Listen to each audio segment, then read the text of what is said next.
I'm pretty sure it Oh, was. okay, okay. That's not the one I'm talking about. Yeah, maybe he's the one who is called Chris' worst nightmare. The I first don't know. weeks The when guy I was. joined, yeah, sorry. Yeah, he was definitely out of his. Came in saying something about I don't like juice. You know what I mean? So I was just like, wow, the guy's crazy. You mean he was saying he doesn't like juice, or you don't like juice? No, he was saying he didn't. That's what he said. He came in and said that, and then started repeatedly. Yeah, maybe this is a tactic in which they would like to hurt the Flat Earth Discord uh, platform That's what I was. because That's what I was thinking. yeah, because there are a couple of people on Twitch who are calling for violence, and violence is happening against this certain group of people, and even politicians are mentioning them by name. So maybe the FBI is also watching. So maybe he wants to come start to talk like that and then report the flat earthers yeah, to hurt the platform. Because I think it was Crit or Jedi who told me that these Globers are really freaks and psychos. And they also like to hurt the flat earthers whenever they can. For example, by doxing them or calling the Children Protective Protection Service, CPS. Is it called CPS? The CPS? Yeah. Children Protective.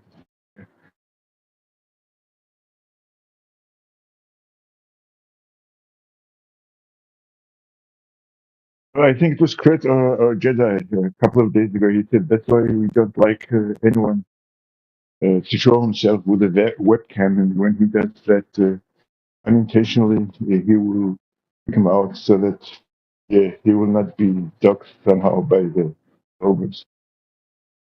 Oh, this is nothing new by the Globers. That they are not friendly and not polite and cannot engage in a civil conversation. Nothing new.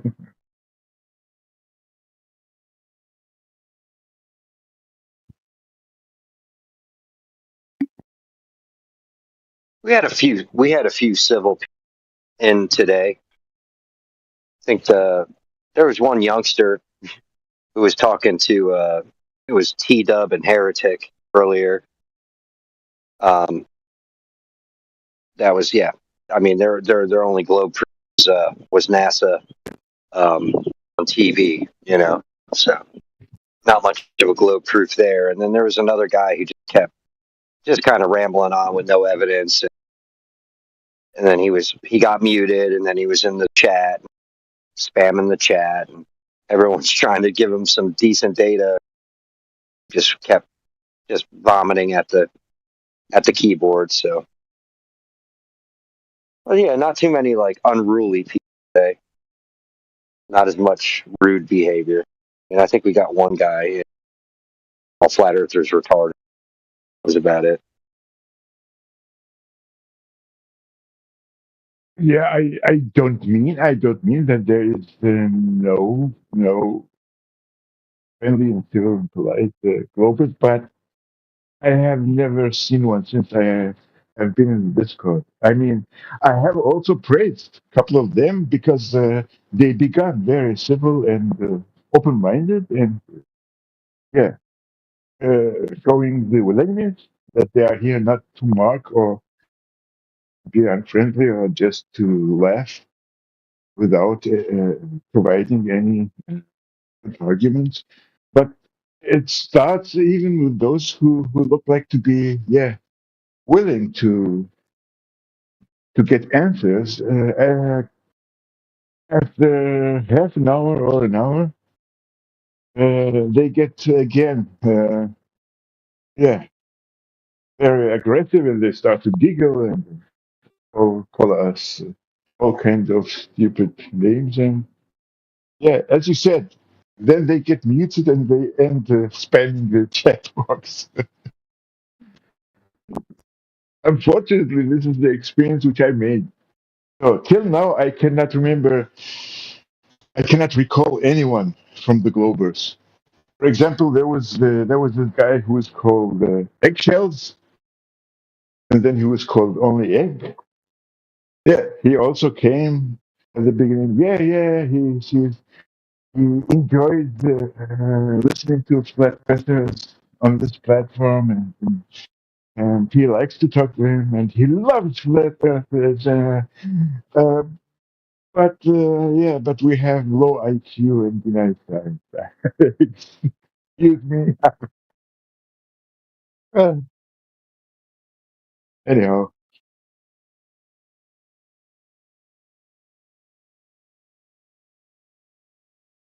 and most of the time I enjoy only listening because of the language barrier. So I would prefer you guys uh, who are experienced in debating, debate with them. Just lay down and enjoy the show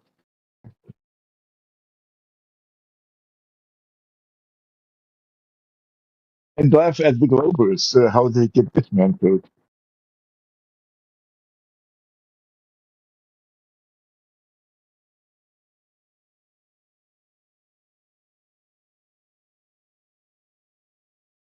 Well, they got plenty of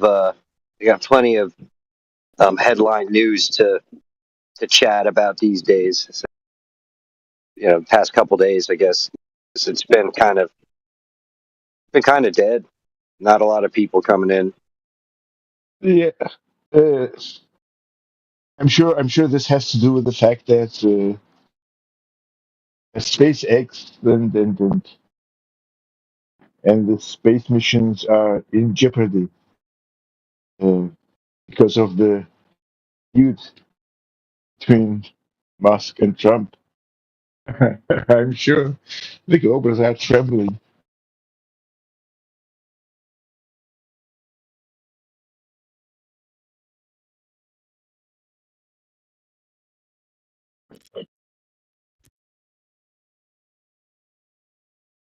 Um, is it Tony V a Glober or is he a flat earther?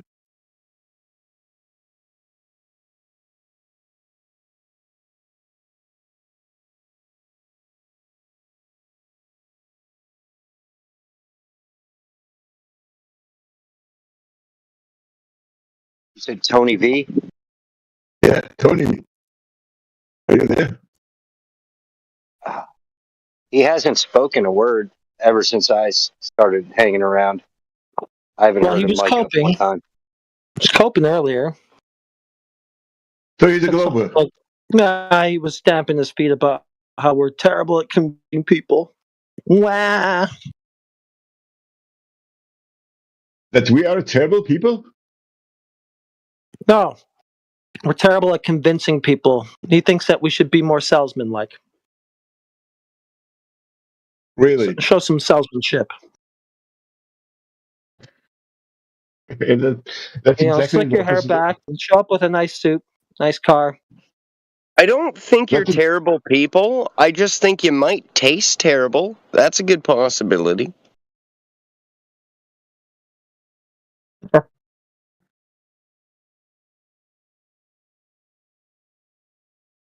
Thanks, I was wondering. What? Just saying, I wouldn't eat yous. Like, it doesn't matter how far away we crash a plane. What's that? What's Snacks is happening? here. Yeah, Snacks is he's a coper. If I'm not wrong, he's a Glober, right? Are you Glober? He's a Yo, coper. what's Yeah, which happening? means How's Glover. it going? Yeah. Yeah, Cooper means Glober. Been a hot minute. He'll just be coping soon, like the rest of them. Coping about what? Like the mainstream media always tells us that the world is a globe. I don't really feel like talking to Mike Cargo. I'm just going to pop him on mute. Okay, yeah, but they also promise you trips to space and like moon and like Mars colonization, but that's not happening, bro. You're gonna die down here on the flat Earth with the rest of us.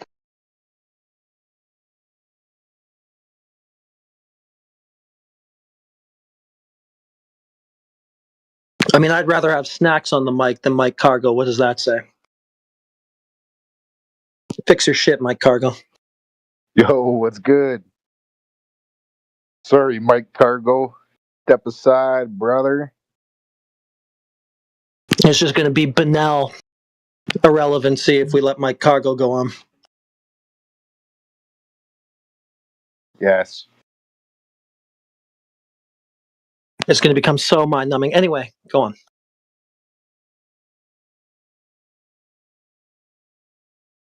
Oh, you want me to speak? No, I don't got nothing to say. I don't know. What up? How's your day going? You know it's a All right. globe because Oh, I don't know. They say so, I guess. I don't really know it is. I haven't seen it with my own eyes. That's what they say. yeah. All right, fair enough. Hell yeah, big dog.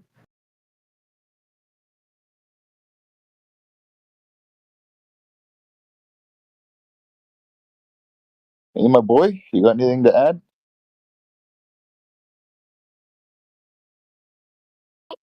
He ain't got nothing to add. No, that's fair what he said.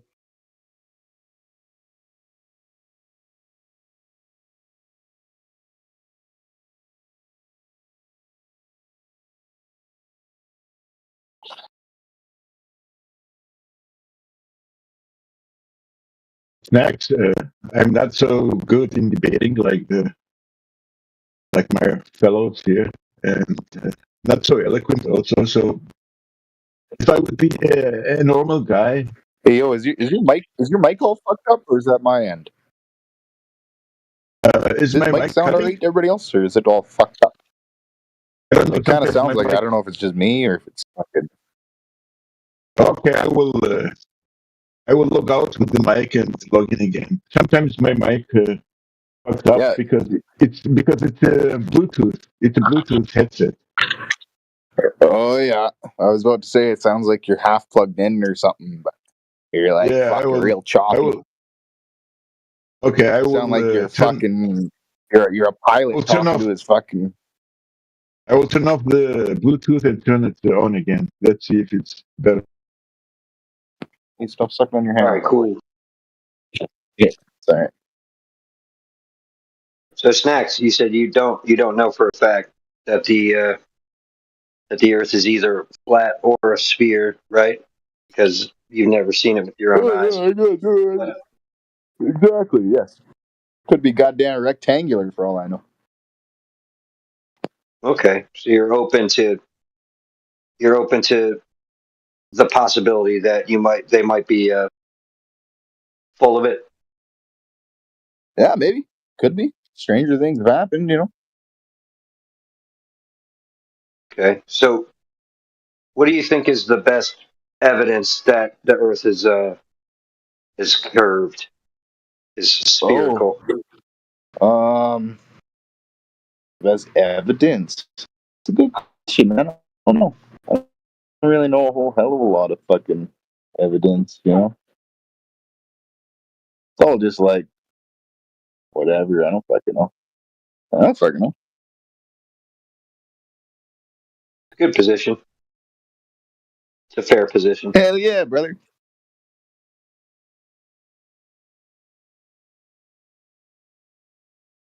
What are you doing, my son? Fucking piss yourself or what? Nah. Holy fuck, he did piss himself. Holy shit. Goddamn 3 months old doesn't even know how to use the goddamn toilet yet. The fuck is that all about?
All right, now that we seem to have some dead space, what's your favorite quote, globe proof, unquote?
Mic check. Can anyone hear me? Loud and clear.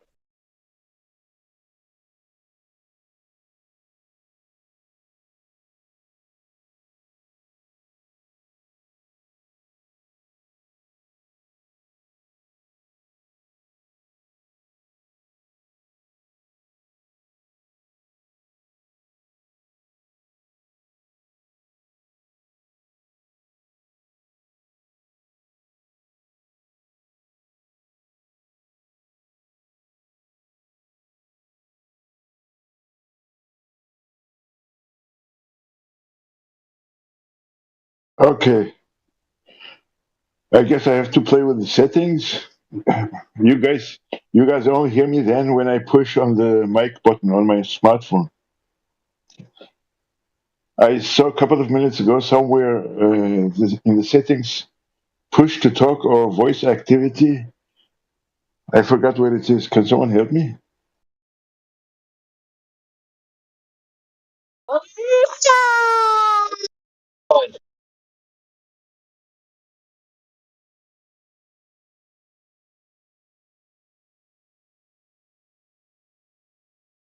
Mic check. Okay.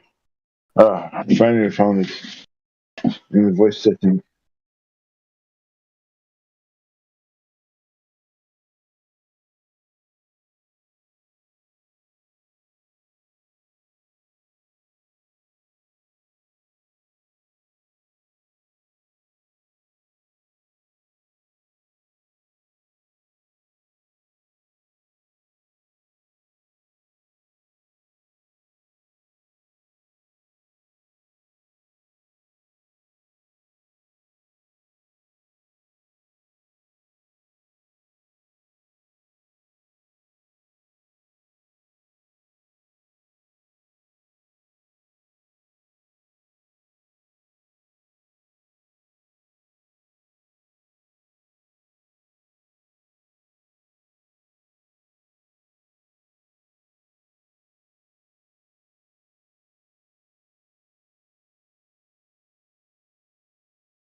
Oh man.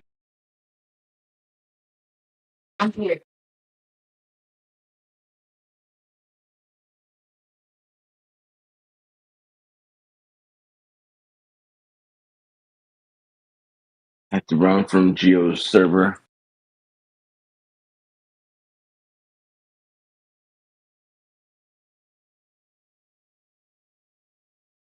Well, there are people trying to explain what the sun and the stars do.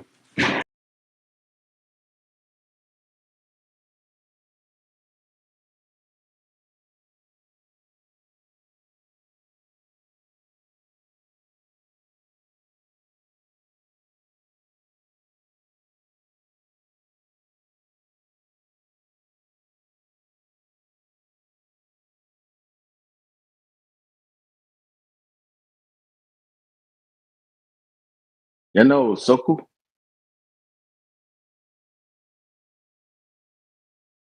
AV?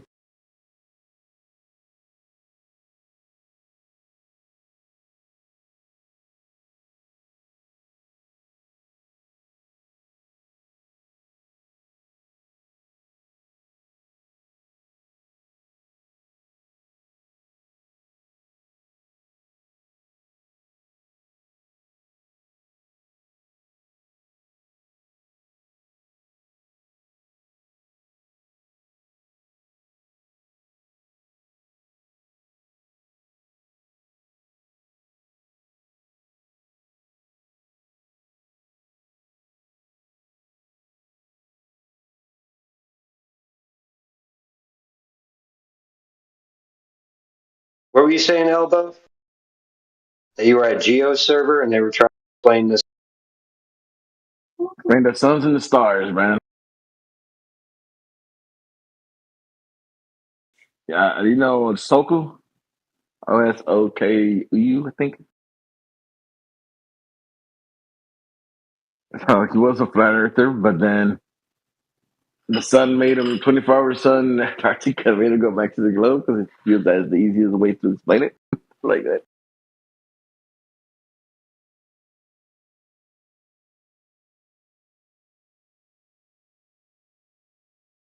Yeah, I mean, I don't trust anybody that says that observation uh, turned them back to the heliocentric model. It really, it's such a like unbelievable statement right there. Just, I just can't get behind them being legit. Yeah.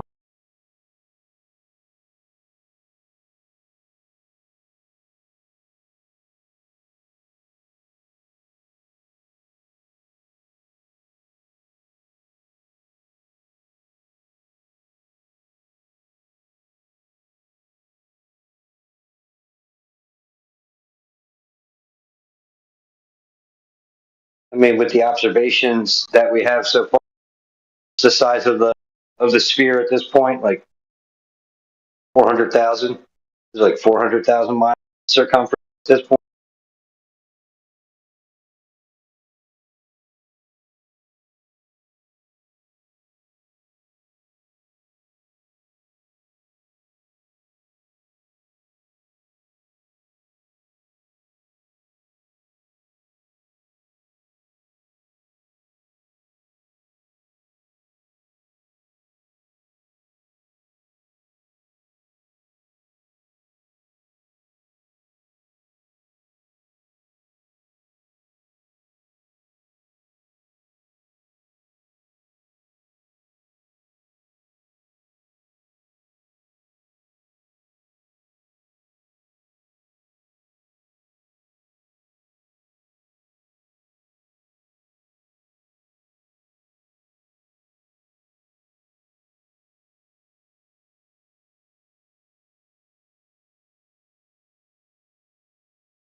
I'll tell you right now, they've been giving us a silent the past few hours.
What's up, Bob?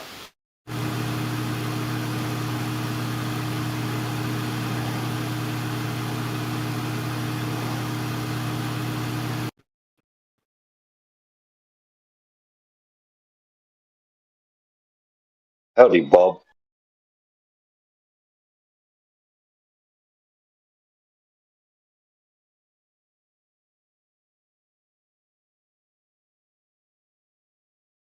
There I am. I don't know if you can hear me. No? Can't hear me? Yeah, we can hear you. Loud and clear. Well, that's what's up. I've had trouble with the mic. Y'all got a mic? I'm not sure why. Because I need it. I need you to use it to tell me how you know the Earth's a globe. Or you do. Okay, Yeah, you that's want what me I to do that? Yeah, Okay. And why do you want me to do that? don't matter. That's just the rules It of the doesn't matter. forum. Yeah, doesn't matter why I Oh. want it. I just need it. So go on. Well, okay. I would say let's start with Eratosthenes' experiment. That's not an experiment. It isn't. Okay. No. What's his hypothesis? It isn't. Okay. He didn't take any observations, did he? Well, that isn't one and the same. Experiment and taking observations, not one and the same. So by saying it's not an experiment, I didn't say he didn't do that. All right, let's talk about empiricism. What is empiricism to you? No, let's talk about your proof of the globe. Like I said, let's not get off Let's track. talk about what an asshole you are, motherfucker. Okay? I'm starting Let's to think talk you about don't have any. empiricism. I'm starting to think you don't have any because you want to change this. I don't You think want to you've change got the subject any real quick. information at all. You Look don't at know it what an now. observation is. It's What's happening data? again. It's happening again, What's dude. data? What's data? Damn, 4 for 4? Right away, instantly, they just melt down. You won't actually speak rationally. That's all I was doing. I was just asking you a few rational questions and pointing out a few mistakes that you made, and you just lost your mind immediately. All right, tell me the difference between an experiment and an observation. He asked you what the hypothesis is. Why are you avoiding the question? Well, you think that looking at something You is an asked experiment? me for evidence. You asked me for evidence. I gave you evidence. You don't like it. That's fine. You didn't give any evidence. What was it? You gave a non-experiment and called it an experiment. If you're saying your tools, I the gave best you an tools you have. observation. I gave you an observation. Describe the observation to me. Hey, This is Now, it could be an optical illusion. Could be an optical illusion. No. You What's the want observation? you want me to describe your argument for you, dude? Oh, I want to have a conversation. If you don't want a conversation, then I'll leave. So I ask you for evidence of a claim. You go, okay, I got this, and then you go, describe it for me. No, motherfucker! You demanded. So I gave you a piece of data. Hey, Bob. Bob, piece calm of it, down, man. and you You're gonna have a heart refused. attack, bro. Fucking refused, because you're a dirty motherfucker. Hey, Bob, are you okay? Here, asshole. That's your Your blood Glober for pressure you is so guys. high. No, I didn't tell you. Do you fucking understand? I want to beat your fucking head in and eat your brains. You understand? Wow. Are you okay, That Bob? went off the rails. Fucking rational. Okay.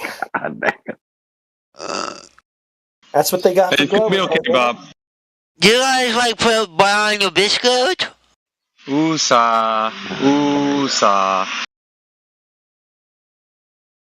Do you guys like to put butter on your biscuit? Okay, he came in pre-bricked this time. Nah, this is another brick. We should keep that one as a recording, man. Do you like to This put is what butter on happens your when you talk to biscuit? Heretic.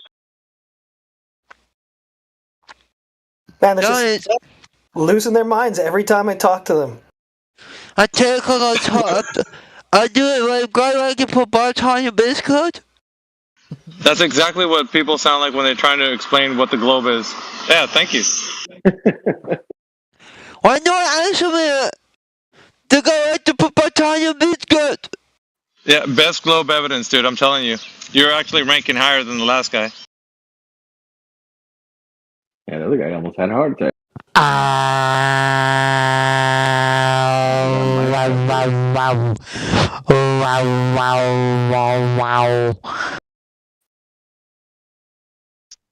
Not for you. This is all they have left. You got Durka. Globe evidence right then. What was that? But this subject made them retarded, dude. That's what happened. You're being Or too more ears of corn. causing these guys to spark out. Come on, man, let up. What you got, Durka? Got globe evidence? Heretic definitely want to speak to you. A globe limiter? What is that supposed to mean? Said you have globe evidence. Oh my god, are you serious? Seriously? What is it, man? Spit it up. Ni hao. Yeah, it's time. We're serious. Let's go. Let's get it.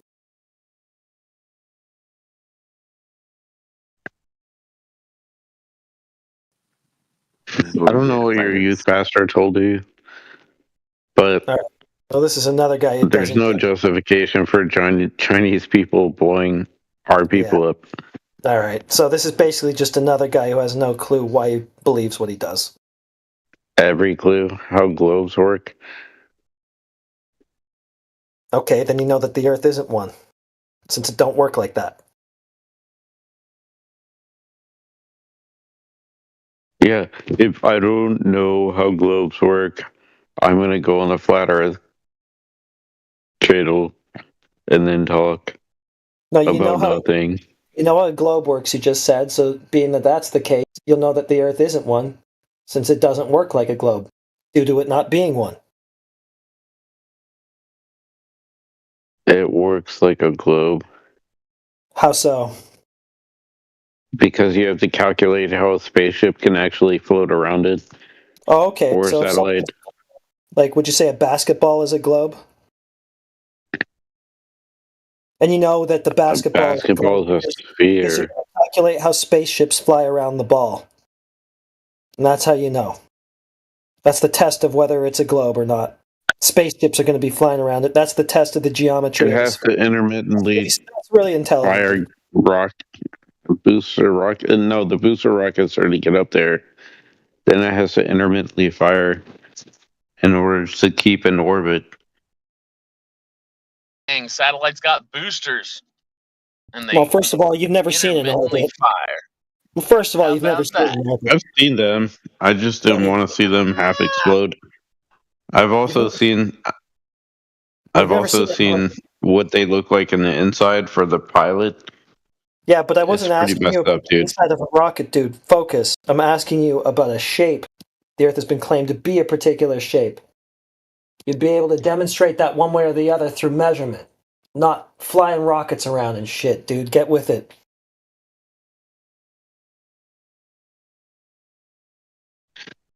Really? So, did you ever do that IQ test when you were a kid, where you tried to shove the balls into the square? Is this and the you spiral? failed? We're there already? Fail it? Did you fail it? Is that why you're mad? Yeah, why'd you start talking about me? See, here's the great thing about your globe proof. It shouldn't even have to mention me at all. It doesn't need to say anything about me. Well, you're just mad at globes? Like, I don't know what to tell you, man. So you just mentioned me again. Okay, if you spin a basketball really, really fast, it gathers English, which basically means that the air is floating around it. What? So it can actually dodge a little bit by itself. Oh boy. Hey. The globe uses wait, does the globe use English? Because of the difference in air pressure from one side to the other. Speaking Caused Hilliard. by spinning it. Speaking Hilliard. The Mizrax effect? I don't know what the hell you're saying, but Mizrax a Well, professional I mean, you speak, why not? I mean, you speak fluent gibberish. Shouldn't be a problem for you. yeah, that used to be called English on a pool ball, but that's not what I'm talking about.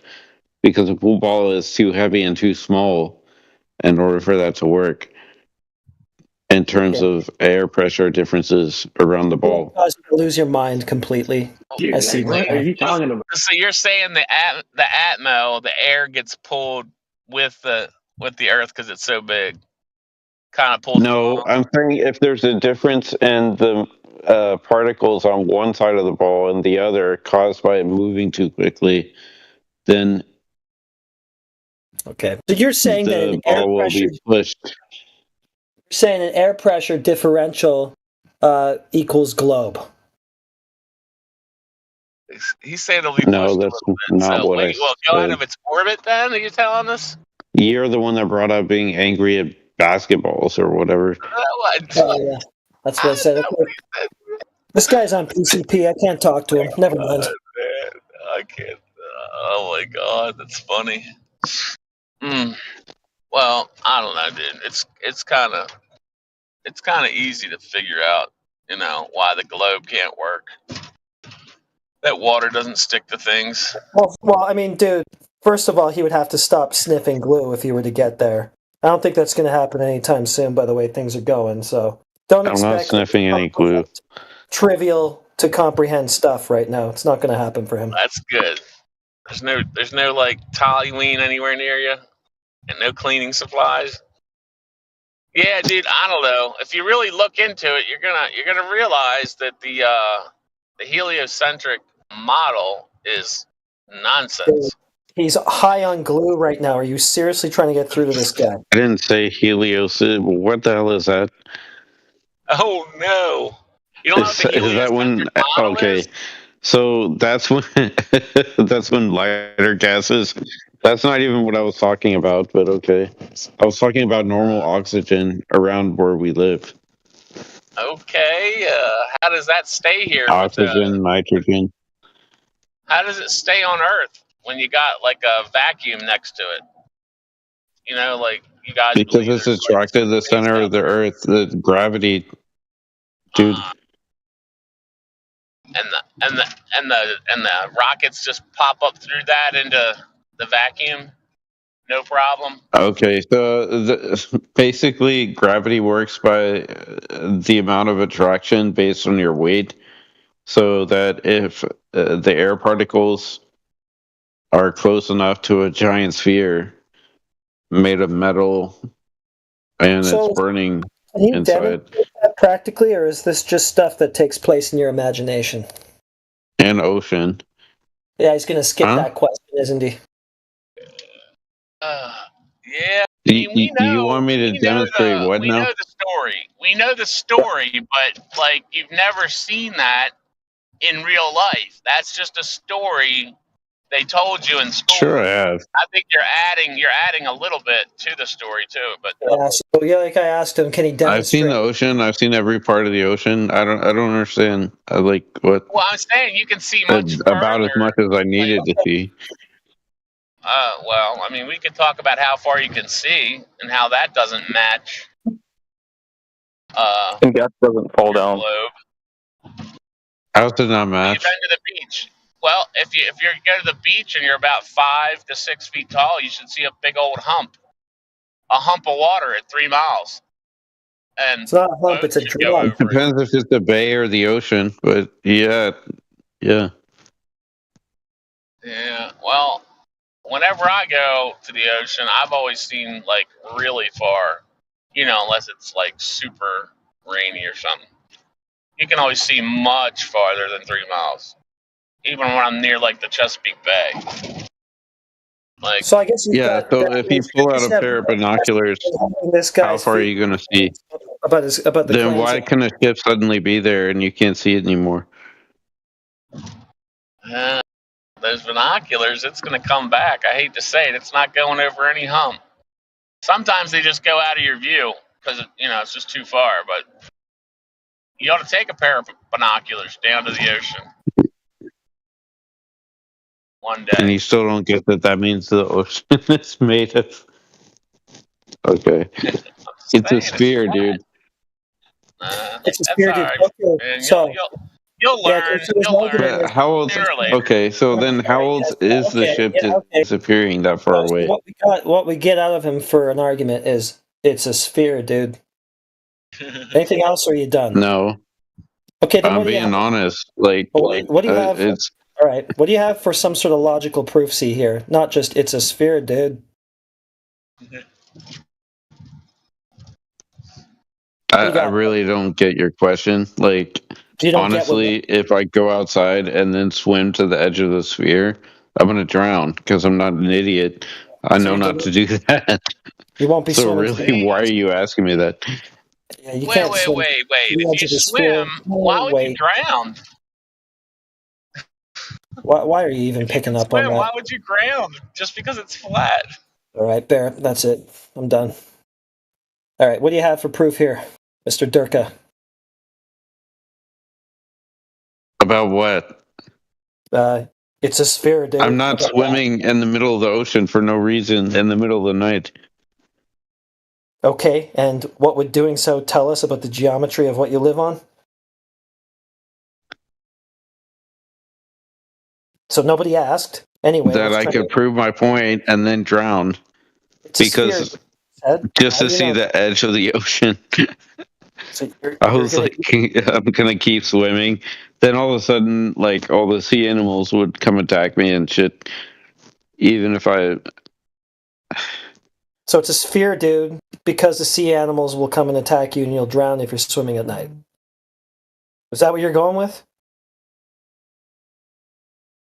I mean, it's true. No, it's not. It's just stupid. Yeah, it is. No, it's incoherent.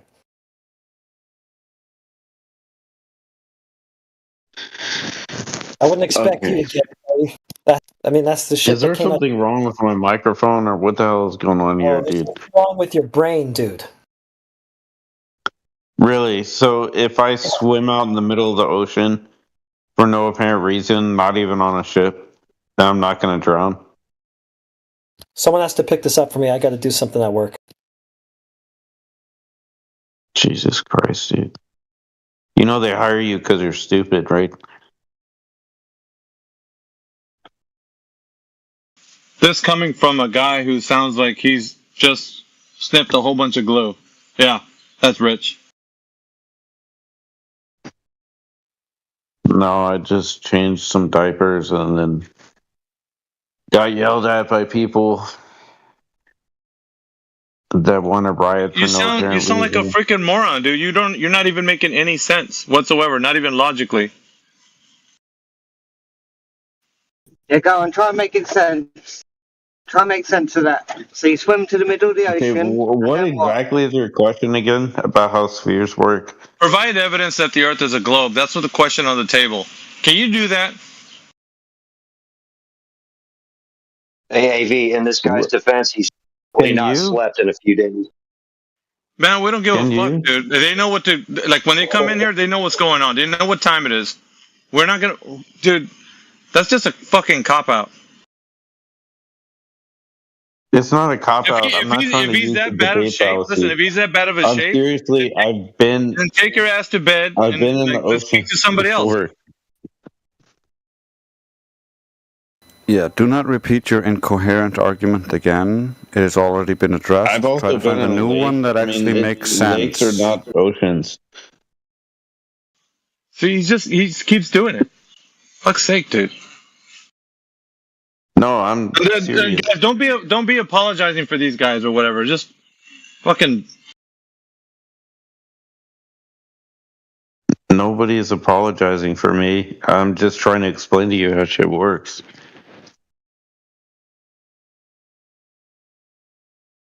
No, I was just talking about if you were changing diapers, you got any sleep. That was all. But as far as your arguments are concerned, you're making any sound arguments, that's for sure. I promise you, anybody in this panel understands about the inner workings of your model than you do. And that's not a dig on you, just a dig on the education. The model that I do? The fuck does that Oh my mean? god, bro. Anyway, Look, if you can't have this conversation and you don't know the terms that we're using, just put yourself on mute and just be a listener. How about that? That'd be good. are you talking about You don't have to LLMs? be on the mic, dude. Because You don't have to be. that's not really how LLMs work. But whatever. That's not even what we were talking about. I don't know why you can't figure that out. Durka, you're not listening very well, and he didn't say anything about LLMs, so you are He confused. said model. I guarantee Just you, put yourself anyone on in this mute. room- Relax. Why would I do that? Just relax. Put yourself on mute and listen, and then maybe you can understand what people are saying. Listen to what?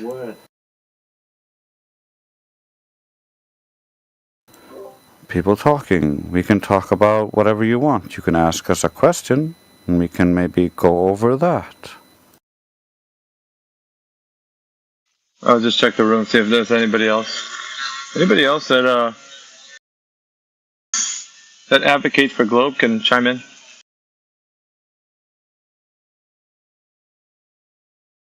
You should have heard the spiraling of the guy that Heretic was speaking to just moments ago, Drace. Oh, man. Oh, I was listening. It was insane. I had to come We in haven't here. heard one like that, and it's been a minute, dude. Yeah, he lost his mind. That was pretty wild.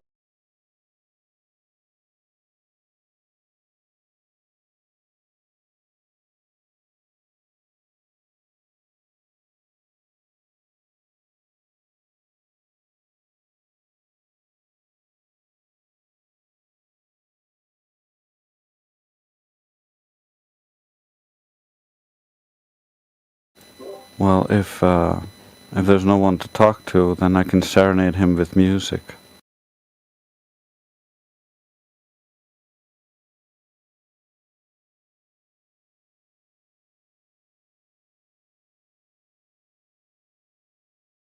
Either that or put on one of Father Ball's sermons or something.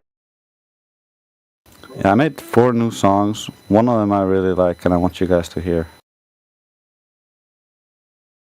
Yeah, lay it on us, Drace.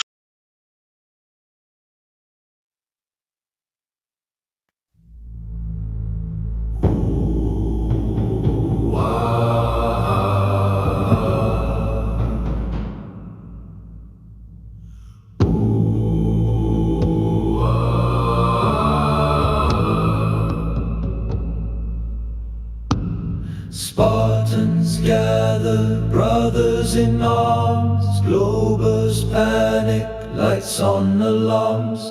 Where is your proof? Acting aloof, we are all about objective truth.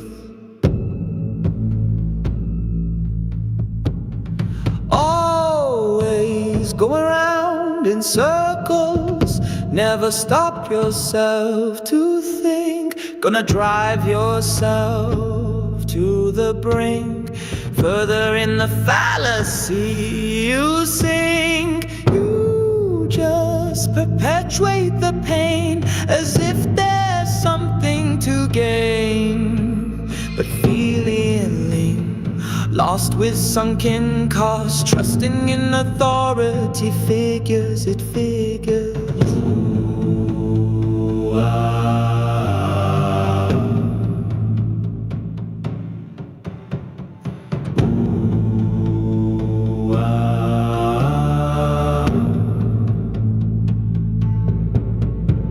Spartans gather, brothers in arms, Globers panic, lights on alarms.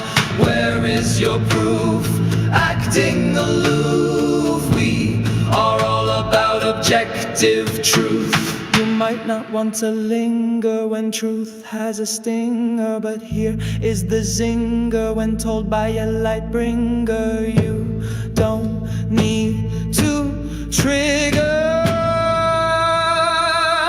Just figure out what the truth is. No need for internal crisis.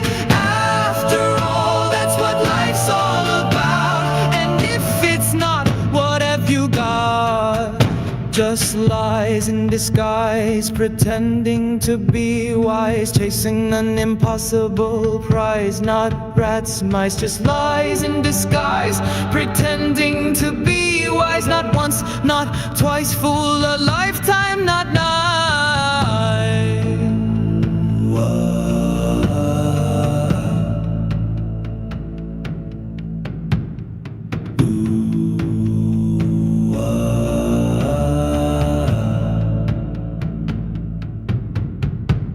Spartans gather, brothers in arms, Globers panic, lights on alarms. Where is your proof? Acting aloof. We are all about objective truth. You don't have to believe the world is as you perceive.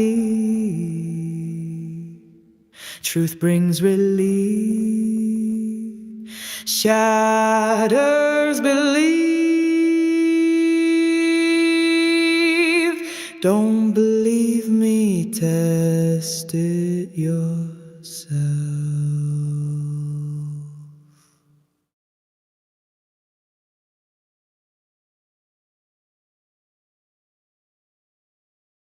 I love that song.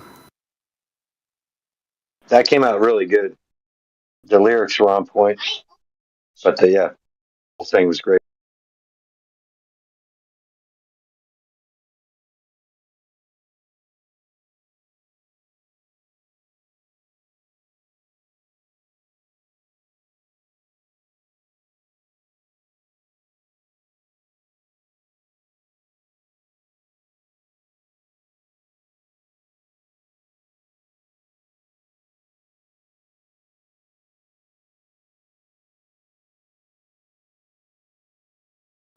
Durka Durka is sparking out in the chat.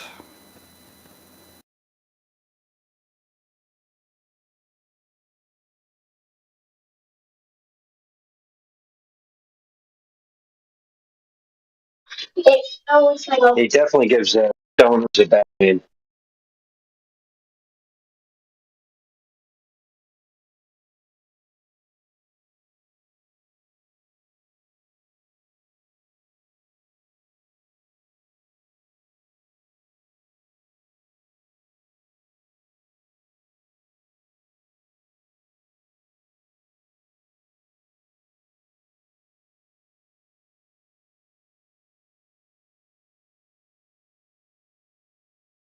He's hacking away at his keyboard.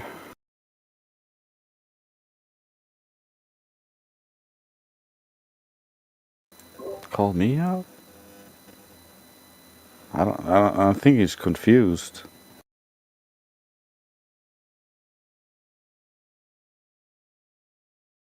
Very confused.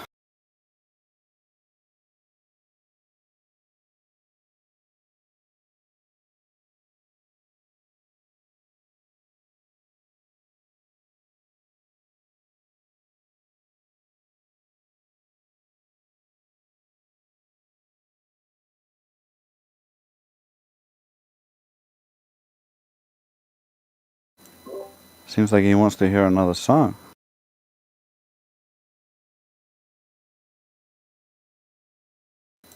He's so girly, I think I'll play him a pop song.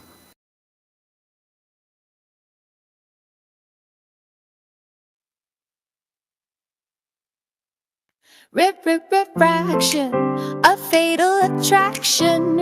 Refraction, no proof, no action. So boy, I hear you say refraction, a mantra held by your cultist faction. But unless you can define to satisfaction the 3 laws of verifiable refraction, I'm going to have you make a retraction.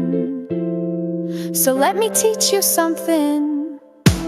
First law states that the incident ray, the reflected ray, and the normal to the interface of any 2 given mediums all lie in the same plane. Refraction, a fatal attraction.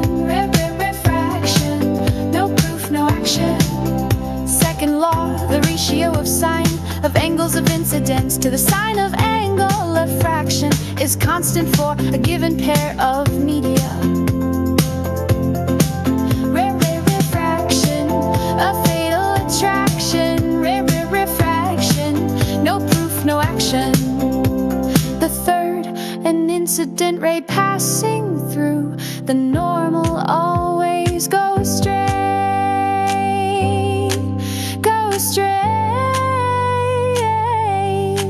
No refraction.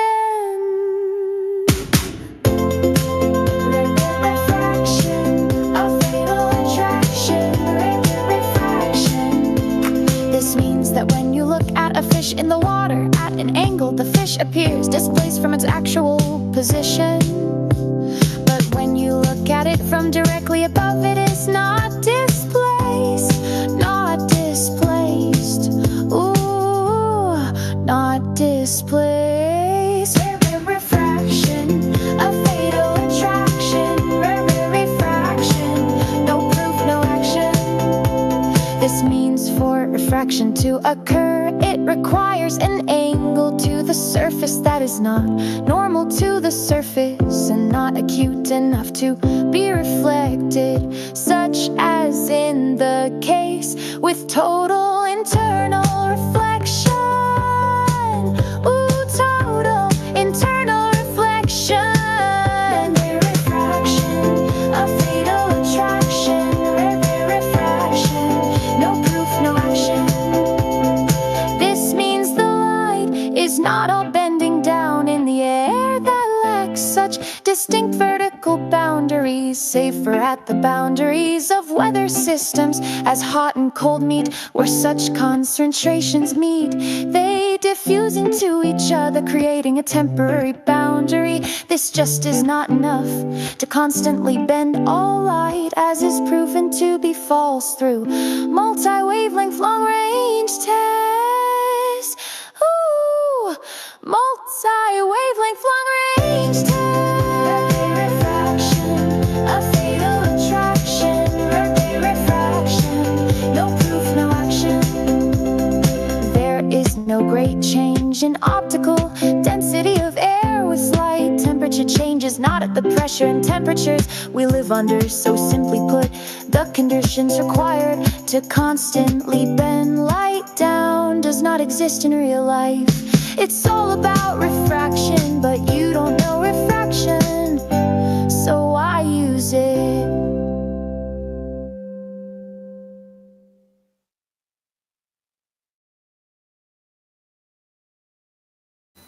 I also kind of love that song, but Yeah, you're I love that batting song. 1,000. I love that song because it teaches people refraction and how it works.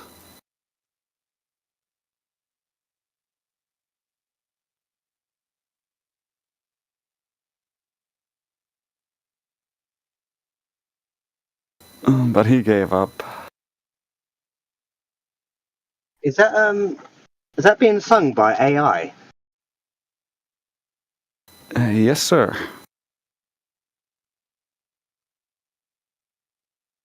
That's very cool. Love it. Is there a place where you can download these songs, or have you got a place where I can get them?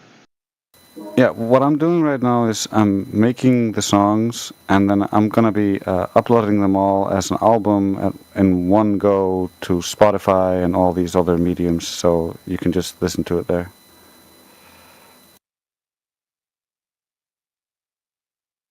Oh, very cool. I will do.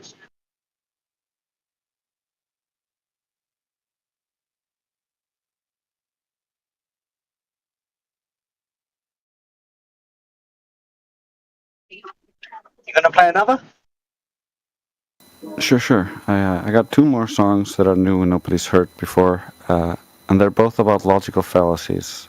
I'm gonna make a song for each logical fallacy, so if people listen to the logical fallacy album, they'll learn the logical fallacies.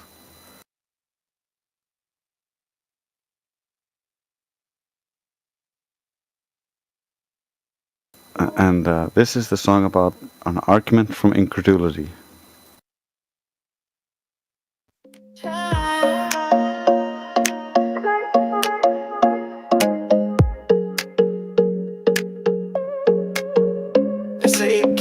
true. The evidence we show, they shake their heads in doubt, refuse to know. Share the facts, the data clear and bright, but argument from incredulity keeps them in the night. Oh, just because you can't believe doesn't mean it's not true. Empirical evidence right in front of you. Incredulity's a fallacy, don't let it cloud your sight. Learn to see with reason, embrace the light. Embrace the light. Embrace the light. Embrace the light. An example we present, the horizon's line. They say it's always flat, can't find curves in time. But photos and experiments, they all agree. The flat reality, plain for all to see. Oh, just because you can't believe doesn't mean it's not true. Empirical evidence right in front of you. Incredulity's a fallacy, don't let it cloud your sight. Learn to see with reason, embrace the light. Embrace the light. Argument from incredulity, a trap we must avoid. It's thinking something's false because you feel annoyed. But feelings aren't the facts, they don't dictate the truth. Oh no. Embrace the evidence, find your proof. Oh, just because you can't believe doesn't mean it's not true. Empirical evidence right in front of you. Incredulity's a fallacy, don't let it cloud your sight. Learn to see with reason, embrace the light. Embrace the light. Embrace the light. Embrace the light. So question what you see, but don't let doubt mislead. Seek the truth with logic, let your mind be freed. Incredulity's a shadow, don't let it be your guide. Embrace the light of reason, with knowledge by your side.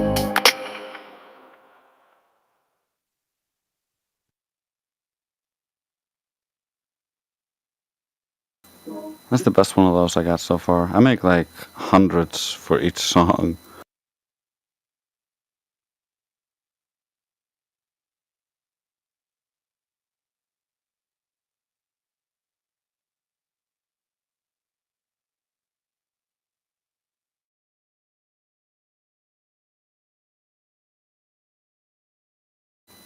Also, if you see a new person join the VC, feel free to mute me or tell me to turn it off so we can talk to them, because that takes priority.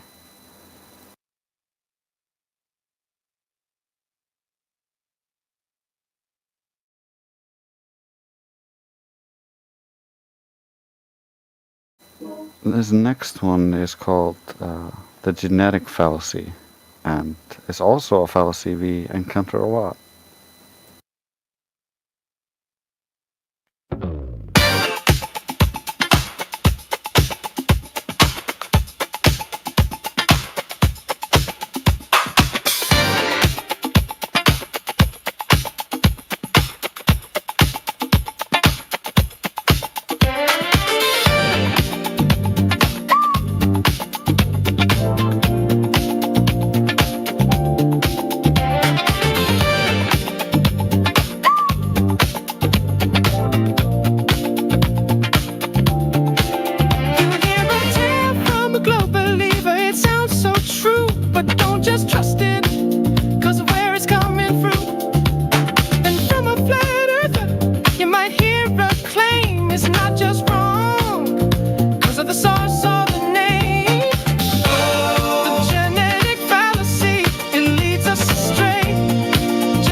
Yeah, those are the 4 new songs that I made.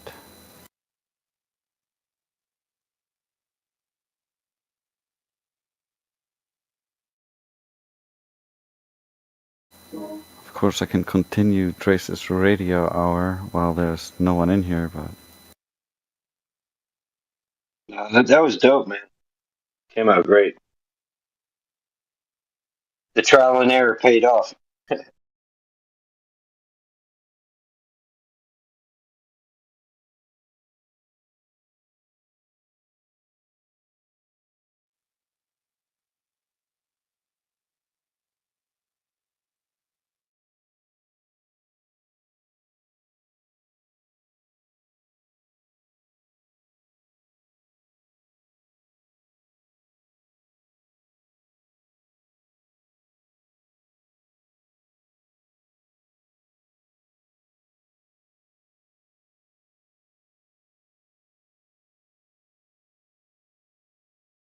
Any Globers want to hop in and get some mic time?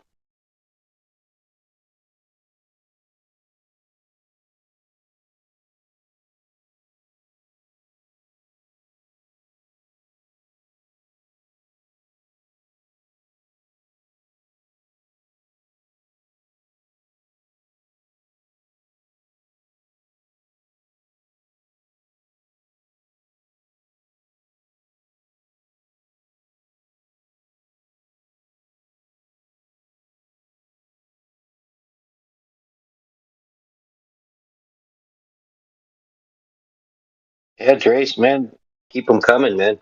No one's biting the bullet. I'll play some of the other songs that I'm planning to put on that record.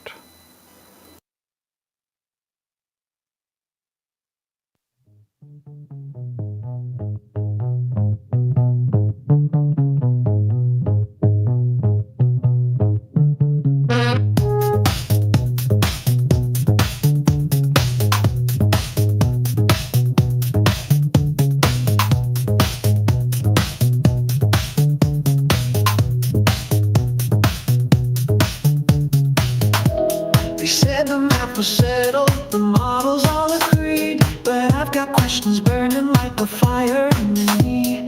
Lasers point the distance, no bend, no hidden curve. The truth's a riddle, let the data serve.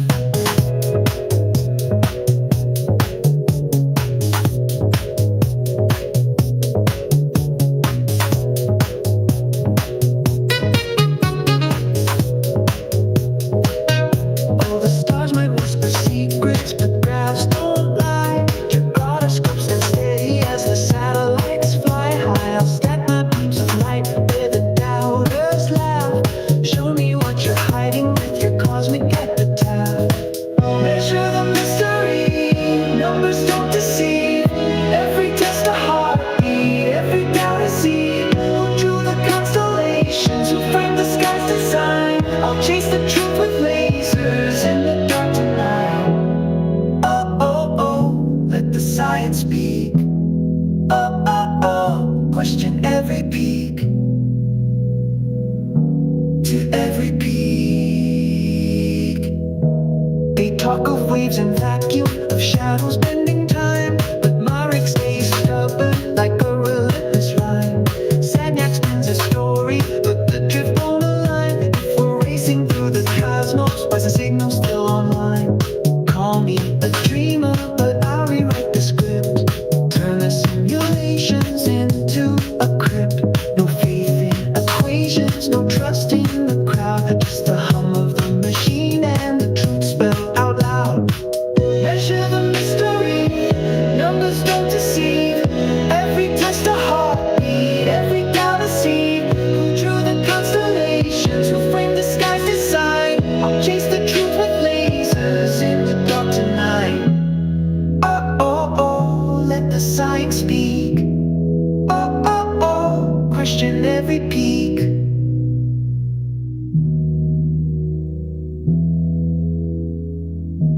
So light up the lab, let the skeptics sing. The world's a stage, we'll question everything.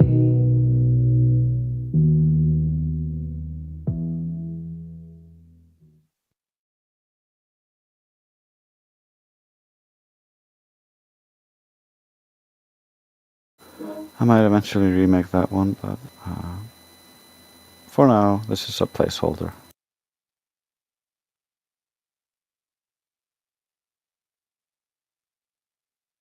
Yeah, there's a channel on Instagram called Passionate Everything. He might buy that off you as like one of his maybe like an opening track of his show or.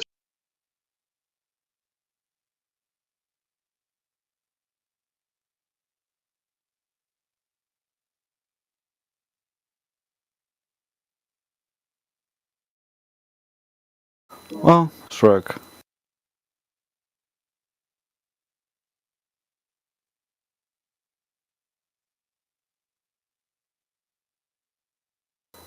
Not like I did any of this for money. I'm just doing it for fun.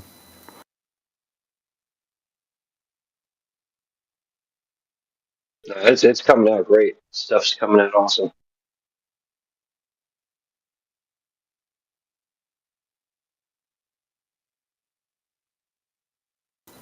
Here's a remake of a song I originally rapped, but then I made the AI do it, and it rapped it even faster and harder than me.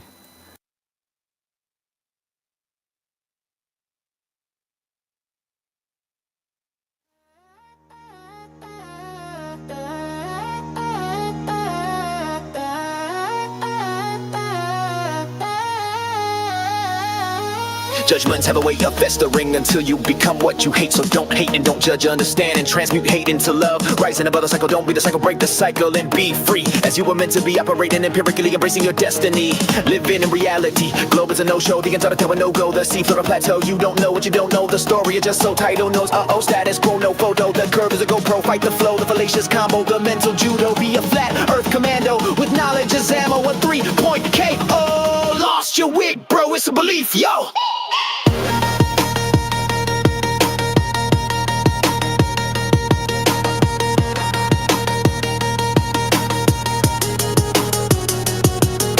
Celestial navigation relative to the location is called exploration. Using the constellation for thousands of years without deviation. Not possible within orbital imagination. It's a faulty conceptualization. Your ears are not just for decoration. You feel no sensation. It's called the vestibular operation. It proves there's no orbital rotation. All sight has limitation. Perspective is our vision. We see by light propagation, but light is attenuation and diffusion. So seeing forever is a pure delusion. Space is a privation, not a dilation. Einstein's malposition is a dated apparition. Flat earth has no competition. The globe opposition is only repetition. And supposition and superstition are all around false cognition. Welcome to the globe demolition. The lie abolition or the truth petition. Don't give up your critical thinking of your own volition. Even if it has become tradition. That is submission to the Martha magician. The sophistic cognition tactician. Bringing you the war of attrition. And the contradicting redefinition. Become like us a logician. A sophistic demolition technician. Requisition your intuition. Transition to erudition. But be quick the mission to dumb down. The population is so close to fruition. We pay our tuition for our own indoctrination with lies and omission. When learning the truth should be your ambition. Regardless of the optics and previous conviction. That's the true ammunition. The power of the truth coalition on a sacred mission. Restoration from sedition. A deposition of the most high's opposition. The opposition of the very same wardens that guarded your mental prison. There is no addition. No prize of admission. We get no commission. And all the suspicion. But there's one condition.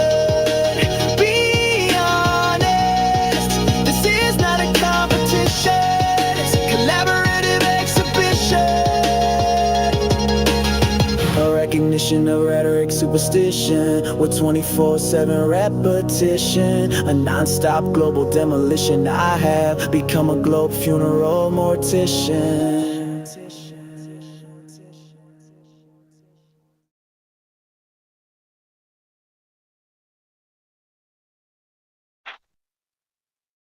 Yeah, the bars in that were really good. I was a fan of the first verse. Was That sounded awesome, dude.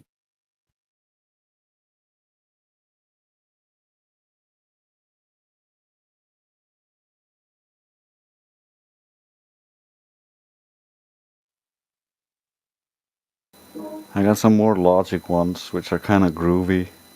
This is the poo-poo fallacy, which is a hand-wave dismissal.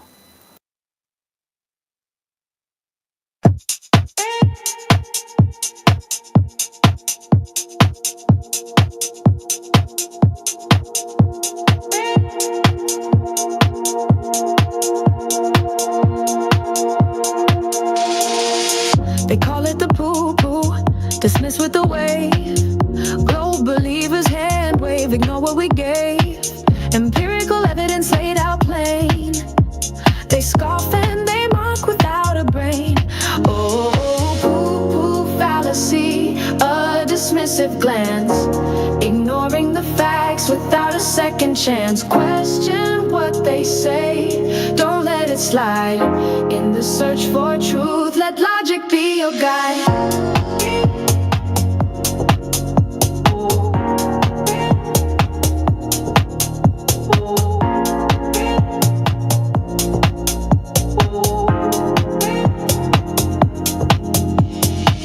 Example set forth, the evidence clear, but they laugh it off, driven by fear. No argument given, just a quick scoff, just like they did with the big call. Oh, poo-poo fallacy, a dismissive glance, ignoring the facts without a second chance. Question what they say, don't let it slide. In the search for truth, let logic be your guide.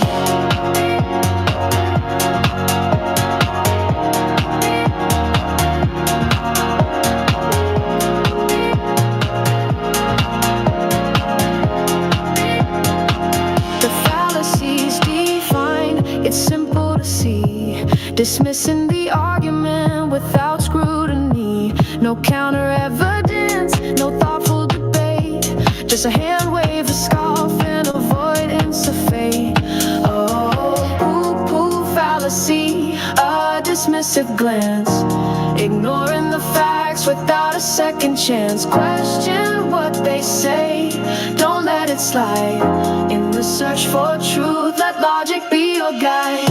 Understand the trick, the fallacy's flaw. It's a way to avoid the things that they saw. Teach the children well, let them see through the haze. With logic and reason, clear the maze.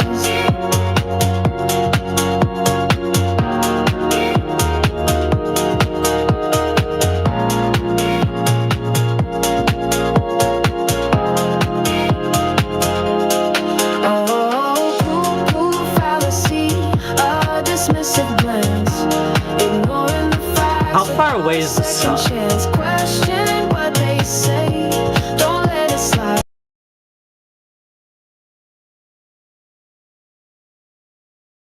Anybody? Welcome to the chat. Well, I'm curious what the flat earthers think. I've never been there, brother. You've never been to the sun? I would hope not. Linear distance. Do you think there's any way to figure that out without being there? Yeah, linear distance is not known by anyone. Linear distance is not known by anyone. So I don't know how far away this can in front of me is because linear distance isn't known. Yeah, to the sun is what you were asking, right? Or was I mistaken? Yeah. No, to the sun. Okay, well, in context, yeah. You don't know the distance to the sun, nobody does. Oh, like how is that not a possible calculation you could do? How would you do it? Well, you could take a look at where the actual area that the sun illuminates is, and you'd be able to figure out exactly how far away it would have to be to illuminate that particular area, right? Walk me through it. Walk you through it. Okay, sure. So if we have a flat plane, let's do some illustrations. No, we're talking about the globe. You think that the Earth can or the sun can be known? No. I'm globe? asking for you guys. No, see, this is the problem. I said nobody knows, which means that you don't even know if you think the Earth's a globe. If I think the Earth's I'm asking for your guys' answers here. I want to know what you think. No, this isn't our answer. We're actually the claim is nobody knows, and I stand by it. Well, you told me how you could figure it out given a flat No, I flat didn't. Earth, right? You did. Yeah. Now I'm walking you through it like you asked, right? Yeah, but you're not telling me the method by which you can know. You're just asking me if I know. No, I'm walking you through how you might calculate it given a flat Earth, which is exactly what you asked for. No, and we're now not. you're bitching and whining no, about it. I didn't ask for that. You just said you're going to give us the distance to the sun, but I in no way are asked you talking how about- far the sun away is according to you. Nobody knows. You said you don't know. I said you could calculate that. Yeah, you don't even know. You said walk me through it. Yeah, because you don't even know. So I'm walking you through how you might be able to You calculate don't it even given know. a flat Earth. You don't even know. AV, you can't just like say random things. That's not how a conversation No, works. I'm just You not asked random. It's me very to walk specific. you through it. I'm walking you through it. Yeah, do you you want to don't even like? know. Do you want to get away from that, or like, what's up? No, we want to get to the point where you don't even know. So AV, you told me to walk you through it. Do you want me to walk you through it or no? Yeah, if you know the distance to the sun, yeah. But if you don't know, then don't say anything. We'll walk you through how you could perform the calculation, right? Like that's what you asked for. That's Yeah. what I'm doing. For the right? for the Earth being a globe, yeah. But not if you don't know. Well, no, I told you I would like to hear what your answer is. You said we can't And I know said that. I we- said it should yeah, be nobody does. calculatable, and you said walk me through how. So I'm walking you through how you could calculate that on a flat Earth. You don't know Now how are to we do it. done? Now are we done playing stupid games, or Yeah, but you don't even know how to calculate. So why are you going to try? well, how do you know that? I've been trying to walk you through it for the last 5 minutes. Yeah, but you think the Earth's a globe. So how can you walk me through something that you don't even know? Avi, are you willing to actually have a conversation here, or are you just trying to Yeah, like absolutely. do random bullshit But at the wall? What's up, buddy? No, absolutely. If you're able to tell me something coherent about you knowing the linear distance to the sun sure. based on Wonderful. Here based on the is- Earth here's being a something globe. coherent. Wait, a globe? I'm talking about a flat Earth. I'm trying to help you but do you figure know out how that the Earth far is away the sun could be on a flat Earth. Yeah, do you know the Earth's flat? Well, that's what you think, right? No, but don't ask me what I No, think. you I'm don't. asking what you think. Wait. No, you don't think the world is flat? No, I said don't ask me what I think. I'm asking what This you is the think. 24/7 Flat Earth channel, right? Yeah, so we're asking questions and you're not So giving wait, where should I go if I want to know what flat earthers think? Is that this isn't the right spot for that? Well, you have to first identify whether or not you know if the Earth is a globe. Well, AV, you think the world is flat, right? I want to know No, I what don't think people I who know, believe but- the world is flat think. Where should but I? the So this problem isn't is- the right spot for it. That's what I took away from this. Where is? Okay, where well, should you can I take go to anything you figure out want what away flat from it, earthers but- think? You can take anything you want away from it, but the simple fact is you can't even demonstrate how you know linear distance to the sun based on the Earth being a globe. AV, That's a I'm fact. just AV. That's a this fact. is this is a great conversation we're on so far. I want to know where I need to go to ask flat earthers questions. If you are telling me this isn't the right spot for that, where should I go? You can ask questions here, but if you don't know if the Earth is flat, why are you going to be presuming to know the distance to the sun? Oh, okay, so I can ask questions here. Okay, so AV. Do you know if the Earth's flat? Can we maybe figure out some questions here? Can maybe ask some questions now? Yeah, go ahead. Okay, so why can you not calculate the distance from the sun? You know how much area the sun illuminates, right? Why would that be an impossible calculation? Should I walk you through how you could do that? If the world Because is the flat? distance, yeah, the distance to the sun is not known based on if the Earth is flat. Yep, that's a true statement. Wait, it's impossible because it's not known if the world is... What are you talking No, about? the Earth is flat, but basically the sun is not given an actual position. Okay, so again, if the Earth is flat, right, there's a flat plane. Yes. Okay. Yes. And we know It is. how much area the sun illuminates. We can then just go and figure out well, how how much far area? away Yeah, the sun that's needs the other to be unknown. to illuminate other that unknown. area. That's the other unknown. That's the other unknown. How much the sun illuminates? Yeah. Well, no, because I can just get a couple people on a call, one in Hong Kong, one in the United States. We can figure out whether or not the area is Did you cover- illuminated. You can figure that out. Did you very cover easily. the entire area? Did you cover the entire area? How many people do you think it's going to take to cover the entire area of the sun's illumination? Like 8. That's it? Yeah. Yeah, and how much For an coverage is that? approximation, sure, yeah. Oh, approximation, really? Yeah. You probably get to like 98, 99% accuracy. Really? Then go ahead and do that. Let's check it out. Why I now have to do the flat earthers calculations Yeah, for you? it's your claim. Okay, all It's your right, claim. that's fine. So, when are you going to buy the plane ticket to the location that you need to Yeah, be not to tell mine. me when the sun is illuminated? Hey, buddy, it's not even my important information I need to know. It's yours. It's So I'm it's helping gonna be you something figure you want out to your know. own So, worldview right now, buddy. So, well, then do like it. I Then do said, it. I walked you through it. You could figure out how far Then the help. sun away, how Yeah. far away the sun is, based off of the Well, then check it area out. that is illuminated, right?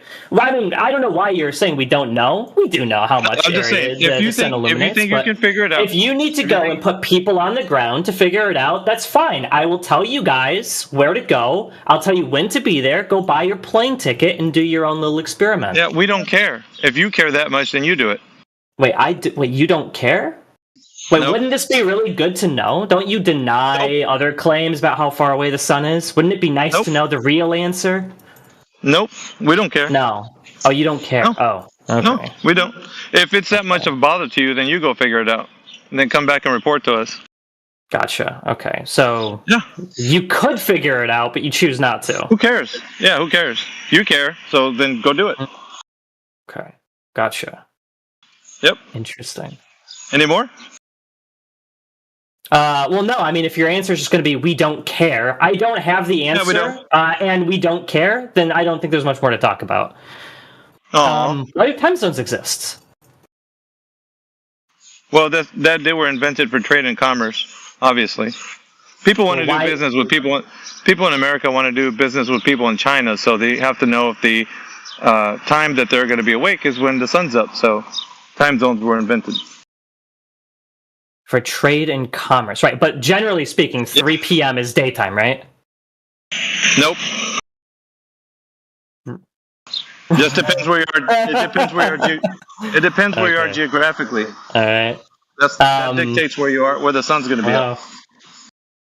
Generally speaking, 3 p.m. is not daytime. Understood. Got it. No, I think I'm good. I don't think I have any other questions. I Yeah, gotta be honest, man. Yeah, let's put it in perspective, right? Like if you're in the north, somewhere in the north, and it's Yeah, summertime. good luck. It's summertime. Appreciate it. Oh, see you later. Yeah, bye. Bye bye. Have a nice day.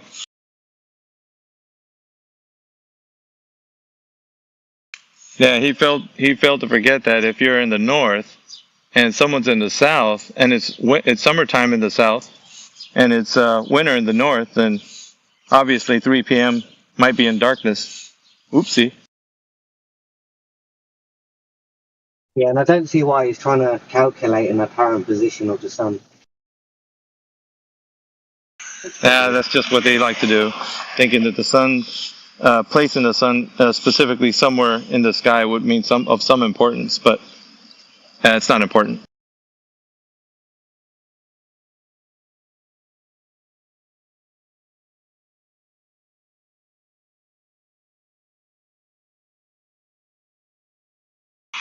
That was easy.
Well, that was a fun distraction.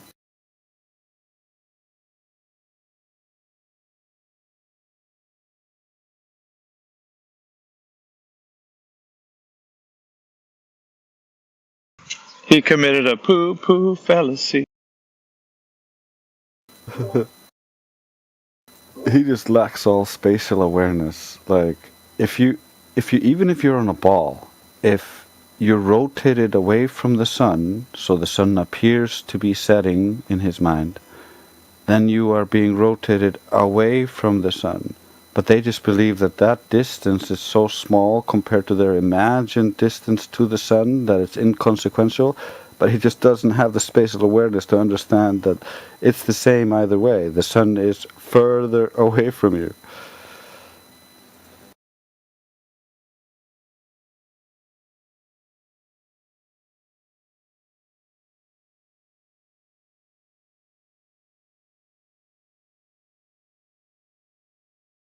Granted, in the globe model, it's actually the opposite. If I remember correctly, the globe is closer to the sun during summertime in the north, but further away during closer to the sun during wintertime in the north, but further away during summer. But they say like that doesn't really matter because that difference isn't so much. That's their whole story. It's like that there should be a difference, but we can't measure it, so it shouldn't matter. There should be a difference, but like we don't need to check that. But there's always this excuse, just like with gravity and black holes and all this stuff. Like they needed to add the dark matter and dark energy to try to make the math work, but they never had any evidence for it. It's just like, oh, there's a hole here, nothing works. But what if we add the missing bit into the math as maybe terrestrial refraction? Maybe that'll work? Well, okay, that didn't work. Let's just amp up the terrestrial refraction, blowing up the radius of the globe until it's big enough that it matches. This is all ad hoc excuses, not actual evidence of their claims.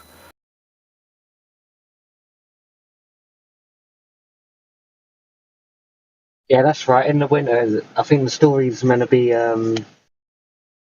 it's meant to be 360, well, presupposed Earth sizes closer in winter. Yeah, but that's not supposed to have any effect in their mind because light is still all parallel coming to the Earth. Yeah, exactly. Except when it's not parallel and it's angled in together to create eclipses. But then, other than that, those times it's always parallel. Except when you see the sun near the horizon, then it's all being bent around the curve. So it's like curved, angled, and parallel at the same time. Yeah, just have it however you want it, really. They haven't even got the radius anyway, so just, I don't know. It's made up from a presumption anyway, so that makes sense. Yeah, it's make it up as you go cosmology. That's the one.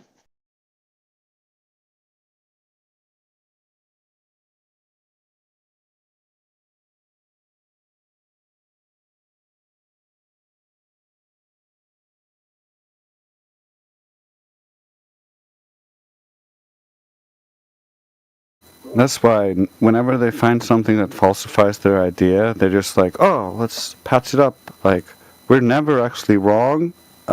We didn't know what it was before. Now we know. We always know now. But then when we figure out that what we knew now is wrong, then we'll know that we're right next time. It's retarded. It's because they don't have any scientific empirical foundation to their beliefs. It's just theories on top of like, I look out at the sky. Oh, nothing seems to match the theories anymore. I guess I'll just make up a new theory.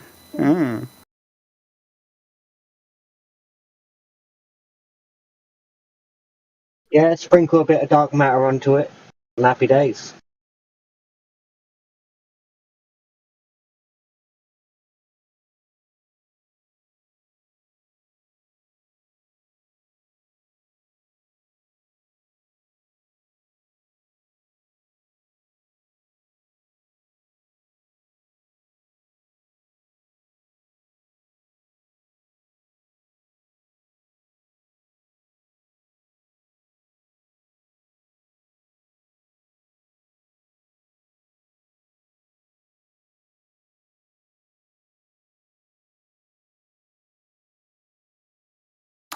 That's one of my pet peeves is when Globers come in here chanting gravity and then using Newtonian gravity that got debunked over 100 years ago and then don't know that Einstein got debunked, and we got like the highest echelons of science being like, we need to find new gravity, we're in a cosmological crisis.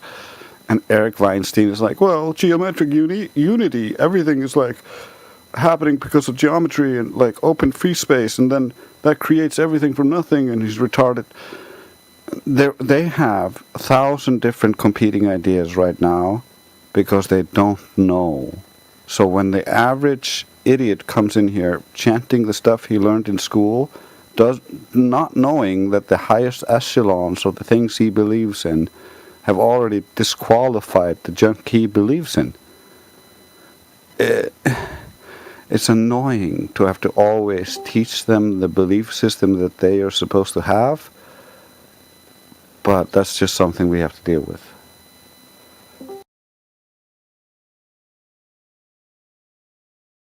Grandpa's here if anybody has questions, comments, concerns. Or if anybody just wants to chat, I'll be here. What was the Vietnam War like? Oh, I met some of the best people I've ever met in the Vietnam War. Some nice people out there.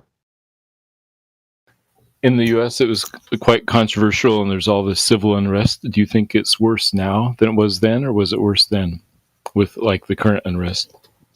Well, I think the libtards are worse now. I'll just say that.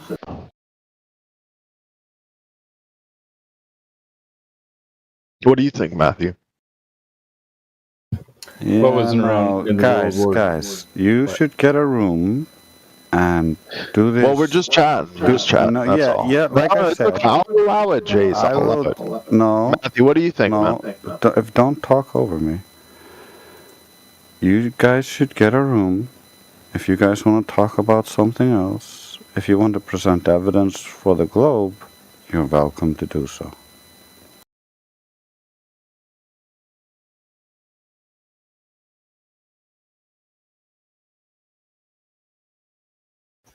The Vietnam War couldn't have happened on a flat Earth. I'm just kidding. Yeah. Well, I mean, if the Earth was flat, I think they wouldn't be so nice. You know? You always gotta start with a flat earth. It's supposed to present to Wait, what's that? evidence. Your mic sucks. I can't hear you, man.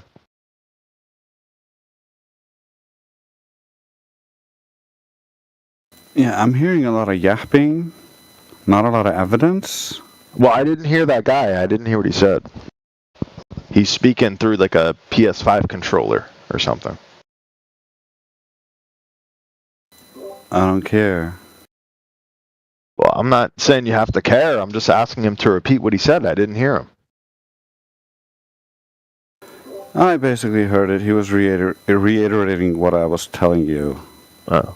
Where's the evidence? Oh, nothing interesting. That's what I asked for. Yeah, but like I said, nothing interesting. Yeah, what I'm saying was nothing why interesting. your proof has to start with flat Earth couldn't be happening because instead of saying, well, the proof for the globe is this, this, and that. Well, I'm just making a comment. You want to talk about the globe? What the hell? What is this server for? You tell me, dude. Is this? I know this is not your first time here. You definitely know what. No, this is my second time here. It's more than that. Oh, what are you counting every time I join? What number am I up to? I've seen you here multiple times. Talking What about number am I up to? Same. No, bro, stop. You lied. I'm just curious, dude. No.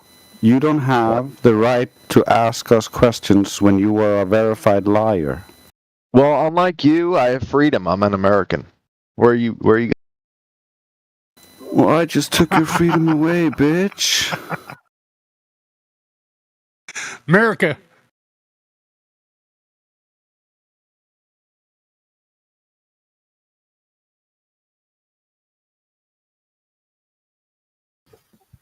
Here's some evidence. There's eyewitness testimony of people who've experienced weightlessness, which doesn't seem to make sense if the Earth were flat, that they could be weightless for days on end. Again, why do you got to compare it to the flat Earth? Well, that's anecdotal evidence, which we have to take on faith, which does not compare to Well, hearsay. empirical evidence or the measurements of the ground. Yes, it's hearsay.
So we're getting no evidence? Is that what I'm getting from this? Well, I think eyewitness testimony is evidence, but you didn't like Well, it. I told you it's not comparable to empirical evidence, so we need something comparable, not something that we need to take on faith.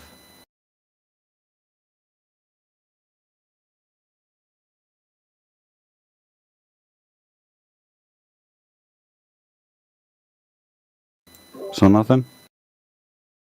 Yeah, even somebody purporting that they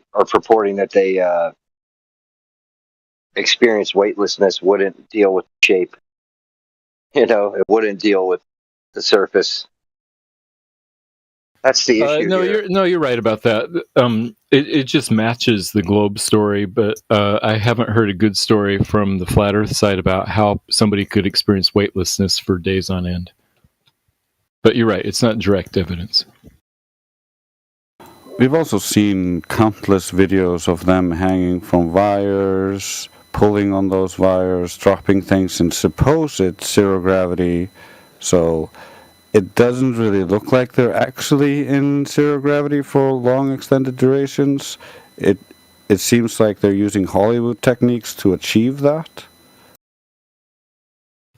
Yeah, I think you'd be stuck saying that they're all faked because it No, only I'm takes just saying. one I'm single just saying time for it to- that's what their evidence, supposed evidence, the anecdotal evidence that you're talking about. They record that and show that to us. However, there's errors in that don't conform to their story. So when I see those errors, I think, well, why should I believe them when it looks like they're doing this in a studio? Yeah, but I'm saying you're stuck saying not just that there are errors, but that the entirety of the corpus of all of those videos are entirely faked. Because all you'd need is 90 minutes where it wasn't faked. That would be enough to show that the Earth isn't flat. No. Yes, that's the way it works. No. I'm talking about for logic instance, NASA had a replica of the ISS inside a Boeing 747. And then we got images and videos from NASA that showed, for instance, weightlessness, and she was using water and putting it in her hair. However, around 3 minutes, maybe 2 minutes, there would be a white flash, and the video would be cut, and then she would continue, and then a white flash, and she would continue, and a white flash, and she would continue. This is what would happen if you're in a parabolic flight in a 747, and then you would need to cut whenever you're hitting the bottom of that parabolic flight. There are endless problems like this with the NASA footage, so why am I required to believe any of it when none of it can be verified? especially when you're trying Yeah, to no, I see what compare you're that to the measurements of the surface.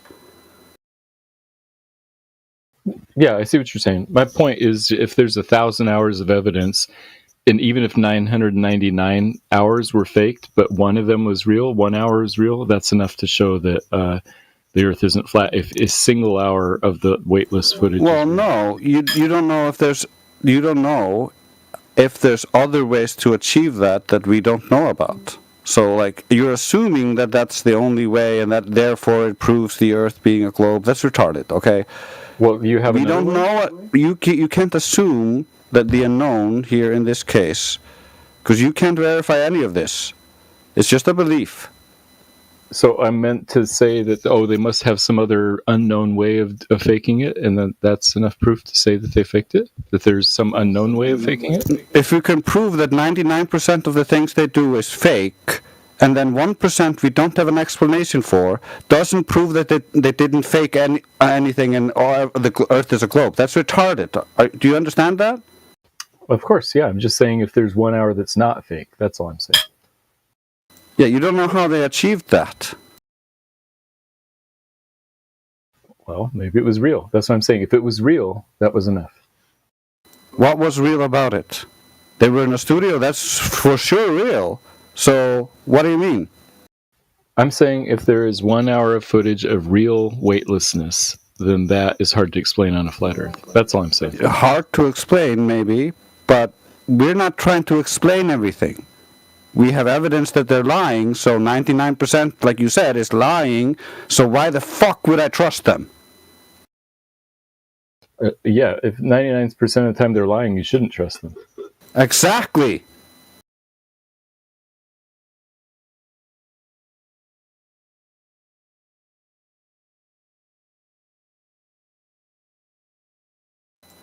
But it's 2 a.m. and I need to go to sleep. Thanks for chatting. Yeah. Matthew, you do you. Thanks.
I didn't say that. I didn't say anything about Yes, that. you did. You said it depends on the guy. Yeah, it depends what he's doing, is what I said. We just get a lot of Yeah, fallacies from the Globe side, right? So all you're doing now is appealing. Hold on, dude. Hold on. What's the fallacy? Appealing to credentials, appealing to majority, right? Both fallacies that you're doing right now. That's exactly what you're doing right now. You're confused. Look, people get confused by these informal fallacies all the time. I'll tell you why it's not a fallacy. You don't care about the empirical evidence. You're just like, oh, how come everyone's not a flat earther, right? But the thing is, right, this information, right, is being censored like crazy, and most of the qualified people that we talk to that come in, right, they don't even know our arguments, right, because they only have access to false information, right? Because not only, hold on. What's that? All that can be true, but let me just tell you why that wasn't a fallacy. So people get these informal fallacies wrong all the time. An appeal to authority is when you say, look, the reason why something is true is because an authority says it. I'm not saying that. I'm saying that, look, if the theory were true, I said credentials. I would expect... Appeal to credentials. Yeah, authority, it doesn't matter. It's the same thing. No, it's not the same thing. Oh my God, dude, just listen to what I'm saying. I'm not making the argument that, look, like these people in authority, these people with credentials are saying the opposite, therefore your theory is false. I'm not saying that. What I'm That's saying exactly that is what you're saying. No, just listen. Let me tell you what I'm saying. What I'm saying that is... We heard what you said. No, well, let me... All right, you're just telling me what I'm saying. I'm trying to clarify. No, now you're trying to change what you're saying. No, I'm not. How do you know? You haven't even heard. From the, I already heard it. Everyone heard it. It's recorded on YouTube. I'm trying to Listen to yourself back. Bro, you just fallacies and feelings we're getting from you. Okay. All right, just let me know when I can speak then. Yeah, so a whole bunch of... Now, you said let you know when you can speak, right? And then I started speaking. I'm just going to go back to that point, so go ahead.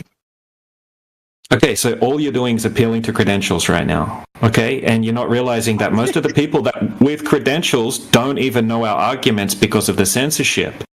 Now, we have GHD, geophysicists, we have PhDs, all sorts of people, right? Pilots, all sorts of people with credentials that are flat earthers. So, but we don't need to appeal to credentials. That's what you're trying to do.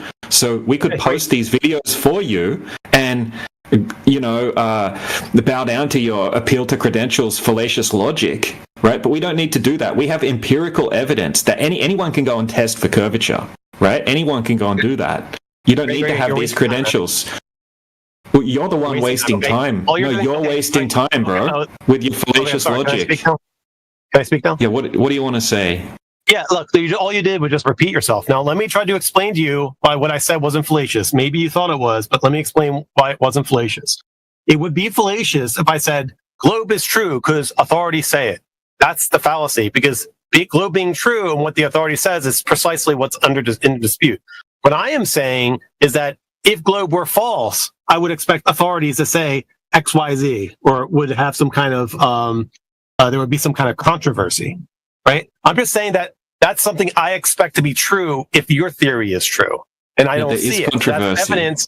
So that's evidence, right? So that's evidence against the theory. So do you understand why that's you don't even understand the basic arguments, so you obviously haven't looked into any of this. I know, but if you would understand what I'm saying to you, right? What I'm saying to you still constitutes evidence against your theory. Can you try to steal me? Yeah, you're saying a lot for not saying anything, bro. You're saying a lot for not saying anything. Like the main point. Can you just steal me what I said? Bro, the main point is this, Mr. Cool Guy. You're not that cool, but okay, I'm just gonna leave. All right, see you guys. But listen, look.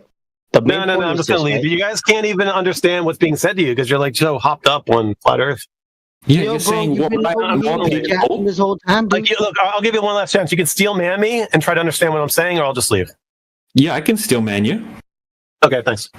Yeah, you're saying why isn't there more controversy amongst the academic field, right?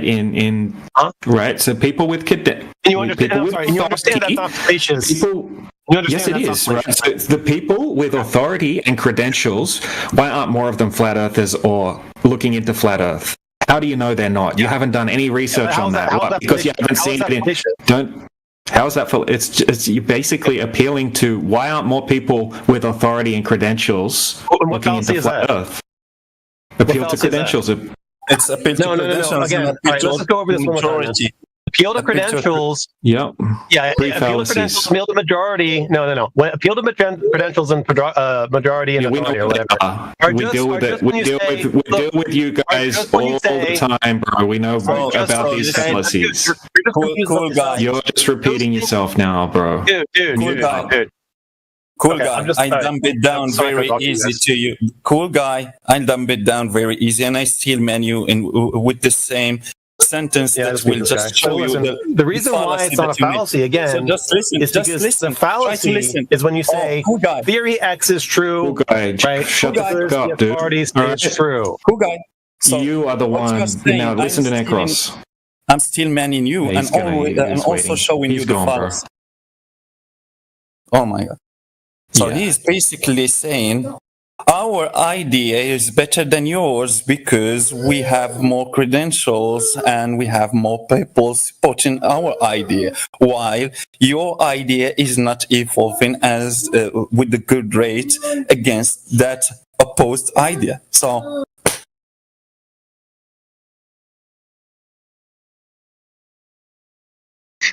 And DJ, you move faster, bro. Just blatantly denies all of the empirical evidence that was being presented and just goes straight to fallacies, straight to appeal to majority, credentials, authority, and then denies he's doing it. It's absolutely ridiculous. That guy comes in here all the time, doesn't he, Kemba? Actually, I haven't talked to that guy. This is the first You haven't? time. Yeah, I remember speaking to him before. Why did he yeah. get banned, text suppressed, and all that? What's going on? He got text to press because he got muted. As soon as he got muted, he left, and then he wanted to chat Skank so he could make some parting words.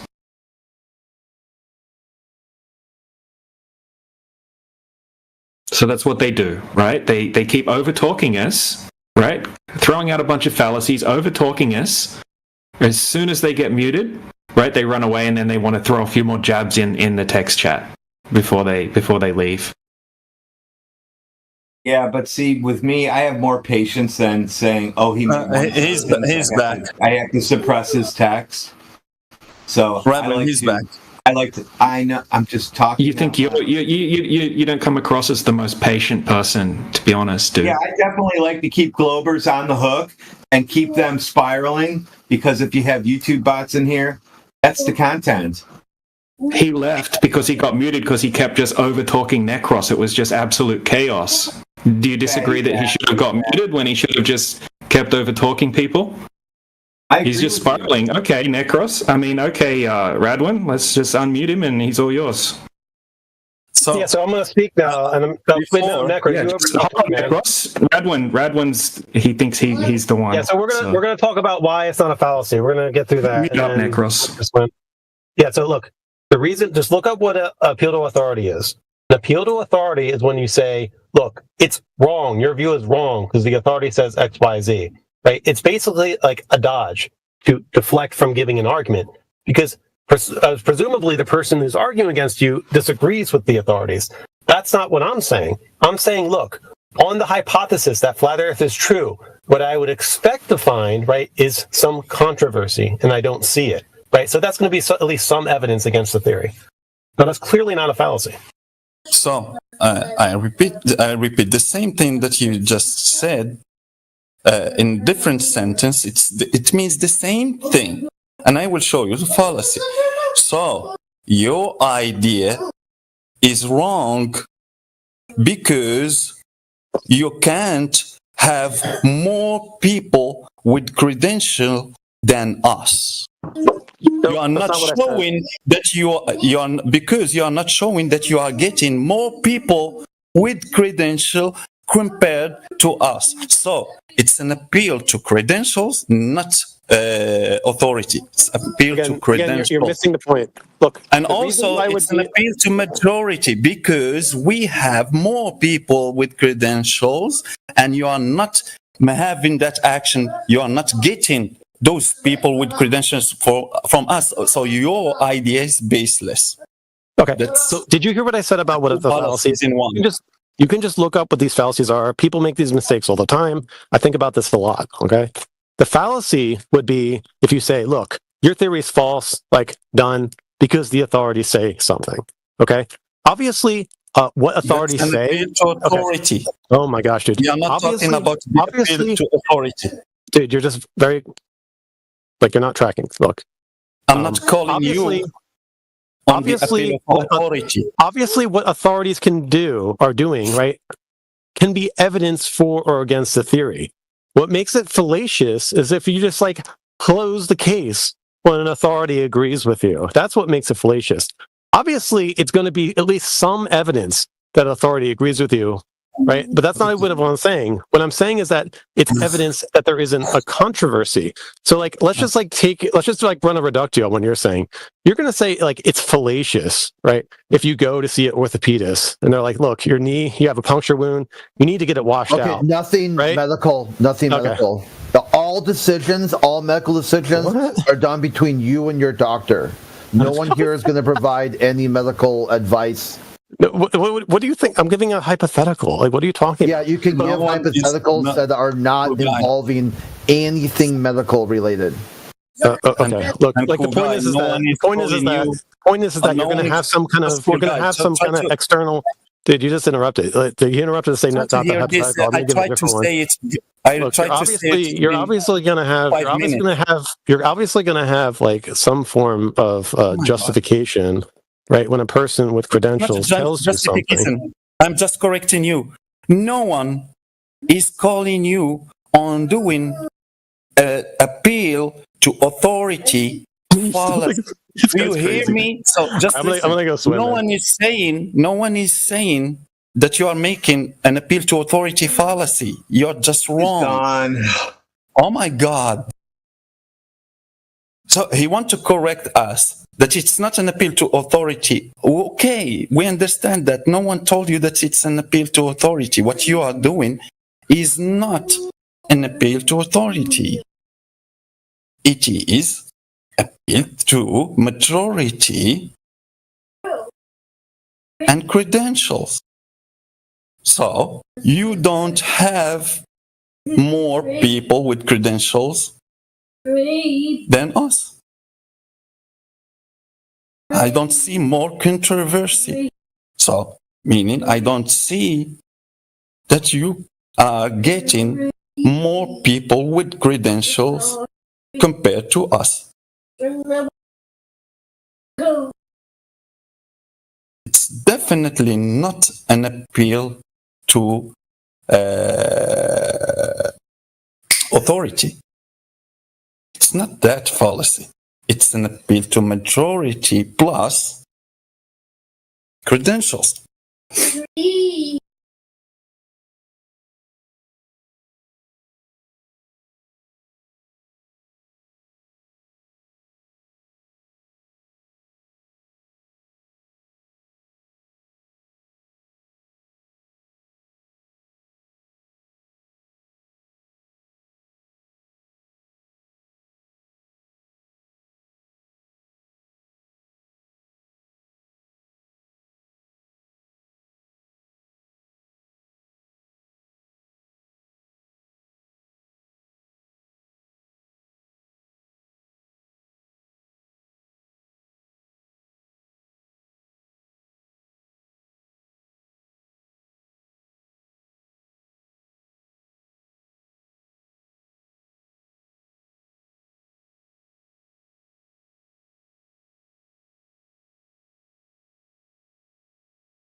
Yeah, Brother Drace, that's 100% true.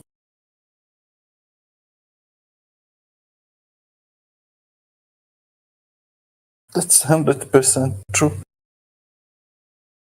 It's a dumb argument.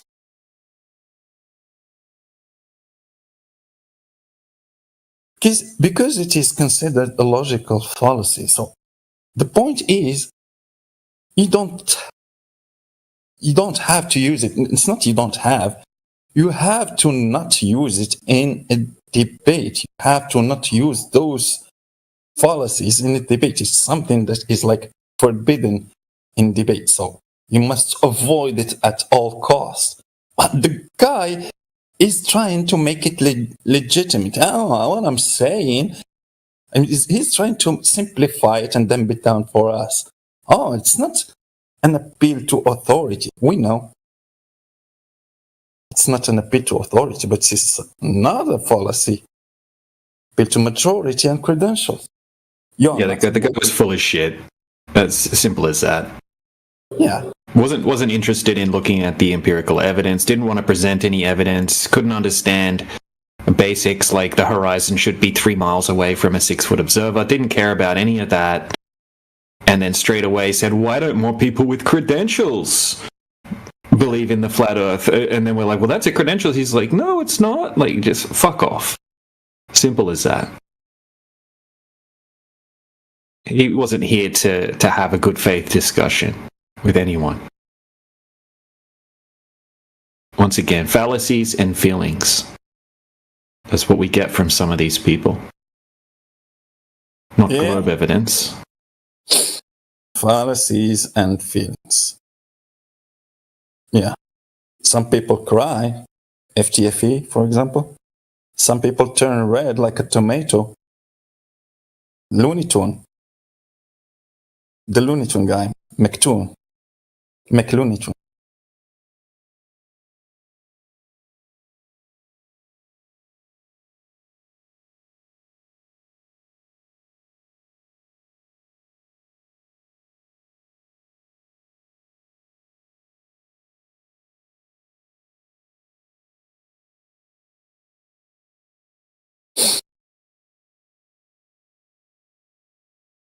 Necros, what's your opinion on the horizon rising to eye level?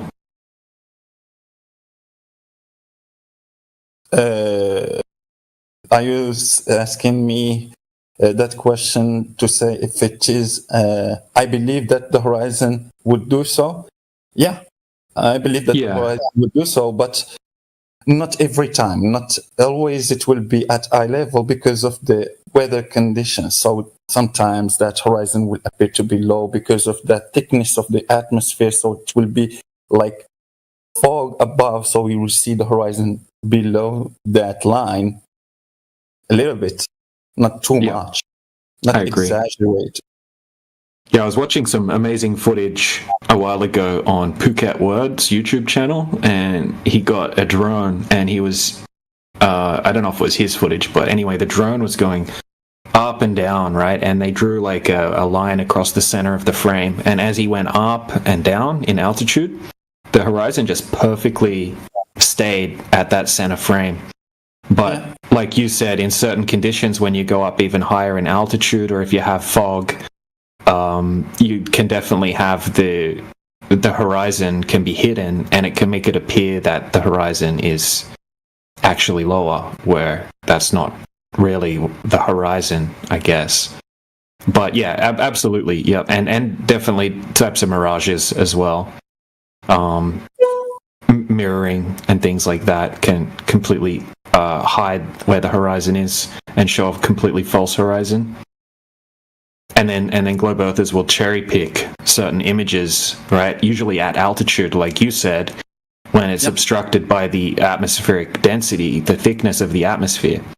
That's hiding it, and they'll say, "Oh, look, the horizon's lower." But yeah, it's cherry picking, and it's just ignoring obvious factors. Yeah. Where I live on a giant hill, and we are near to the beach, not too close. There is some miles between us and the beach, and I can see the horizon from my house, from the top of my house. So yeah, whenever I go to the roof to just smoke a cigarette or roll a joint, something like that, and I go with my cup of water or cup of tea, I always check. I always have that habit to just check, and I go with the level of that cup of water and put the cup horizontally. I fill it to the top, and I put it on the wall, and I just put my head like that test that they do with the tube. Remember that one, or with the level, and they compare it to the horizon, and they show that the horizon like it's dipping down. It's not doing that for me most of the time. Sometimes when it's like I'm telling you, it's like a little bit foggy, so even I can see that thickness between that surface of water till that horizon, so that line, so the height between the roof of a house that is in distance, so I use sometimes that roof of a house. So that line, I feel like it's cut in half. So like that surface of the ocean, I don't see the same exact distance. Like it appears to me like it's cut in half, and I can see the gray in the sky between me. So I can feel even the weather. So I know that it's a weather that won't help you see too far. So it's like there is so much humidity in the air around you, so it's a little bit foggy, but you can see a little bit longer distance than a very foggy day. I think you can understand me. I'm so sorry for the monologue.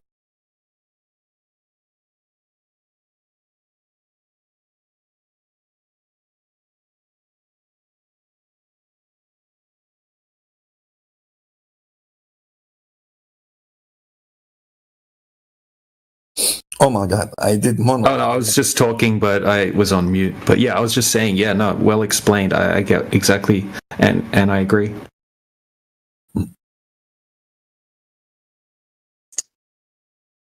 Is it me or you? I don't hear you anymore.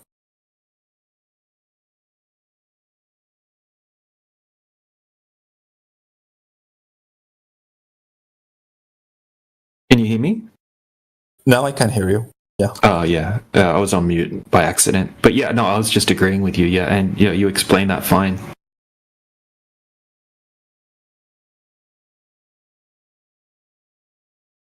So, like I said, one day, I believe the horizon to be just due to the limit of your vision and atmospheric conditions. That's all. There is nothing else. Yeah, well, yeah, exactly. No, I agree. Yeah, limit of your vision. So it's perspective, the angle of that of your eye. So it will meet. So the sky will meet the ground at that line. If the weather is consistent, that line will be always consistent. So it will never go farther or closer, higher or lower. If the weather is consistent, the humidity and all the weather conditions are consistent and doesn't change, that line will never ever change. No weather conditions, the same thing, will never change.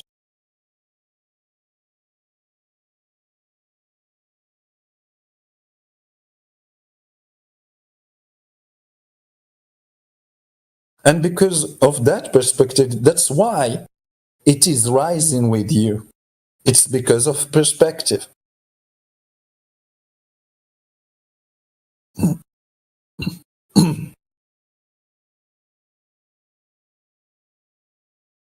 Best part about that is we can show that, we can prove that, and their math doesn't account for perspective.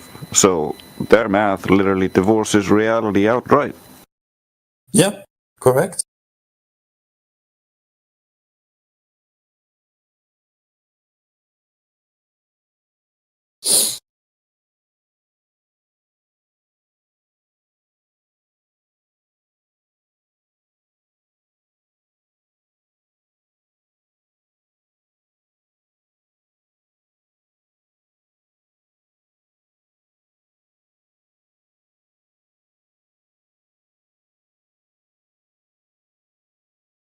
You know, something I was thinking about, I would like to know if you were to hypothetically remove all of the atmospheric conditions, at what distance would the horizon be from a 6-foot observer? That'd be really interesting, but I don't know. Yeah, I just know that if once you lower the humidity down, you can see so much further than the globe. It's insane. Yeah. Yeah. Yeah, I think the horizon will be magnitudes further than the horizon that you see in dry days. And I think also at that moment, the only thing that will stop you from seeing objects in distance is their angular size. That's all. The horizon will stretch so far, something that I don't know. So maybe till it covers everything. So what will obstruct your view at that moment is just the angular resolution of those objects in distance. So maybe you see those mountains in 1,000 miles in front of you, but they are so squished down, so you see them as being that line of the horizon. So it's merged with that horizon. So they are forming even like half a pixel for take that photo of that imaginary picture. So they will be like merged with the horizon. Everything in front of you, who knows if it will be like limitless?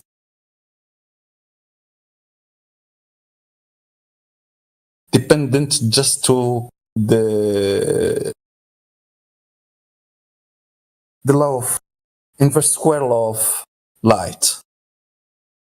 And does the inverse square law of light depend to a medium? Or can work also without any medium? So the light will have attenuation even if it doesn't hit anything, like molecules in the medium. Will it go indefinitely?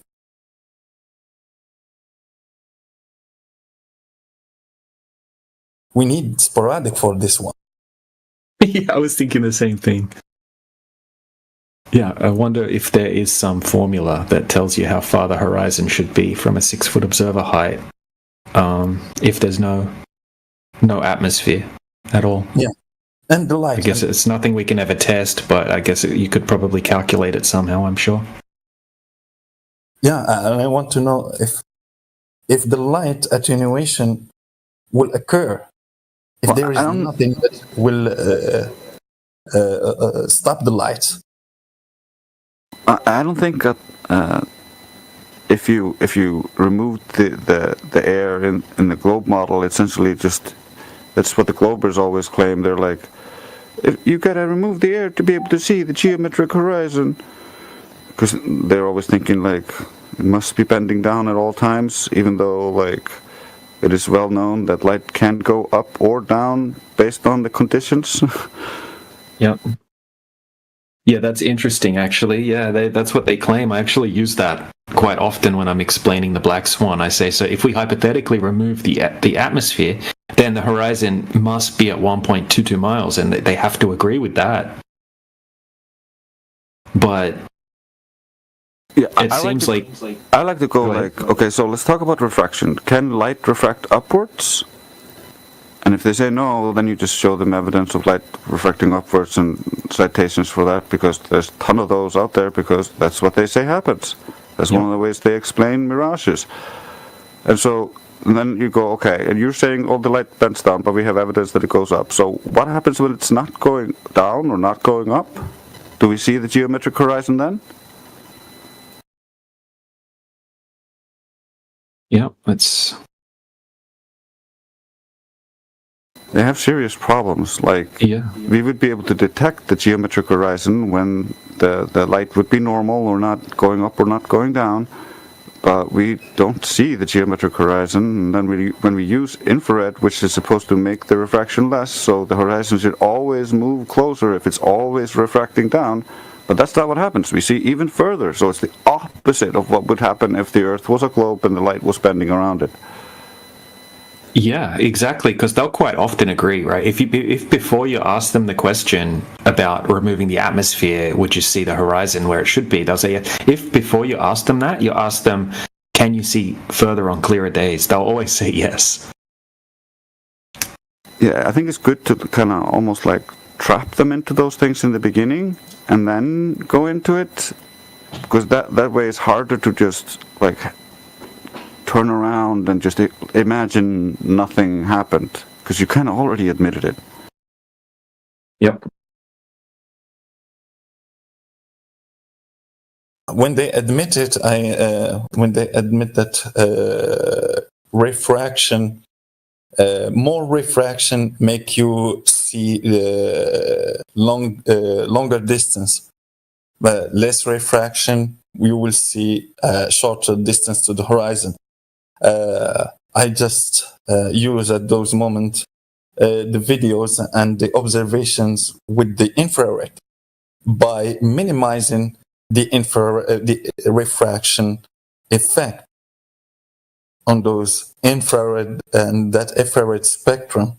So if we minimize the refraction effect using an infrared filter or lens, camera or telescope, so we should see shorter distance, but we don't. Yeah, we see the opposite. See longer distance, exactly. I've never seen a single observation where the geometric horizon is anywhere close to where it should be. Did you see that one that Jay Tolan made with the thermal camera? Yeah, I've seen it, but I haven't looked deeply into that one because of the altitude and you know, the elevation and stuff, changes of the land below it. I just haven't looked into that one enough. Yeah. I need to.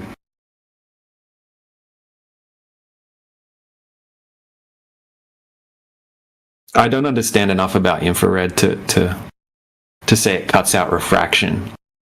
So how much does it cut out? I think the best thing to do would actually be to go to a place where you have a body of water and you have the water temperature is the same temperature as the air above the water.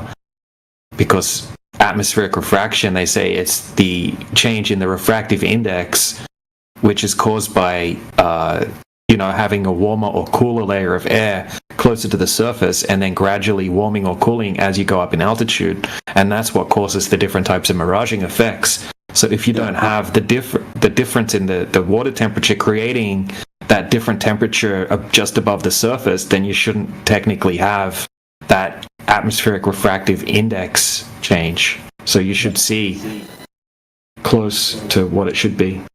Yeah, it's how steep the gradient is. If there's a big difference in temperatures, and the bigger the temperature difference, the harder the gradient, if you will. Like it's bigger and has more effect, and becomes almost like a band, if you will. That's one of the reasons when you're looking out and you see like miraging effects in the air, or like all these towering effects where you see the stretching out, like for instance in the Black Swan image. That's where there's a gradient in the air, because oftentimes there's an inversion, or like hot air is coming underneath, or cold air is coming underneath the hot air, and so when these inversions happens, you get these boundaries between them where they're diffusing into each other and equalizing, and so that's where the gradients happen. Yeah, completely agree. Grace, my problem is not with the gradient like you're explaining it, but how that gradient will be just horizontally. I can understand it, being vertical. So There's like they try to invoke. Yeah, I know what you mean. They try to invoke the pressure gradient, but that's not what anybody's talking about. This is winds and the motion of hot and cold air as it moves against each other, and like the whole air is dynamic. So like each wind wave that hits you is a pressure wave. Like they imagine this idealized like pressure gradient going all the way up and down, but it's not like that. It's chaotic. It's inhomogeneous, anisotropic. They imagine that a gradient that is vertical to the sky. Yeah, the Globers like to do that because they invoke gravity, but that's just not realistic conditions. But it doesn't work on their favor because for their claimed refraction, even if we don't use the Snell's law, we use that refraction that they claim that is because of the density. So the light goes from less dense medium to a denser medium, and it slows down, so it changes its path. No, going to the sky, light going from an object to the sky, it's going from a denser medium to a less dense medium. So it's not slowing down, but it will speed up. So it will not refract down.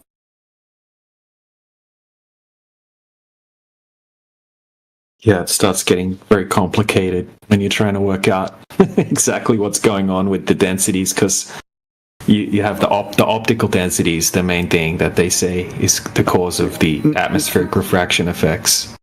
Necro is also really right in that one of the things they do to try to mess with this, to try to invoke the ball, is depending on which way they imagine the gradient, they move the starting point from either their eye or the other location. So, like, in order to make it always bend down, if the gradient is inverted and the starting point of the laser or light would cause the light to go upwards, they simply imagine the light coming from their eye to the object and bend it down. Yeah. That's what they think, that they change the vector so the light is not coming to their eyes, but it's going from their eyes, like Superman.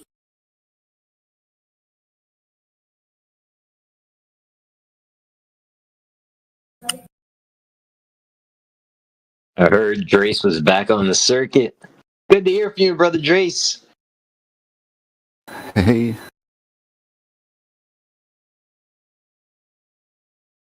He's like, who the hell is that?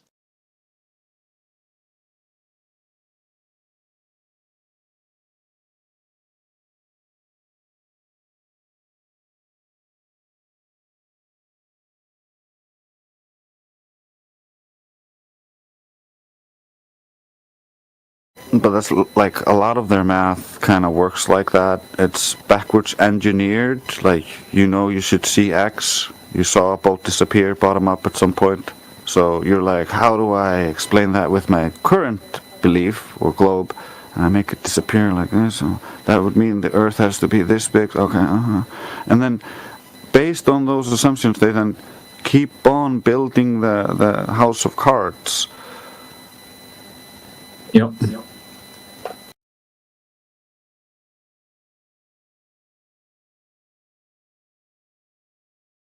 Yo, what's up, Gideon? How are you, brother?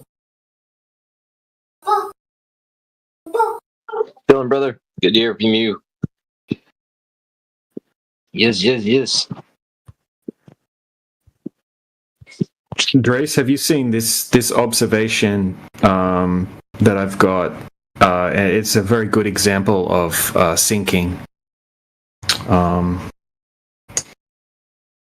So I'll just a few screenshots from the video clip that I've got here. So this is the ship that I looked up on Google, right? This is the exact ship that's in the demonstration. Okay, so this ship in the demonstration is about 12 to 13 nautical miles out. And it shows the ship radar or whatever. It shows that it's anchored, and I think it's 12.9 nautical miles out from the shoreline. Okay, so in the morning, 9:30 a.m., this is all that's visible of the top of the ship, and it kind of looks like it's behind the horizon. But over the next 3 hours, the guy keeps zooming in and out on the ship, And you can see in the morning when sinking is more likely to occur, as the air temperature heats up as the day goes on, that sinking effect starts to come to an end, and you start to see more and more of the boat. And then 3 hours later, you can see the entire boat again. In fact, instead of sinking, there's actually a little bit of the opposite. Looming starts to take place, and a little bit of stooping. But here's some more images. So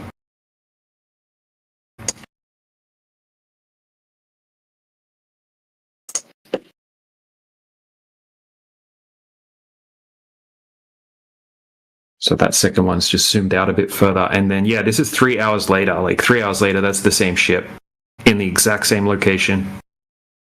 And you can see the whole ship. I'll just upload the video that goes along with it. It's crazy. It's like we're literally watching hot air rising and taking the quote-unquote picture with it, if you will. You know that it is like that short video that you have with the paper boat on the road? It's similar to that, exactly. So that's an inferior mirage. It's more of a steep gradient because you get the really obvious inferior mirage, like mirroring effects and whatnot, because the concrete or the road surface heats up quite drastically. So it creates a very warm layer of air above it, and then it slowly cools down as you go up in altitude. But this is sinking, which is a type of inferior mirage where you don't have that drastic hot to cold. It's just a little bit cooler. a little bit warmer, closer to the surface, and cooler above it, right? And that's why it usually happens during the night or early in the morning, because the water temperature doesn't really change much during the day or during the night, but the air temperature cools right down at night. And in the morning, that air temperature is still quite cool. So in certain conditions, you can have slightly warmer water temperature than the air temperature in the morning. So it can create that textbook definition sinking effect. And then as the air temperature starts to increase, the refractive index gradient changes, right? So you don't get that sinking effect anymore as the day goes on. So it just goes to show that, it's just another explanation or another reason that if the Globers want to claim a ship over the horizon, it's another thing they need to account for. It's actually a very difficult thing for them to account for, to validate that this type of mirage isn't present. Okay. Yeah, because now we have something that we can validate that happens all the time and is not Earth curve, and so they need to now exclude that from being what they assume is Earth curve. Yep, exactly. But they already witnessed that phenomenon on the Black Swan observation. Black Swan with the oil rigs, they already have that moment when that horizon appears to be in front of those oil rigs, and the other observation, which is the Black Swan, when the horizon is behind, so far behind the oil rigs, like here. I think this one is from QA.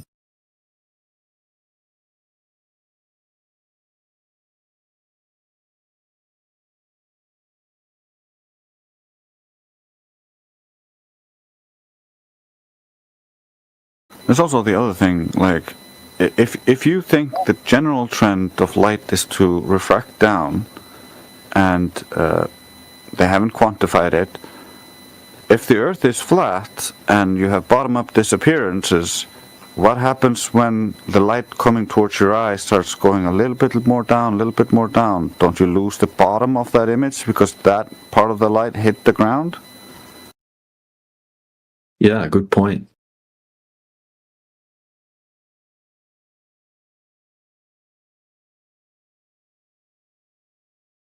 And that's kind of how I see sinking as happening. Like,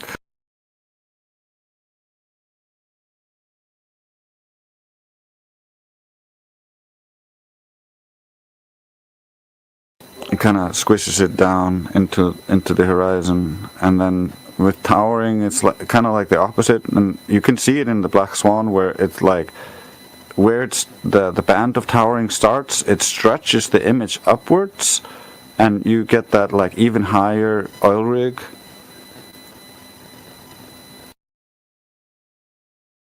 Yep.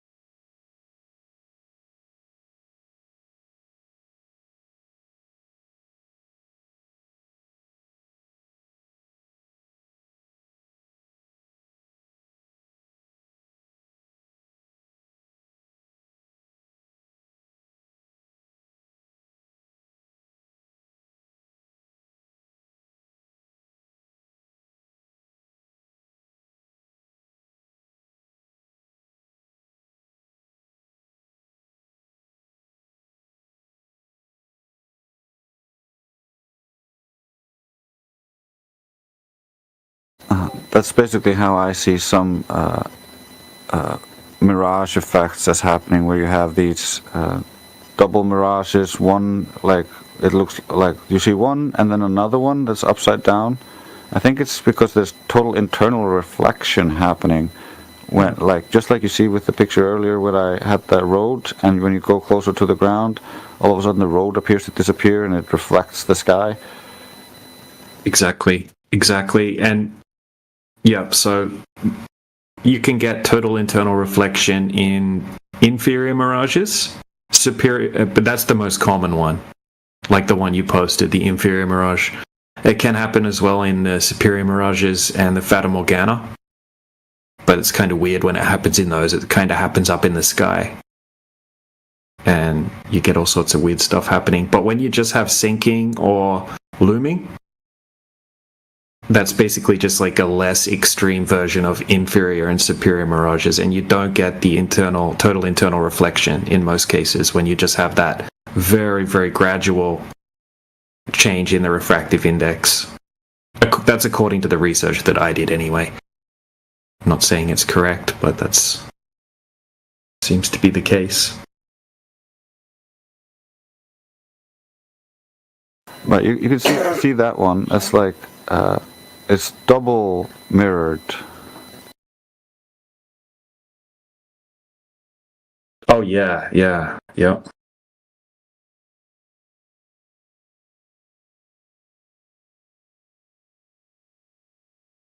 And like you said earlier, quite often it's kind of like a soup of different temperatures creating different refractive indexes in pockets, and maybe at 2 miles you've got something happening with the temperatures, and then at 3 miles something different, and then at 5 miles something else is going on, and then you just get this like soup of different types of mirages all blended together. And that's why you Google mirages or superior mirage or Fata Morgana, and there's no consistency in them in most cases. It's like crazy shit going on in all different ways, slightly different soup, like a soup of effects, kind of like you see in the Skunk Bait time lapse, I guess.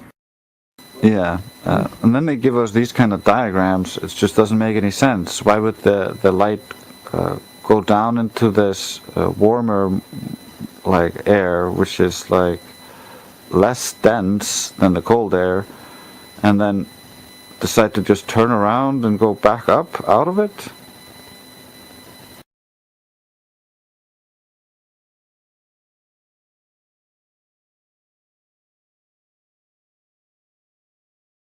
It's like going like the opposite direction it started in.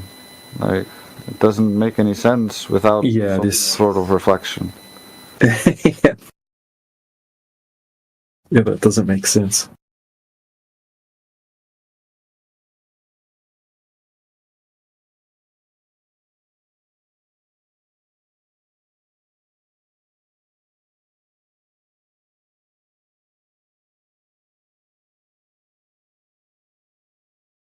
And when I read different, even like .edu sources, when I'm looking at the explanations of different types of mirages, I noticed tons of inconsistencies and contradictions between different sources, right? Claiming this and claiming that. And it's like the opposite of what the last source that I read claimed, right? It seems like they don't really know.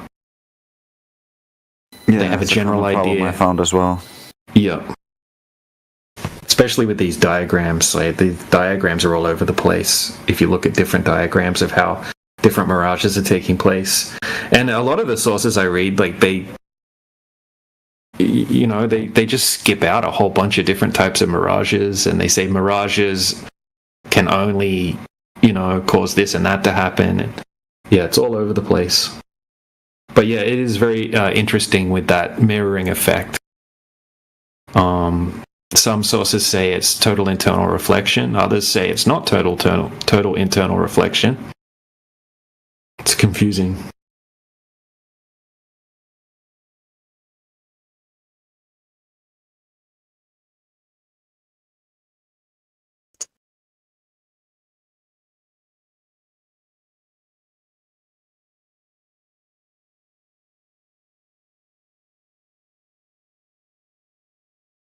But the Globers just butcher it. When the Globers are talking about atmospheric refraction, they're just completely butchering it. They're trying to oversimplify it, and they'll just say that when it's not as clear of a day, then there's more refraction. It's high. That means it's higher refraction, and therefore you can see way further than what you would be able to see on a globe. And they kind of just leave it at that, when that's just butchering it.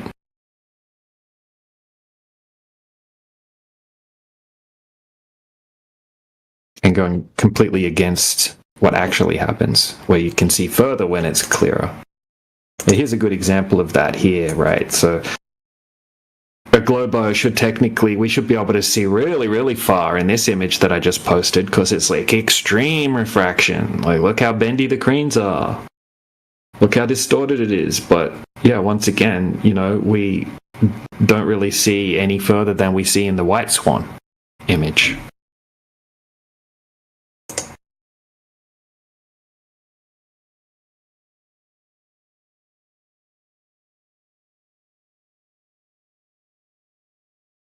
It's mad towering in the air there, like stretching that whole rig way up, and then the cranes and stuff on the other one. Yeah, it's crazy.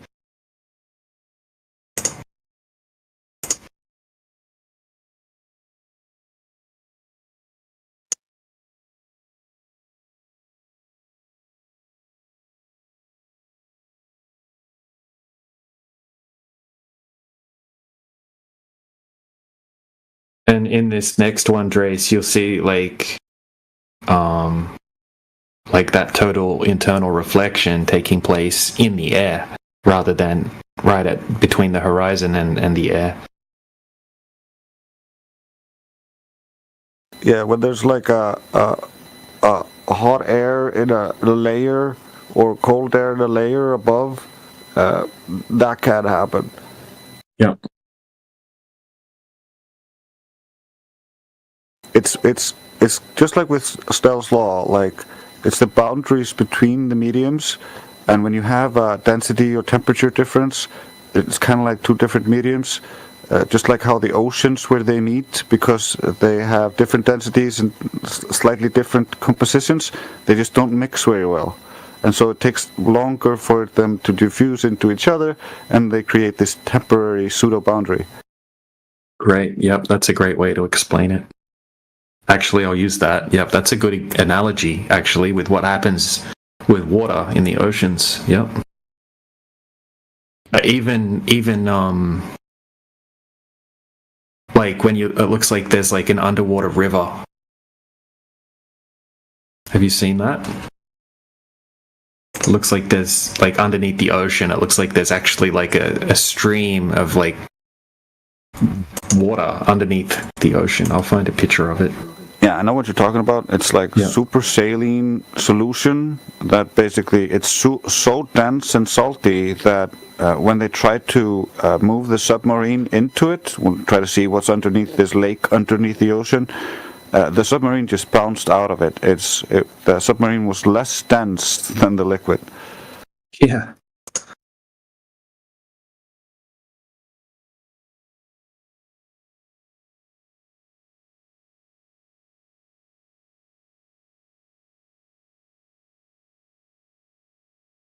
Yeah, check out that image in the side chat. Literally, if there wasn't a scuba diver there, you could think that this was just like a creek in nature.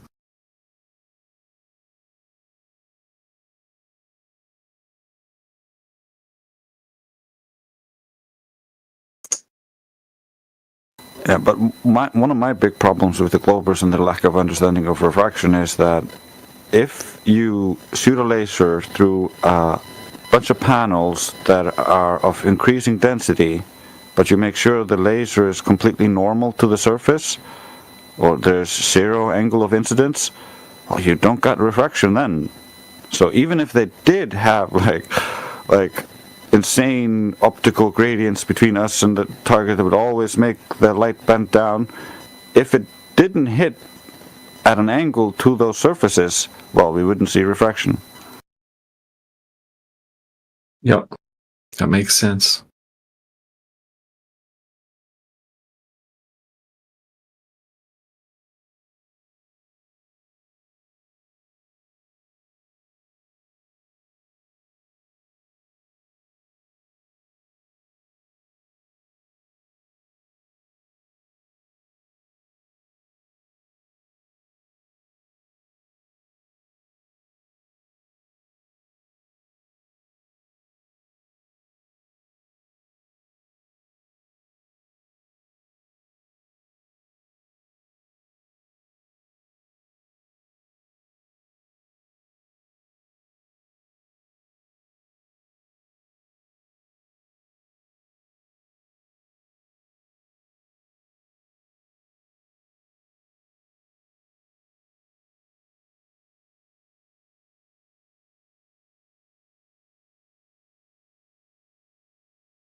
Refraction is pretty fun. Yeah, it definitely is. I've been it's been like my favorite topic to look into this year.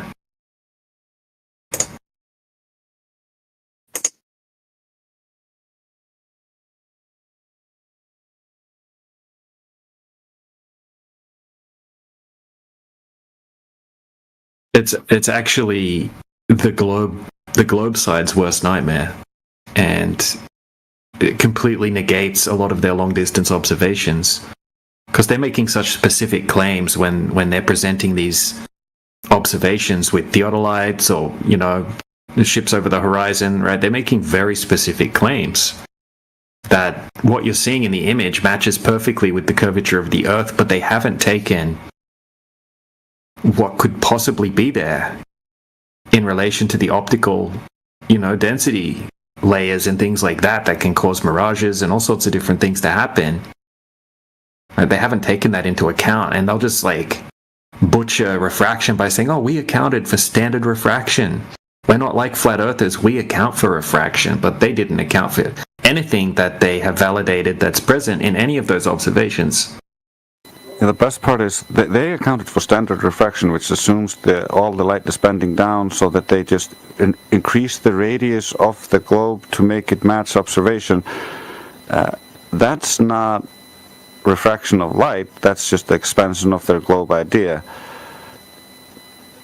They have so much problem with refraction because once you start claiming standard refraction, now you have to account for this variable in all of your other models where you ignored it. What, Aristophanes didn't have any refraction? Well, the eclipse models don't have any refraction. Well, the daylight model is actually not fully accounting for their imagined refraction.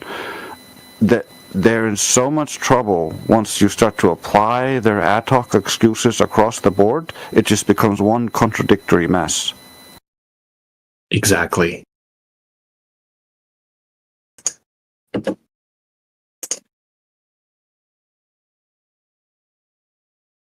I mean, it's just like imagine if you started to like if gas suddenly started to act like gravity affected it, and it would start coalescing together into liquids because now there's attraction between gas molecules, or the gas would fall down, go boom boom. It would instantly turn it all into liquid, and we would all die. Yeah. Yeah. That's the best debunk. Takes it all away. We don't even have to have the refraction debate then. Oh, that's interesting. Yeah, I like those ones with the water. That's just trips me out. That's crazy. I still have no idea how that's possible.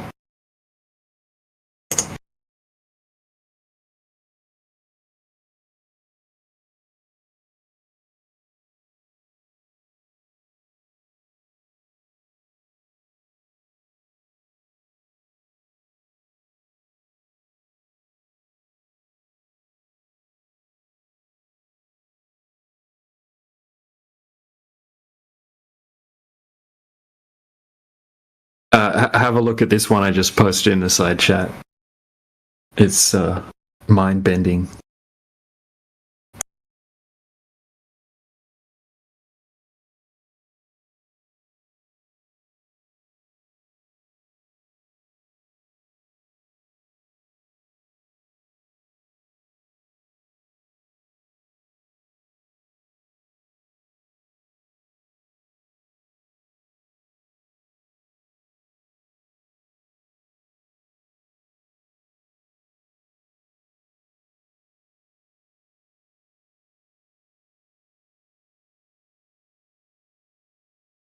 I'm showing Karma. I already seen it. It's pretty cool.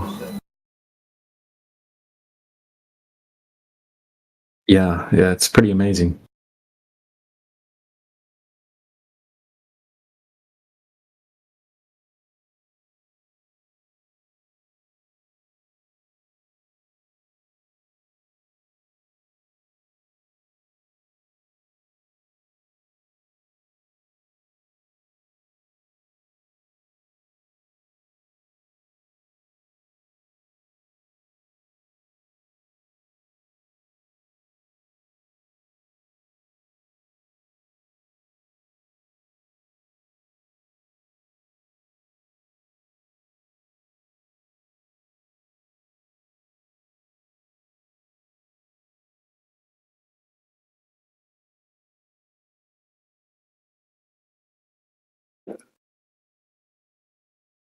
I'm unmuted.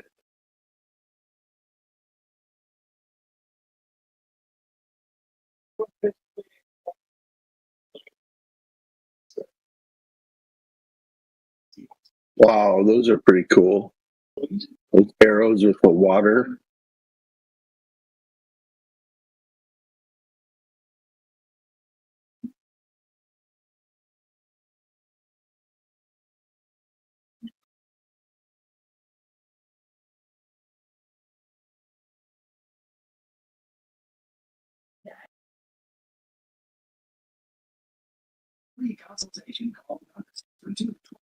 So, how many people in here are Christian?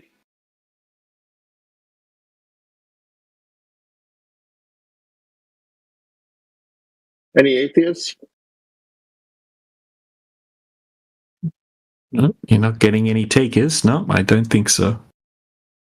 No Christians and no atheists. Interesting.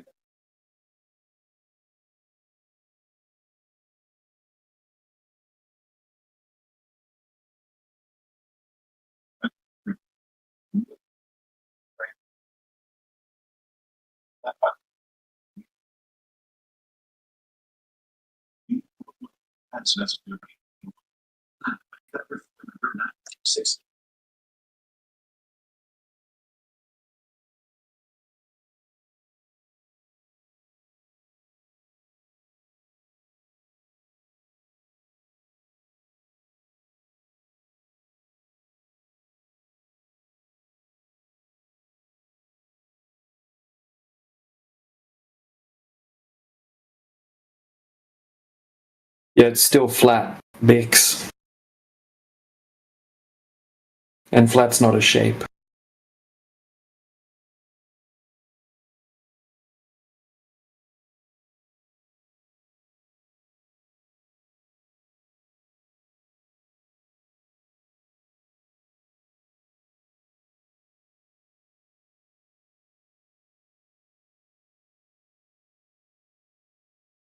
Are you saying it doesn't look flat because of hills and valleys and things like that?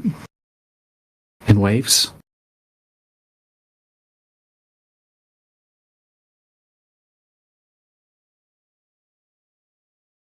Looks like a basketball. Right, so do you have any evidence? So you've never seen the Earth curvature yourself, have you?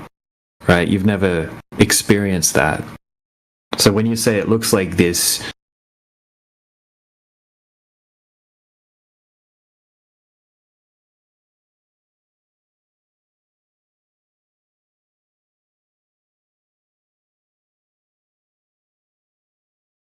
so you're like a little speck on that basketball, right?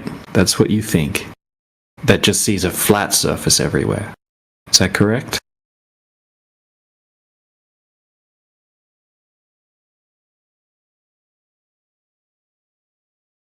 So Big says, have you seen it flat, bro? From the outside? No, we're not claiming, right, that you can go outside the Earth, right, and take a God's eye view of it and see like some sort of flat object, right? That's not, flat is not a shape, right? There's no curvature over distance that would be required for the Earth to be a globe.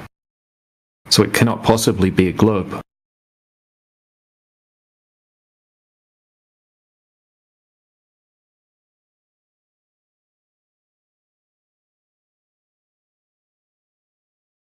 Flat isn't a shape, my friend.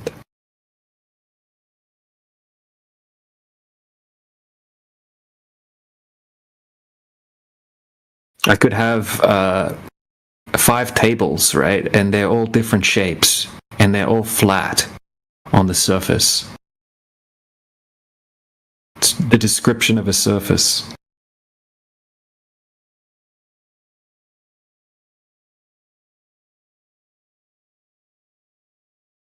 Just like bumpy. Bumpy also is not a shape.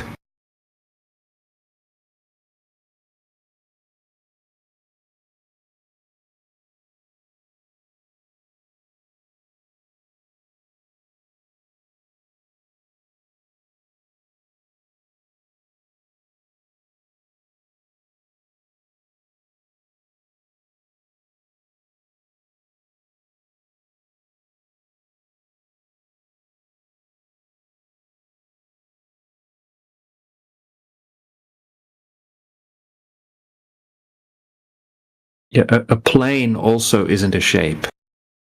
Right, that's just another way of expressing that there's no curvature over a surface.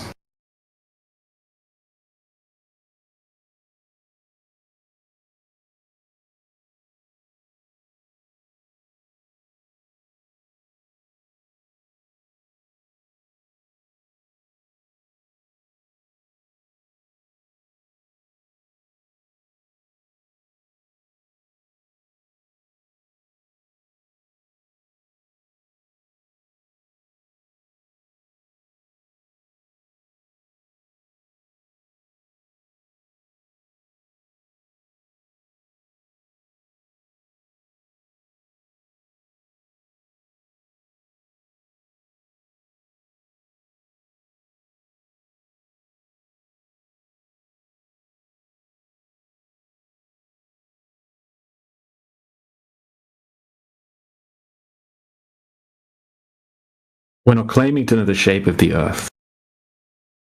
You are. You're claiming that the Earth is a globe. No, we're not claiming that.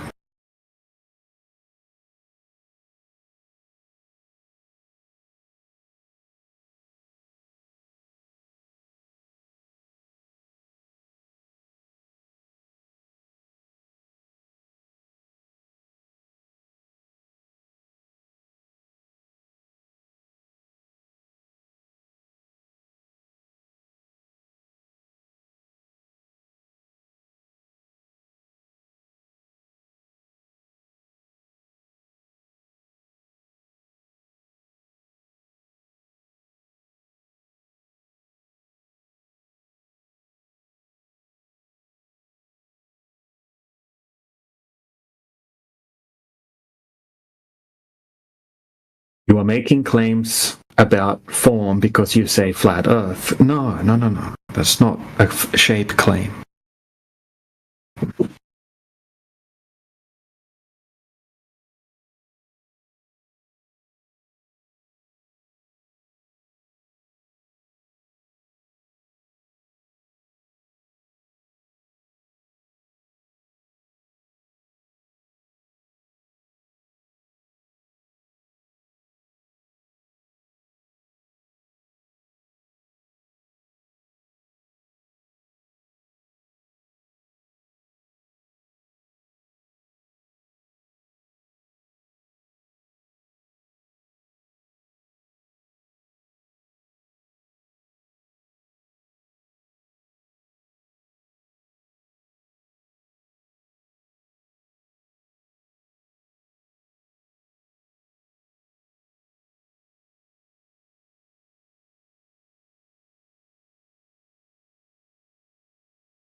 It works. Right. It's a natural law. It's something that happens testably, repeatably for everyone. Right? In which you have high pressure, always go to low pressure. Entropy isn't fundamentally about pressure. You realize that?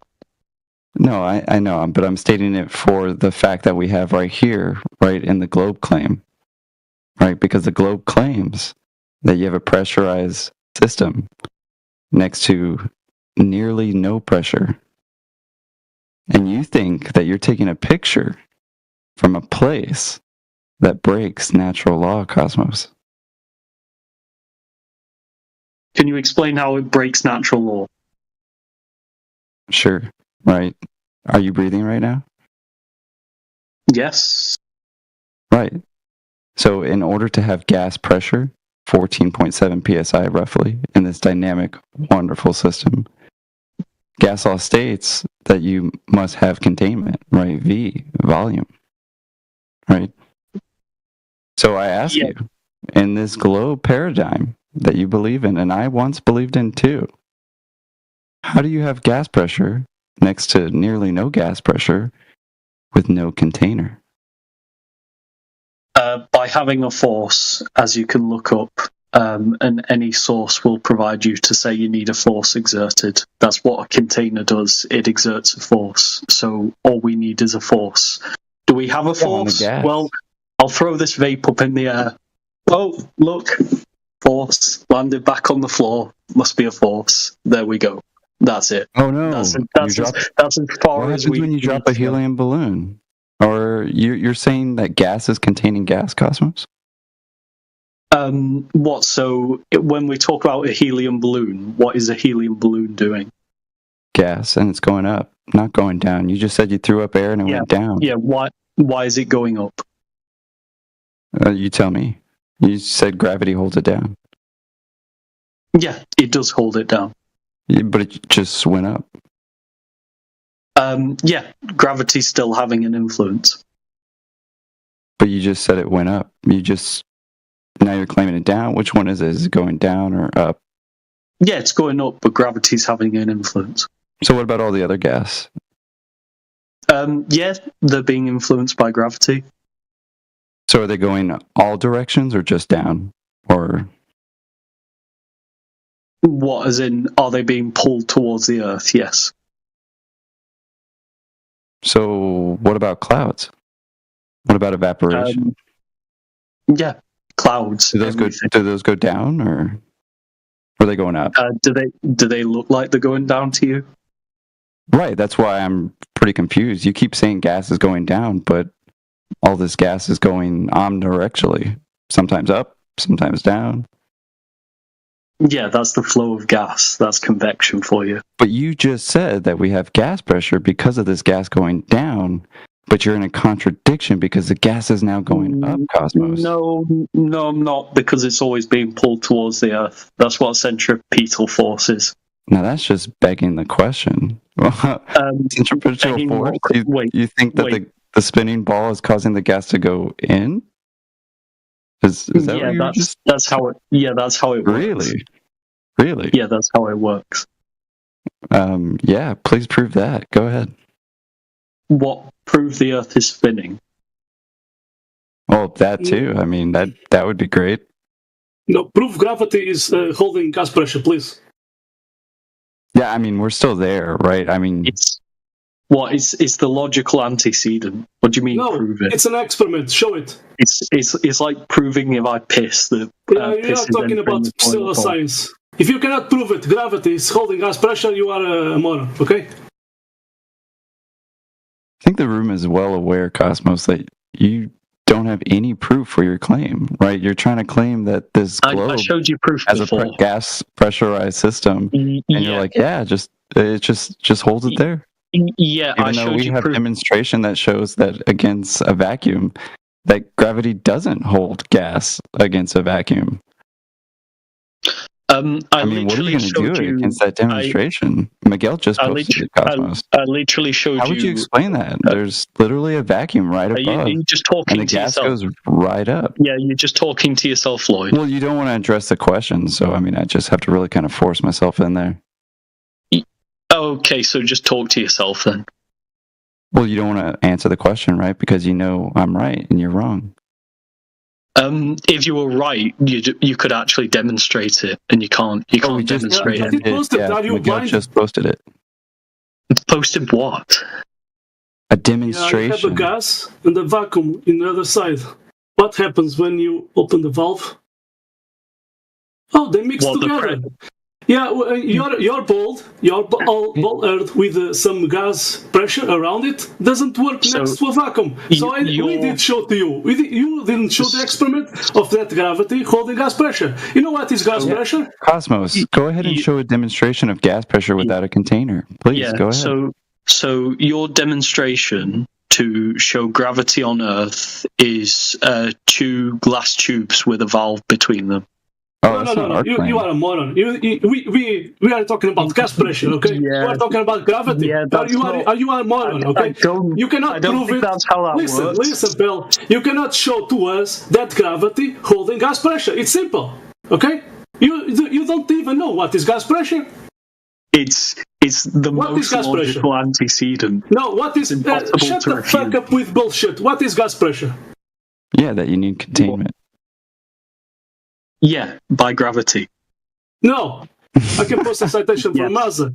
You know, gas pressure is the force of the gas molecules colliding with each other and the walls of the container. Okay, you need the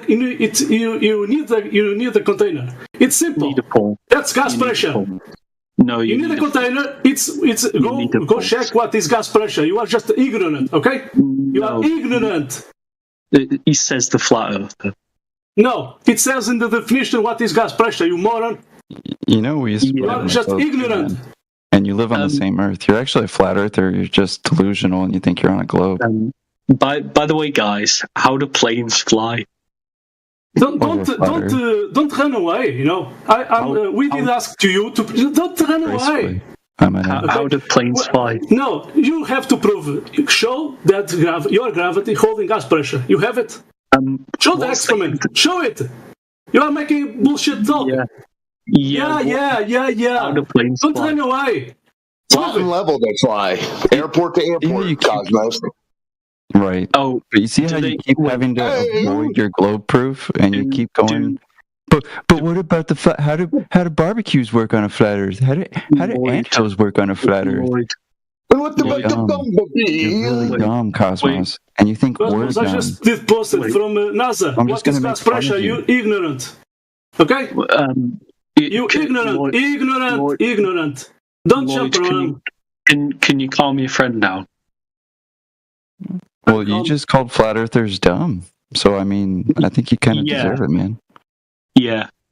Well, they are. Gas pressure from NASA. Go watch it. You're on the Container, 3 same times Earth, there. Cosmos. So I guess So, planes yeah. To don't the party, fly then. dude. I guess planes don't fly. Oh, they do. Gracefully over a flat, non-rotating Right. Earth. So how do planes fly? Not on a globe. That's how. Oh, so planes don't use a difference in Now he pressure. wants us to do is report on the Wright brothers. See how you have to move on to something else because you're like, oh man, I can't demonstrate gas pressure without a container. How do planes work? Yeah, so I can demonstrate gas pressure without a container. So Oh, good. Let's go back to that point then. yeah. So when we're talking about gas Go pressure ahead. I'll without a go ahead container, and mute you, and we'll wait for your demonstration. How about that? yeah. You're a waste of time, Cosmos. 'Cause if you're gonna sit here and kind of just micromanage the room and I'm just gonna switch to this topic. No, dude.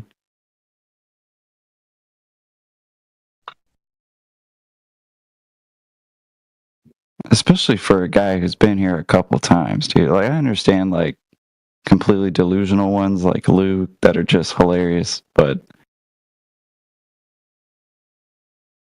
I feel like from their perspective, they don't understand how many presuppositions they're making in their whole thought process. And trying to convey all that information in a short period of time is a challenge for any good communicator. So it's frustrating to listen to anyway.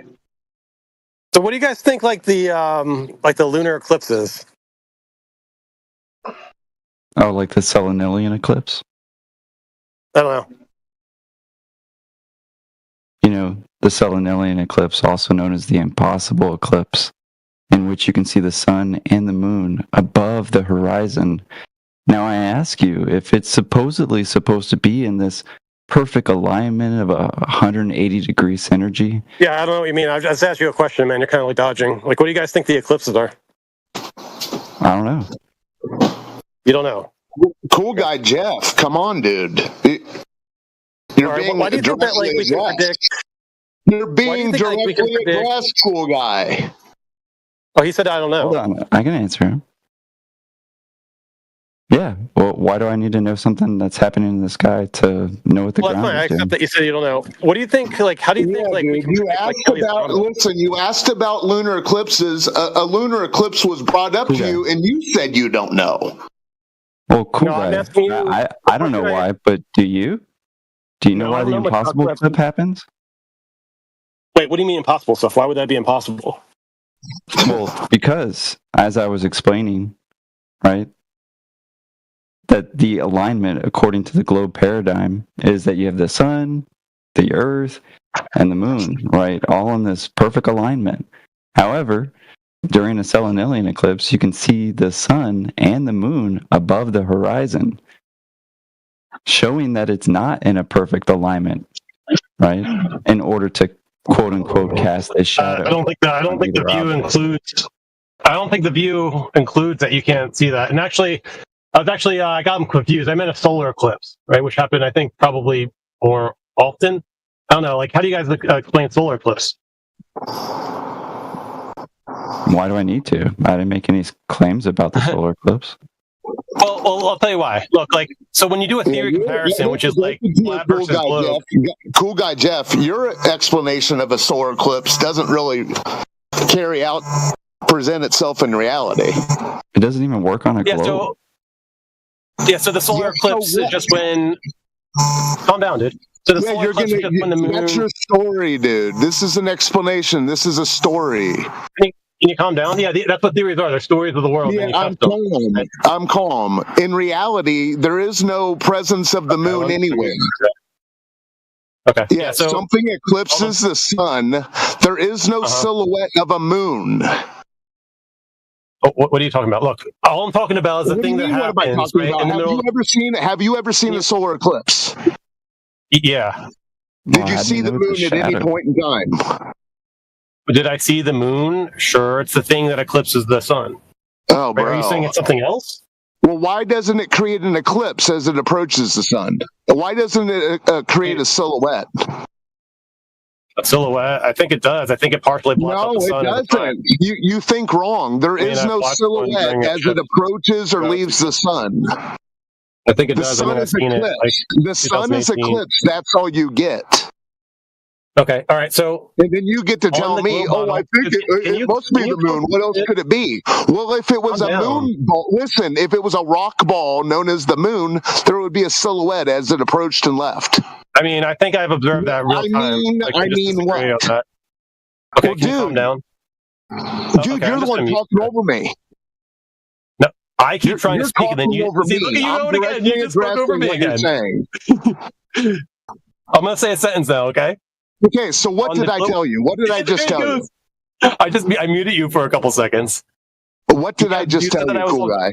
Well, you told before that you said I was over talking you, but then you over talked Prior to that, keep rewinding. Prior to that, you said that when we observe a solar eclipse, we don't see a silhouette like slowly like. Okay, so do you get that to be a problem? If that's the moon, well, I actually observed that. When I watched you the solar don't. eclipse. You see an eclipse. Okay, you don't see a silhouette of the moon. Tell me I'm lying. Okay, great. Okay. Yeah, you see something. Listen, you see an eclipse. You see the same eclipse I see. There is no silhouette of the moon. I'll just stop talking. I'll start talking when you stop. Cool Yeah, guy. so- Do you see the moon right before it eclipses the sun? Well, maybe not right before because it's so bright, but as the sun eclipses the sun, as the And you moon have cool eclipses the glasses on? sun, as the moon eclipses the You said it sun. was. Did you guys ever allow somebody to speak? Well, dude, Well, I'm just trying to make you realize that you're being fallacious. You're equating something that you see. Oh, that you're it not must using be your this brain. happening in the paradigm. You're very confused. No, I'm going to say a sentence now. Just let me know. When I You can don't speak. even see the moon before or after. And we Am just I want to know allowed if to you even realize that. Am I going to speak? I'm I don't think you understand the base premise, cool guy. No, yeah, cool guy Jeff. Am I You gonna need to speak now? learn. Cool guy Jeff. You need to learn to listen instead Great, of yeah, waiting. so to when talk. oh, this guy's talking. I unmuted. Yeah, you need to learn to listen still instead of waiting to talk, cool guy. You are a little Yorkie, aren't you? I remember you, little yapper. All right, so And that's your PFP. yeah, so cool guy. I have this guy muted. I'm just waiting till. Okay, I'll wait. Just let me know. No, I know. Cool guy. I just want to say what is it that you want to say? Like you want to get out? Yeah. What is the sentence? So just don't blow over you. Just keep it short. I'm trying to answer a question. So when I observed, right, in the last solar eclipse that I saw, right, was that the sun was slowly occluded by what we think is the moon. Obviously, you can't just say with logical entailment that it is the moon, right? All I'm saying, this is what we observe, and it's explained by solar eclipse on the globe, right? And my question was, how do you guys? And my question was, general question was, how do you guys explain this? And I heard, why do I? So have to? wait a answer minute. that question. Wait, my answer to that question. Hold on. Yeah, wait. You're talking. You're talking for us. Just wait. Just wait. You can't talk for us. No, I'm just gonna leave. You can't I'm just talk gonna for leave us, if I can't finish a thought. I'm just gonna but you leave. can't. No, you. I'm just gonna leave. Bye. All right, yeah. Bye. Have a nice Actually, day. I'm just gonna meet you. Yeah, I'm gonna meet you first. So, the fact that you can't.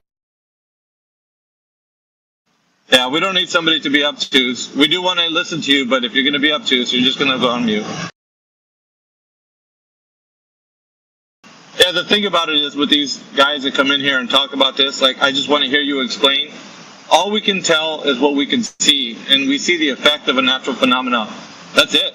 There's nothing more, nothing less. We see a phenomena occurring. We see an effect. We see something happening. We don't know the cause for the effect. We just see the effect. That's it. That's all they see. That's all we see. But the part that they do is they try to put a story to it. That's all they're doing. They're putting a story to it. And a long time ago, they put a story to it too, right? I mean, Rahu and Ketu. What is it? Indian folklore, talking about how this moon was getting eaten up by a dragon, like all kinds of stuff. So, yeah, everybody's got stories, but nobody knows the cause for the effect. Bottom line. I think the factor that gets overlooked the most in these debates is the amount of presuppositions going on in the mindset of the globe believer, and how many of those need to be addressed simultaneously in order for them to start looking at it from a different perspective, because they have to lose so many presuppositions at the same time. Think about it like this. We're not starting in a premise that is debatable.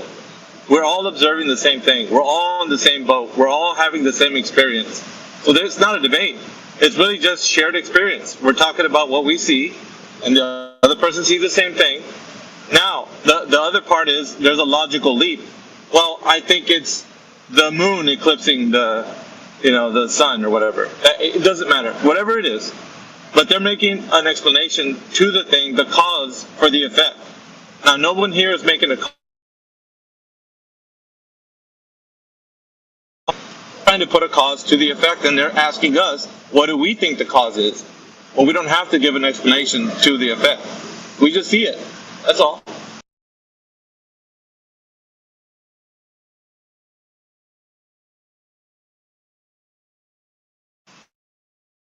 Is that making sense there? Like, we're not, it's not a debate. I think some people think it is. It's not. It's just we're all experiencing the world together. So. I'm fully aware of the facts. It's what's going on in the minds of the people that are challenging the reality that we witness. All right, that's where the communication is directed towards, like with these individuals that are, like I said, presupposing a bunch of information that they've memorized in school, and they're going off of these presuppositions.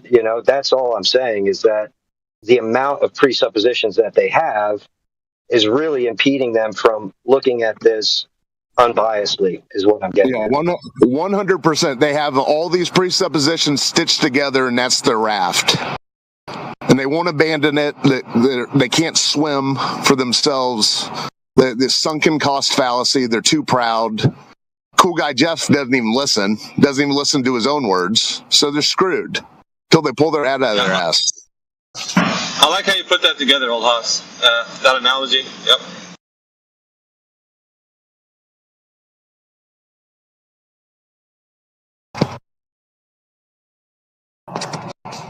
All right, we got some other people in here. Maybe we can talk to those guys. We got, John in there. I think John Luna. I don't think we've spoken to you, but welcome to the forum, sir.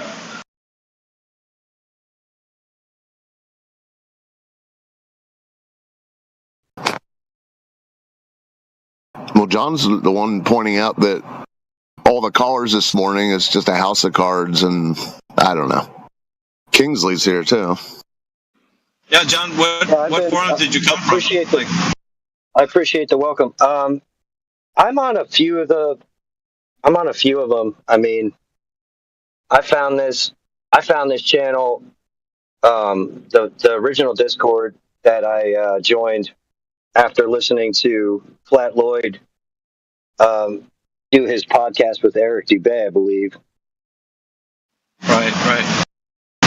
We're in currently right now, I think everybody's attempting to, or at least we're in the process of a transition. We're changing the ethos of the forum.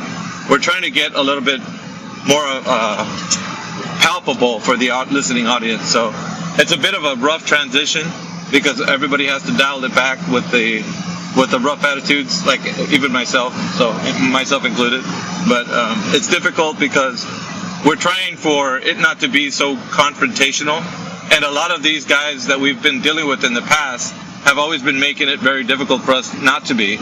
So we're checking to see how it's going to be possible that we're going to keep the decorum, So it's a bit of a rough transition for everyone. So everybody's kind of like, well, what do you mean we got to be this way? Communication is tough.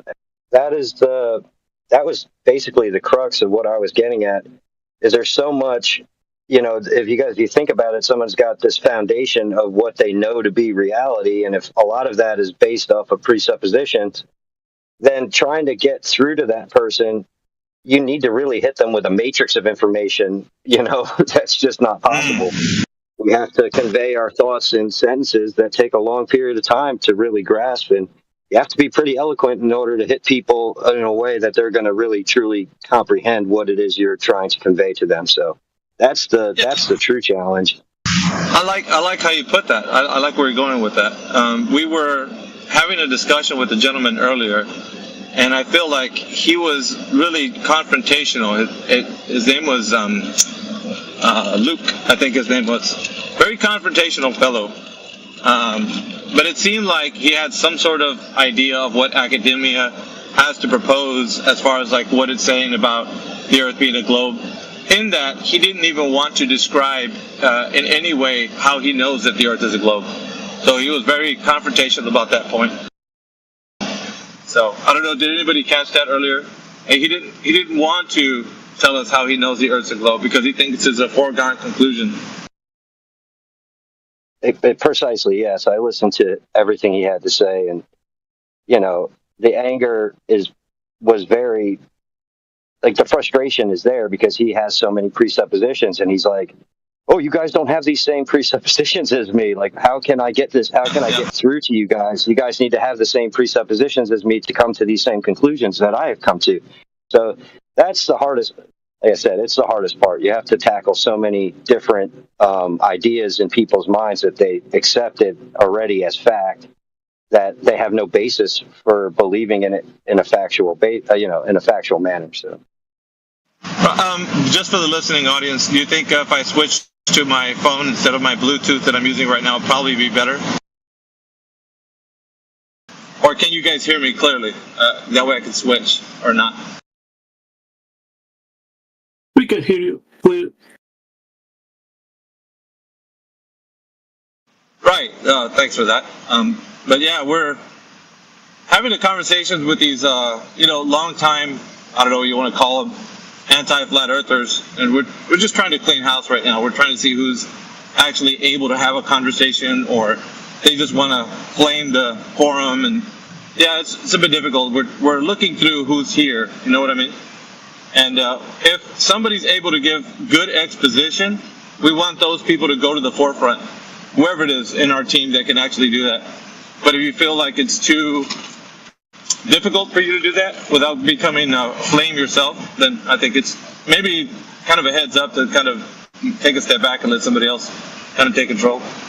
I guess, it's very difficult because we're dealing with these knuckleheads and we just want to lay into them, I totally get that, man. But yeah, we're trying for it to be all across the board, favorable for a third-party listener. Yeah, hopefully over time you'll hear 24/7 give like excellent exposition with, people actually hold their talking points.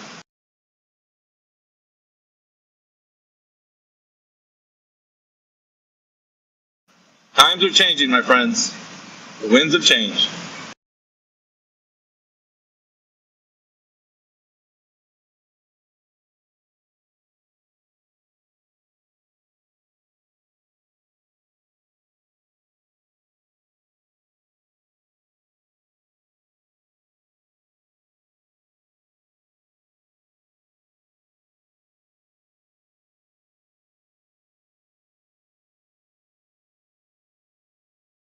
Yeah, but kudos to all the morning speakers, man.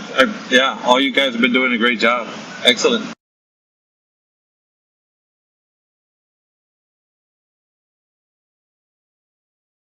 Yeah, I can't stand the ones like Oliver, like, oh, you get, look, that's just what came out of a flat earther. That grinds my gears every time. Who cares what you think? You're a flat earther, Hoity-toity, if anything, I can relate. Nose.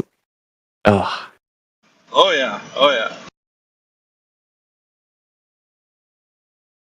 We're up against a really hard task. Last night, we're discussing that with somebody, and the person was just so like passive aggressive, if you want to put it, because he was making it sound like he doesn't know what the word "no" means. Like if you know something, and he was trying to make it sound like, well, what is no to you? This Cartesian way of knowledge is like not for me. It's like oh, I caught the beginning of that one. Yeah. All that so he's not held accountable. But anyway, it's not know, that's what we're dealing with, bro. Anything about cameras? Yeah, that too. Oh, yeah. We have no knowledge of cameras, and we're just fools. That kind of stuff.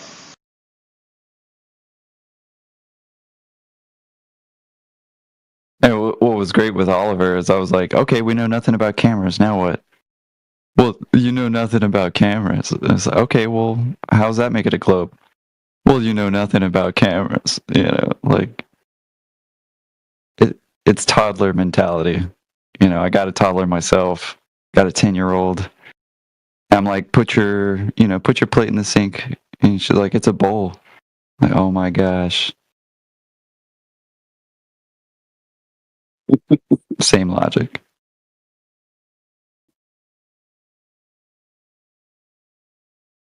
But yeah, that was cool to hear, Luke, or not Luke, John Luna, about the Eric DeBay podcast. But yeah, we definitely like the form here, just because it's I don't know, I definitely put it on a higher pedestal of intellectual places, and it needs constant upkeep. You got these anti-flat earther types like Oliver, or most recently Luke, who's just all over the place, right? And this particular form really brings out the demons, if you will, in some of the individuals, and the brainwashing is very apparent. And it's funny, they think they're here to study flat earthers, but the entire time the joke has actually been on them. I've been studying and taking notes on them for years, and I think a lot of us have, and we know exactly how to kind of diffuse the situation sometimes. And because they use some wild tricks, right? I mean, they'll gaslight like a mother, like they're just over here, with a hose of, gasoline. They're just trying to throw a match on you. And I'm here to tell you, like, there's no fret, there's no worry. The globe loss, it's been game over. It unfortunately never even started. Globe has never been a reality, and that's kind of the best part. You can't lose, because the truth doesn't even need defending. That's the best part,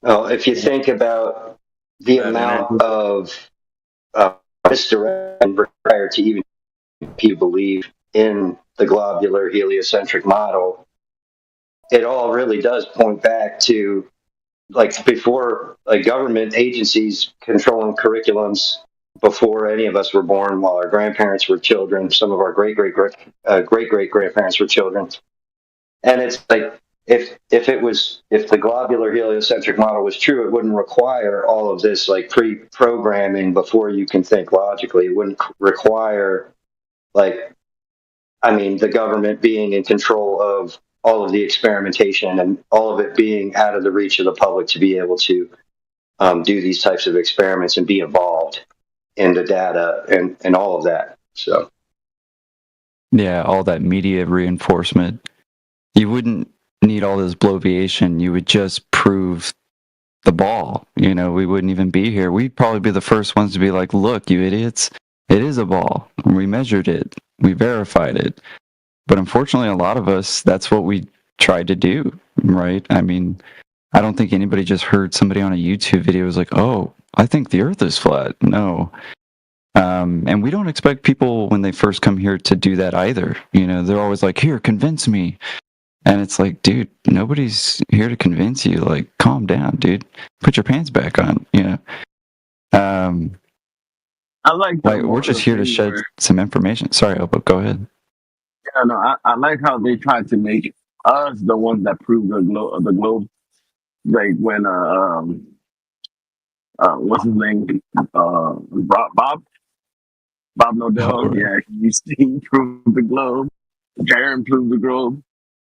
Now Witsit and Jaren proved the 24-hour sun, so therefore there's the globe. Yeah, so we're the one proving the globe, I guess, somehow, which is, hilarious. Yeah, through deduction. They're like, I don't know how it's a Yeah. globe or how the actual guys do it, but these flat earthers, they prove the globe. Imagine how sad that is that your proof for a globe is people who don't believe in one. And did previously. I mean, that's a point I try to make with, honestly, a lot of newcomers. It's like, dude, look, we know where you're coming from, man. Like, I believed in the globe hard. And, I had all kinds of imaginations and, wanting to save the earth and just ridiculous stuff. Like, I can definitely empathize with, where a lot of, I mean, even Luke, I'm sure he's kind of a globe fanatic too, loves NASA, rockets, probably built some some model rockets. I know I did back in the day. And, I got my little rocket engines, level D and E. So there was a really big, and I'd strap like 4 or 5 of them. And I wanted to get a camera on there, all kinds of things like, but it doesn't magically prove a globe. And it does in their heads. Signed up for space exploration. Yeah.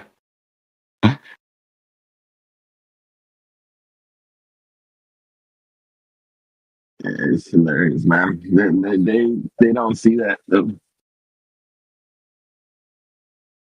Well, if you don't see that the CIA has been involved in every television broadcast since the beginning of television broadcasts, then it's hard to understand that the government's been psychologically programming the public without their knowledge for a long time, even though it's declassified. Everybody can know about it, but it's not taught. And then it's claimed as like a conspiracy theory, and it's swept under the rug of and the rug really is just the vast amount of bullshit there is to find on the internet. I mean, if you think about it, just the amount of people who have their own social media and are shit posting all day on different platforms all day.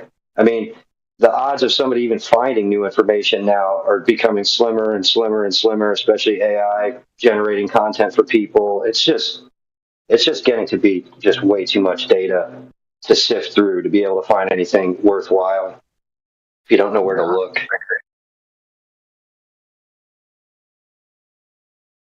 That's the reason why I was talking with everybody that I really want to take 24/7 mainstream, and partly why the reason we're changing the ethos to like more, be a bit more charitable, amenable, and not too over the top. We can still keep our characters, just like maybe dial it back a little bit. So therefore, if we go mainstream, it could be put out to the whole world that this is who we are. That's one of the reasons why we want to move forward with this.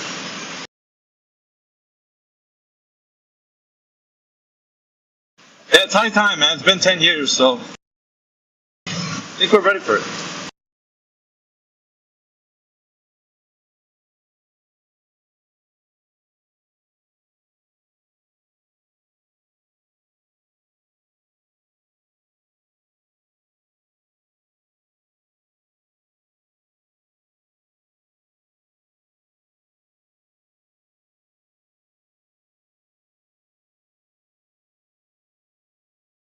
But wouldn't you also agree that that is one of the bigger parts of the leap that heliocentric globe believers have to make is the fact that, okay, well, if this is true, then we've been being lied to. And at that point, they're met with a more frightening reality that they don't want to even deal with. And that's kind of another big deterrent. It's like, well, because the lie is so huge and so many people would have to be involved in the genesis of that becoming a practice by the world governments, right? You have this huge underlining conspiracy that also holds people back in making that leap.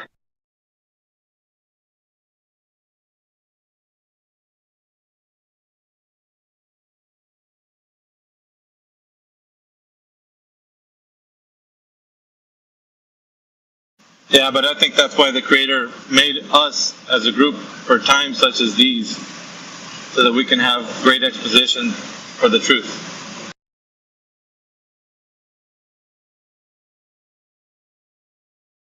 Oh, I concur. I think you guys are doing great work. It's definitely a challenge, though, to have a merit-based system for the people who are, I guess, best equipped to handle.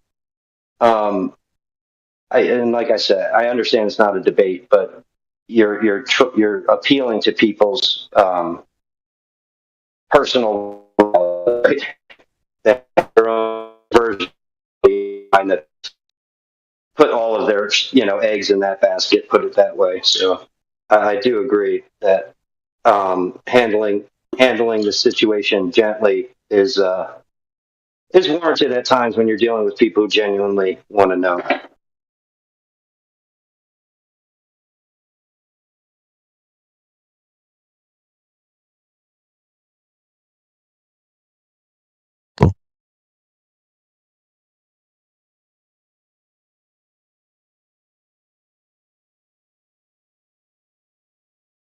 Room is dead. Hey, we got some new people that are joining the forum. Guys, if you have any questions or do you want to provide evidence that the Earth is a globe, go ahead and do so. Why do you take the show us evidence? Why don't you have some balls and go to the evidence based?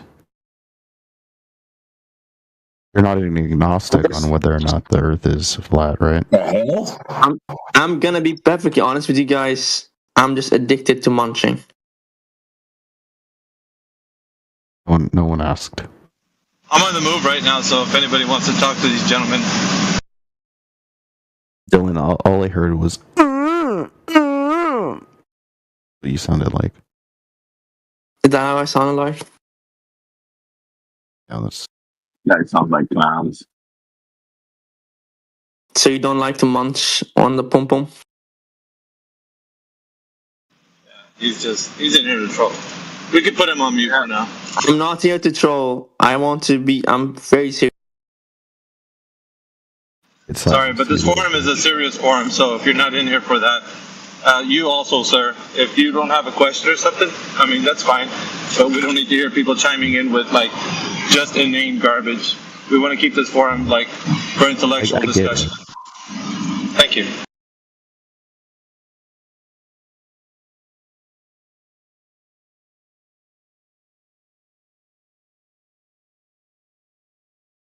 So, W, young man, do you think you're on a globe? I'm more interested in the flat Earth discussion. Bumho. Not proving globe, because I don't care to prove globe. But well, I mean, that's what the media tells you, right? And the textbooks and your teachers. I've never been a science guy. I just don't care to prove but it says flat Earth. Well, good news. So I'm assuming it's not a science question. Oh, so what? How are you coming to the conclusion that it's flat? Well, just because it measures that way, and when you put the globe so who's to a the test, flat earther and who isn't? I'm a flat earther.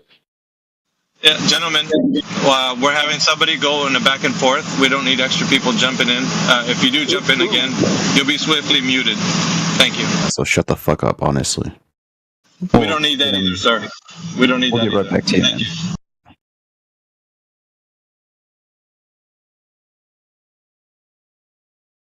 But yeah, so I mean, why are you interested in Earth anyway?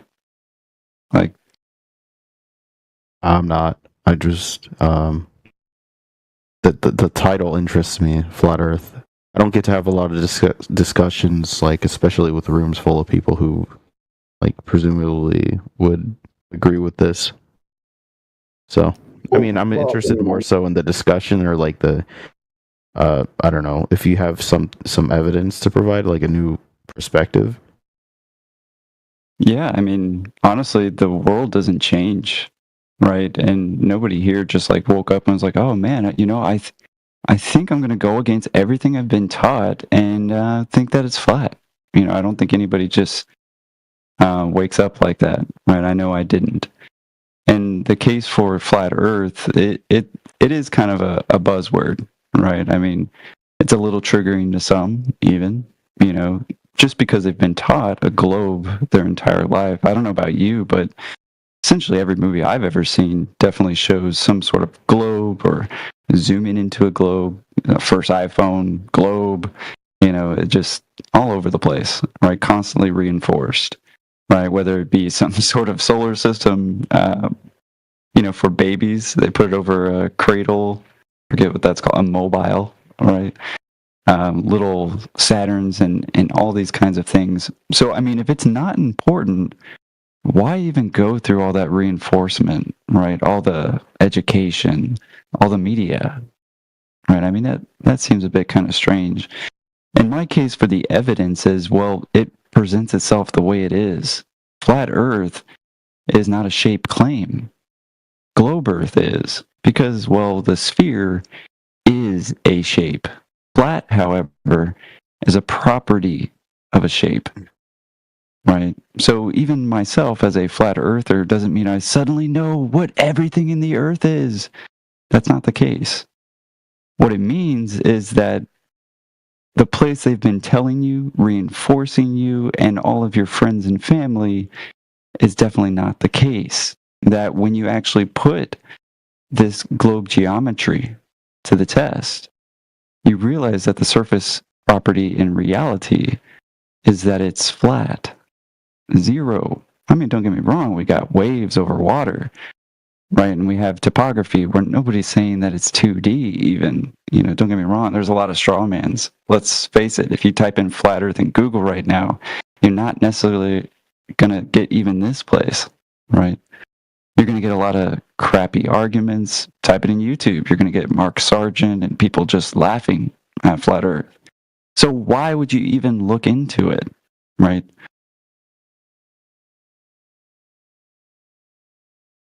Now, I'm not trying to ramble, but I really am trying to clarify the quote-unquote claim or the evidence here. Because, well, to be fair, you can really point at just about anything, and it's evidence of itself, right? It's self-evident, right? That we have base axioms in nature. Me and you, we go to a beach, right?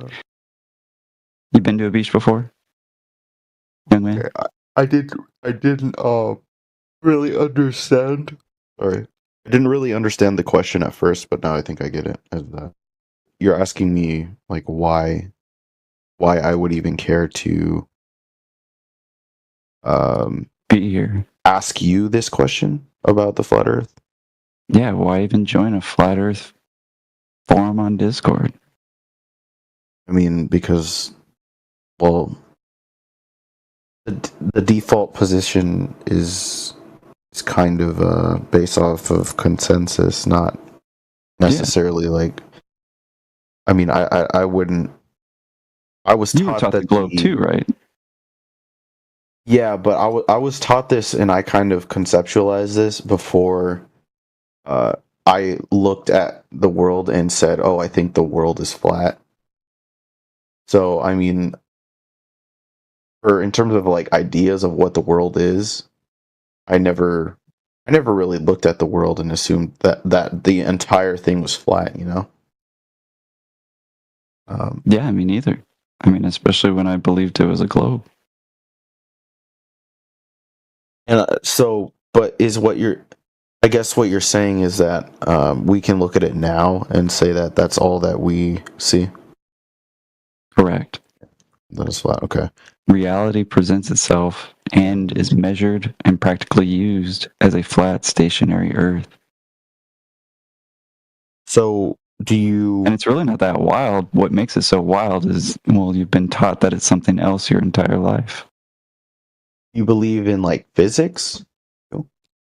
Believe in physics? I mean, don't get me wrong, I've taken University Physics 1 and calculus, and I mean, don't get me wrong, in some cases it's useful, right? But, for instance, I mean, the globe actually has a lot of physics that can't be proven, for instance. such as spinning water on a gigantic ball and somehow water sticks to it instead of flying off, like every other situation.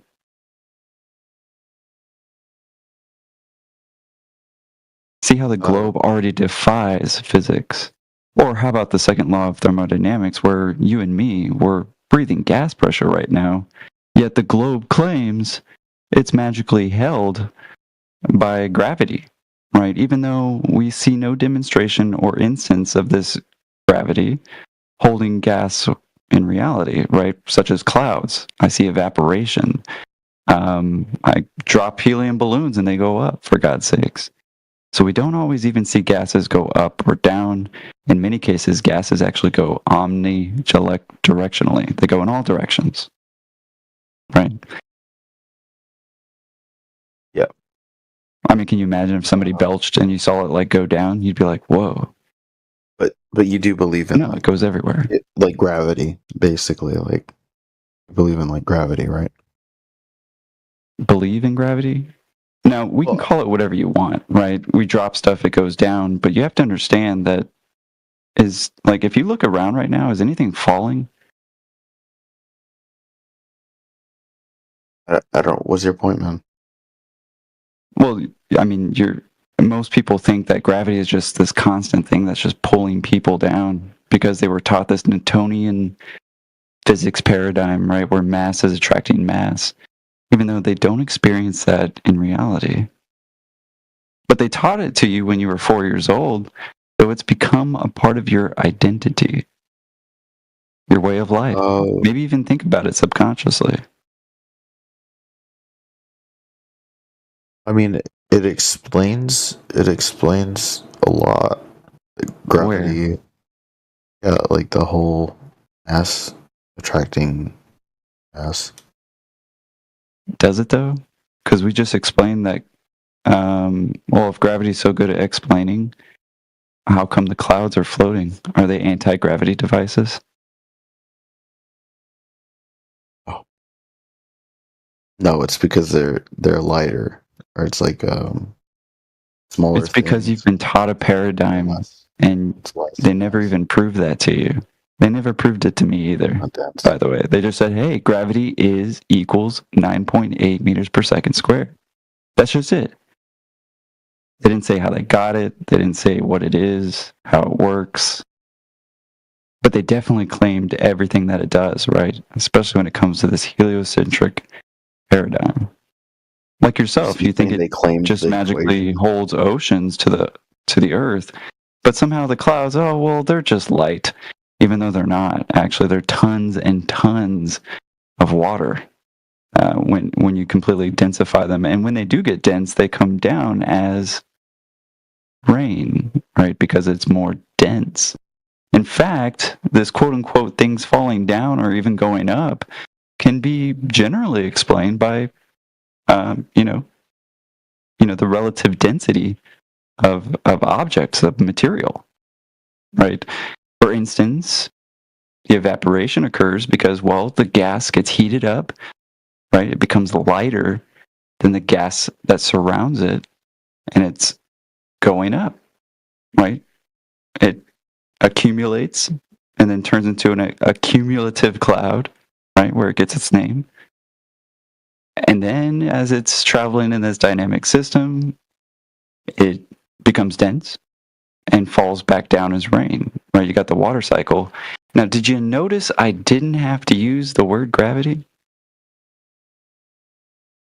Yeah, because gravity is like, I mean, words. It's just always there. It's the force. Yeah, we use words, young man. Yeah, young man. It sounds to you. We use words. It's always taught to me too. What are you saying? Yeah, young man. This sounds like a specific gravity. Right, old So not mass. You've never seen mass attracting mass. You've never seen space-time either. You just say, "Oh, it makes sense." The whole mass attracting mass thing. What the hell does that even mean? Okay. Well, I mean, how big a pile of dirt do you have to pile up until it turns into a ball and floats away? Well, how dense, and then what fabric? Well, that's not going to be happening, is what I'm trying to. I'm just being a little hyperbolic, but that won't be happening anytime. Yeah, because in reality, yeah, so's the Earth. So, what is your explanation for like a ball made of metal, or like I don't know, a gold bar being like it falls easier than other things, right? Than like a feather. Yeah, like have you ever seen like a iron anvil inside of a pool of mercury? Why does it float? How does an extremely heavy anvil of iron seemingly float? Like just a styrofoam box in water. I mean, if it's so heavy, shouldn't it be pulled to the center of the globe? Not to mention that paradigm of Newtonian physics has even been superseded by, you may have heard of him, Albert Einstein. Yeah. So, I mean, don't get me wrong, they teach you a few in school, and we're kind of just going over the curriculum, right? Hey, this is what we were taught. Yeah, well, why do they teach us this? Well, I don't know. Because it goes and makes sense with the story they've made up, and you can't just go, well, this is it. People are going to start asking questions. They're going to be like, well, can you explain all this? Well, yeah, it's gravity, gravity, gravity, gravity. And notice that gravity has to have all these different little definitions. It has to have a theory. You know, they don't even know what it is. It's not even scientific. You can't even put it through the scientific method. And that should raise some red flags. However, I mean, don't get me wrong, we're talking about gravity here, but why do we need gravity to have a globe anyway?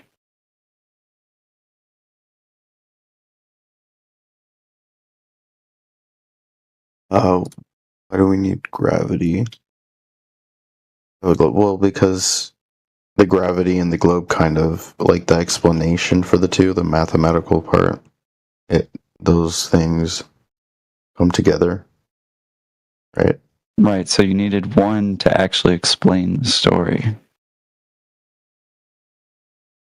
Which even Newtonian himself, when he invented gravity, he was using it to explain the story that he also made. That the lights in the sky that we all observe were, well, what if they were just really far away and they were really big? And what if it was a ball? And what if there was just a bunch of motion around this ball? Don't get me wrong, it's a huge hypothetical here. We're talking lights in the sky to suddenly what you probably think is outer space, right? That we must be on this cosmic Earth ship, hurling through nothing. So where do you think the stars are, if not in outer space? I don't know. I see the same lights, and I often think to myself that nursery rhyme, twinkle, twinkle, little star, how I wonder what you are, up above the earth, so high, like a diamond in the sky. Okay. We've wondered what they are for a very long time. Now, I'd have to ask you, what makes you, like, how could you verify that they are these gigantic space balls and astronomical distances between you and that light? Or do you just have to believe a story that you were told since you were younger than you could even form an argument? I mean, if you have people who watch stars for a living and track these things, and then they're also the same people that like agree that there's stars not in the sky, but in space. And that, they're not just things that you wonder about, but they're things that have a reasonable explanation behind them. Then you're probably going to believe those people, and you're going to believe that story. Why wouldn't it be unreasonable to, just be agnostic about everything? Well, don't get me wrong. If I was getting paid to do something and I like the money, I'll probably keep doing it, right? Regardless of, what is or what isn't. But don't get me wrong, those people that are looking at the lights, like you said so honestly, well, they were told by the previous guy, hey, this is how we assume the lights. And the previous guy before that, hey, this is how we assume the lights. And the guy before that, I have a new assumption of how we see the lights. Right? Just because I'm claim stacking a bunch of previous information from men that were also indoctrinated into the same paradigm, right? I mean, do you know how some of these distances are assumed and quote unquote calculated from those assumptions? Because that would be a big problem, right? If I see, for instance, the picture of a silhouette of a dog on a screen, right? And I only saw this screen my entire life, and I only saw that silhouette of a dog. And sometimes that silhouette of a dog moved, and my entire life, I never saw the dog, I just saw the silhouette, right? I would have to make some assumptions, right? That, well, it's kind of shaped like a dog. It kind of moves like a dog, but there was that one time it started like turning into a bird. That was weird. You know what? Just exclude that. It's definitely a dog, right? So any anomalies that I see in the sky, don't get me wrong, some of them, they kind of help me reinforce my paradigm, whereas some of those observations go completely against, right? Such as like different retrogrades of some of those lights and different things, or such as the paradox that, well, if the night sky is so bright, right, if there's this infinite amount of light objects, why isn't the whole night sky just lit up? So, I mean, don't get me wrong, there's lots of things that don't add up about the night sky. But the good news is, you don't have to look at the sky to prove the shape of the earth that we stand on. The surface property. If you have like a body of evidence, and then you have another thing that another small body of evidence for a theory, but it lines up with the same conclusion, then you have a worldwide religion.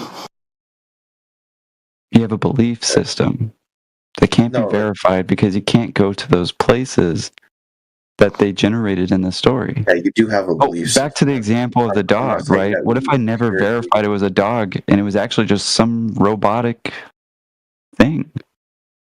Wouldn't it be kind of stupid, right? That I thought it was a dog my whole life when it was actually just some sort of animatronic. Well, that explains why it randomly turned into a bird that one time. Do you see what I'm saying there, Young? No, I don't understand. Hey, W, young man, just 10 seconds. A while ago, you said, well, I'm not a scientist. Well, that's fine. I mean, anyone who performs an experiment is a scientist, but that's neither here nor there. What you're not realizing is what these things, these explanations that have been presented to you as science, when you examine them, they're nothing more than pseudoscience. And that's what you guys all agree on.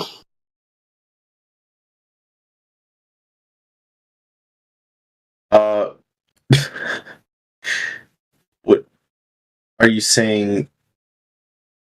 Well, because it's not going through the scientific method. I've got to make an assumption about those lights.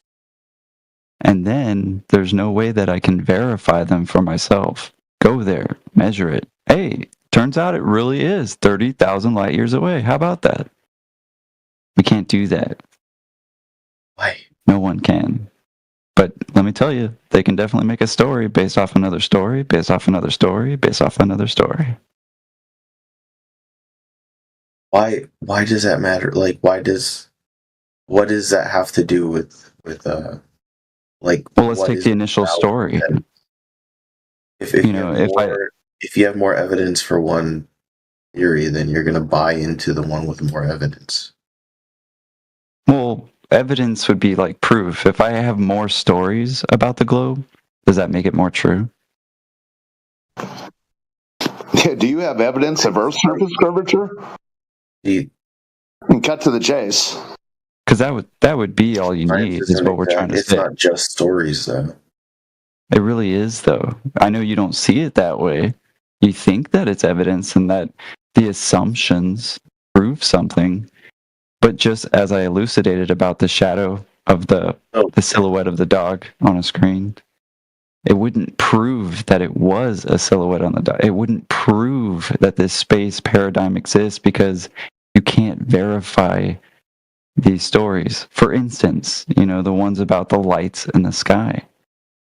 That Jupiter is exactly 238,000 miles away. All these things, how are you going to verify that? And if you actually look into it like we have over the past 10, some of us like 11 years, you'd realize that they're based off of the assumption of another light in the sky. A story. Not everything is stories, though. You start to connect It is when it comes to outer space. and you act based And I know that could be pretty hard. I do. including down to the interpersonal level. You're gonna assume someone's lying to you. If They're not lying. They just believe in the space lie too. No, dude, you don't have to be lying in order to. You understand what I mean? Like, it doesn't mean like, the NASA janitor, he's in on it too. That's what I'm saying. I'm just providing. He just believes the globe and the brainwashing, the indoctrination that he received. I did too. Okay, I'm just providing an example to say. What are you talking about? They're lying. They have stories that support their other stories. You see the problem, young man? No. So, like, I'm trying to. It's like a liar coming up with another story to explain why the last lie didn't actually. It's like, but weren't you wearing a red shirt? Yeah, but I went home and changed. But you said you had a broken leg. Yeah, but it all makes sense, right? But it's still a lie, trying to cover up for the last story. Like, I agree that it's not just complete because there's more to learn. But that doesn't. There is reality. Hallelujah, holy shit, where's the Tylenol? Yeah, you guys are crazy, man. Why don't you buy into the story? Dude, you're the one pushing your listen, you're the one pushing your religion on to outer space stories. That's crazy. Why don't you buy into We don't buy Young man, for sure you know their position when you're speaking like that. Well, hold on. The question was from young man is why don't we buy the globe lie?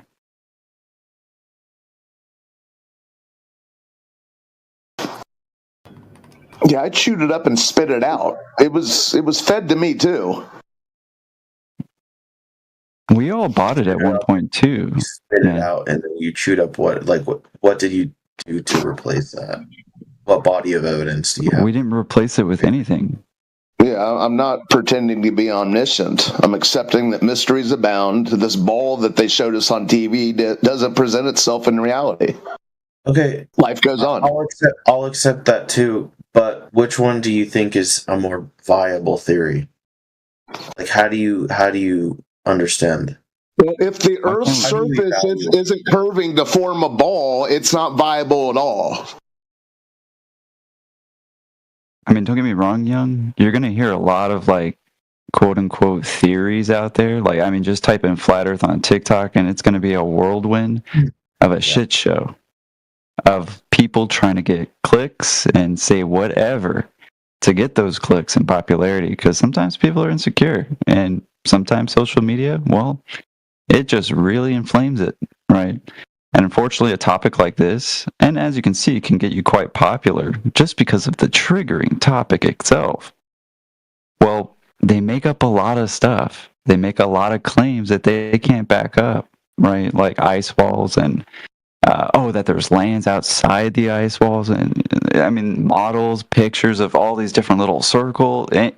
There's so much crap, right? When you type in flat Earth. And that's not this. That's not what we're going to bring to the table here. Because we're going to talk about repeatable, verifiable evidence. What we're saying is that the Earth outside is flat. No, what I'm trying to tell you is that we're not buying into another story. We're just trying to find out what reality presents itself outside right now for all of us.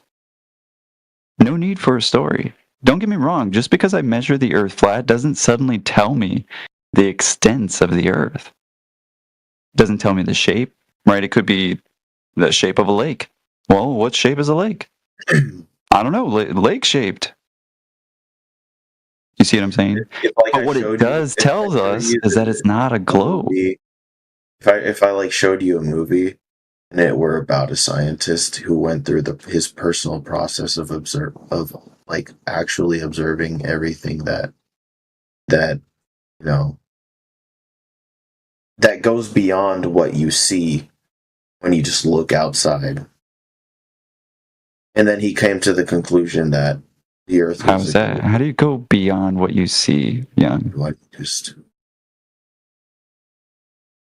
If I imagine it? Yeah, if I imagine it, sure. No, dude, because you see it in a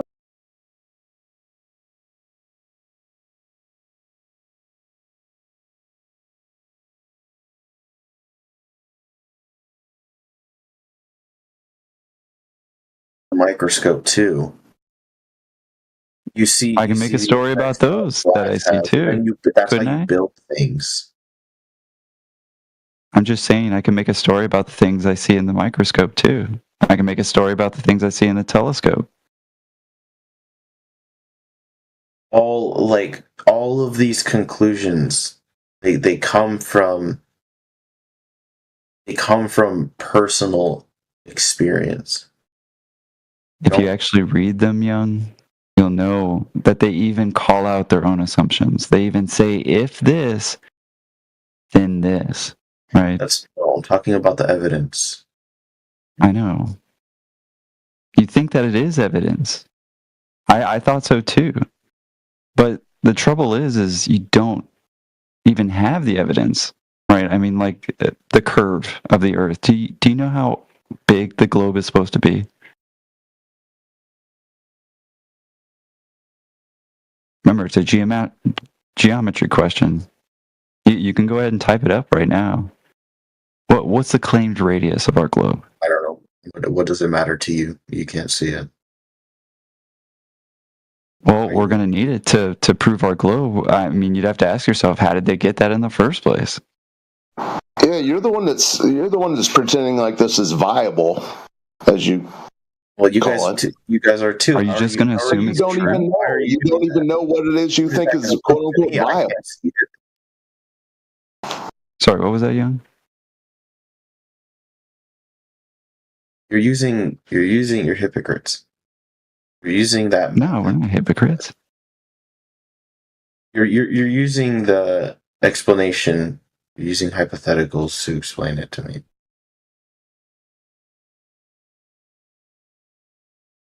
No.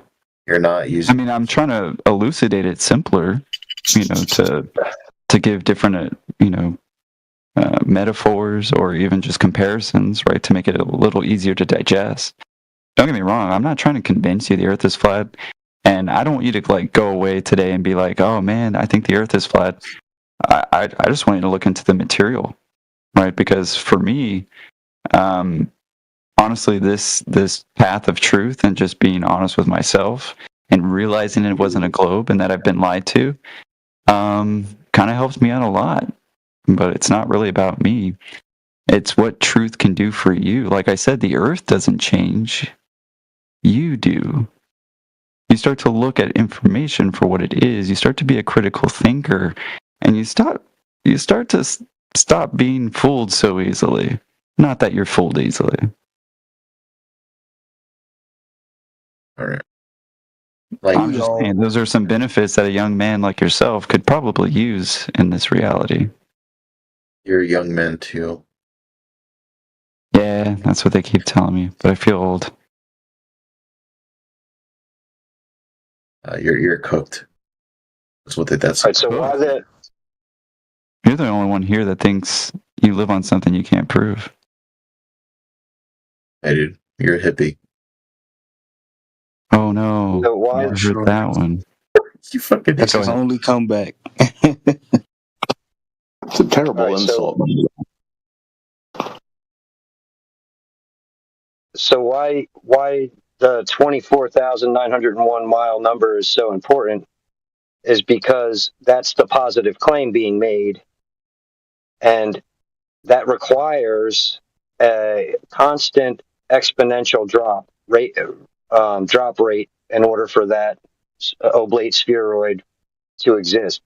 And if you can't witness a measurement over large distance of this exponential rate of drop, then all other points are moot. And that's really the crux of the argument here, if there is an argument going on.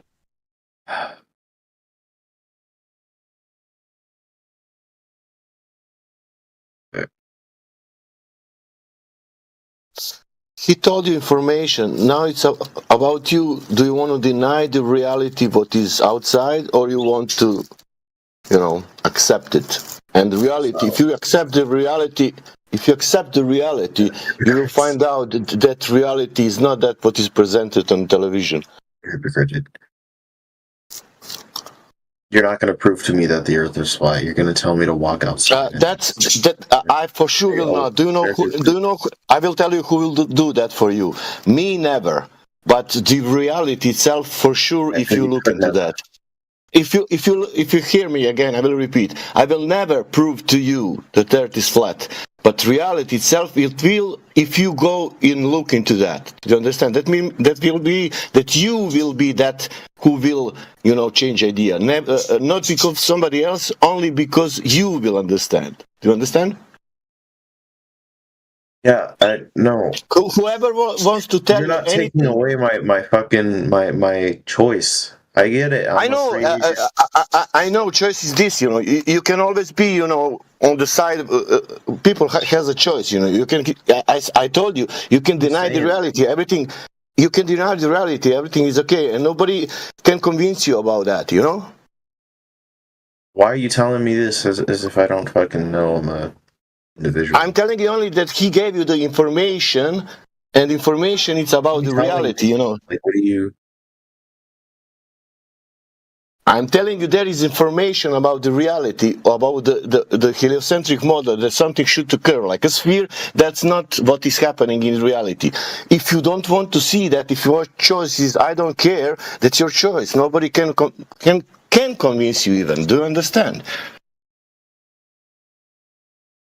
And nobody wants to convince you. I understand what it is. I just don't think that it's reasonable to not take the word of the experts. Take to the word of the experts. I mean, if you think. Yeah, if that's what you want to do, then why are you in here talking to us? If you just want to take the word of the experts, why not just take the experts? Well, you go off of the same method where you're looking at the Earth and assuming it's flat.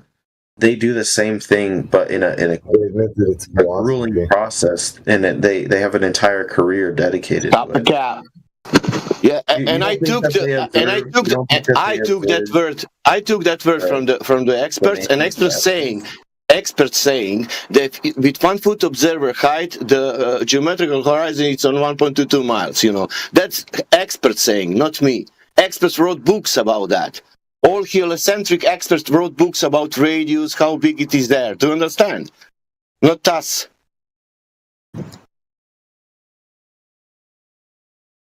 That's fine. Okay. At what point do you say I mean, even if you're gonna go through to this retarded conclusion that they're equal, like a.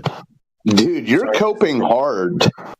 You were the same guy that said, "Oh, I'm not a globe earther. I just want to hear what you guys had to say." Dude, you're coping hard right now. Why don't you pull out of it? Reset. You didn't come up with this story. No need to get no need to take it personal that it's been exposed to be a farce. Just relax. Is it our fault because the surface in reality is flat and does not curve? Is that our fault? Yeah, it's because you guys will never take a positive position. No, I'm asking you, is it my fault because sea level doesn't want to curve? Is that my fault? Yeah, you want a positive claim? The surface of water will seek and find level. It's a big problem if you're on a ball covered 70% at its surface with water. Talk about grueling.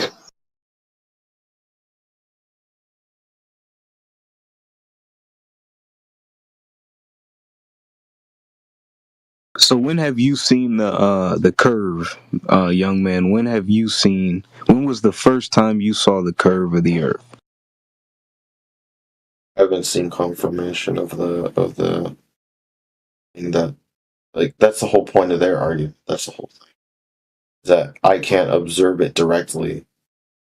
Therefore, maybe the easiest way for you to conceptualize the globe by the size that they're claiming it is to fractionalize it.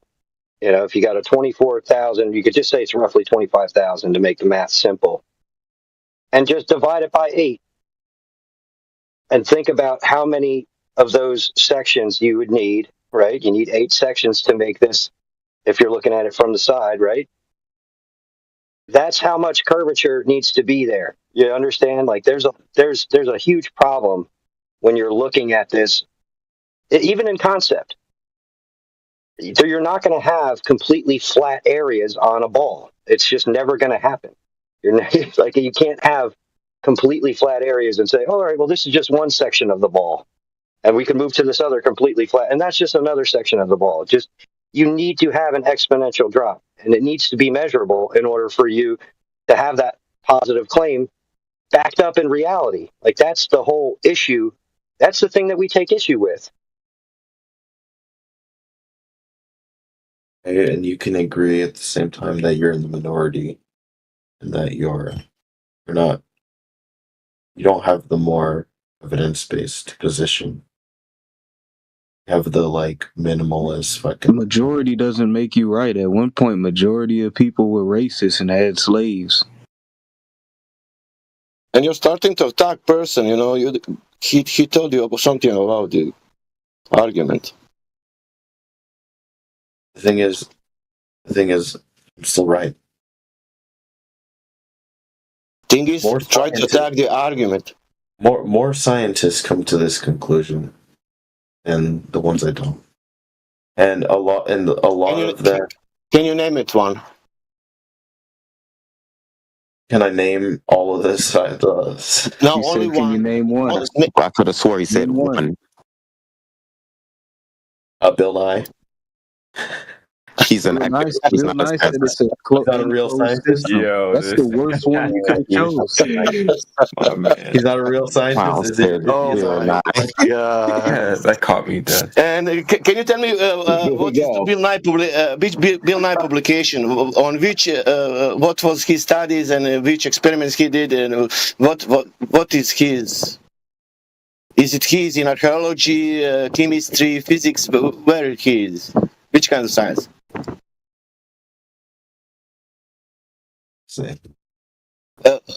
TV science? New York, but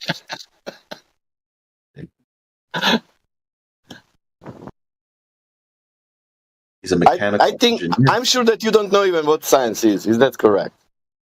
And they get real sensitive about their pre-charlatans, don't they? With a Bachelor of Science degree in mechanical engineering.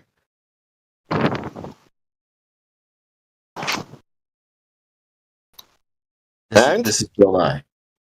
Okay. And how he proved that that is What the fuck? I didn't say that. Bro, if I get you a clip of Bill Nye saying that Earth is an enclosed system and we can't leave it, what are you gonna say when I pull that clip up? You say, "Oh, the other scientists don't agree, right?" He said what? He said that Earth is an enclosed system and we cannot leave it. I can get you that clip.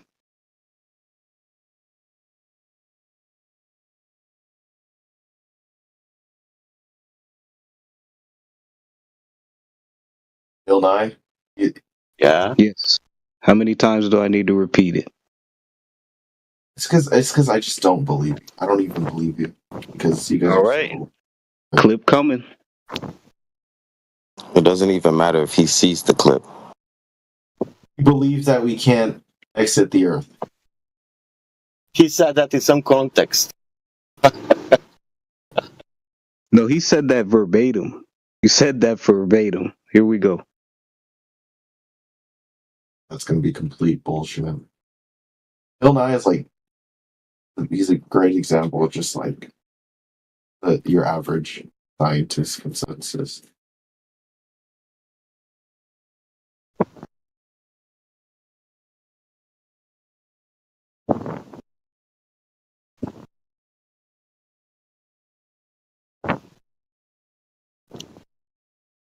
Bill Burr is probably more of a science guy.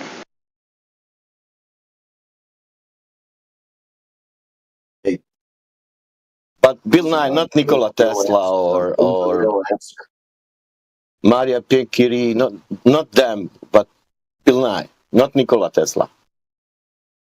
Okay. I grow up in some other countries, and maybe because of that. I'm not born in USA. Clips in the chat. Let's go. Clips in the chat. Let's see. That's the scientist he chose. That's the quote unquote. Remember, this is the scientist, quote unquote, that you chose.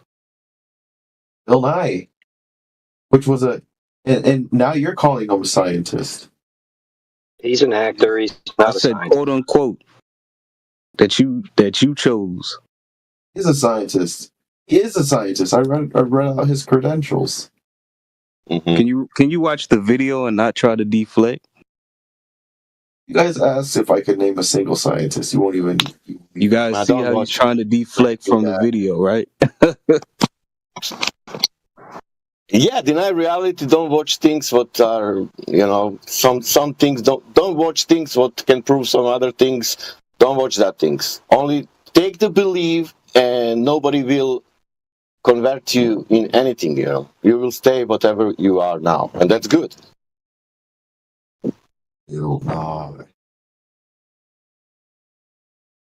So then you need to find now how you will spend your time. Now that's the problem. how do you explain something like Tesla, like switching subjects. Oh no, it's an example. It's an example of the story, the big story that they're telling, and people that agree with that openly.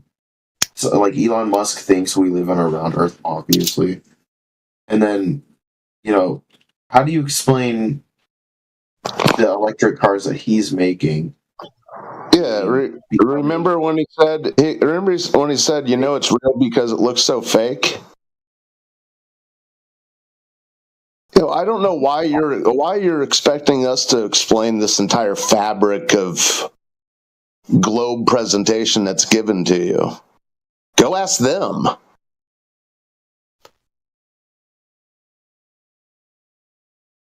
I'm not the one piping the fairy tale into your feed. I get it in my YouTube too, and on my Twitter.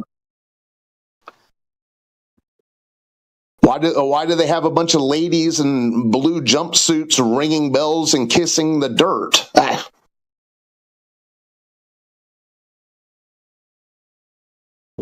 And if you did the math, an eighth of 25,000 miles is only 3,000 miles.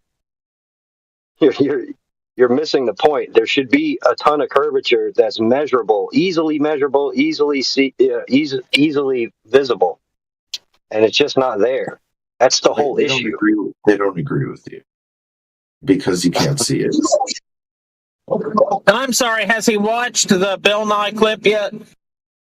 I may have missed something, but He's not gonna watch it. He's just gonna deflect.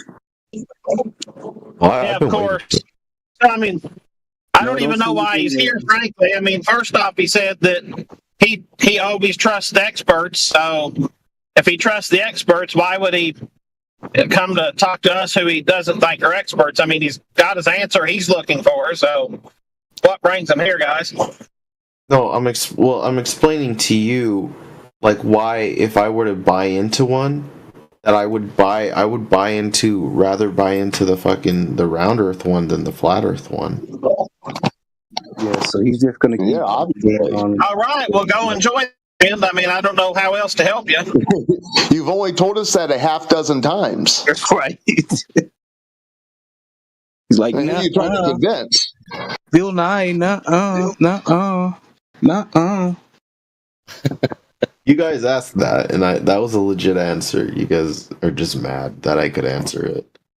Don't worry, the other people listening on YouTube. You can proud yourself.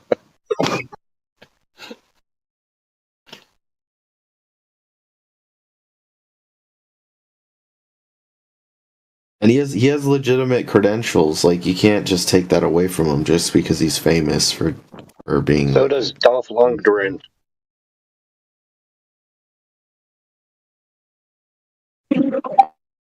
Nearly every actor I've ever been around has great credentials.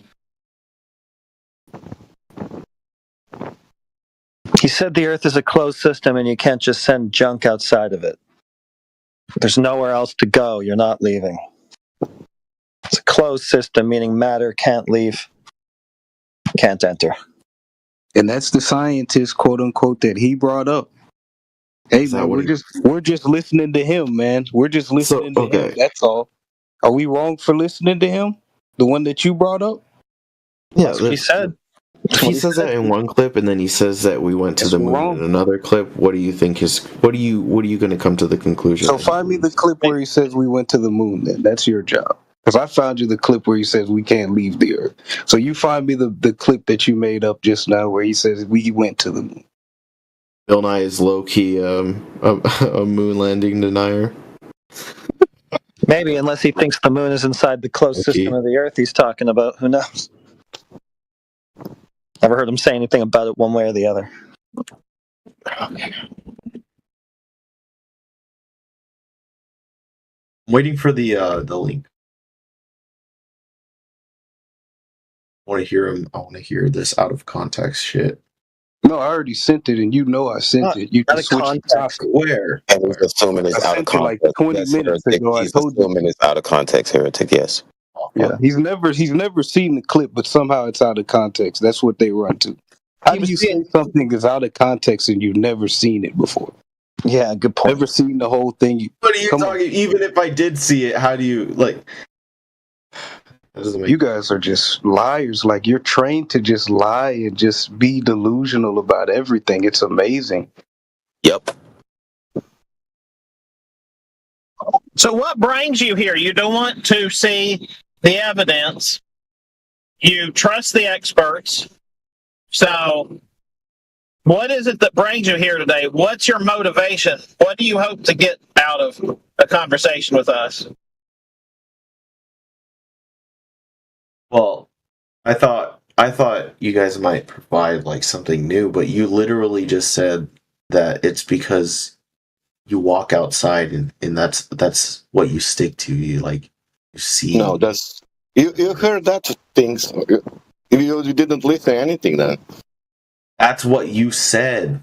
No, that's not true. Stick to what you see. Who was saying that over and over again? Four person were speaking with you about the size and the things precisely. You said don't stick with the story. They were saying precisely about the size, not something you go outside and see or not see.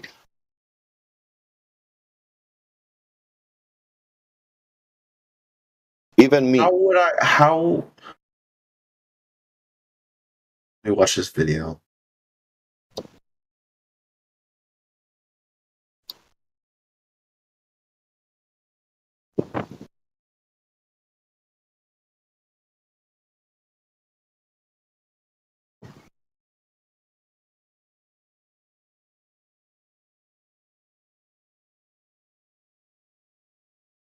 Bill Nye, should we throw our trash into space? Bill Nye said, we live in an enclosed system. Space is fake.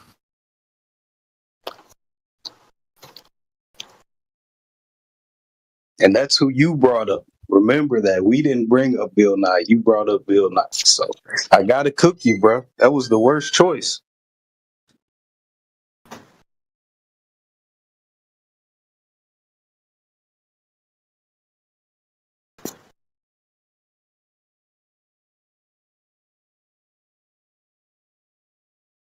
Because the thing about it, most of us have looked into this much deeper than you have looked into your own stuff. That's how we came to this conclusion. But hey, whatever. I digress. I mean, I would assume that it's the same for actual scientists and not just like. He's not an actual scientist. He holds a SAG card. He's an actor. You know that, right? He was a comedian, and he became a TV science guy for a show. You know, He didn't know that. He didn't know that. He is a scientist. See, he didn't know that. No. I posted a picture of him sitting next to Brad Pitt in a tuxedo at the Golden Globes. I'll post it again for you. Yeah. I'm going to ask the scientists I work with if they ever go to the Golden Globes. This is an example of what television is doing with people. Okay, so Bill Nye, dude. Okay. He believes that fucking Spock works on a spaceship, and that's a real thing. Look at this. This contradicts what he said in that clip. There's 10 seconds. Look, it even says right there, the Apollo 11 story. This is a story. Okay. Right in the title. It's fine. That's fine. Look at all these morons who said that he believes that the Earth is just the closest, and like he said in that out of context clip. Oh, they made him go back and fix it.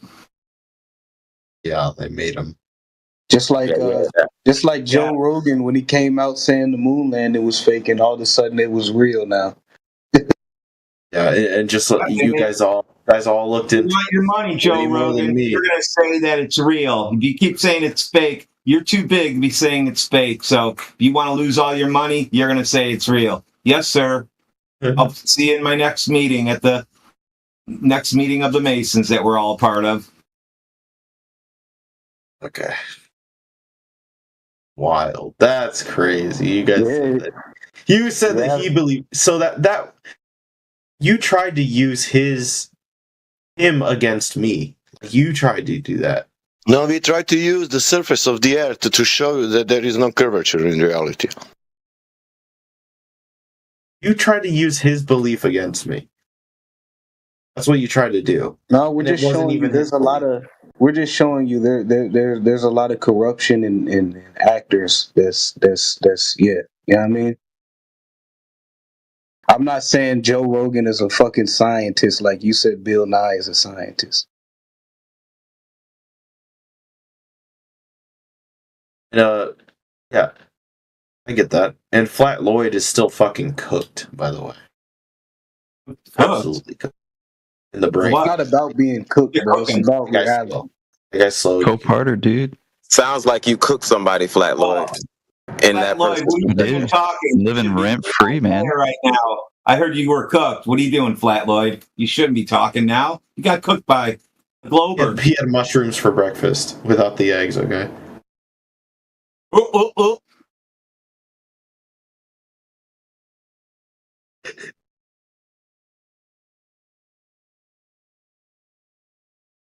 Again, attack on the person. Yeah, at least I don't think Bill Nye Yeah, is a you attacked scientist. Bill Nye.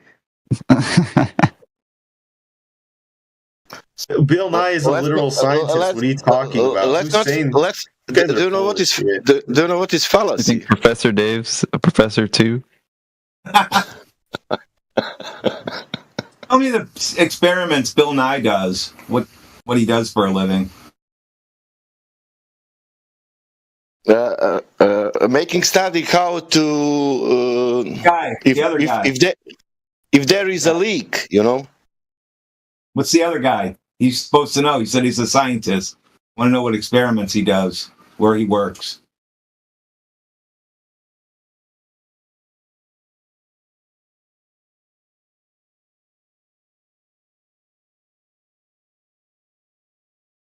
I guess you can't tell me. Where does he work as a scientist? Is that what matters? I want to know what experiments he's working on.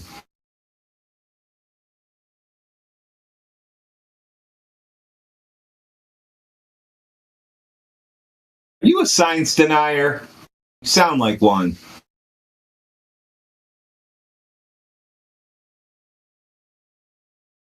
I'm not a Bill Nye denier. I'm a Bill Nye follower more than.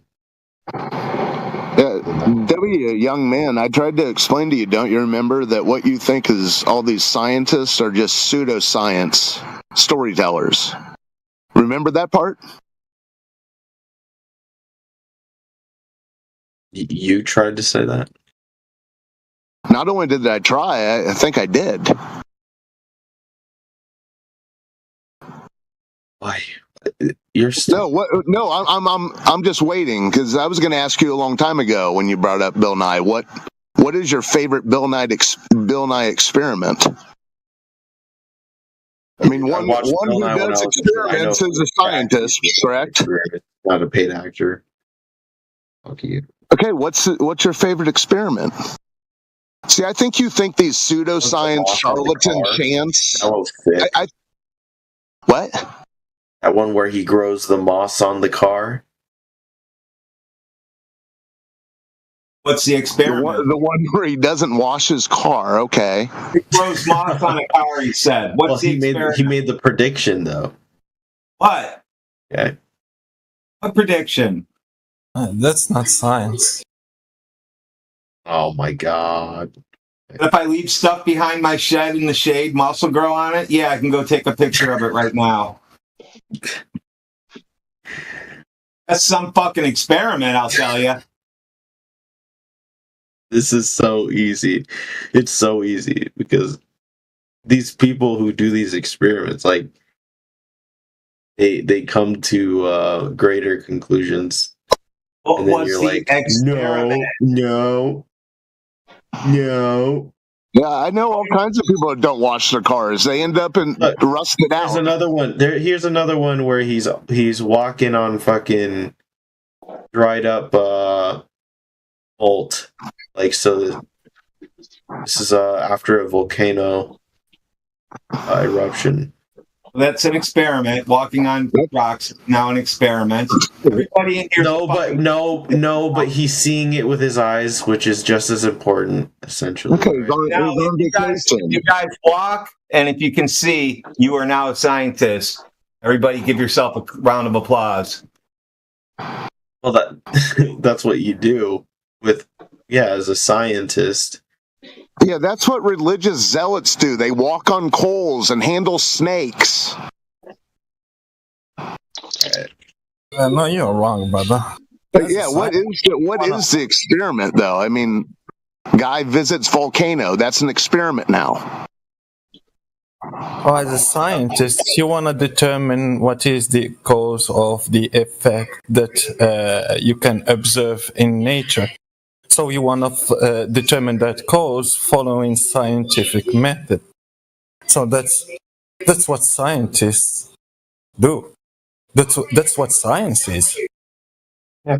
So pseudoscience is the thing that you are talking about.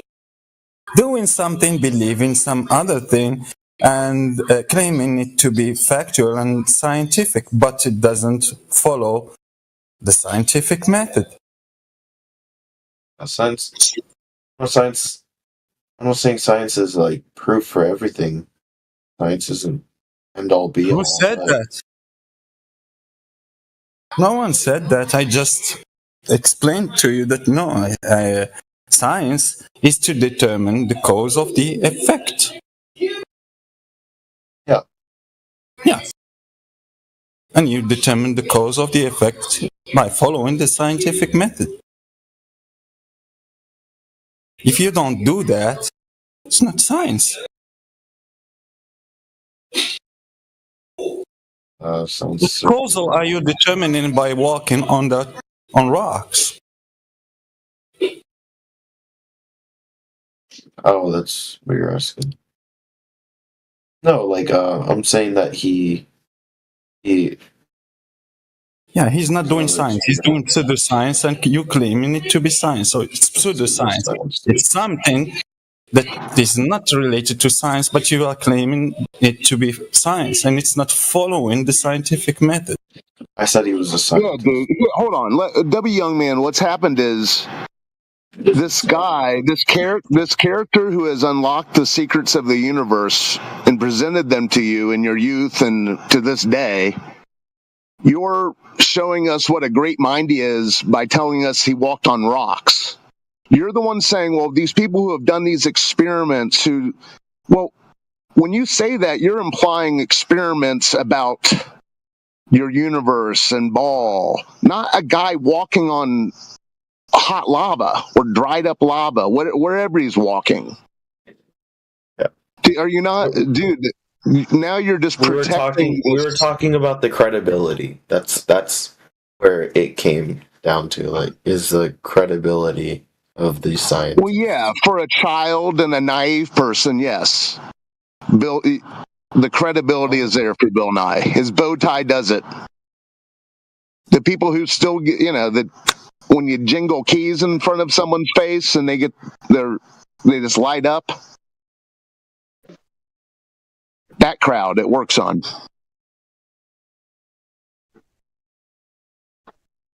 So, like, if I'm an engineer, then I only exist. No, what is Bill? Let's just get down to it. Since we're on Bill Nye, the science guy, what has Bill Nye? What presentation did he give you? You can look it up or try to remember it or just vaguely speak of it. That lets you know that you're on a ball hurtling through outer space. That wasn't why we were talking about it. That's not what. So why did Bill Nye get brought up? Because you keep talking about these people who have done this grueling process. Remember, you talked about this grueling process. I said that this is the overwhelming consensus among. Okay, well, that's illogical to appeal to consensus. You can't even name a scientist. Well, anyone who performs an experiment is a scientist. I'm not going to dox myself. But anyways, dude, you said it was a grueling process. Yeah, correct? Anyone who conducts an experiment. Okay, so is Bill Nye part of this grueling process that has proven the ball Earth? No. Okay, let's get to the people that you think have gone through this grueling process. And what is this grueling process? Grueling process, it makes it to where, like, my claim is that matters, and so there's more weight added to their opinion. Well, yes, Siddhartha stood on his head under a tree for 7 years. So what are we talking about here? That sounds like a grueling process. Tell me about it. What's wrong? Why don't you respect that people have actual careers? Yeah, name one. He asked you to name one person who went through the grueling process of proving the globe that you believe in. I love actors. Yeah, I love actors. I appreciate. He's not just an actor. You're taking away his credit because he's so successful. No, dude. I don't think Bill Nye is a success. Sorry. What are you talking? He's a clown. One of the most there is many out there. successful clowns. Yeah, the scientific feat that you pun not intended, that you pointed to was him walking on dried up lava. Okay. And it was a part of a production anyway. It was a group of people working at that. It wasn't his experiments. He was contracted to perform as an actor on a TV show. Are you guys denying that, like, Bill Nye is a scientist who has conducted plenty of experiments? Which ones? And shares the consensus of the majority. We don't care about that. Science isn't consensus. What experiments did he do? Okay, yeah, I'm denying that. That shit that you said he did that you can't show us at all. Yeah, sure. Now shut up about it.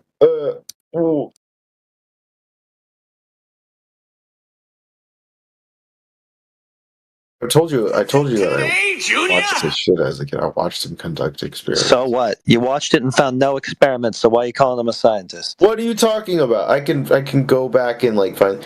Look, he has a YouTube channel. You can just like. Yeah, okay. Well, after you find out what experiments he did, you can call him a scientist. We'll wait. Are you serious? Yeah, I'm serious. You said he wasn't part of the grueling process anyway.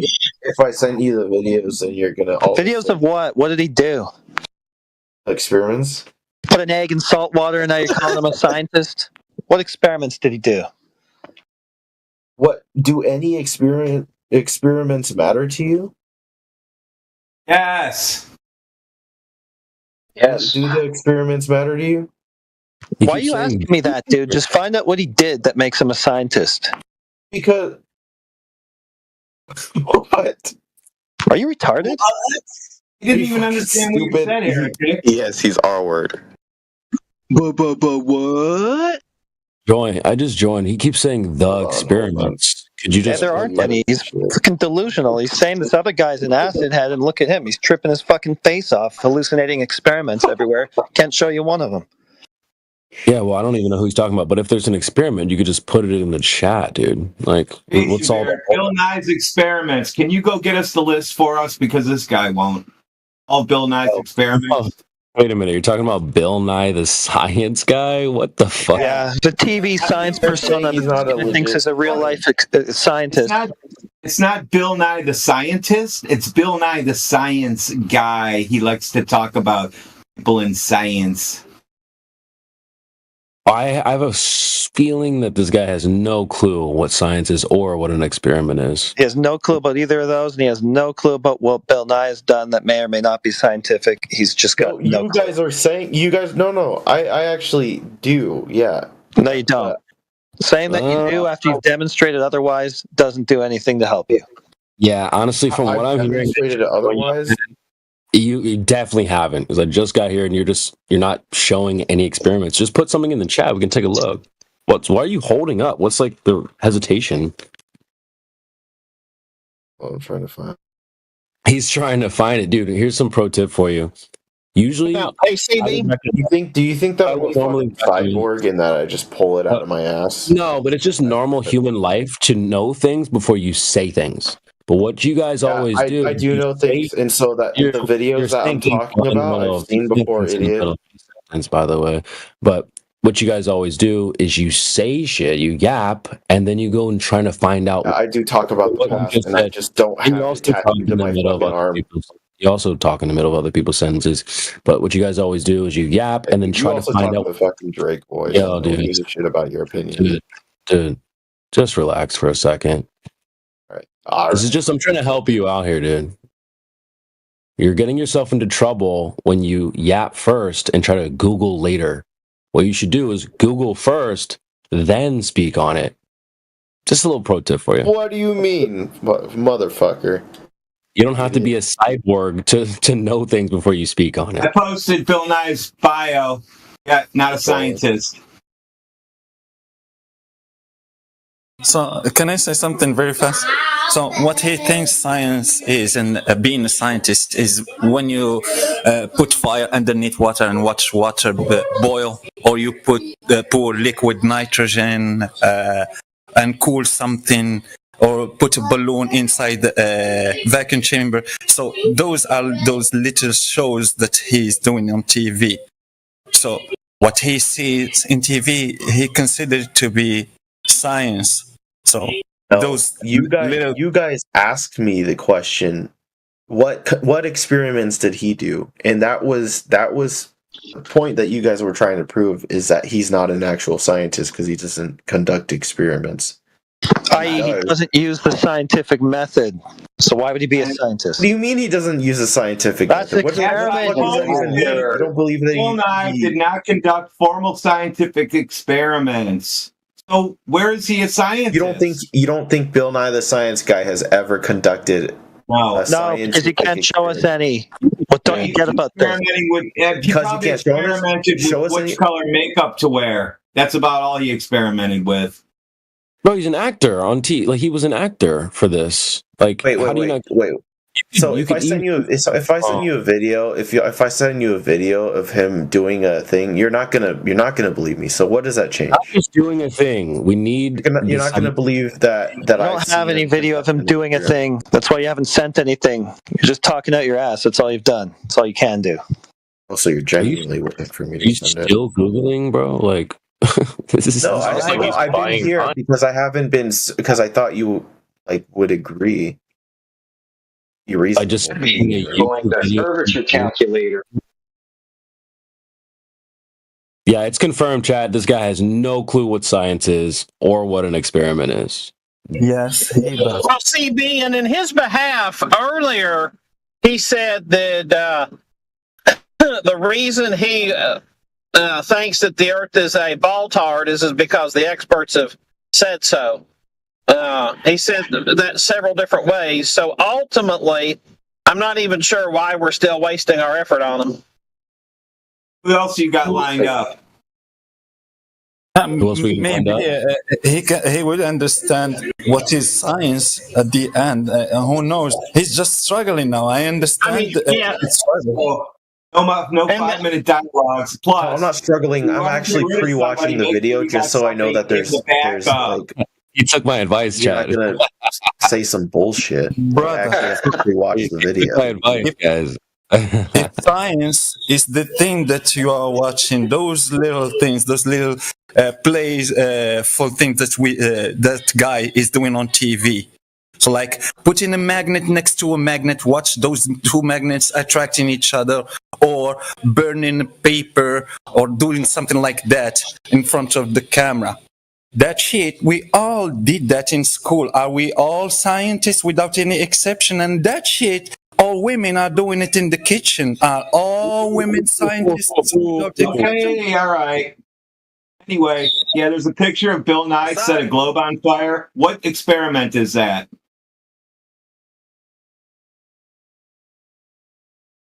He's doing a thing, Radwin. I'm just curious.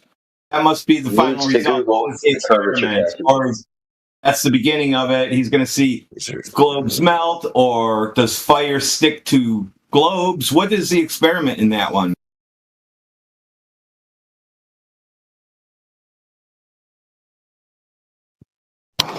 Looks toxic.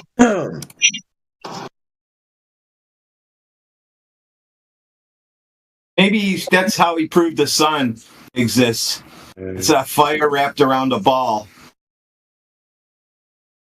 Yeah, for him that's science. So I'm gonna put some wood in the chimney. I'm a scientist. It's a basic. Well, if we use his definition, then he's just saying that every single one of us are scientists. Here's a basic experiment. Yeah, no exception.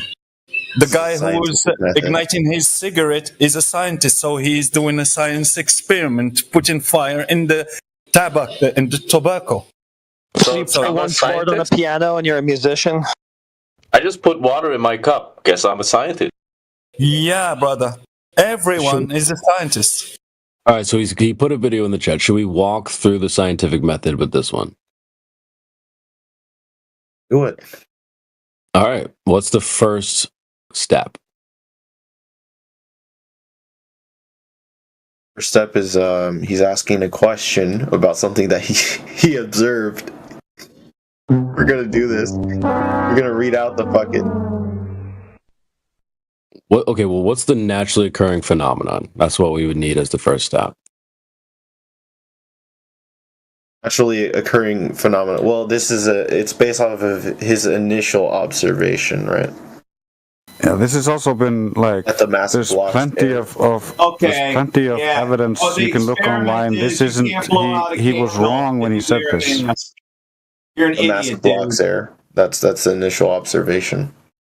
No shit. Any kindergartner knows that if you put something over your face, you can't breathe.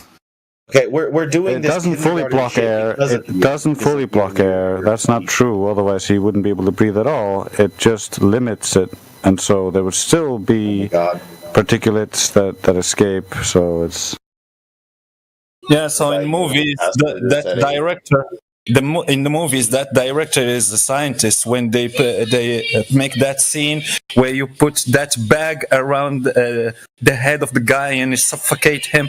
Oh yeah, science. Do you want to seriously like? He's a scientist. He's a scientist. He has the credentials. He's done an experiment. So he's what credentials? He's an engineer. He doesn't. He's not educated in science. Engineering is not science. Everything on him, dude. Read what I posted. But he's a scientist. The scientist. There are lots of different But scientists. he's a scientist. Just keep chanting it. That'll help you make your point. But you guys are denying that he's a scientist, retard. There's nothing to deny. What are his credentials? He just told you what they are. He just told you. So what are they? You tell us. What are his credentials? Pull him up again. His credentials. A mechanical engineer. Okay. Now everybody you work with is now a scientist, except the scientists. He graduated from Cornell University with a Bachelor of Science degree in mechanical engineering. Those are his credentials. So he's using the scientific method as an engineer? So no. There you go. He has a Bachelor of Science degree. Does he use the scientific He's a scientist. method? Does it, how? Does he? Well, so a scientist is what? No, I'm explaining to you how on any like he qualifies as a scientist in any way that you could. I think that would mean that you'd have to use the scientific method. What are you talking about to measure whether? I don't know why you get confused so easily.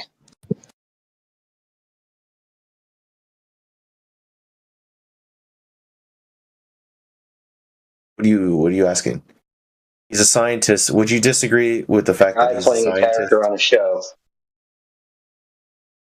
No, I agree with that too. He also does that, right?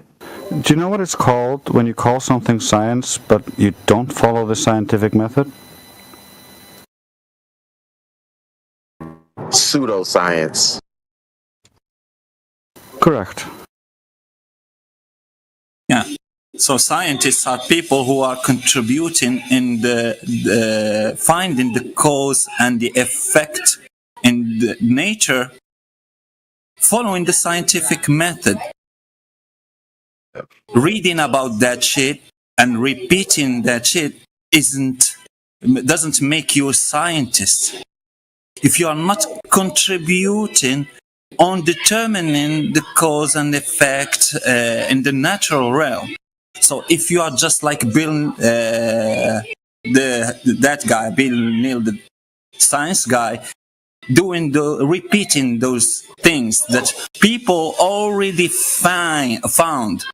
People already determined those causes and effects. So you are just repeating. You don't have to be. And he's not doing an experiment to determine the cause and effect in those instances. He's generally just showing an effect.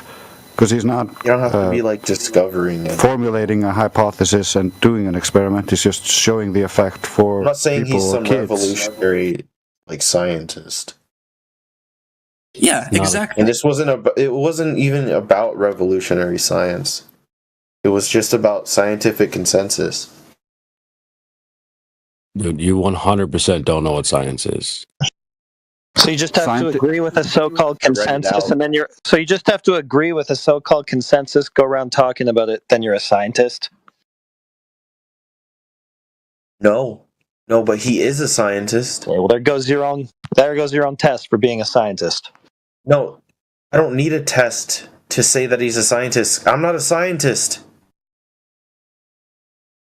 I don't need to be a scientist to call something a science. Well, science. You're playing so fast and loose with the definition that you might as well be one. Scientist. Why aren't you a scientist if you are capable to do what Bill, the science guy, can do? So now you can do the same exact things in front of camera or behind camera. That doesn't matter, and you can repeat those tests. Can use magnets, and you can call yourself like you're calling him a scientist for nothing. You're just calling him a scientist. Yeah, I agree that it's like a social construct. So it's just something that people agree on. So yeah, it's just a title that you are giving him for no reason. He haven't done any science. He's not contributing in science. He's like a kid in school. When your teacher is showing you, he's a scientist. That's the point that I'm making. Is that you call him? You can call him a scientist. If I'm naming a scientist, so a scientist is just somebody that enough dickheads agree to call a scientist. No. Well, that's what you just said. Well, yeah, but that's for any. So yeah, that's for any. Well, this is just mind rot, dude. Anything though.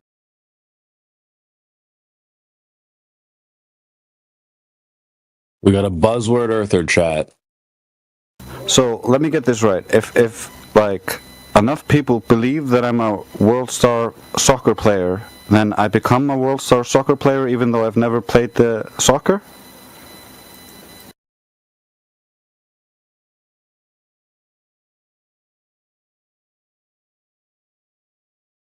Well, yeah, that's retarded. Following his principle, yeah, if there is a consensus around you being a star soccer player, yeah, you have to be one. There's a consensus around that. So people are agreeing. You guys can't like stay on one thing. It's like hopping around. We've been on the same thing since I just joined. What are you talking I was just using your logic to show you how incoherent and stupid it is. No, we bought the actual size of the Earth. It wasn't about the consensus proving. It wasn't about the consensus proving it. I never said that. I denied that, actually. I agreed with you guys. I mentioned that you have to see curvature. The Earth is 24,901 miles in circumference at its widest point. And you said, well, scientists don't agree with that. Well, I said you didn't even talk about looking at the curvature calculator. These guys in the room don't even agree with observations that have been made. They don't agree with you because you can't see that. That's what they're saying. Are you kidding me? Yeah, that's what they said. The positive claim is the 24,901 mile sphere. That's the positive claim. And the fact that we don't see that that curvature drop that we would have to see using the math and the curvature calculators that the people that you appeal to their authority provide, that should be enough for you. But you're like, no, I'm waiting for a scientist to tell me about it. You wouldn't use complicated math using their logic. You wouldn't use that because you don't actually observe it. I mean, I don't know how to put this more simply. I mean, here's a thought experiment. Put yourself out in the middle of the ocean. You set buoys apart from you, let's say 20 miles. You zoom in on them all. How many square miles are you looking at? And how many completely flat areas does it take to make a ball? I agree with you, but I also extend the logic and I look at evidence and then I evaluate and make a... Well, that's a lie. That sure isn't true. What evidence? Yeah, that's just a straight out lie. I don't look at evidence. I mean... Yeah, you what definitely evidence don't. are you talking about? And please, if you want to call something evidence, let it be your standard of evidence. I think if anything, it's the opposite. When evidence comes out, he puts his blinders on. Yeah. So go ahead. What's the evidence that was put it forward to you to make you believe that the Earth is a globe? What was that evidence that you looked at? Scientific consensus. Consensus. It's not proof. Kneel to authority. I'll say that before you go down that whole shit. You talked about an evidence. It's about choice. No, you After talked evaluation, about. I'm going to choose what I believe. Oh my God. You did talk about an evidence. You didn't talk about believing something without evidence. So we were going with that. We knew that you believed the thing without evidence, but you just brought to the table that it's not a belief. You know, so it's, there was an evidence that you looked at. At the end of the day, yeah. No, just let's settle this. Belief is it separate. is it is there an evidence that you looked at, so it's not a belief, or is it just a belief? So there is no evidence. One or two. There is no third choice. Sorry. Is it a belief without evidence, or something that you accept without evidence? That's the definition of the word belief. It's accepting something without evidence. Or did you see an evidence and you looked at that evidence? And what was the evidence? I'm not going to look at evidence for evidence. That's just creating like a infinite reason. I'm not talking about you, what you are doing, what you will do in the future. So I'm talking about what you have done. So what was the evidence that you talked about? He just put it in a nutshell. He agreed that observation that evidence has merit and that it has value. Yeah, but you just agreed that the Earth presents itself to be flat, and then you said, "I'm going to believe what I'm going to believe," which was at least the seventh time you've told us this. So it's like we're in a loop. Yeah, it's a choice, like what you're going to believe. Yeah. So is flat Earth or globe Earth arbitrary to you? Like I could believe it, but I think I'm gonna base that off of evidence. All right. So when you have evidence, do you need to believe anything anymore? Yeah, because it's a choice. So evidence is a choice. You don't have to believe because you know the truth. You know. No. You see, you keep saying that. Like, I'm not saying that I know this. I'm just saying that, like, if I had to make a bet, that there's more evidence for this. Show us any of the evidence. What if you choose not to believe your evidence? Question. Hold on, I asked him a question. Can you show us any of the Scientific evidence? consensus, yeah. What evidence are you talking about? I mean, that's not evidence. That's just somebody. Scientific consensus is like the greatest evidence that we have. No, consensus is not evidence. Consensus is just a collective belief.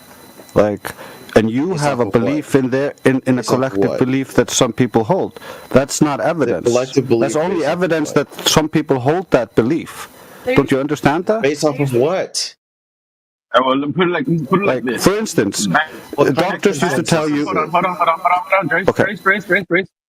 In the 18s and 1900s, it was scientific consensus that black people were not same as Caucasian people.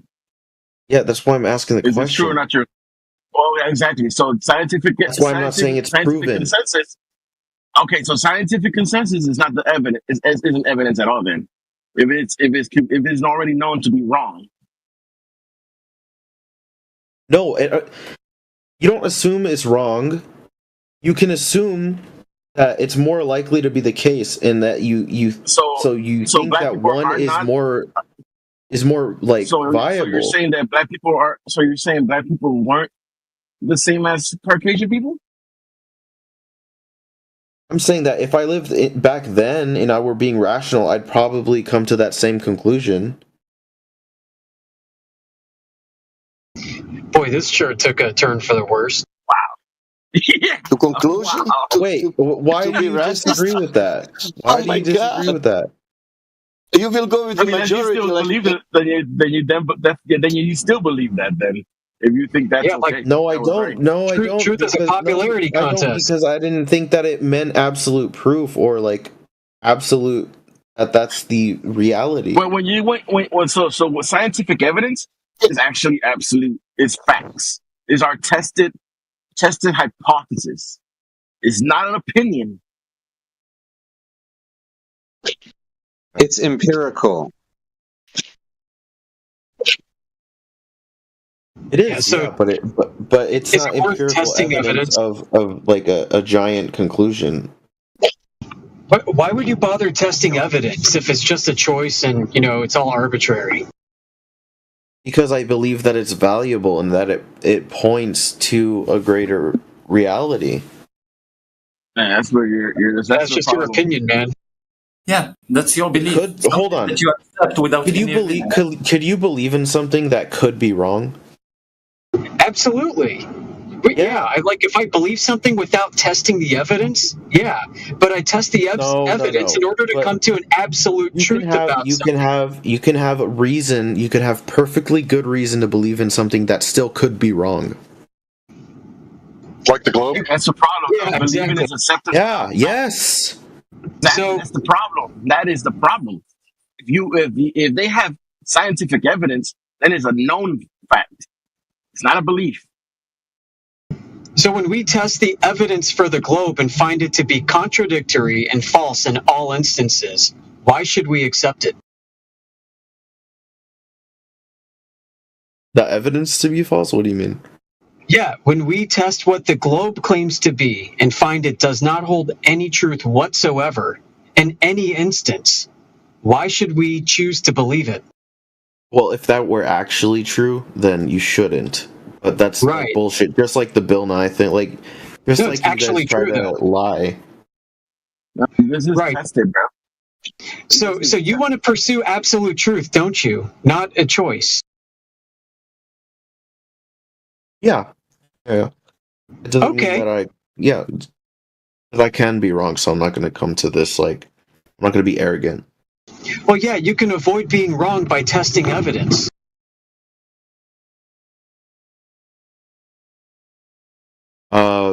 No, you can avoid being wrong by not saying that you are the arbiter of the absolute truth.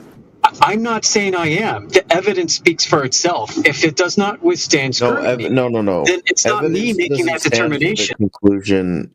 No, it doesn't stand for absolute proof of that theory. You could say it's a scientific theory, but I don't agree with the scientific theory. What? So you don't agree with empiricism and logic and all that?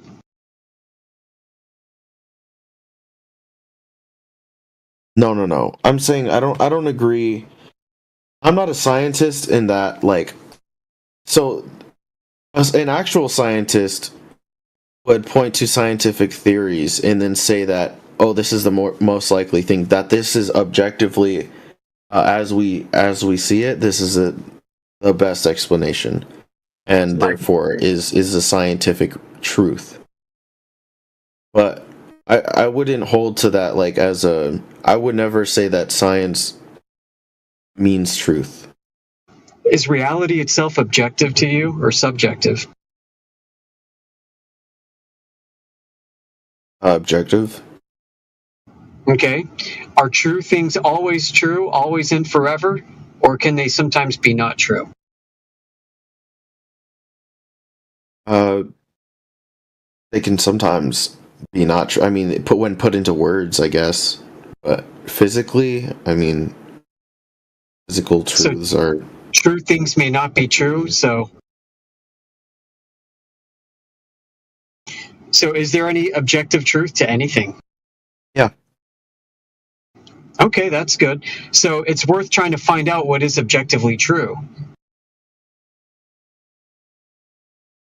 Well, it is, yeah. Yeah, so is it possible to find out what is objectively true? It is to be reasonable, but not to, because you're never. So if you're asking me, like, does the evidence ever lead you to the absolute truth? No, it doesn't. That's a problem. Of course. So if I stop eating, will I sometimes continue to live? If you stop eating, will you continue? No. Right. So there are objectively true things that we can prove.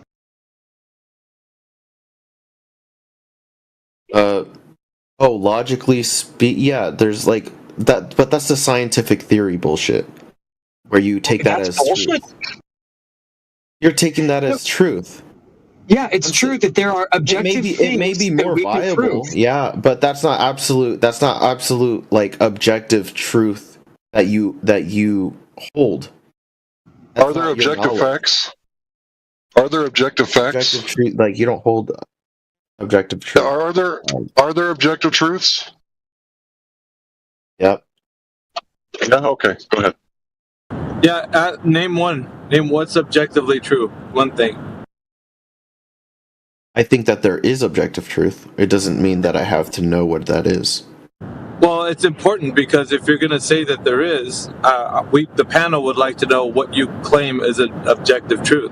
Name one. Why do I have to claim objective truth in order to think that objective truth exists?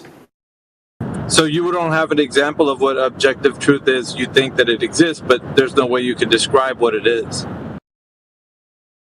Yeah, not necessarily. Like in the big picture, I don't think I can do that. Well, the big picture is that if you don't have a defined way to understand what you're talking about, there's no way to convey meaning over to people that are asking you for meaning. So if I'm telling you a word and I don't define what it means, or if I don't give you an example, how do you know what I'm saying agrees with what you're saying? I don't understand, because I agree with that. What do you mean? So if you agree with something that we say, how do you know that what we're saying means the same thing that what you're talking about? When we say objective truth, you say objective truth. I agree. Oh. But then you don't know. To you, it might be subjective. You think that it's something, meaning something totally different than what we're saying. So you don't agree with objective truth the way we're describing it to you. You think it means something else. That's what I'm getting at. You're talking about interpretation. You're talking about conveying meaning through words. Right. So is it absolutely true that you've eaten food before? Yeah, I think so. Okay. Right. So if somebody does not eat food and they stop eating food, it will be true that that person will not be around for much longer. Like food is a part of the reason why people are alive. Like, logically speaking, subjectively true, right? So food would be your body needs the food. It turns it into you synthesize the proteins in your body so that it turns it into like energy. But the problem is, if you're saying that's not true, then there's an issue, right? We're trying to figure out why you would say that's not true. I'm not saying that it's not true. I'm just saying that I don't have like absolute reason or the absolute truth. I don't hold that. I don't hold that knowledge. Right, but it's not about something that you hold. It's about an observation that's being made, right? So objectively true things are something that happens outside of your purview. Like, it doesn't need your assistance or agreement. You don't need to say, I agree that the river flows in a specific direction. I can look at it and I can observe the same thing happening, and it doesn't have to be because you say, well, I don't think it flows in that direction anymore. I changed my mind.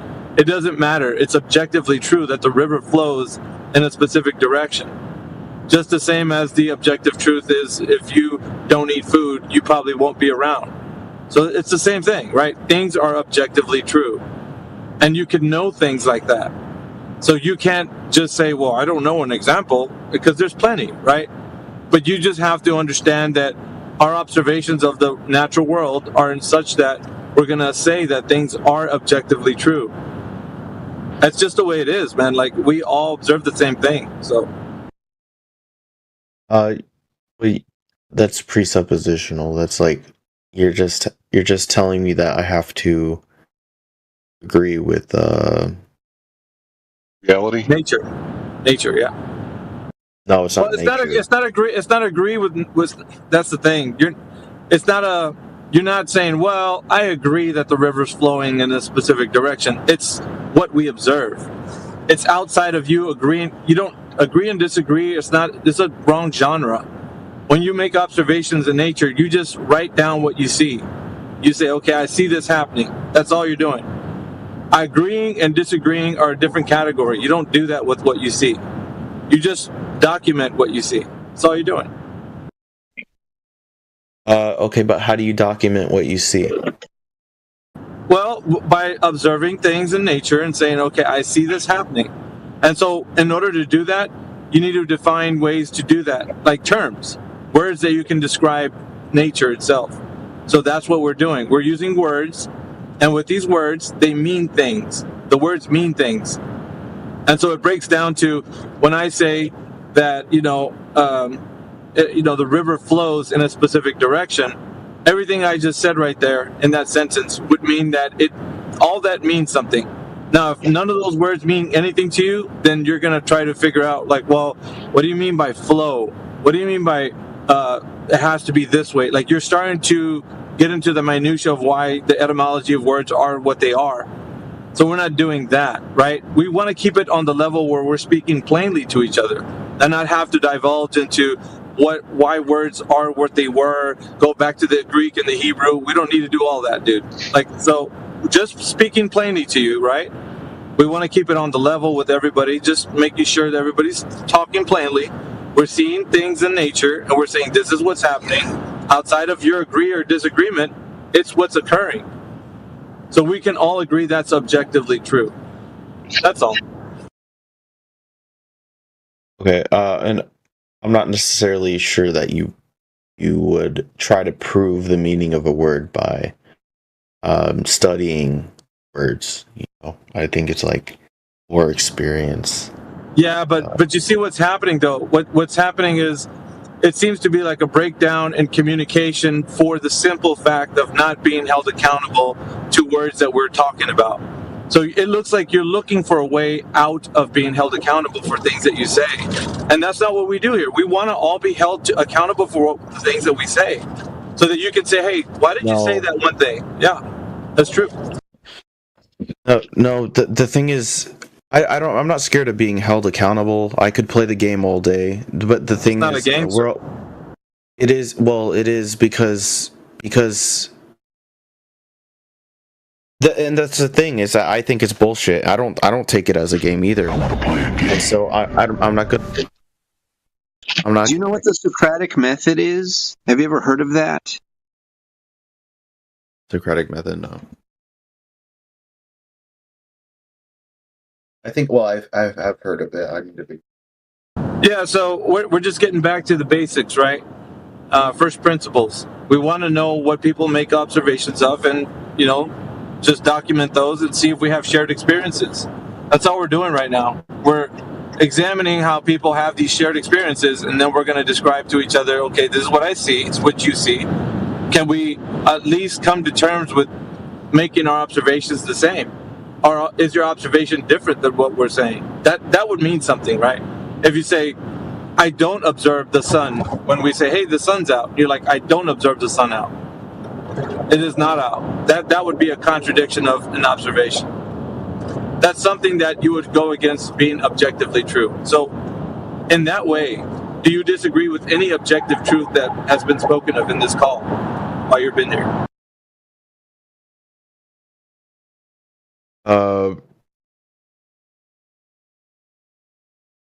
I mean, we've already small things like things that would just point to people's credibility. That's it. Like the fucking Bill Nye shit. There haven't been like any large claims about they don't, and that's the point, is that you guys aren't necessarily aiming. I'm sorry. Can you give me like the brief summary of like what the conversation was about? I wasn't here for most of it, so just kind of if you want, you don't have to. I have my team catch me up. But what was the premise? It was largely so. I wanted to hear what the reasoning was for that. I didn't come in with a thought, and then they said that it was basically the default position, and then from there you came to. Sorry, hold on. I have to. Okay. Yes, science.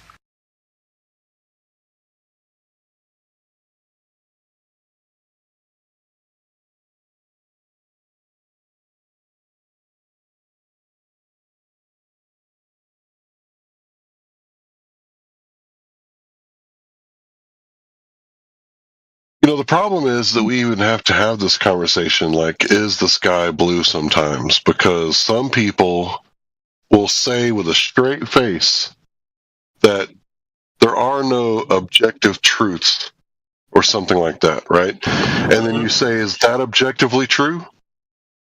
And then they have to say, yeah, well, there's something that's objectively true then. So it's like a self-defeating cycle of psychosis that these people come out of college, not all of them, but the ones that fall down the solipsism trap. I mean, it's just ridiculous that we have to explain to people that it's objectively true that you're not in the middle of the Atlantic Ocean right now. Yeah, they call themselves deep thinkers, Larry. These guys who come in here with this philosophical mindset, and they want to pose to, like, how do we know what reality is? You know, start questioning everything. So they reduce the knowledge base that we have to absurdity. So or at least they're attempting to, I would say. The attempt is to reduce everything to absurdity, just to the point of the fact that where nobody knows anything. And I think that's a ridiculous place to be when you're trying to speak coherently to people about things that we already understand, right? So it's just that whole trying to get them off that mindset and just say, hey, look, let's just talk straight to each other, like the way you would anybody else. If you say, hey, you know that car over there, it's coming this way. Like, you don't have to explain, well, you see, back then we understood that a car, like, you don't have to go to do all that. It's doing too much. So I'm just trying to remove that from a conversation where it doesn't need to be. You know, it's getting too deep for no reason, really. Mountains out of molehills, if you will. Well, I don't think this guy is one of those guys, so we might have got lucky. But it's very unfortunate that the colleges would charge so much freaking unforgivable debt to teach people that they don't know anything. Oh, but they know the Earth's a globe. Yeah, well, I think what happens is that there's a castration that happens to the individual where they say, I don't know anything. My mind belongs to those who have told me what my worldview is, and those are the intellects, the pillars of knowledge, and those guys know what's going on. I don't, but I will argue till the cows come home that it's not what you think it is. You know, like. Yep, exactly. That's exactly what he descended into. Yeah, Larry, and if you pay attention, they always contradict themselves. They claim that you can't acquire knowledge for 100%, so you can't know something for 100% and be sure of that 100%, and still that's a claim they make. Like, they are sure 100% you can't acquire that knowledge. So do you know or you don't know? But we can never know. Yeah, we can. That's been a theme throughout. So, like, a couple of days now. Yeah, it's the new escape door. Or at least they're attempting to, but it doesn't work here because we break down the conversation to where people can at least talk to each other about things and not, like, wander off into philosophical land. Yeah, I just tell them you can't know something for sure, 100% sure. So you shut up. I don't need you to just claim something that you are not sure about. Just keep that thing that you are not sure about for you. I know the thing, and if you claim that I don't know, that will be a claim. You don't know if I know I don't.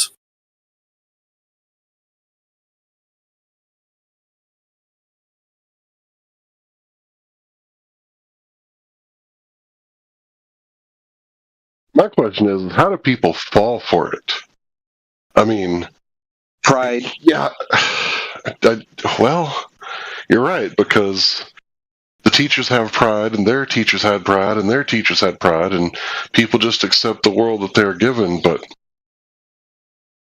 you would think there would be like a break in the cycle where some people are like, wait a minute, professor, you're a fucking idiot. And the professor would say, no, I'm not. How do you know, professor, that you're not an idiot? Could just be an idiot brain in a jar. Yeah, because they blame your senses. They claim that your senses can fail you. I don't believe that. I believe that your senses are transmitting to you the reality as it is. So, like for your eyes, the mirage that you see is not created by your eyes. That's the light entering your eyes as it is.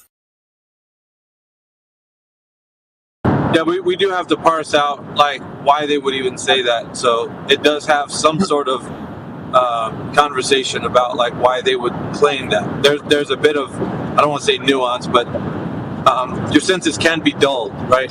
If you're inebriated or if you're under the influence of something, it can be dulled. So you would be able to work under the premise that you could depend on them because there would be you'd be enabled to do so because you're under an influence, right? So of some type.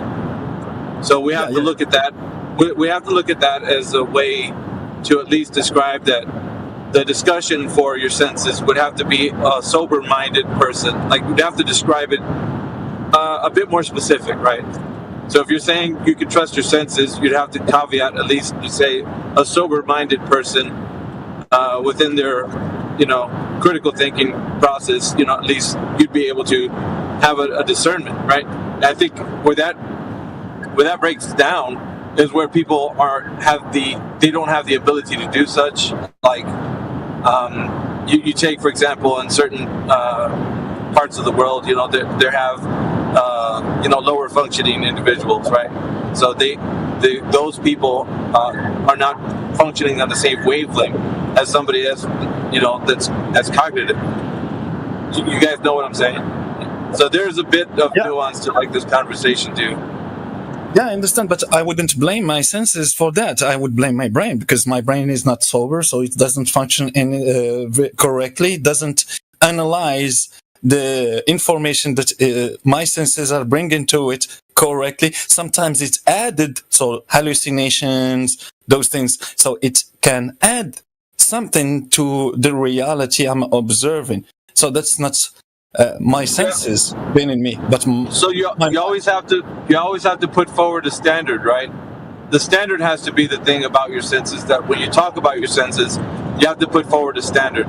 Like, what standard are you talking about so that you can already say cemented, like, this is the reason why we can trust our senses in a sober-minded state where I understand the physical, like when I'm realizing things, I can think for myself, and all these things. Because somebody would say, well, how do you know you're not schizophrenic or something like this, right? So we can identify the illnesses of like different people so that we can say, okay, this person has this particular type of illness categorized by this specific type of behavior, so you'd be able to say like, yeah, that person has an issue with that's where, tell me if I'm wrong. That's where the objective reality will come to use.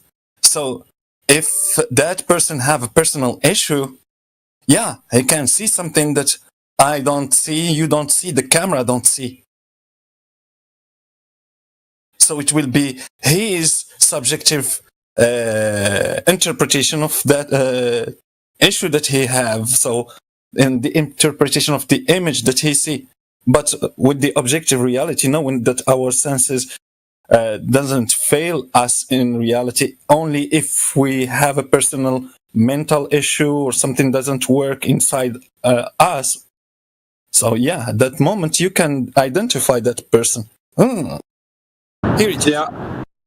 Yeah, that's why I always like you got to put a standard to it so that people aren't confused when they're talking about this. Like every time you talk about the senses, always put a standard to it, like a sober mind person, because they'll always come in with, well, what if the person's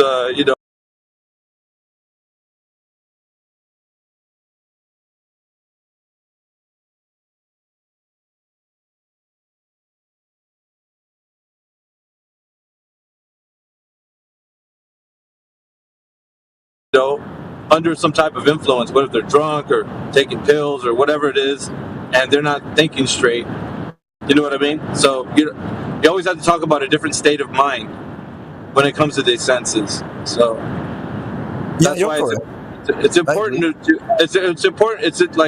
It's an important part of this conversation, not to be negated, because if you don't talk about a standard, then you're not giving a person a foothold as to like how we understand the physical and natural world with the person who's identifying things. Because they'll say like, what if you say that you see the earth as flat, but your senses are telling you that because you're schizophrenic? You know what I'm saying? Like they're putting any idea of a person's mind to like why they would say that the earth is flat. So you have to describe in a way that a sober-minded person who can function in a society where we're identifying illnesses, to say that we're not in that specific category. And it sucks to even like have to do this, but because of the fact that you want to make sure that you don't leave room for them to like put you in a category that you don't belong. Like you're not drunk, you're thinking clearly. So I guess if you can understand what I mean, like that's usually sometimes what they try to say, well, you can't trust your senses, and they'll leave it at that. And it's like, if you say, yes, you can trust your senses, then they're going to give you the retort, well, what about you being drunk? How about then? Like, and you're going to be like, oh, shoot, maybe you can't trust your senses. So it's best to describe a standard. Yeah, and I had that issue with people.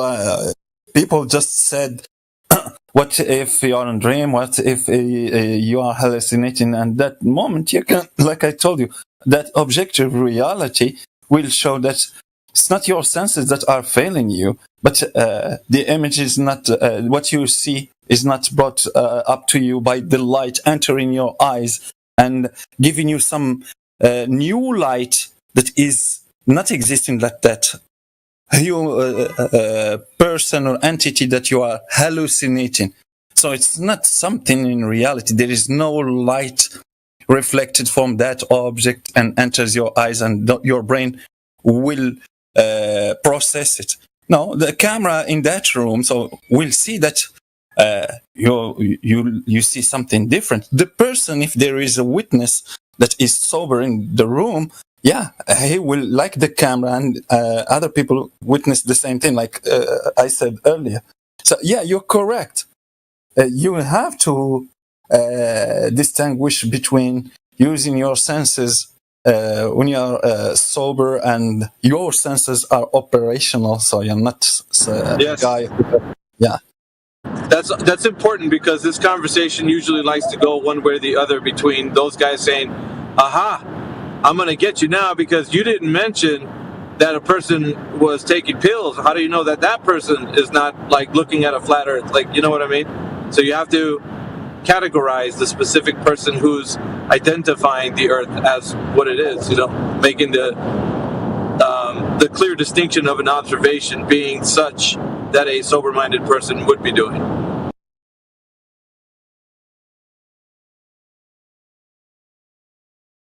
I know it seems like a lot of rigmarole, but it's the realm that we exist in. So it's it's a bit necessary. But what I witnessed with my experience that when sometimes they bring that topic, literally they bring the topic of not being able to trust your senses, is because sometimes, even if you are sober, sometimes what you see is not real. Like when you see the light behaving differently, like during mirage, different types of mirage and different types of effects. So they attribute that to a failure with your senses. Right, and so what you do is you tell them, okay, so we've also identified in the sober-minded state that when we look at the Earth and we see things happening like that, we can categorize them and we can put them in different ways that we can make our observations. Like their superior mirages have, like, what is it, 5 types? So in order to understand, we'd have to have discernment as to what's going on. I see something happening. What is happening? Correct. It looks like this thing is being distorted off in the distance. My target distance is this, I don't know, boat or whatever, and it looks like it's floating above the water. And am I hallucinating? Am I just, my senses deceiving me? The answer is no. You're in a sober-minded state. If you see something like that happening, there's usually an explanation for that. Correct. That's exactly. Yeah. That's exactly what I think. That would be a phenomenon that is happening, and your senses are transmitting to you exactly what's happening in that reality. So that's the light behaving like that, and when it enters like your eyes, it brings that image to your eyes as it is in reality. It would do that with your eyes, with the camera, with the a lens and a wall behind the lens, so you project that image and it will be flipped, so you can flip it and see it correctly, so it would be the same. Like the difference between two people in the desert. They see a mirage, one will process the information that it's light behaving like that and won't rush to that shit and put his face thinking that this is water, compared to the other person just following his senses and he's thirsty, and he will just rush to that mirage thinking that it is water. He couldn't process the information correctly. So the flaw is not coming from his eyes, but from his brain. Again. I got to get in just for. Go ahead. Sorry, sir. I just wanted to say that, I've kind of noticed that in the past, 110 years thereabouts, society has been, caught in a thought experiment. And these people that are caught in the thought experiment, their head's in the clouds, right? Like Einstein's not doing his fucking job. His heads are in the clouds and nobody's filing the patents. And you have to ground people in reality periodically. So they'll go off on these hypothetical what ifs, and you have to, jolt their body and mind back on the ground because they're just way off in la la land. And once you do that to a person, once you explain, well, if you're a brain in the jar, right, hypothetically, why don't you put your hand in a vice and squeeze it until you break your finger? Oh, no, you don't want to do that. Why? Because of reality. So you have to ground them in reality to continue the conversation from time to time.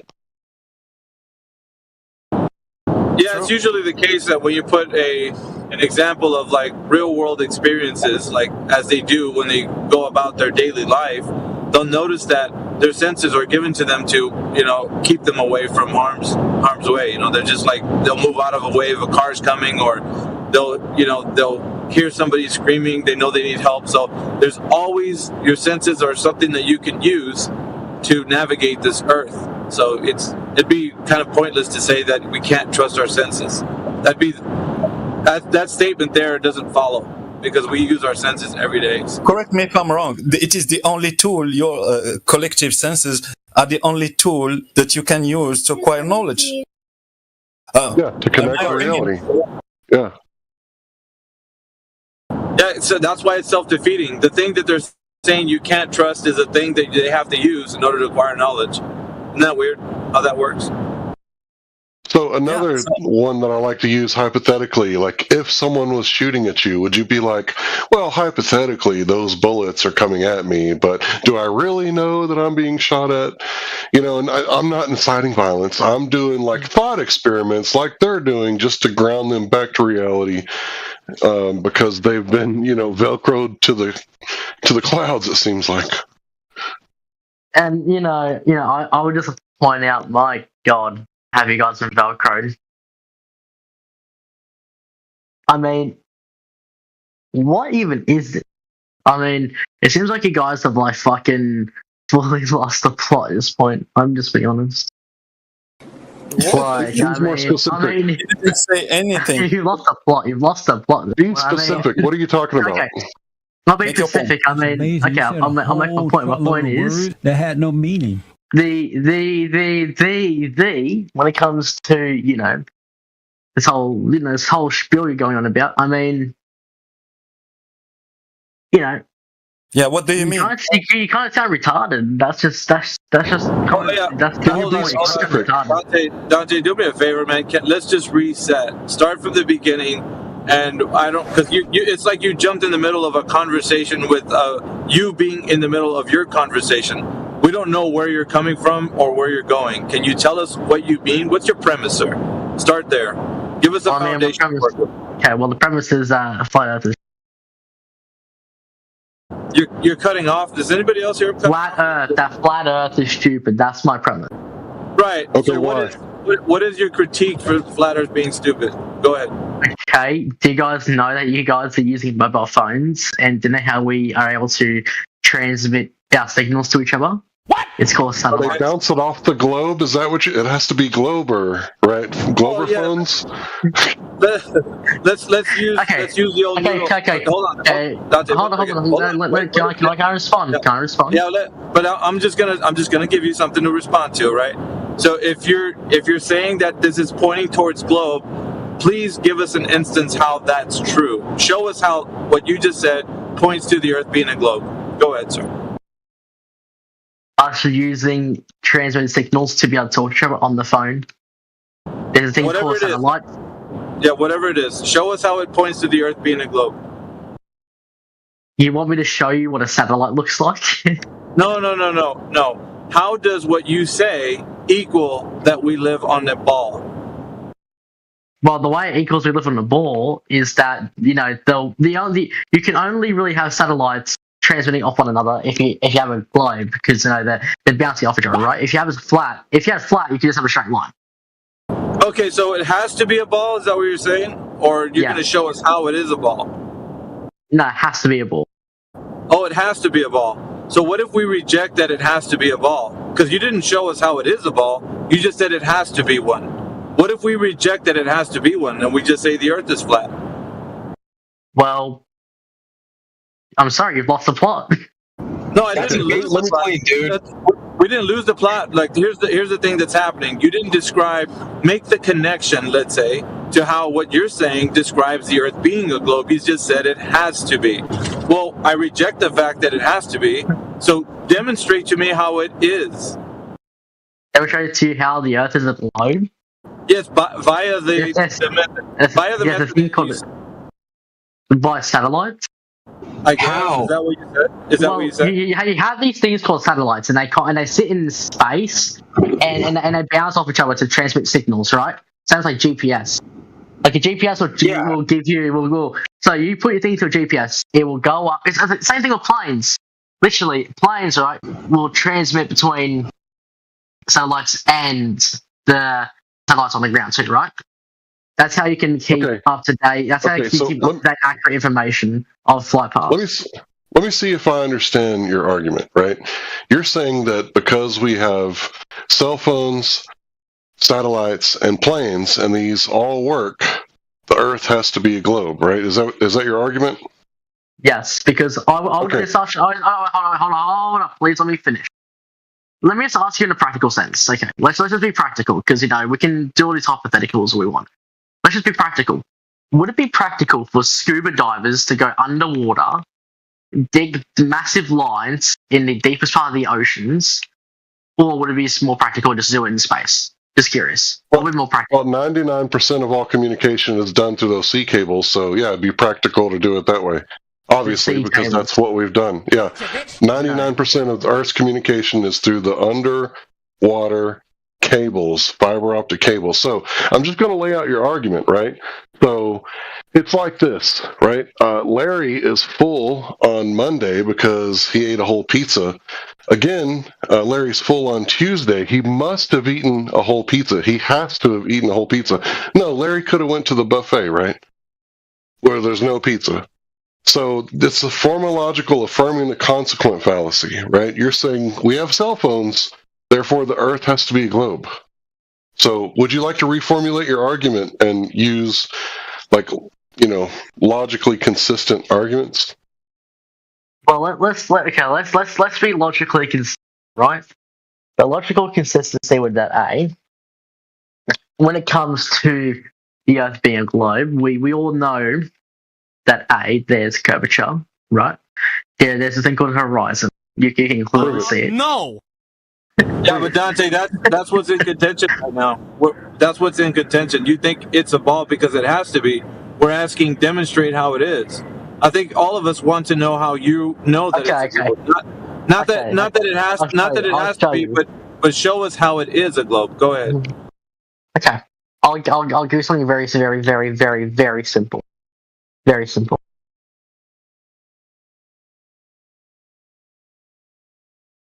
So pull up for you. Wait, just for the chat. In the chat. Okay, just chat. There we Did go. he say that? It's live. We have photographic evidence. How'd you make sure that's not a counterfeit image from space? Did you compare it to an actual image from space? Wait. A counterfeit image from space? How Yeah, you've heard of space? Well, Robert Simmons made a counterfeit. Hold on, bro. Hold on. Robert Simmons made a counterfeit image of the Earth from space. It was on all the iPhones. President Obama was talking about it and announcing how beautiful it is. Right? So he admits, and he works for Goddard Space Agency. He works for NASA. And he photoshopped the Earth from space. So how do you know it's not counterfeit? How do you Photoshop Earth from space? I'm curious. With Photoshop. Tell me that one. With Photoshop. He's missing But let's not. Dante, hold on a second. He posed a question to you. He's asking for a rebuttal. So how do you know it's not fake like he just described? How do you know that?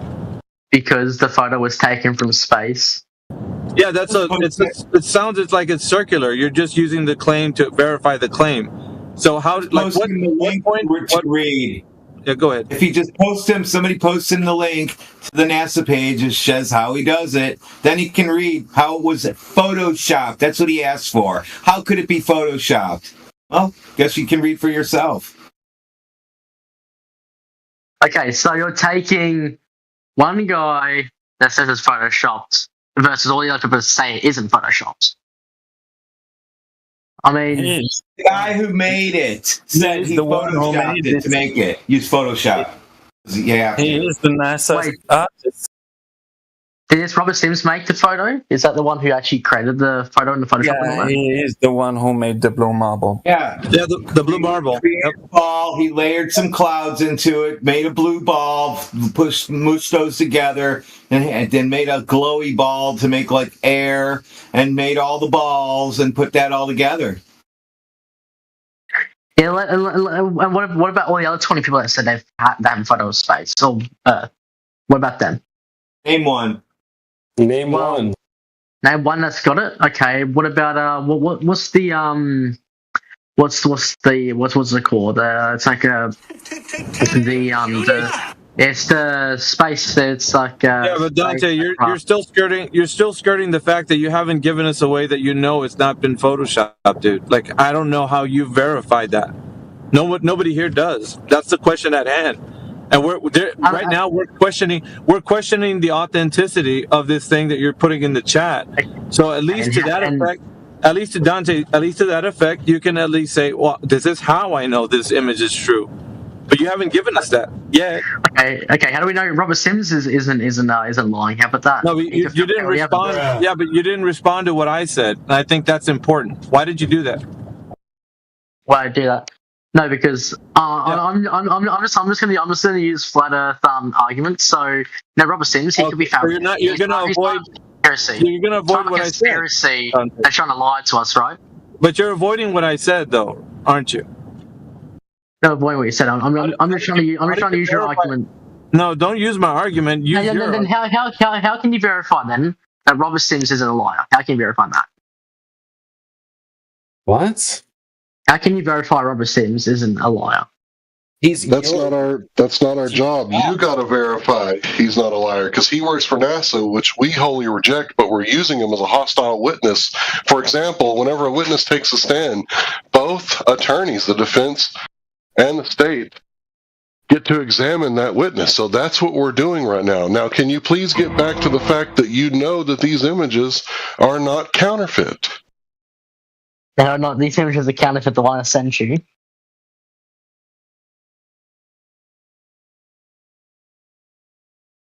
So I'll just shorten this up real quick. You can't verify whether or not it's counterfeit because you've never seen the Earth from that high up, and you never will. None of us ever will.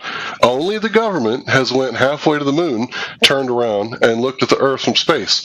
So you have a belief system, right? You'll never experience it. You have zero firsthand primary knowledge.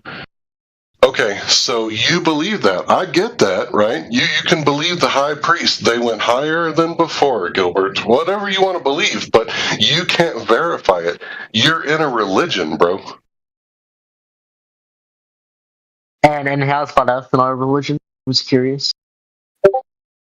Because we lost our belief. But you believe that the Earth. So I don't believe in Scientology. That doesn't mean that I'm in a religion now where I'm in the religion if I don't believe in Scientology. That doesn't make sense. Scientology? Give me science. No, listen to what I said, bro. I don't believe in Scientology. That doesn't now mean that I have a belief. It means I have an absence of a belief. Yeah. So I don't believe in the globe. I have an absence in the belief of the globe. Yeah, but you know what your belief is? Your belief is that scientists are lying to you, right? You're anti-scientist. That's your religion. Anti-science. Okay, so now you're just doing some kind of weird pivot, right? You have not admitted that you cannot verify. So I'm going to need you to be honest. Can you verify that those images are not images and are indeed realistic photographs? Or is it a belief you have? They're literally photographs from the moon. I don't know. How do you know? How do you know? Because they went to the moon. Okay, how do you know? Have you seen the rocket launches? How do you know, bro?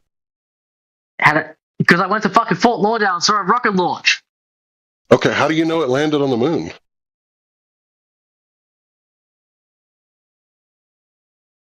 Science, bro.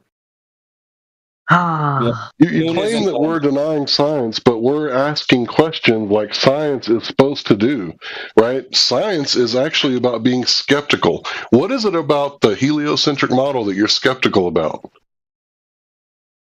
That it doesn't make it can't really work. Okay, why? Clip that.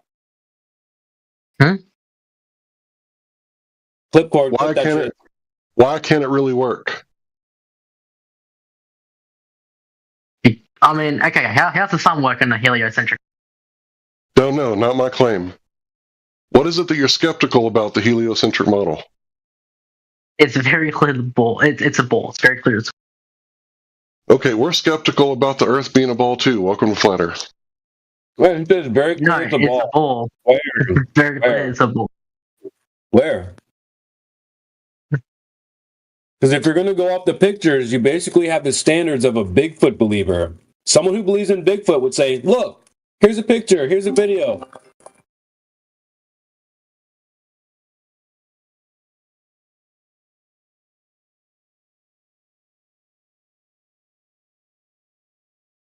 That's not the end of your search for truth, dude. Should I put a video of Bigfoot in the chat? And then therefore it's true? Honestly, I just There's nothing Look. I can really say. There's nothing I can really say. In the chat, it must be true. Due to your standard. Are you ever going to actually? Are you ever going to? If I gave you proof that the Earth wasn't live, would you believe it? I'll go. Yeah, Would you not lie? Yeah, I'll go. They're denying scientific credibility at that point, which was what we were arguing about earlier. You leave? Youngman, you already got cooked. Yeah, he did leave. Scientific credibility. You don't know what science is. That's cute coming from the guy that has no clue what science is, bro. You just tried to call me out about getting cooked. You guys got cooked over that earlier. I still have the tabs open of like what's coming from the guy that presented Bill Nye the Science Guy. Come on, bro. You gotta hold that. You did ask for an example, and you, like an idiot, are still saying that. What was the experiment? It doesn't check out when it does. What was the experiment? The experiment was a mask one. It's not an experiment. What was the experiment? Wearing a mask is an experiment? Yes, it was an experiment. It failed. What do you mean it failed? You don't even know what an experiment is, dude. I do. Oh, is putting your mask on your face an experiment? It can be. No. It can be. Well, the first step of the scientific method would be to observe a naturally occurring phenomenon. So, should we walk through it again? Yep, let's do that. All right. What's our naturally occurring phenomenon? Step 1. Round 1. Yeah, that there's the mask. It blocks air. No, that's not naturally occurring phenomenon. It's not. Yeah, I remember walking through the forest and there was like a tree with masks growing on it. Oh wait, masks are synthetic. Yeah, it's not natural. So, do you know what naturally means? So you are pseudoscience lover. No, and you want to push pseudoscience as being science.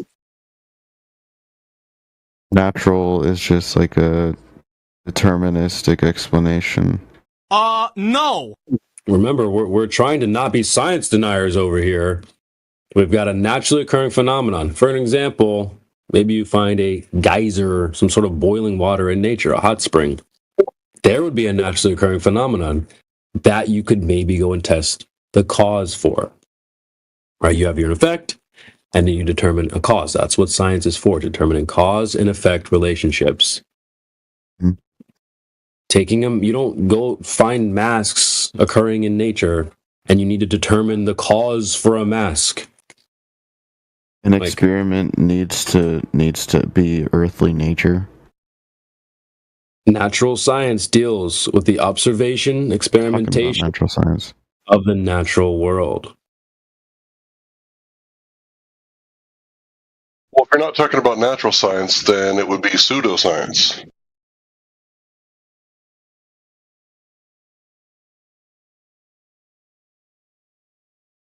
One of the two of us is denying science. Newsflash, it's not us.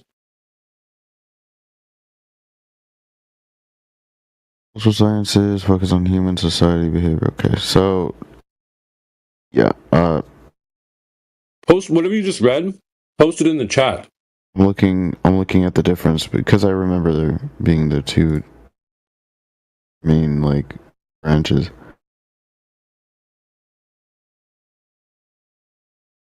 Because you were saying it was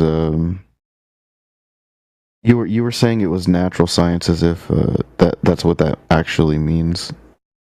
Like what do you think natural means? You think it means synthetic? Oh, I know that the word means that. You but dumbass. I know that the word means I'll just read it out for you. Natural science or empirical science is one of the branches of science concerned with the description, understanding, and prediction of natural phenomena based on empirical evidence from observation and experiment. Yeah, natural phenomenon. Yeah, exactly. You have to observe a natural phenomenon, and then through experimentation, you can determine the cause for this. Okay. So putting a mask on your face ain't it, Chief. Just so you know. Or like, I don't know, when you breathe and then you have a mask on, it blocks the air. That'd be a great It's not an observation. experiment. No, that's not the experiment. That's the observation. You guys are denying. I can't believe you guys are like denying that. Whoa, we haven't denied anything. We just read out what science is, and we're not denying that whatsoever. It's not an observation of a natural occurring phenomenon. Again, just try to remember. That's bullshit. Well, let me explain why, right? Okay, so you're walking in the forest, right? You see a geyser, right? That's a naturally observed phenomenon. But then you walk a couple more feet and you find a watch. And you're like, wow, I wonder what caused this. Man caused it. Okay, then you see a motorcycle. Wow, I wonder what caused this. I'll let you guess. What do you think caused the motorcycle? See why you don't? Really built by a guy, but you didn't use natural science. Exactly. So Like, not naturally. You're holding me to a different standard. No, we're holding you to the scientific method standard. We're talking about natural philosophy, also known as natural science. So let me explain this real clear. All science is philosophy, but not all philosophy qualifies as science. Just like all Texans are Americans, but not all Americans qualify as Texans. So in order for it to qualify to be science and not philosophy, it has to meet a certain criteria. Do you know what that criteria is?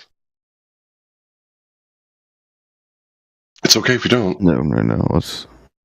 Okay, so the criteria is it has to go through the scientific method from beginning to end, the whole thing, not just a part of it, right? So you can't just say, I got naturally observed phenomenon. I've been watching the moon. I'm doing science. No, you have to manipulate your presumed cause and see it starts with naturally observed phenomenon, which is your effect. I'm trying to explain it to you. You just said you don't know. So with ask intent, questions. then, right?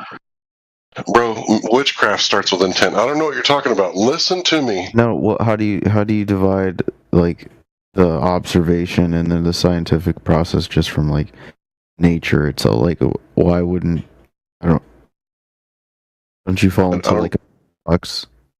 How do you separate? I don't know why you're interrupting me, calling us anti-science when I'm trying to explain to you how science works and you won't let me. Like, that's the most anti-science shit I've ever heard in my life. So can I finish? Yeah. If you will, okay, that's actually pro-science to let me finish. Okay, so once you have your hypothesis and you have a hypothesis test, that's an experiment.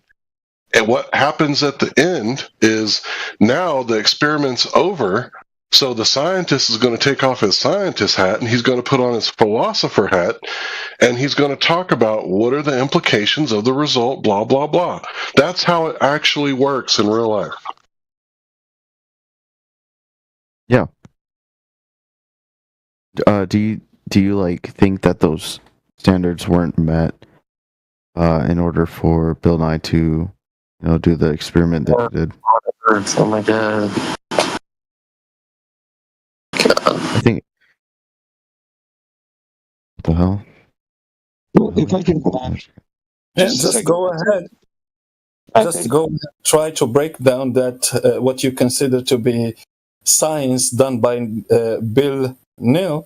Just break it down following the scientific method, and you will see. And just tell us if it is following the scientific method, all steps of the scientific method accurately. Yeah. Do you think? Do you think that the observation has to happen naturally?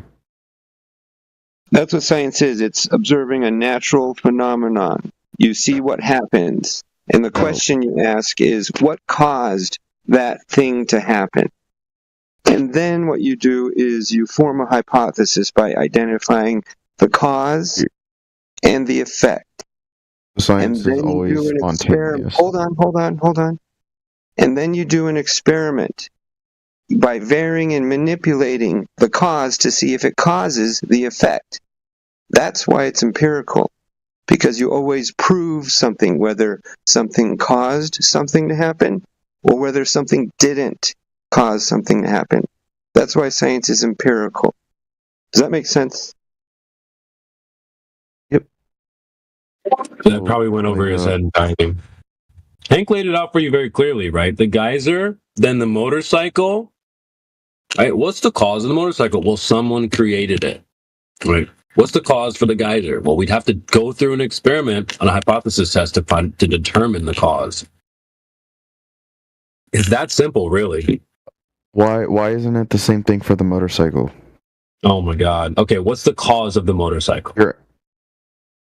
Yeah, why isn't it the same thing? Like, why isn't it? Well, let's walk through it. What caused the motorcycle?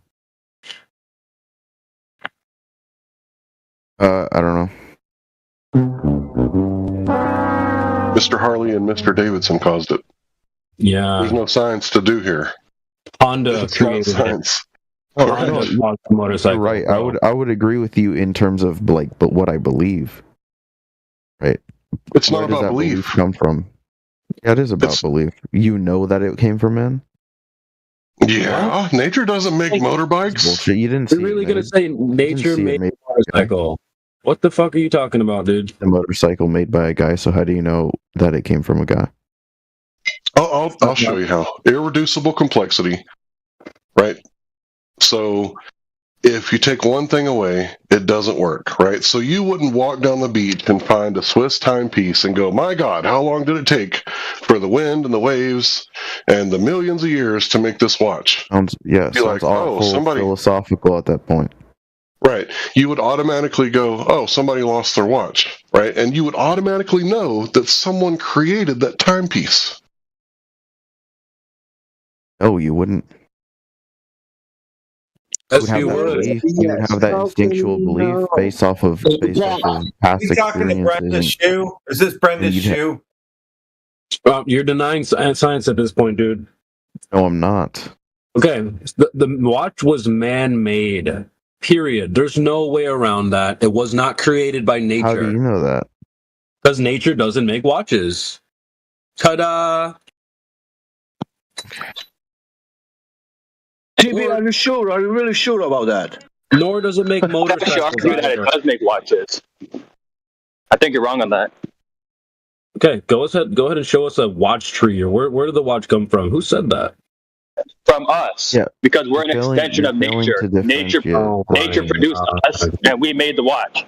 You guys are We're an retarded. extension. Yo, Neophyte, I mean, I'm just not mute wrong. up for a bit. Just mute up. No, nature don't make things. Nature is not something. You're just mad because I corrected you and you're I'm not mad. I'm not mad at all. Nature doesn't make things. Nature is not something. Yeah, nature is not something. What they call nature is just the collective things that are present in this world. So Hold on, that's what Necros. we call nature. Watch this. So if nature made man and man made watch, the watch is still man-made and not created by nature. Nice try, though. I mean, it's both. I'm not a determinist either. You can't have both. I mean, what's the issue? So there is a dichotomy here. Either nature, the material world, always existed, or it began to exist. That seems like the issue you're facing here. You're holding the belief that it's up for debate whether the physical world always existed or not. I don't think it is. I actually hold the same belief as you guys. I would hold that genuine assumption, but the thing is that you're being illogical. You're being inconsistent when you say that you have a reason to believe that. Bro, you just did the middle of the road fallacy. You said it could be both. I mean, who's being illogical? You don't have a reason to believe something, but you can still believe it.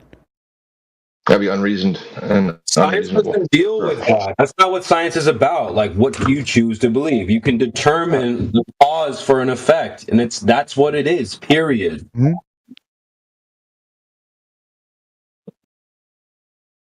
Yeah, but he's being pedantic in the sense like it depends on what your definition of is. Like he's being intellectually severely insincere, and it shows a lack of maturity. Yeah, and Jamesy points out how watches and things like that are not. That's like engineering and tech and stuff like that. It's not science, bro. Let's see if everybody can just follow a logic stream here. Okay, everybody agrees. Science shows. Sorry. Everybody agrees that the law of cause and effect is true, right? Like nobody here disagrees that effects are happening all the time without causes, right? I'll give you 3 seconds to disagree. Every effect has a cause prior to it, yes. Okay, cool. So, what's holding down the oceans to the surface of the Earth, right? So, I got a hypothesis that it's actually high gas pressure and low temperature. Because if there was no gas pressure or high temperature, it would steam and turn into clouds. It would boil, right? At very low temperature with low gas pressure, or at very high temperature with high gas pressure. So, you've been told your whole life that it's gravity, and that flat earthers deny gravity, therefore they're science deniers. Can anybody disagree with what I said, that gas pressure holds down the oceans? Go ahead. That's how science actually works, because I can demonstrate my claim empirically by taking a cup of ocean water and putting it in a tea kettle and heating it up, and it will no longer stick to the surface because it will turn into clouds. Or I could put that cup of ocean water in a vacuum container and turn it on for 3 days, and it'll boil at room temperature once the vacuum pump sucks out all the gas, and then it will continue that process until there's absolutely nothing but salt, no water left in that container. Now, the government, right? Government school, public means government, just in case you didn't know. If you walk into a public building, that's a government building. So the government told you guys that it was gravity, but they didn't tell you what kind of gravity, right? So it's a little bit of a lie by omission. There's 3 ways to lie.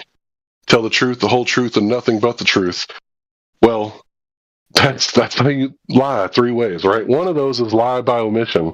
So if you look up specific gravity or relative density, you'll understand very quickly that water is dense in liquid form, but once it phase changes and turns into gas, it's very buoyant.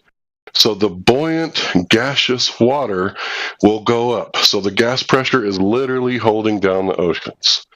Does anybody disagree? That's how science actually works. You can't disagree with science. Thanks. How about you, young man? Guys, we're about to fucking air fry. No, everybody agrees with that. Well, these guys, you're going in circles. Like Looks like we got a bunch of guys in here that if a flat earther says it, we're going to say no and deny it. No. So again, instead of making a good response, you're making a logical fallacy. You're attacking us instead of attacking the argument. Go and attack the argument and show how do you see it not good for you. And don't talk about us. What do you feel about us? We don't care about your feelings about us and your logical fallacy. Does anybody disagree with what I said? No. He doesn't disagree with what you said. He just disagrees. No, the thing is, he knows he's calling it a logical fallacy, but he understands what I'm saying. No one understands. Are we still talking about people? Does anybody disagree with the scientific experiment that I just laid out? No. That was a good demonstration. Yeah. Very nice. He's not disagreeing. When you were just with us, just when you were saying, young man, what is your science? When you were saying that right there was science, were you saying that you were actually doing science in that moment, or were you just explaining science? Argument, young man, against what's your argument? Well, I was going over the experiment that anyone can do, right? But I've actually done that experiment this morning already. When I cooked the steak, the moisture turned into steam. Now I don't have a vacuum container, so I actually haven't done that part yet. But I understand this happens because the mountains are always misty, right? Why are the mountains always misty? Because they're way up high. And there's less gas pressure there. Yeah, so then I agree with that. I thought you were making like a claim that we have to operate. See, that doesn't make sense. But yeah, I agree. Young man, really, what do you? I agree with you guys. I just don't. You disagree? Are you on board with everything the flat earthers are saying, or do you disagree about anything? Yeah, all right. I disagrry. Good, bad, or otherwise, I don't know. Well, the thing is, what I bring up, they ask why should I believe in a round Earth? Or it somehow came up that it had to do with credibility and scientific consensus, and so they picked disagree Bill Nye as your guy, and we said Bill Nye is not a scientist, and you've melted down. Woo woo. Well, again, one thing that I learned recently is that there was like a 100-year-old woman that was interviewed in the nursing home, and she was asked, "What did you learn in school about the Earth in science class?" And she said, "Well, they taught us the Earth was flat." Oh shit! Oh shit! And then research shows that when people were asked that they taught that in the 30s, they taught it in the 40s, taught it in the 50s. But in the 50s, they started teaching the globe Earth thing. And then there was even some parts of the country in the U.S. that would only teach flat Earth and some that would teach globe Earth. And then in the 60s, they just threw the whole flat Earth thing completely out. Yeah, I grew up watching like old westerns with my grandparents from time to time, and there would be like a teacher who'd come to town in this western television show, and she'd be talking to the children about globe Earth, and they'd be like, "You can't be around here teaching that heresy," right? So this all came about. Yeah, it was I can't remember the name of the show, but it was one of those old TV shows from like the 50s or 60s, and it's really interesting because don't know the Earth is a globe. The only reason people think the Earth is a globe is because they saw it on TV or any other type of media, magazines, newspapers. But it's all on TV or on your cell phone. Well, dude, like the Admiral Byrd said, like I think it was like 3 months before he mysteriously died. He said there's a landmass larger than the size of the United States south of Antarctica, and there's parts that are even warmer than we have here, and the sunlight is different. And then I found out yesterday, I was listening to something about how, I don't know if you guys know about this thing called the Iron Republic.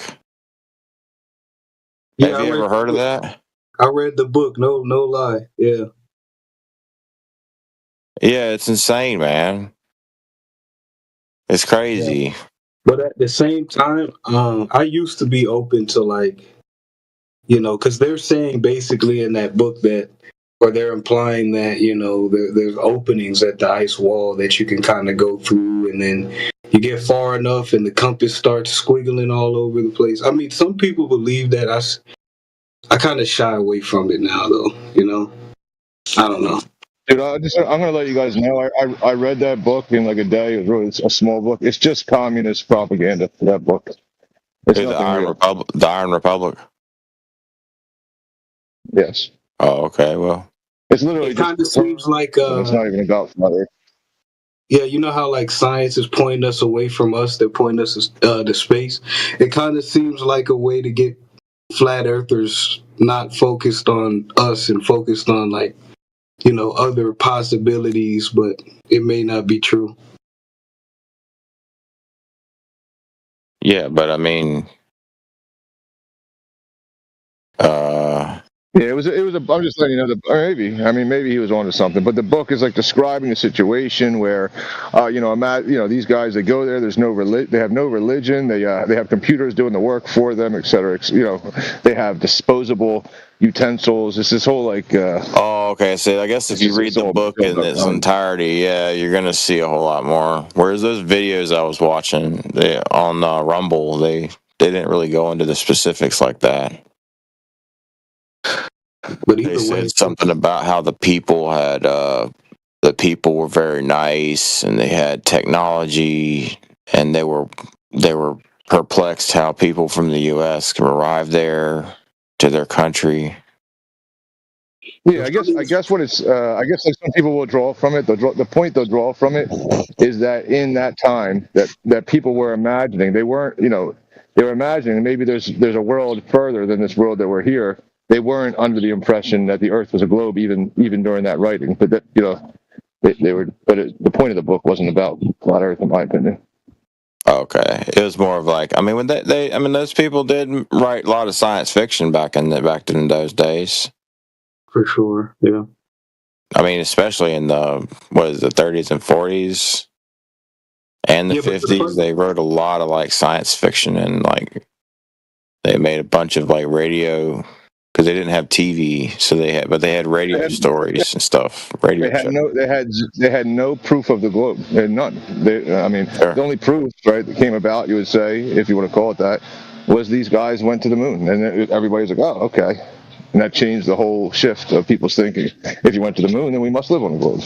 But don't we have like this thing called the Van Allen belts up there? These Van Allen radiation belts. Hold on, fella. Yeah, okay. I appreciate that. Yeah, and Van Allen is a really good point, right? But I just want to say, like, I don't think a lot of people realize how powerful of a weapon the television is, right?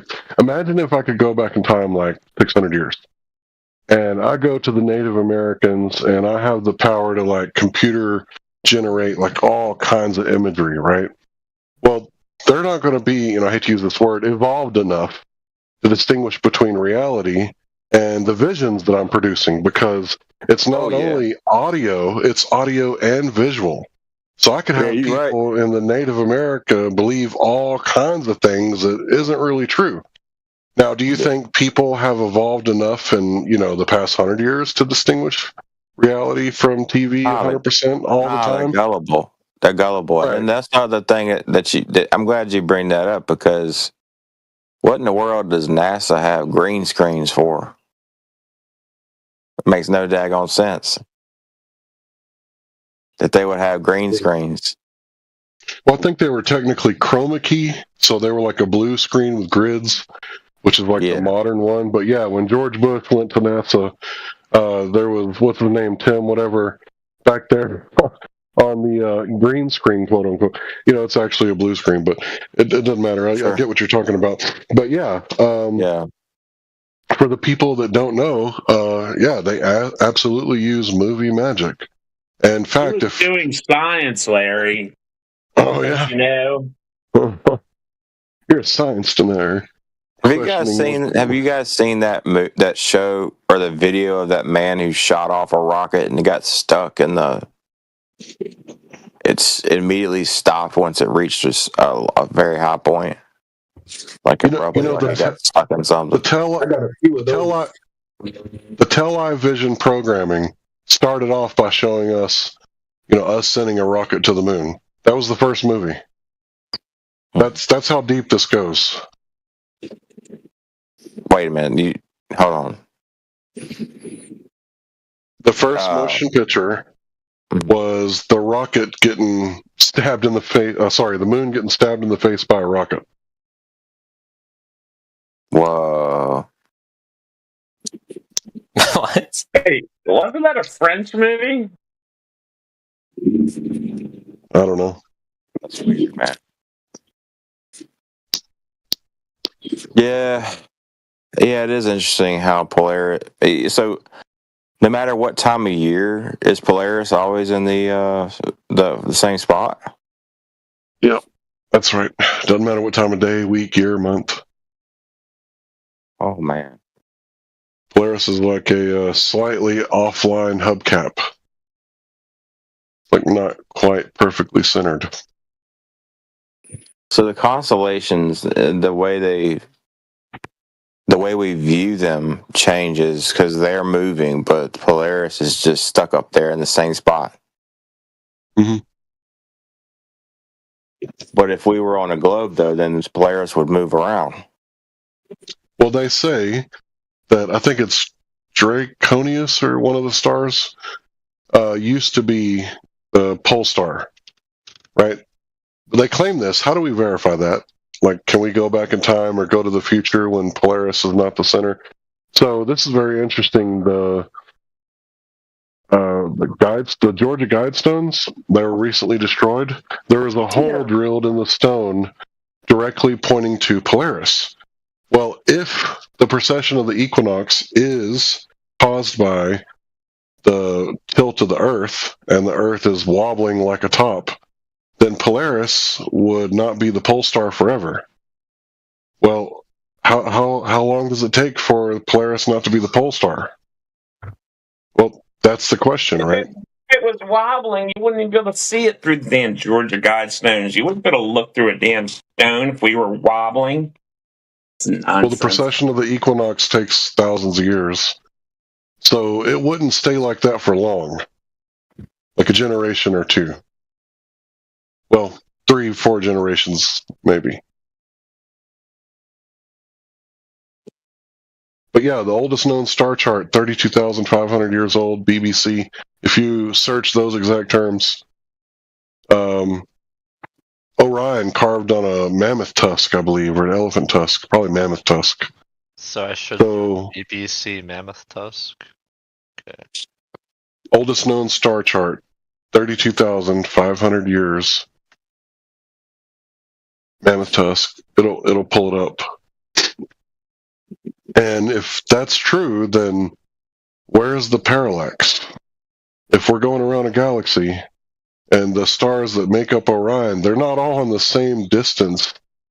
So they're at different distances. It would be like watching trees pass in front of a mountain while you're going down the road or on a train. Did you just say they're not all the same distance? How the hell? What you mean on their model? Yeah, and they're okay. Internal critique. Don't attack me on how I know, bro. Keeping me on my toes, Yosemite Sam. I've also heard there's a second place called the Cool Castle that has 2 stones with a hole drilled in it that marks Polaris, and it's been there since the 30s. Oh.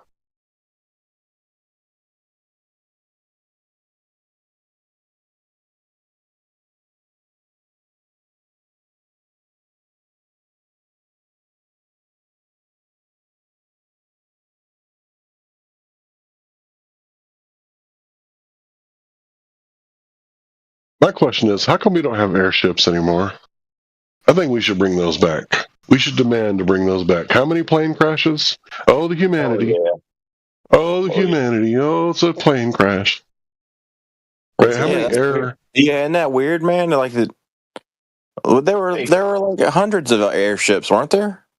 They filled that thing with freaking flammable shit, man. They used to use that shit in all the damn airships. There's no damn way they filled it with flammable shit. I mean, they filled the Hindenburg with flammable shit, but I don't think the other airships had that same stuff in it. That's just nonsense. There'd be freaking ships blowing up left and right. Yeah, but what happened to all of them though? They had hundreds. Why did they just stop using them like that? Because one movie came out called The Hindenburg. That's why they do the White Skies. What the hell's that called again? Vanilla Skies. They said that might be the reason why they have the Vanilla Skies and the photography. That's to block out all the airships. Sky was littered with airships. It's possible. Who knows? Wait, you're saying that the sky is littered with airships right now? No. Back in the day when those Vanilla Sky pictures were taken, there was airships. Because we were taking pictures from balloons in the Civil War. Like, think about that. You can't call it satellite images, but think about it. In the 1860s, they would send up a guy in a freaking balloon to look at where the troops are on the ground. So if he were to try to take a picture, I guess they didn't have quick enough aperture or whatever the time it takes to take a picture. Sorry, not aperture, whatever. Aperture speed. But yeah, we should bring airships back.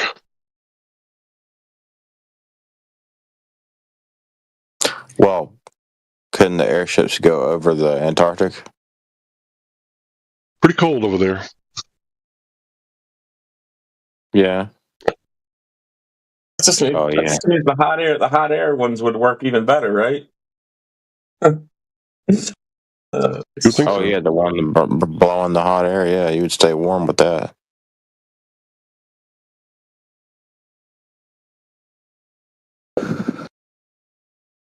I think they had stuff built in on there to where it would vent.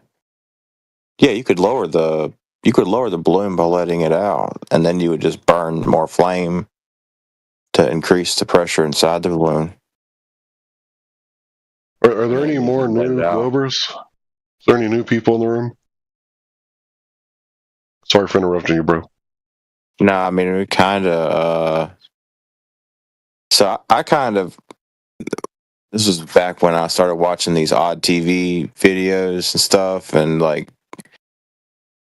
was like, "Oh man, the Earth is flat." And then I fell back into globism for a while, and it seems like now I'm going back into thinking the Earth's flat. So, what about the sky tricked you to believe that the Earth was a globe again? Nothing. Okay, well, it certainly wasn't the Earth. You're telling me something about the Earth made you think it was a globe? Did you get bullied? Did some Glober bully you? Oh, dude, yeah, you're talking ridicule, persecution. You're stupid. You're a dumbass. I got news for you. Most people have TikTok brain, so who cares what they think about you for 10 whole seconds? Yeah, exactly. But I mean, it is true about what the Bible says as far as the circle. It's a circle. It's not a globe. It's not a sphere. The circuits. Way it describes. Listen, you got a lot of things you're holding as well, I've never seen this, so then or this doesn't seem possible, so it can't be a globe, et cetera, et cetera. What I recommend you do is you find out what's necessary, and then you have this definition that I'm hearing of Earth, where it's there's different you have water, you have dirt, you have trees, you have sky, you have clouds. I recommend differentiating between these things and finding out how you could actually know whether Earth is a globe or not. Yeah. Instead of the appeal to the possibility that, well, if Earth was a globe, then we should be able to go around it. We go around it, so it's a globe. Well, if Earth was flat, we would never have, done a north to south circumnavigation. We never done one, so now it's flat. Those are just this appeal to what's possible and not possible in the future or in the past. It's not really a proof. Or a no. We're looking for exclusive evidence that there's drop over distance, axial rotation. Or can anyone please demonstrate gravity without manipulating buoyancy or density?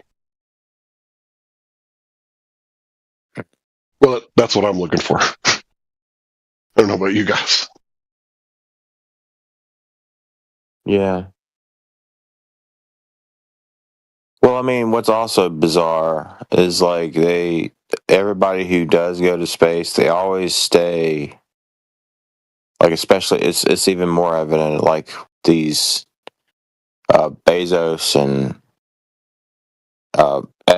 X and all these guys going up there. They only go up to like the edge, and then they just stay. They hover, and then they come back down. Big deal. There's an example of not differentiating. And I'll just point out what I mean. What I mean is like space. Like, well, what is that? The thing that you're talking about, right? Because I'm standing in a space right now, right? And if I move from where I'm standing, then there's something else that's going to occupy that space that I'm in. When you say space, you must mean something else, right? But are you able to differentiate between whatever it is that you're talking about and the space where this pencil is lying? There's got to be some kind of differentiate. There's got to be something to, some sort of distinction that you're making. Well, what I'm saying is, there's no reason why these people they go all the way up there, why they can't go a little further. You know what I'm saying? And then take a picture of the Earth in its entirety and prove it is a spherical or rotating globe. But they never do. This is what's bizarre. Just go another couple 100,000 miles. You'll be, and then do it. But no, they just want to go up and pause and come back down. You guys would just say, how do you know that picture is real? Genuine. Again, I would break it down. Like, there's a couple of things you're saying. Why don't they go? So, like, going is an action. Well, what's required for an action was an equal and opposite reaction. So, what are they? Whatever you're saying, go. Like, where are they going? Was the first part space? How do you differentiate? And then, how are they going? Because what's the equal and opposite reaction that's occurring? What are they interacting with to go anywhere? You got to get it. You got to break it down to what it is you're actually thinking. Referencing. Yeah. Like, are they pushing off of nothing, or are they Well, another interacting with thing nothing? too, like the moon landing, like they didn't have no moon dust on the foot of the lander. Yeah, true.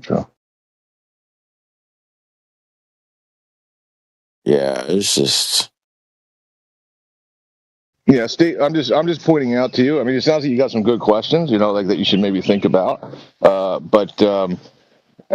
Appeal to this appeal that, like, well, it not making sense. Then all I have to do is give you a story where it makes sense, and then it'll make sense. But that's not an evidence of anything. Right. It's a story. Exactly. It's just sounds logical, but anything can sound logical and still not be real or true. Well, so many things can be made up to be logical sounding.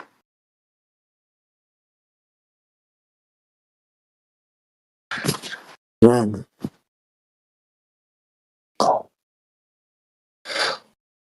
there's a lot of leaps. Like, for anybody, there's a lot of leaps that have to come prior to. Okay, well, listen, give me I'll pretend that a globe is possible. I'll pretend the moon is possible as described. I'll pretend that space is possible. Rockets, all these things. If I pretend all of those things, whatever they require to exist, are possible, then I would expect there to be dust on a lunar lander leg.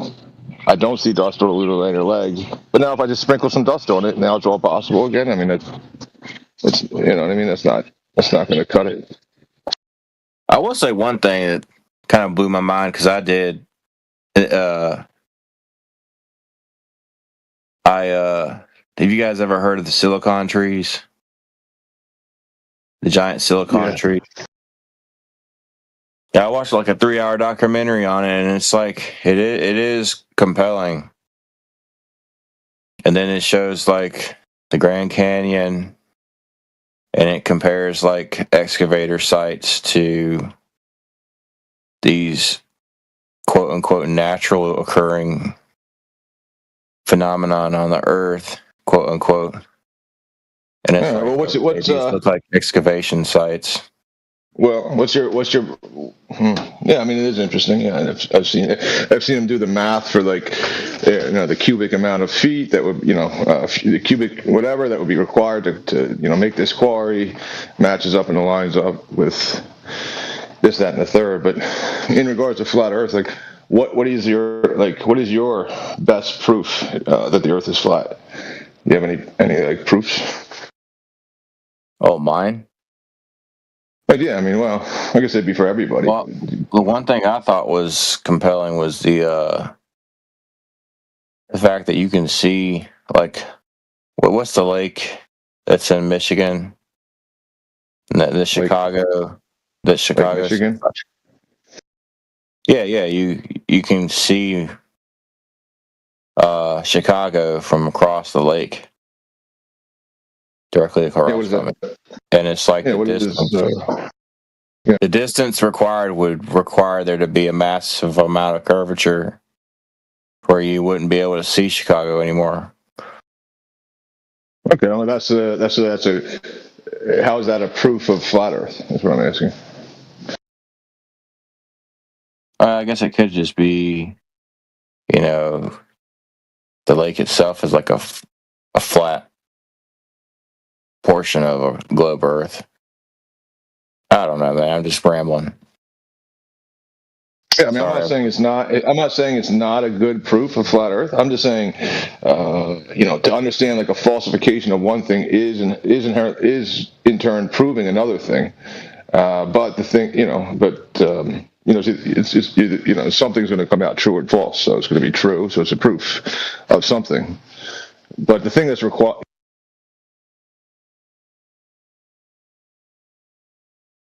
Hello? You cut out, brother.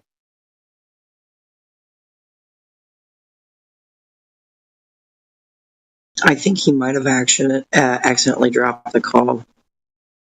I don't see him.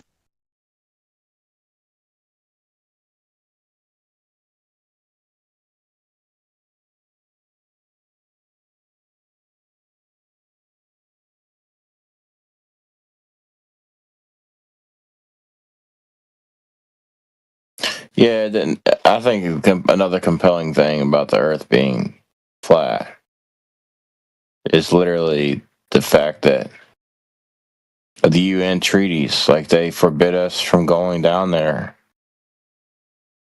or let's just say going south of. Well, you know that there's a limit to how far north you can go too. There's restrictions on that as well. Sure. And that's like, okay, why you got to give me on pain of death? Why are you going to shoot my ship up? If I go there on my own volition, stop me by a destroyer and say, like, turn her back or we'll destroy you. Yep, and that's absolute treason. And they're absolutely willing to commit treason to keep people from independently exploring these areas. Yeah. If you want to fly your own personal plane, nope. And if you don't listen to that call when that jet comes over, then they will shoot you down. If you're in the waters and you don't respond to that warship, they will sink your ass. And it will be treason, and nobody will give a shit. It's pretty messed up. Yeah, it is. It's strange, very strange. Mm-hmm. Yeah, Flatloid, freely and independently explore. Yep, that is the key word. Why so much red tape? Yeah. Hey, Twonger's here. Twonger, we wouldn't be here if there were evidence for Globe. You've seen so much of the evidence for flat. Please present us with evidence for Globe. Twonger, if you can hear me.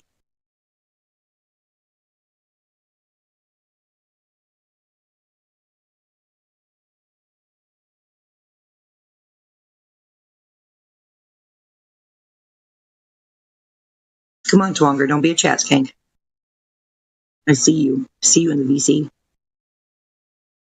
I lost the kid when I got the phone call.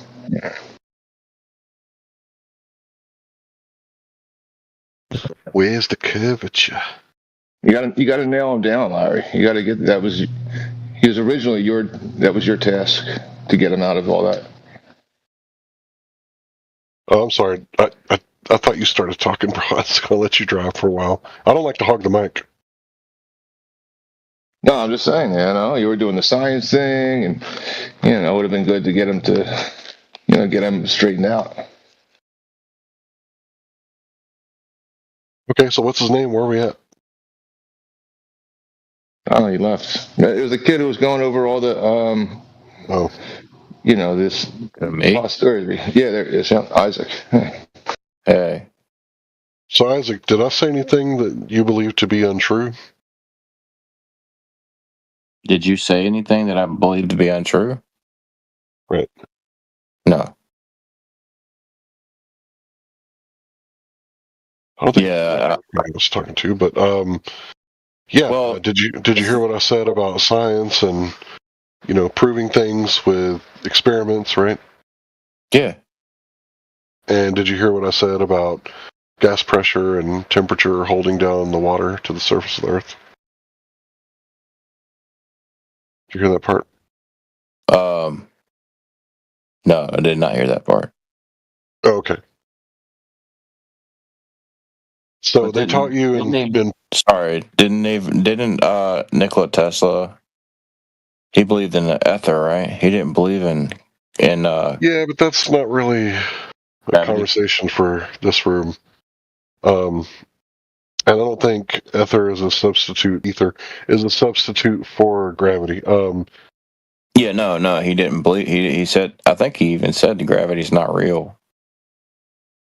Well, I could be wrong about that, but I don't know if he said that or not. But my point is, if you have low gas pressure, does water boil at a low temperature? Wait, say that one more time. If you have low gas pressure, so low PSI, like way below zero. I'm sorry, way below 1, closer to 0. Does water boil at a low temperature? I don't think so. Yeah, it does. Oh, okay. Yeah, so if you put water in a vacuum container and you start sucking out all the gas pressure, or atmosphere as they call it, the water will boil at low temperature. So if you had high gas pressure, like around 15 psi, and you had a really hot fire, like 5,000 degrees, would that cause the water to boil? If the duration of the fire near the water was long enough? Yeah. Okay, so high gas pressure and low temperature is what holds down the oceans. Well, in school, they told you it was gravity, right? But if you do a little preliminary research on specific gravity, quote, specific gravity, unquote, then you're going to see that relative density, also known as specific gravity, is a thing, and that's what's actually causing the oceans to stay down on the surface. Not mass attracting mass, or the bending and warping of space-time, because they can mathematically describe it, but I'm showing you how you can scientifically prove it by manipulating the cause and seeing the effect. So, because science is never settled, if you want to say, hey, wait a minute, you're leaving something out, all you have to do is use my presumed causes, because there's 2 of them, as your control variables, so you're not going to manipulate those. You're going to leave those alone. And you're going to manipulate your presumed causes, whatever you think gravity is, or whatever you think's holding down the ocean water to the surface of the Earth. Because science is never settled, so I'm not saying I got it all figured out. The science is settled. I'm saying show me your science so that I may peer review it. Right? You with me so far? Yeah. So now we got to get into the philosophy, right? So when the phase change happens to the water, it goes from being really dense in a liquid state to really buoyant in a gaseous state, because steam usually goes up, right? Like every time? Yeah, every time. unless the atmosphere is just really in a state of fog, right?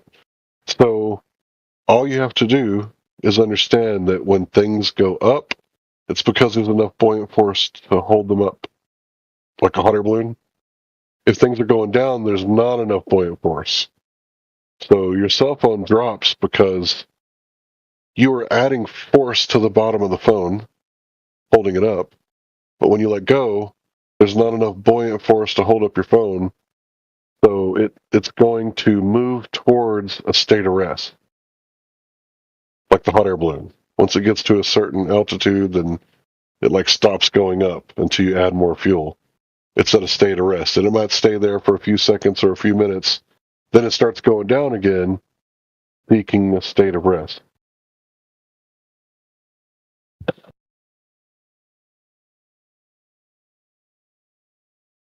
So what people have done with the schooling system is they've kind of gotten you to ignore like your senses and what the senses are telling you about the Earth. Like, don't believe your lying eyes. It's because the Earth looks flat doesn't mean that it's not a globe. Well, you got to prove the curvature. You got to go out to the ocean and you got to measure the curvature yourself. So get you an Earth curve calculator, find a cove or a really large lake, preferably over 6 to 10 miles. Got to be more than that. And find that curvature. So I'm not telling you to trust me because I could just be some idiot on the internet. I probably am, right? So you got to go and find the truth by exploring the world yourself. Does that make sense? And tell me if I said anything stupid, because I don't want to say it twice.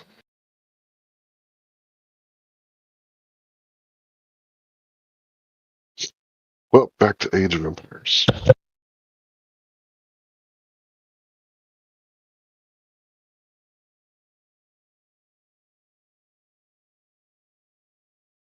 Well, we got Simple Jack back again. Welcome back, Jack.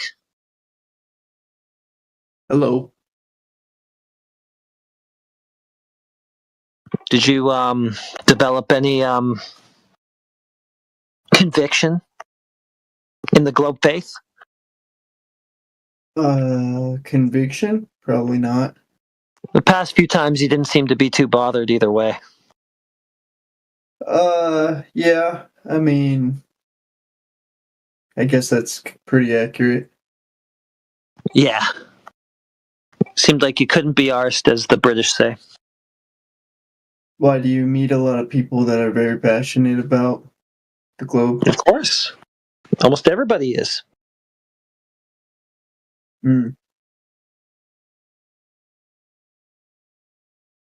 Yeah, there aren't many people who won't flip out if you say, hey, buddy, the Earth's flat. As far as I can tell. Maybe it's just because I set up a VC with, the headline, Flat Earth. And so maybe the people that join are just the ones that are immediately triggered by that. So maybe it's not really an accurate survey of the general public, but I don't know. Yeah. What do you think? I wouldn't make too many judgments based on what you see on Discord. Yeah, probably not. Probably plenty of people who just wouldn't give a shit. And plenty of people who would, but it's probably not the same numbers out there as it is in here. Yeah, I guess so. Yep. It's kind of a rage bait title, I guess. I mean, I don't know. You guys are allowed to believe whatever you want to believe. But the words flat Earth immediately trigger. Don't you think? I mean, maybe, probably certain people. Yeah, I could imagine it would trigger them, like if they were, I don't know.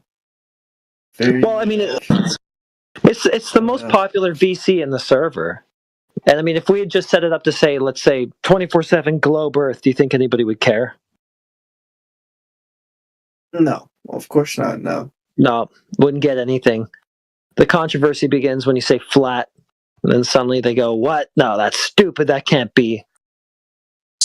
And that's how you become number one. Hmm.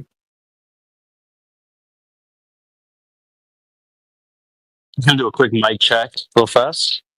We hear you. You're coming through. We're live. All right, and we're live. We are live. It's true. It's a fact. So confirm, chat. We're live. Awesome. Glad to be here, guys. Just trying to get Simple Jack interested in defending his faith in the globe. Yeah, you do have to have some faith, eh, Jack? Faith? What do you mean by that? I mean, do you have facts? Facts about what? The globe, dudes. What else? Facts about it? I mean, I don't know, I guess. All right, hit us with the facts. What do you want to know? Whatever facts you got. I don't know. Maybe be more specific. I'll be able to answer. Give you a more specific answer. It's hard to motivate this guy. It really is. That's crazy. Well, either you just believe in it or you know things about it. So I can't pull out of you what you know. It's you. But maybe it's just a belief though, and that's totally fine. If it's like a faith-based belief, no one's gonna be upset about you. Upset with you about that. It's just a big subject. I mean, if you have a more specific question, I could try to, see what I know about it. We need to ask. We need to find out what he knows. All right. I mean, what about like size? You know how big it is, or it's all right if you don't. Not off the top of my head. I'm sure I could look it up. I don't know. Well, I think they said what 35,000 miles or something like that. Well, if you're looking it up, it'd be looking it up for you. But that's all right. Anything else? Let's see. I mean, do you know what gravity is?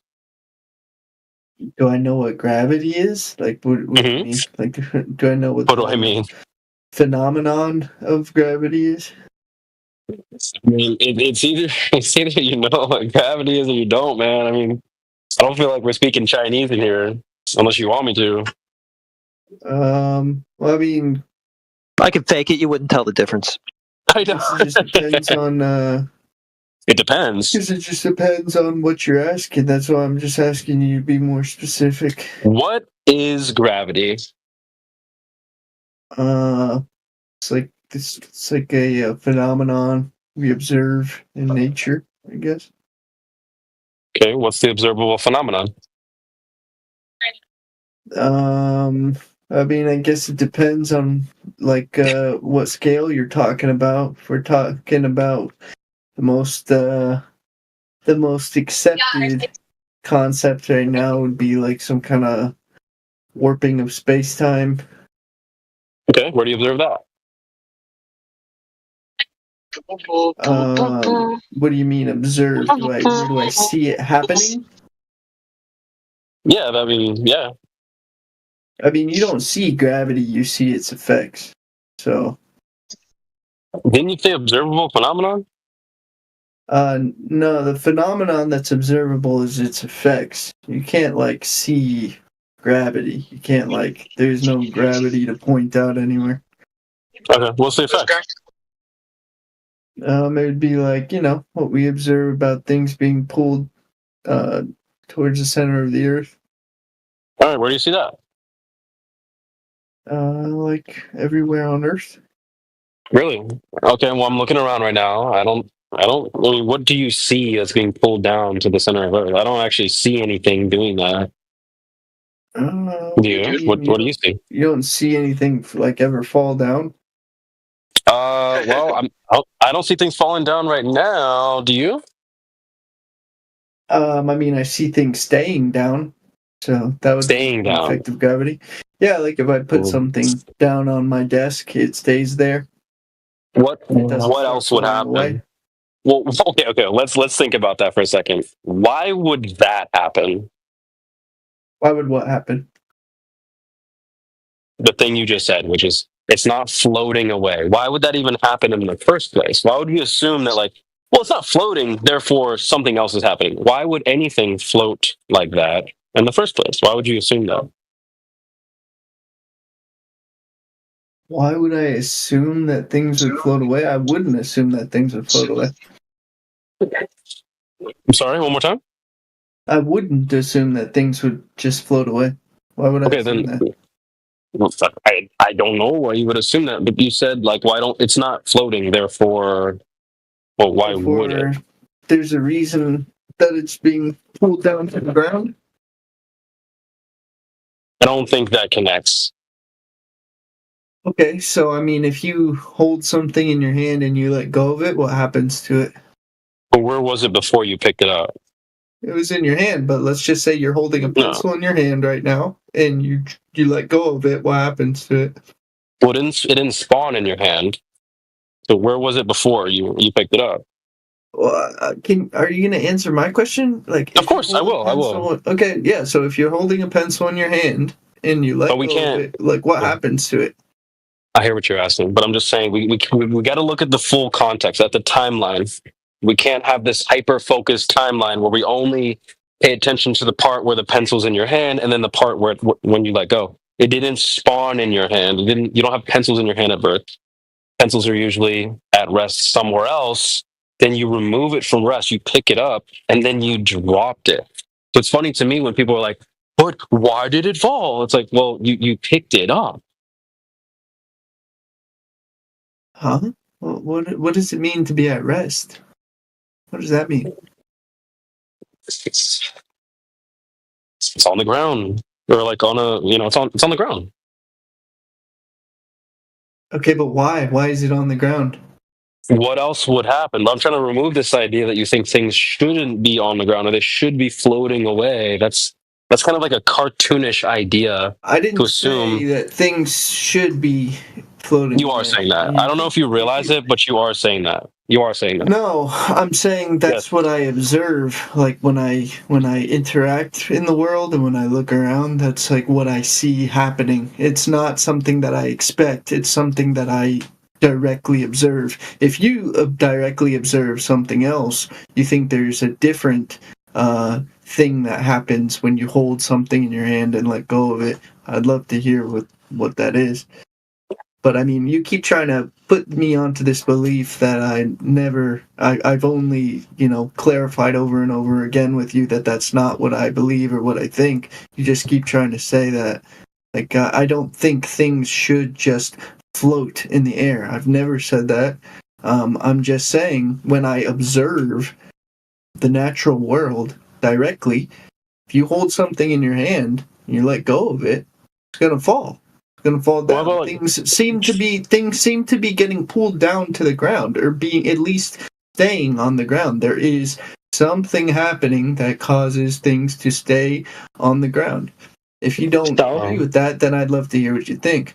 I don't agree with the part where you're saying staying as if something else would happen. That's why I'm invoking, like, you implying that things should be or would be floating as a result of this. If it wasn't staying, then it would float. No, I'm not saying that things should be floating. I mean, it's you don't realize it, but you are saying that. Stuff is on the ground. It's not floating around. Therefore, what? Who cares? So what I'm saying is that if there was no ground blocking something, it would keep getting pulled downward. If there was no ground there, so that's the opposite of floating around. There's something that's pulling these objects in a downward fashion. That's the opposite of saying it's floating around. So maybe you're misunderstanding. Okay, so let me ask him this. Let me ask him this here, because I don't have too much time. I got to go in a few minutes, but and feel free to jump in, though. But like, okay, let's say this pulling wasn't happening, then what would happen? I don't know. We live in a world where we don't experience that. I would have He doesn't realize what he's saying. He doesn't realize what he's saying, chat. So if it wasn't being pulled down, would it float up? I don't know. I don't know. Okay. We don't know that. Can you find me like a place without gravity? Yeah. The Earth. Okay. Where? The Earth. The Earth doesn't have gravity. Yeah. Okay, so then why are you like why do you feel like you're being stuck to the ground, or why do I things don't fall actually down? feel that. I don't feel that. Okay, I don't so feel like I'm being tugged down to the ground. you've never fallen down. Well, I don't know. When I jump, I'm not Superman, and I don't continue going up. That's called flying. So Right. why Have would you ever anything else fallen down happen? though? Have you ever From fallen where? down? From where? From anywhere, anywhere.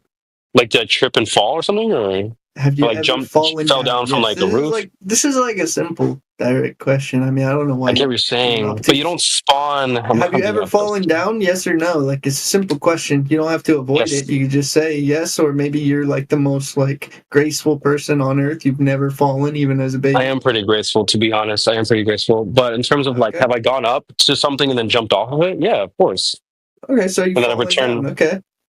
Why is it that you fell? Well, I don't have the ability to fly. So when I jump Okay, off but of what is the something, ability to fly? well, when you're saying like, well, since you're not going up, and you're being pulled down. I don't agree with that sentiment. What is the ability to fly? What does it mean to fly? Okay, so you're saying, well, when I jump, how come I come back down? So, well, you don't have the ability to float or fly. Because in So Dragon what Ball is Z, you're flight? Goku. What is flight? Like, what does it mean to fly? Can you answer that? It's like simple. These are like direct questions. You keep avoiding them. Like simple stuff. Like, what does it mean to fly? What is that?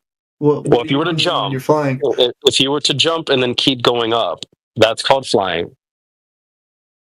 Jump. That's like some Superman Goku type shit. That's like what Goku can do. Superman, they jump and they keep going up. I That's mean, called you don't flying. have to. You obviously don't have to like appeal to cartoons. Like flight is some like unimaginable concept. You know, like birds fly and like planes and stuff. Oh, well, you're not Talking asking about me. it like it's like some outlandish like thing. Okay, but you're asking me when I jump, why do I come back down? And you're talking about Goku and Superman instead of talking about Oh yeah, like, real because world examples. because if you were to jump and keep going up, that's called flying. Yeah, and we have lots of things in this world that can fly, right? Human, yeah, not humans. Keep Humans talking don't do about that. it like it's. You keep talking about it like it's some like made up thing, like a cartoon I'm not saying, like ability. I'm not saying that. You know what? Human flying is made up. Yeah. You keep only appealing to the most outlandish examples. You're saying flying? That's something Superman Beings does. flying Like, is what? only for Superman and Goku. Yes, yes. That Yeah, it's human also beings for cannot birds fly. and But, insects and. we're not asking about birds and insects, are you? You're asking me if I'm I'm not graceful and asking if I've about ever Goku or fallen. Superman, am I? I'm not asking about Oh my them, but you God. keep talking about them.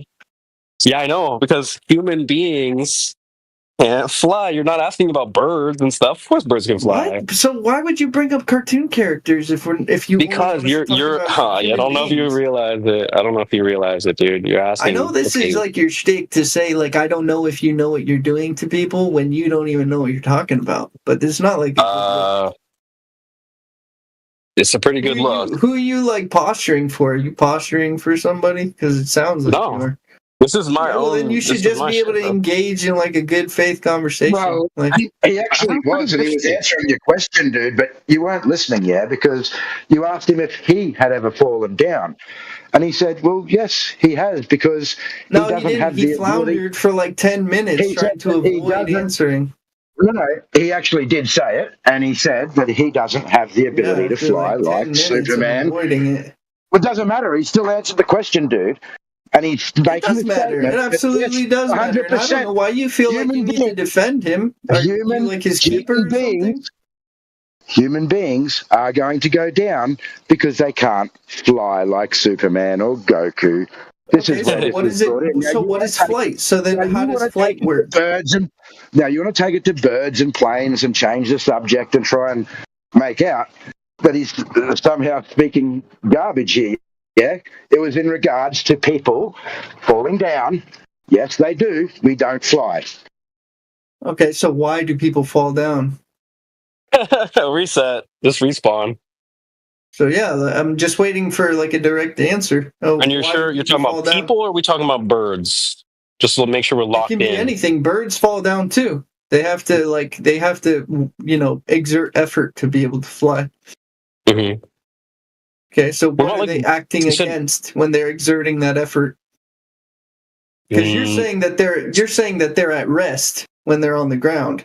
that there's nothing acting on them, there's nothing keeping them on the ground, so flight should be pretty much effortless, right? Like, I mean, I'm just No, there you go with the floating thing. You're going again with this like floating idea. Like if there wasn't something pulling you down, then like going up would be really easy. I don't agree with that. I don't understand. It's not being kept. Things on the ground. It's not being kept on the ground.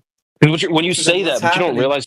Hold on, just relax for a second. What you don't realize you're saying is when you say like, "Oh, why isn't it being kept down?" As if something's trying to happen, and then this other thing is preventing it from happening. There's no. It's what you see when you do things. Like, for example, if I have a piece of paper and there's wind acting on it, I don't want that paper to move. I'll put something on top of it, and the paper will stay. Right. So, like, I'm trying to understand why do things have weight? Why do things have different weight? Why do they have how does any of that work? Like, what are you saying here? Even in your example, you're highlighting how like one thing is like trying to happen is paper going up or floating or like being blown around, and then like your other force or whatever is holding that back. I think that's actually the problem that I would like to highlight for you is that you don't need either of those ideas. The first idea is that, well, I should be floating or like effortless when I jump or whatever, but something else is happening to prevent me from this taking place. And I don't think either of those ideas are necessary. The only time you've ever seen any type of floating. Explain to me like how it works. Let me finish. The only time you've ever seen this like floating thing is on like YouTube. You've never actually seen things floating around like that, or have you? What are you talking about with this floating thing? Okay, well, remember, like like astronauts on the ISS, they have a bunch of stuff floating around and stuff, right? Because there's like no gravity there, yeah. Otherwise, if gravity was there, it would pull all the toothpaste and all the water and all the astronauts down onto the floor of the whatever.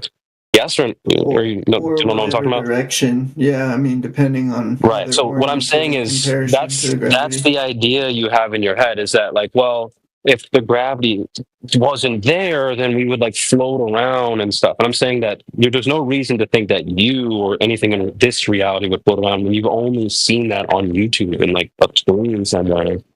I don't think that's like a good baseline for reality that, well, we should be floating, but something's stopping us from that. Okay, so I think those are two unnecessary ideas. To offer like what is your alternative? Like how does the world function? Because kind of what it sounds like what you're saying is kind of like in opposition to everything that we observe. So what are you proposing? Not necessarily. Why? So how does reality work? Here, I'll finish quickly and I'll pass it to the team. I'm waiting. I wanted to hear your answer because you're kind of refuting something, but you're not offering like any understanding and like what we observe. Like you're just kind of telling me like, hey, actually it works like this, and then you're not elaborating at all. Yeah, I think things are at rest until you remove them from this rest period. Basically, things are at rest. What does that mean to be at rest? Like, what does that mean to you? Well, your idea is that they're being like pulled or yanked down, and if the base was removed, they would continue going down. I disagree with this. So, like, have you ever been like up on a high building and maybe there's been something on the ledge, or maybe you have a cat and like there's like, something on a table and the cat will push it off and it'll fall down once there's no. But remember, they didn't spawn there. That's what you're forgetting. They removed themselves from that. There, this is like a video game. Let me finish. I'll explain. What do you mean spawn? I know. They didn't start up on the platform, right? They removed themselves from the rest. They went up to some other area, then they jumped or whatever. So then they returned back to rest on the ground. Right? Things don't just spawn up. The pencil wasn't in your hand to start. You picked it up from at rest. And now it's back down on the ground where you originally found it. So I think things are at rest on the ground until you remove them. Something up on top of a mountain, and that's where it was spawned in your. Okay. Okay, then what? So it's at rest. It's at rest on the ground, so it's and then at what? rest. You're arguing that it's at rest in its natural spawning position. So let's say the boulder spawned on top of the mountain, and let's say some ground gave way underneath that boulder. What happens? It's already at rest on your definition. So why would the boulder I don't think keep so. falling down? Okay. Sorry about that. One more time. So you have a boulder on top of a mountain, and then what? And then like the ground underneath it gives way, and it does what? It goes down. Okay, but it's going away from its position at rest. It's going away from its spawn point. Why? Well, the ground just broke. Is what you said. Yeah, but why would it go down? It's already at its spawn point, is what I'm saying. Like, you're saying that there's like a position where it's at rest, and it's like... So I'm just wondering, like, based on your own definition, why would it continue to fall down? What else would happen? Would it go up? At rest. Yeah, what else would happen? Would it go up? No, I'm asking you for an explanation on why it goes down. I'm not asking you if it goes up. I'm asking you for an explanation on why it goes down.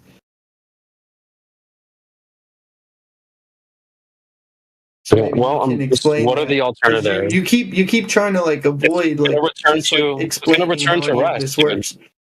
It's going to return to rest. Also, by the way, to return to rest, you said it's all about its spawning point. You said it's about context and its spawning point. Why is the ground at rest? Why is the ground at rest? I don't even understand that question, to be honest. Okay, you're saying something to be at rest, it's on the ground. You just said that. That was your claim. And I'm saying, okay, why is that? And you're saying that doesn't even make sense.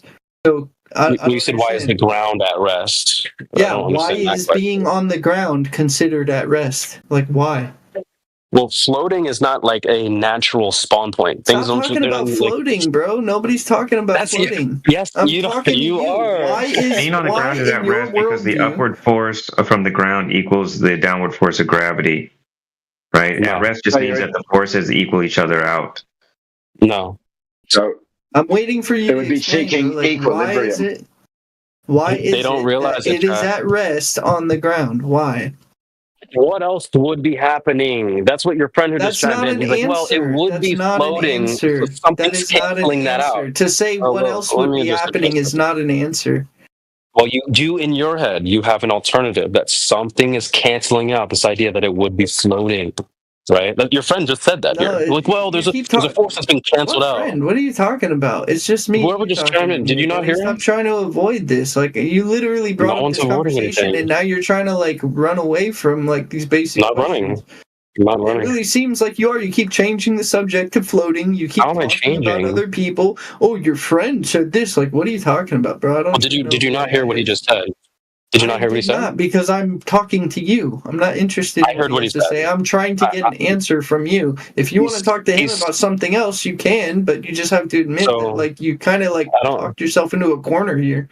Not really. It's not really at all. But you don't realize that you and him are saying the same thing, and I'm trying to remove those bad ideas that you have. That like there's two things happening, and they're canceling each other out. I'm not trying to have any ideas removed by you until you can explain what your idea is. There is no reason for me to trust you as an authority that you can tell me, oh, your ideas are good or bad, when you can't even like explain your own concept. You can't even explain your own claim. You're telling me that you're confused what at rest means, bro. I mean, no, I'm confused by your definition of at rest, because you have very personal definitions to all these terms. Not really. You have very personal definitions, because somebody says something at rest like is my personal I asked you earlier, like, what happens if you had a pencil in your hand and you let go of it, and you said, well, the pencil doesn't spawn in your hand. Like, what? Who thinks like that? What are you talking about? Well, that's a very simple example. You're a very like unique personality, so I wanted to make sure you understood the terms you were using.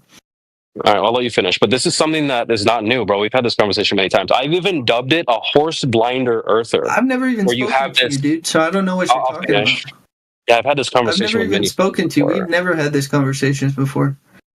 Okay, well, I'm telling you, I've had this conversation with other people before who say the exact same things as you. Have conversations with. If you want to have conversations with your mother, you can. It has nothing to do with I'd like to finish what I'm saying before you interrupt. Yeah, but you don't. Your point. Don't be bringing up pointless stuff. Like, we're keeping it on topic, and you want to bring up this conversation with all sorts of people. You should just keep it on topic. Like, unless you're afraid of being able to answer for your own claims. All right, just get it all out, dude. Because I'd like to finish my point. But go ahead. finish Well, yapping. make your point about what we're talking about. Otherwise, just keep it to yourself, because I don't want to learn about you. I want to learn about your claim about how the world works. So I'm not interested in hearing your stories about all these conversations you've had on Discord. Like, if that's what you want to talk about, just go ahead and keep it to yourself.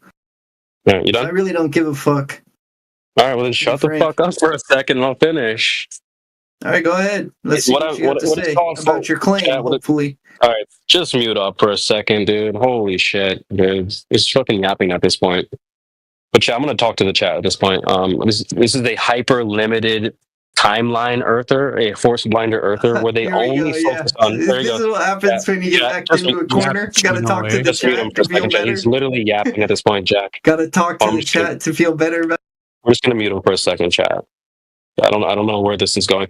I'll finish up here and pass it back to the panel. But this is a hyper-limited timeline earther, a force-blind earther, where they only look at limited context. Well, pencil in hand, then what? Well, you have to look at the full context. It didn't spawn in your hand, right? It started at rest, on the ground, or wherever on the table. Then you removed it from its rest period, then you dropped it. And these guys are going to come in here and act confused why it fell down. Yeah, no, I really have to go, though. I do have to go, chat. I've got like 2 minutes and I gotta roll. I'll be back on in a little bit though. I'm gonna unmute chat. So what you're explaining though, CB, is that objects are seeking equilibrium, and when you pick something up, you're adding energy to it. When you let it go, it's returning to its stable state or equilibrium. Yeah, what he doesn't realize is that the guy that jumped in, he said, well, there's two things happening and they're canceling each other out. This Jack person doesn't realize that he's saying the same thing. Well, you're being pulled down, and if you weren't, like, you'd go up. He gave the example of the paper, right, and something on the paper preventing the wind from taking it away. That's perfect, right? Highlighting how he's saying that you would go up, but something is pulling you down. These two things are happening, and they're canceling each other out. I'm here to remove both of those shit ideas. They're both horrible trash ideas. Number one, you've only seen this going up process in a fucking YouTube video of astronauts and floating toothpaste and shit like that. Well, something's got to be preventing us from that happening, or you don't need either of those ideas. It's not normal, or in reality, human beings, toothpaste and water doesn't just float around. So you don't need this other idea that something's blocking that from happening. And he's like, well, you have your own personal opinion on what rest means. Really? I just made up what rest means, chat. It's incredible. Well, let's let him respond here, but I do really need to roll out. I've got to finish some work, and I'll be back on in, like, hopefully, like, honestly, maybe like 15 minutes. It won't be long, and I'll jump back on. Go ahead, Jack. Let him respond, honestly. Let him respond. Let him respond. Jack, you're good to go, buddy. Huh? I'm good to go. About what? Did you ask me a question? Did you want to respond? Because I got to roll, so I'm gonna let you respond. What? You literally just muted me and went to like your chat for like moral support, and then just started talking to yourself. No one chimed in, really. No one really chimed in. Hey, chat! This guy is this, and this is him. Okay. It's like, okay. So your post is starting now. You don't have anything to say. I just addressed all your points. I already said everything I had to say. You didn't even defend your claim. I'm waiting for you to defend your claim instead of appealing to chat. Can you defend your claim? Why is something at rest when it's on the ground? What else would happen, dude? I'm asking you to explain why. Stop saying what else would happen. That's not a defense. There's no reason to think anything else would happen. Like your idea that things would go up. That's like not your paper about. Example. See, you're so caught up. You're the one that's confused. You are so caught up in thinking that something else is going to happen. I'm asking you why what happens. Just for the audience, I want them to realize that it's you who thinks something else would happen, not me. Not me. Don't pin me into your shitty ideas that things should be going up or floating. I know you don't like that, but that's your idea. Here and like avoiding a very direct question. I'm I've asking addressed why what everything happens. very specifically. I do have to go. I have to go. It's like, that's simple. It's super simple. You should be able to offer an explanation as to why something happens. If you observe something happen, you should be able to offer some kind of explanation as to what is going on. If you can only say, What else would happen? That means you really don't have any clue about the subject you're talking about. So what is happening, you said? Huh? What? He's asking what else would happen because his understanding is that when you let something go, some objects, they're going to seek equilibrium, they're going to be at rest. What else would happen? Are you thinking that something's going to float away if we don't have what you're claiming to be gravity? What else would happen? I don't know why you guys keep going to. No, he's stating because he's stating he doesn't believe anything else can or would happen. You asking the question infers that you would believe that something else could happen, like something should float if we were being held down by gravity. For example, we can put an object down. For example, like I can have an object in my hand, I can put it onto a table, and I can release my hand, and it's not going to move. It's not going to go anywhere. Okay? Now, if I do it and there's no table or no ground directly underneath it, the object is going to fall to the ground. So I'm asking why. Why does that happen? Like to keep changing the question to something else is kind of weird. No worries. At a very basic level, you're asking for something that you can't. Not at the basic level. You're asking for something that you can't provide yourself, yeah? Because no one really knows what the causation of what gravity is, yeah? So when you're talking about gravity, you're talking about the physical effect of some objects going down at an average rate, okay? Right. What the actual... Now, none of us deny that fact. This is something that we all see in reality every day. The question is, what is the causation? Yeah, right. Exactly. Now, there's a couple of things that we can look at and that we can actually test. So that could be the buoyancy and density relationship with the medium. That could be objects seeking equilibrium, where we have this pen that's sitting on the desk. It's at rest or at equilibrium. When we pick that object up, we add energy to it. And then when we let it go, it's seeking equilibrium. Now, other than that, which the globe would agree with both these terms, or both these explanations, we wouldn't be able to take it any further than that, just like the globe can't, yeah? Because the causation itself of gravity has not been scientifically proven by the globe. It's all based on metaphysics, yeah? And we would only be giving the same type of answers. So there's no use in arguing then about ideas.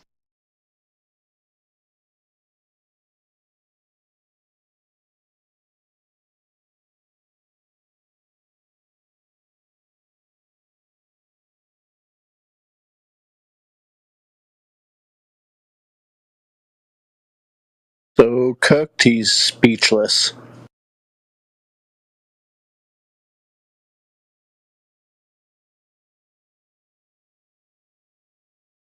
Wait, what? What'd you say about somebody being cooked?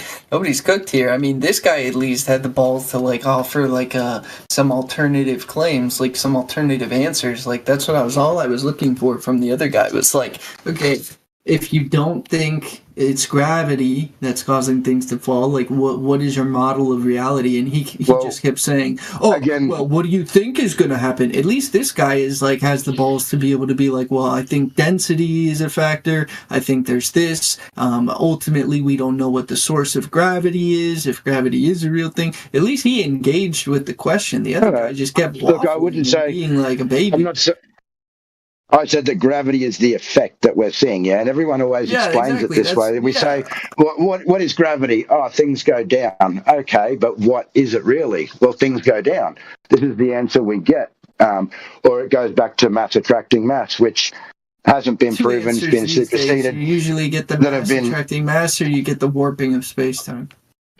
Correct, and neither can be proven scientifically, and the mass attracting mass was superseded 110 years ago by Einstein, and they don't complement each other. They're actually in direct opposition to each other. So really, you're asking for causation, and that's something that you guys can't provide yourself. And I don't see the point of the argument because I was just asking. Well, you are. If you're asking. No. If you're asking why things are staying at rest, I was asking him for what his explanation was, his personal explanation. I was not asking him for a published paper. I was not asking him to. I didn't say that. I said you're still asking for his belief on causation. Yeah. Now, whatever he say, I don't know. He could say, I don't know why things act this way, but he wouldn't say that. He just kept saying, no. Everybody discusses this topic in a different way. I feel like the whole gravity argument is a complete waste of time because we would only then be debating our own ideas or beliefs, not something that can be proven or shown to be factual. And what prevents there being this same type of force or whatever it is that we're seeing occurring over a flat surface rather than on a globe? It doesn't prove the shape of what's under our feet. Now, if you're here on Speculation Sunday and you wanted to speculate on what these causes may be, then that's a different story, yeah? We'll speculate and we'll have a discussion and a conversation, but I don't see the point in debating ideas like this, yeah? It's our own individual ideas. Yeah, that's fine. That's fine. That's all I wanted to hear from that guy because he just was saying like, hey, no, this is not how reality functions. I'm saying this is what we observe.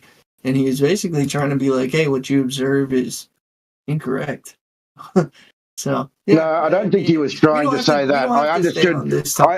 I understood the line that he was going down. Maybe you didn't quite understand it. I did. But that's fine. That's no worries. Everybody's going to discuss this topic differently. They're going to have different ideas, etc. I totally understood what he was going on. It wasn't like no, you did. That's exactly what it was. He was just trying to say that, like, hey, you have some presupposition or some presupposed knowledge that things are supposed to behave in a certain way where there's no downward force on them or something like that. And that he was trying to presuppose that I have that belief when that wasn't the case. I was just asking him to elaborate on why what we observe, like if I observe a phenomenon in nature and somebody's telling me like, hey, this phenomenon, like the reason it's happening is not for any of the reasons that science says. It's for a totally different set of reasons. And I say, okay, well then can you explain that? And he says, well, what else would happen? That's not an answer. So, like, no, he was not talking advanced. He was not going down some high level or high order of, like, explanation or thinking. He just wanted to, like, kind of try to put me into a box that I didn't even occupy and be like, hey, this is why what you think is wrong. And it's like, no, I'm asking you can explain. At least this guy that was just talking, at least he, elaborated and he went into some of, his alternative theories or things that might explain why what we observe in nature occurs. He talked about density, at least he brought up something. Yeah, but you remember how did you start your conversation? If I drop the pen, why it's going down? Yeah, if I drop a pen, why would it fall down? Yeah. Yeah, because you're dropping it down. That's what he was trying to explain. You're putting a force to pick up that pen, bring it up, and then when you're dropping it, it will go back where it came from. Okay, but why do I need to put force on it to bring it up off the ground? Oh my God. Acting against. That's what you are doing it. When you're picking it up, you're applying force on that pen. But my question is, like, if I go to lift something, what am I acting against? The object is at rest. What am I acting against that's giving that object weight? Well, again, according to the globe, that would have to be the bending and warping of space-time. Again, we're just discussing beliefs here, not something that can be proven. We know that the pen has weight. We know the pen has weight. We know we've got to use energy to pick that pen up. We're adding energy to the object, and we know that all objects seek equilibrium. So when you remove that energy, it's going to fall back to where it was. Now, this isn't all objects, but this is just a very simple explanation, yeah. But again, it might fall even the actual causation where it was, though. Correct. It may, because it's seeking equilibrium, and that would be when it lands on a solid surface, yeah. But at the end of the day, that's something that you can go and research for yourself. objects seeking equilibrium. This is nothing new. This is nothing that's incorrect. It's just a fact, yeah, same as buoyancy and density. Other than the things that we can test, we don't know why these things are doing these things, yeah? Like I said. Well, I'm just not like here the globe does it. It's a best guess. Topic of the room and move it to gravity. If you guys don't discuss gravity, then we don't have to discuss it. That's fine. Well, I'm just saying there's no point. What does gravity prove about the shape of the Earth, yeah? When the causation can't be shown to begin with. Well, I mean, gravity. Are you actually asking, like, if gravity was true, that would prove the Earth has to be round? Gravity is like the whole crux of the globe model. But you cannot prove it. Crux. And you cannot prove it. That's why your globe model. Sorry, whoever's speaking. Yeah, I was just saying that's why his globe model it fails, because he cannot prove the gravity. Okay. Correct. And we also can't measure the drop over distance required on the surface of the Earth to show that it's a globe in the first instance.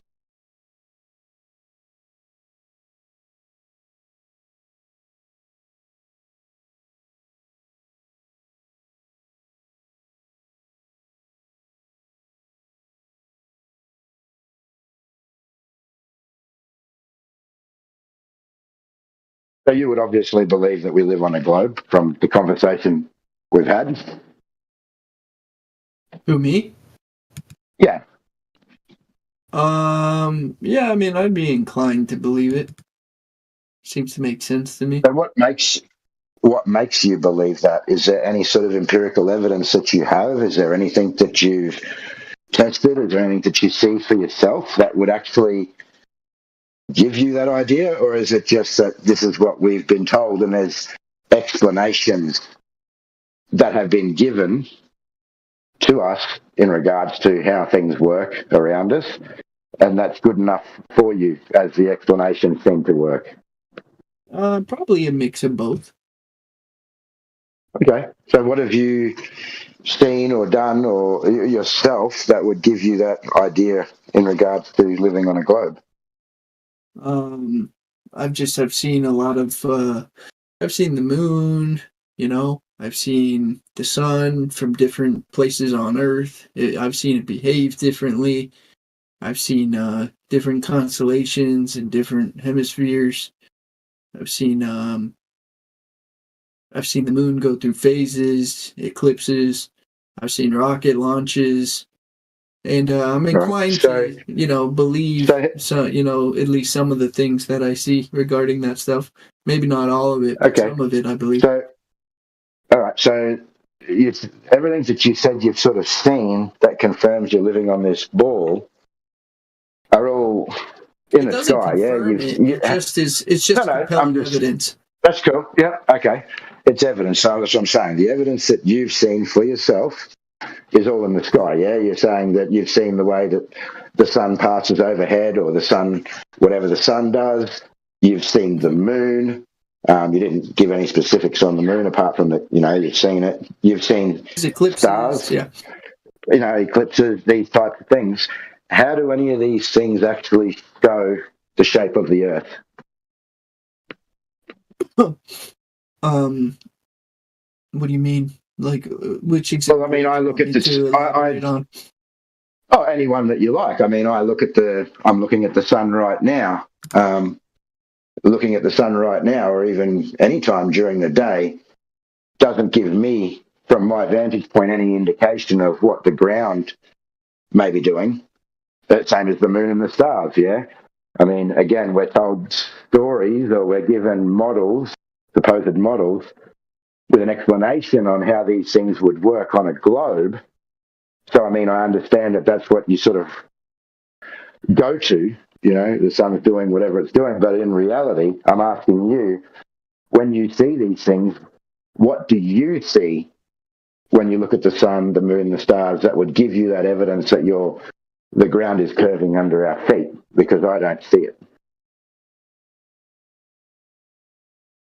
Okay. Like, if you're in a country in the northern hemisphere, Like the sun rises in the east and it moves across like the southern portion of the sky. If you're in the southern hemisphere, it's the opposite. It rises in the east still, but it moves across the northern sky. So there's a flip in the apparent direction. And that wouldn't be something. I'm actually in the north. I'm actually in the north, and the sun does take a northerly path in the north, rises towards the east, sets towards the west, and takes a northerly path. Yeah, but that still doesn't show me that the ground is curving. Yeah, and you're saying that in two different locations in the north and south, there's the appearance. Yeah, that they may be. They're not traveling in different directions. Well, they're not traveling in different directions because we know they're traveling east to west, yeah? Right. East to west. It's just in different areas. That's right. Okay, so that is all, that to me, that's all viewer dependent, yeah? And it depends on the direction that you're facing.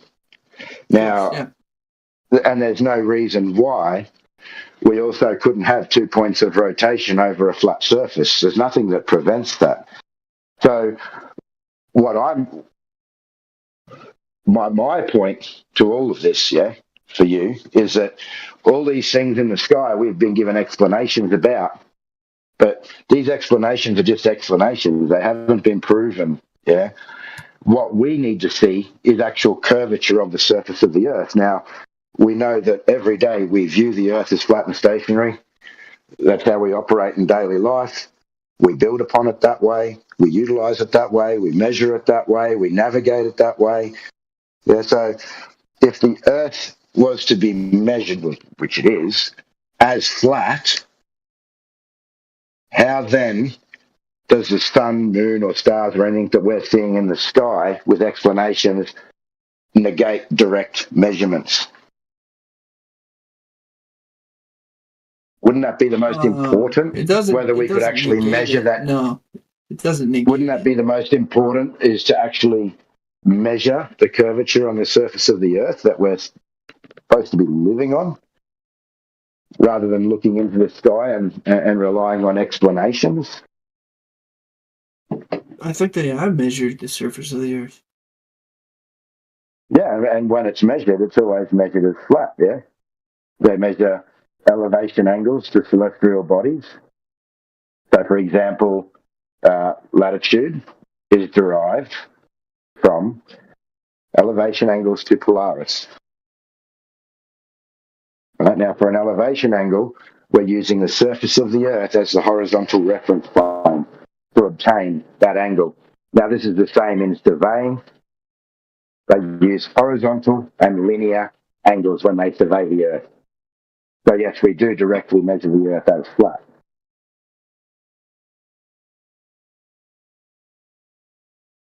I mean, in sections, yeah. Well, that line is just transferred, yeah? So we've got two types of surveying. We have plane surveying and geodetic surveying. Now, plane surveying doesn't utilize any Earth curvature at all. And this is over, sorry, I don't have the citation in front of me, I'm washing dishes, about 250 kilometres square, where there's quite a bit of missing curvature. I can cite that for you in about 5 minutes, yeah? That's all right. Then we then use geodetic surveying, again, where what they do is they measure the horizontal and linear angles. Then what they do is they create a plane triangle with these angles. So 3 straight sides. They then try to fit these triangles on a presupposed globe model, so which is a WGS86 model, right? Not something that's measured in reality. I'm pretty familiar. Yeah, it's just right. So what happens then after that initial measurement is there's a calculation made for the globe. So the globe isn't actually measured. It's the angles that are measured in the first instance, and then a calculation is made. So again, the initial measurements are all flat. If not, we wouldn't be deriving angles from that surface, yeah? No, I mean, it depends on what your burden of like proof is, because like you're talking about direct measurements. I mean, if we're measuring the Earth in sections, depending on how big the Earth is and how slight that curve might be, maybe we're just not measuring it in big enough sections. Well, we actually do, and we measure it out further than those distances. And if you did know about surveying, you would probably understand that. Do you know what the claimed radius of the Earth is? No, not off the top of my head, no. Okay, so that's I know 39. Surveyors work in small sections. They don't work like in huge areas. Yes, but then they have calculations based on many measurements combined, many separate measurements. Yes. Now, depending on the job that they're doing, yeah. If they're working on a big site, maybe it's a road, it's a bridge, it's etc. What they're going to do is they're going to transfer that level line, and they're going to continue to measure angles. So, like I said, most surveying is planar surveying. It is done over smaller distances, and there is no curvature taken into account. But over the area that they do planar surveying, there would be many, many meters. I think it's about 21 meters of missing curvature. Now, this is things that you can go and test and do yourself every day in reality for yourself. If you've got a laser pointer, you've got a good pair of binoculars, a good camera, you can go and make long-distance observations. We're given the radius of the globe, yeah, so we know the calculations for this drop-over distance. We know where the geometric horizon should be that begins to block things in the distance, such as buildings, boats, etc. So that's a 39, 59 miles. So that means with an observer height of 6 feet, you should be seeing no more than 3 miles or 5 kilometers to that geometric horizon. Now, we've got laser tests that go out many, many, many kilometers beyond that 3 miles, where there's 100 meters of missing curvature. Again, I can cite all these for you. I've actually done this myself, yeah, across a 10-kilometer span of water where the shoreline is visible on the opposite side, and there's 7 meters of missing curvature. So I should be only seeing 7 meters or taller where I can see the shoreline on a good day.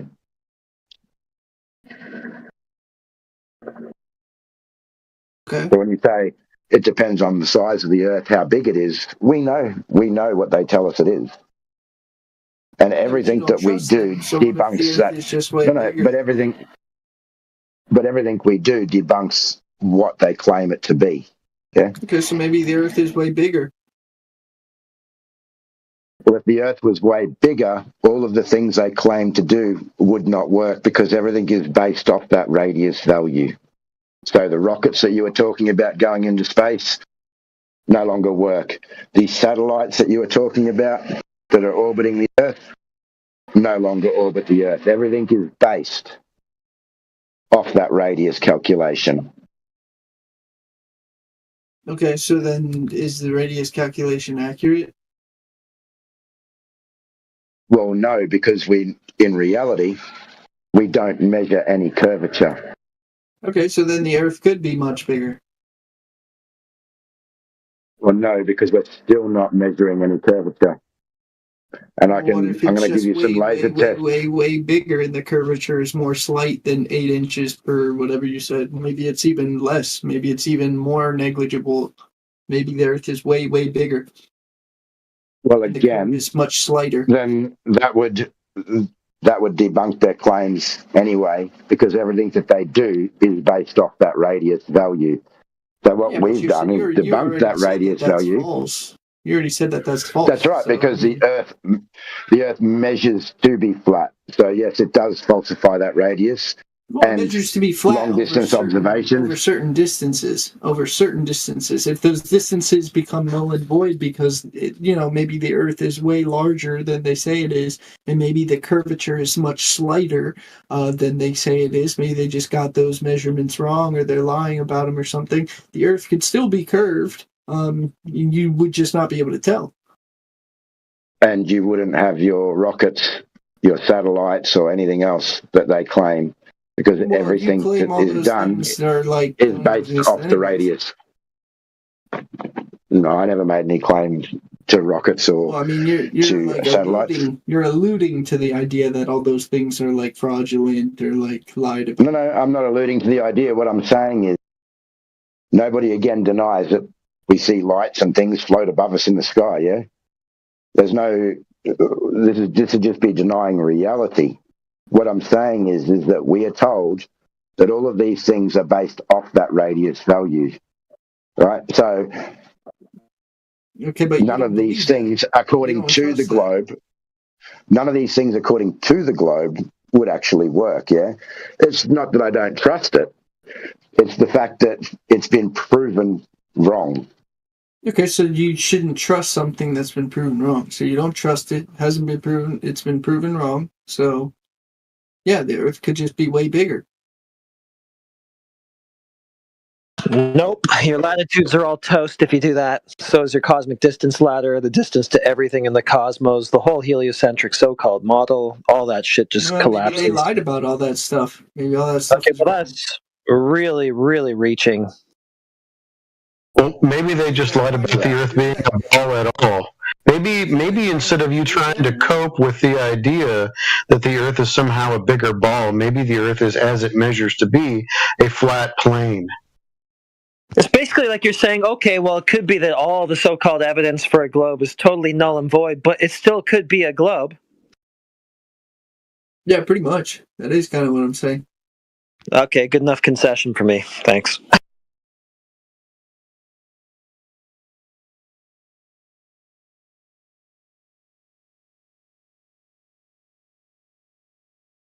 Is it logical to say something could still be a ball when it measures flat? Depends on how you're measuring it.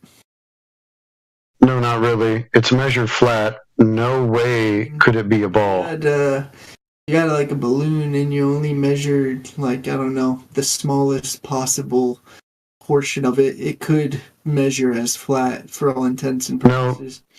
No, not at all. Even down to the micron, the curvature would still exist. Yeah, but in relation to the micron scale, how much curvature would that be? There would be curvature from one micron to the next. Okay, so that could be negligible based on your size. Okay, so how big is the Earth? I don't know. Okay, so how would you know how much curvature to expect in the size of the Earth that you don't know what it is? We'd have to do some measurements and experiments, I guess. I'll tell you what, let's do. Why don't you go measure for curvature and tell us what you find? Nah, I'm not interested. Okay, so the Earth's flat as measured to be. For you, maybe, okay. Okay, well, if you want to measure curvature, you go do that. In the meantime, it measures flat. Okay, well, the Earth's flat then. Okay, for you, sure. No, for you too. No. No, okay, well, show me what curvature measurements you have. Oh, that's right, you don't have any. Okay. You just kind of want to keep the ball, don't you? It's kind of like your little religious plaything where, you know, we can't take it away from you, right? It's this thing that you just won't let go of, this idea of the ball. I mean, yeah, you can't take anything away from me, even if you tried. Right, so you can keep it, right? But let's just be clear, this is something that you religiously believe, right? Not really. I mean, I don't have a Discord channel all about it. No, it's just something that you want to believe. You don't have any evidence for it. It's just what you want, right? No, I have evidence. You just don't like my evidence. But your evidence is, I want it to be. It still could be. That's your evidence. No, I brought up a bunch of things earlier. Yeah, I heard. They're all conjecture, right? They're all inferences. Like this, most things beyond the direct things that can be directly observed, most things beyond that, there is a level of conjecture about it. It's about compiling evidence and experimental data. Some things cannot be directly observed, such as like a cell's function or other things like that are just, or something on a massive scale. They're just not things I can directly observe. I have to use some conjecture in what beliefs I decide to endorse about the nature of reality. So NASA never directly observed a globe? Wait, what? Did NASA never directly observe a globe? NASA? Yeah, they did. Okay, go ahead, Zezu. So NASA observes a globe, but nobody measured one.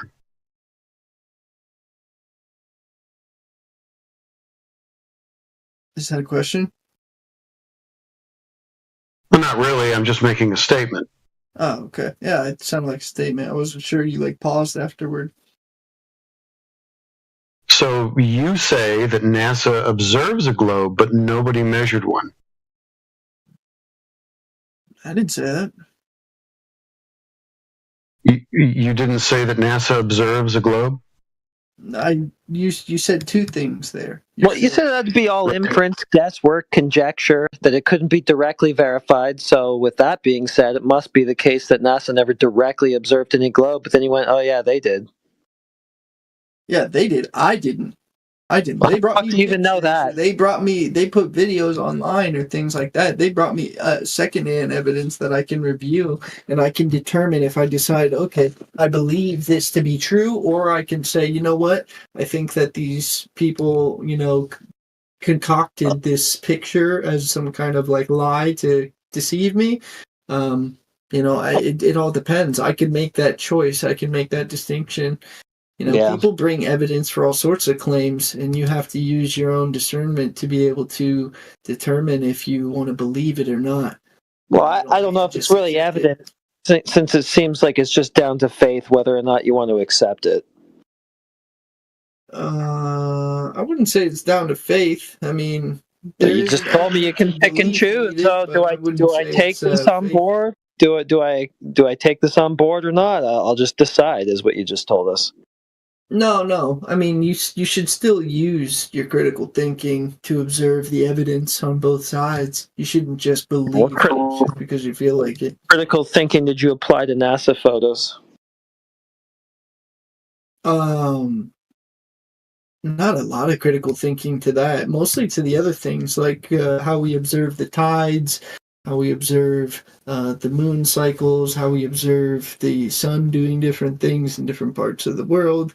There's the constellations, how they move, and also just how everything in the world and how it functions is kind of based on this this model of the globe.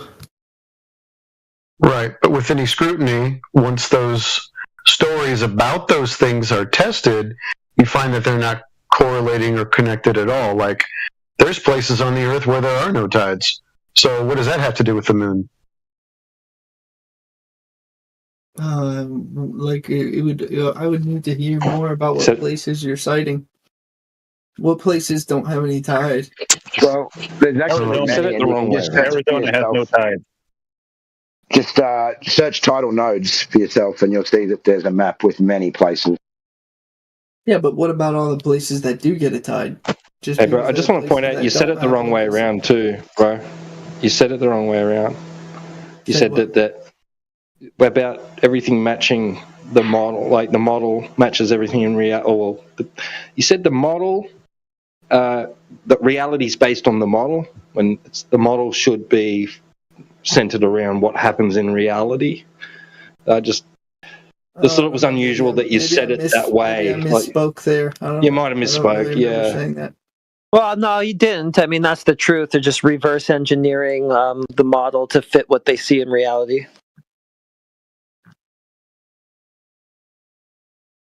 Yeah, because just because someone tells you something about a model, and then you go, okay, I believe that because that's the only thing I've ever heard. Then you say, okay, it makes sense because it's the only thing you've ever heard. So you go, okay, well, all of these things happen on the globe model, even though there isn't one. So therefore, it must be a globe because they have tides and stuff. Yeah, you see what I mean?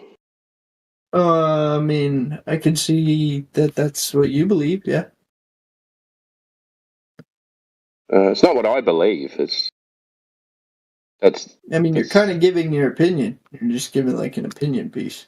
If that's what you think, you're Okay, so what other options have you been given? about the shape of the Earth. I've been given the option that you guys are espousing about those things you. Oh my god!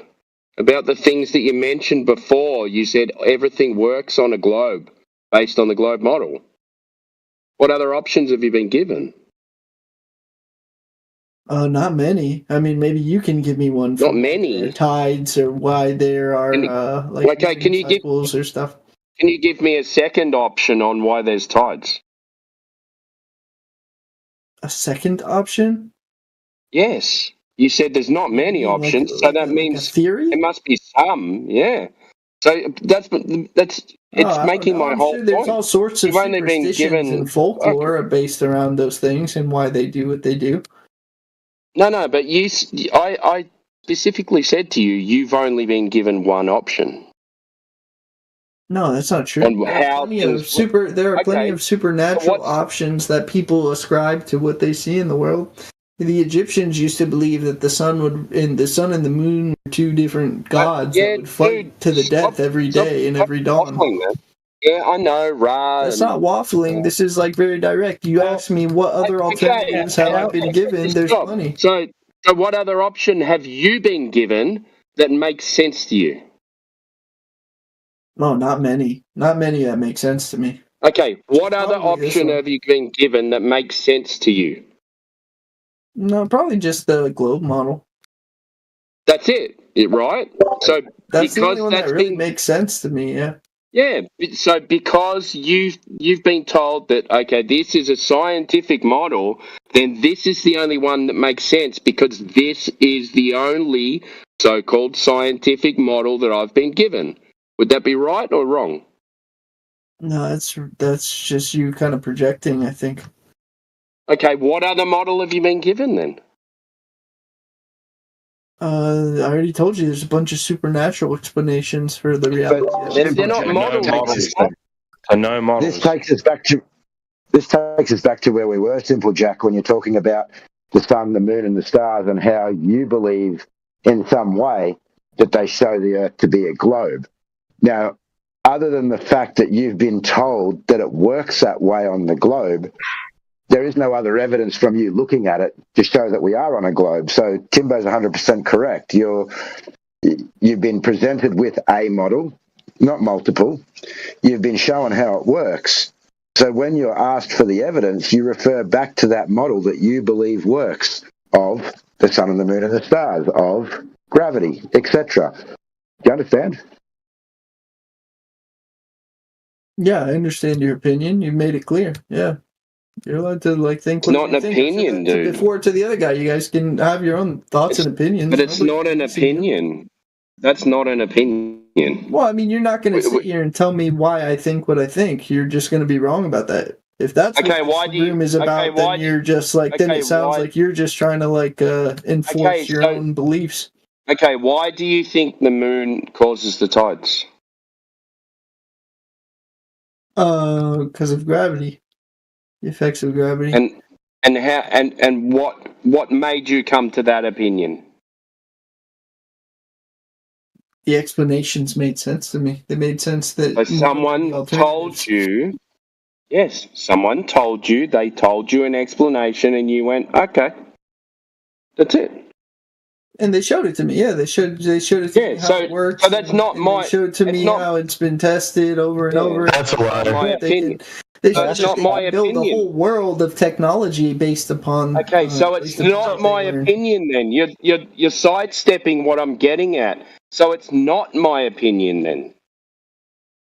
What's not your opinion? I just asked you where you got the information from and how you came about it, and you said someone told me. It's precisely what I said before about them giving you one option about a model. You didn't come to this on your own fruition. Stop talking over the top of me. Okay, what other option what other option have they presented about the tides? Who is they? Who are you talking about? You don't answer anything. You've been told something. Who is they? Your questions are obtuse and in very generalized. The mainstream, on purpose, I think. Okay, the mainstream science faculties, whatever they're called, right? So my where science teacher, you're asking me what did my science teacher tell me?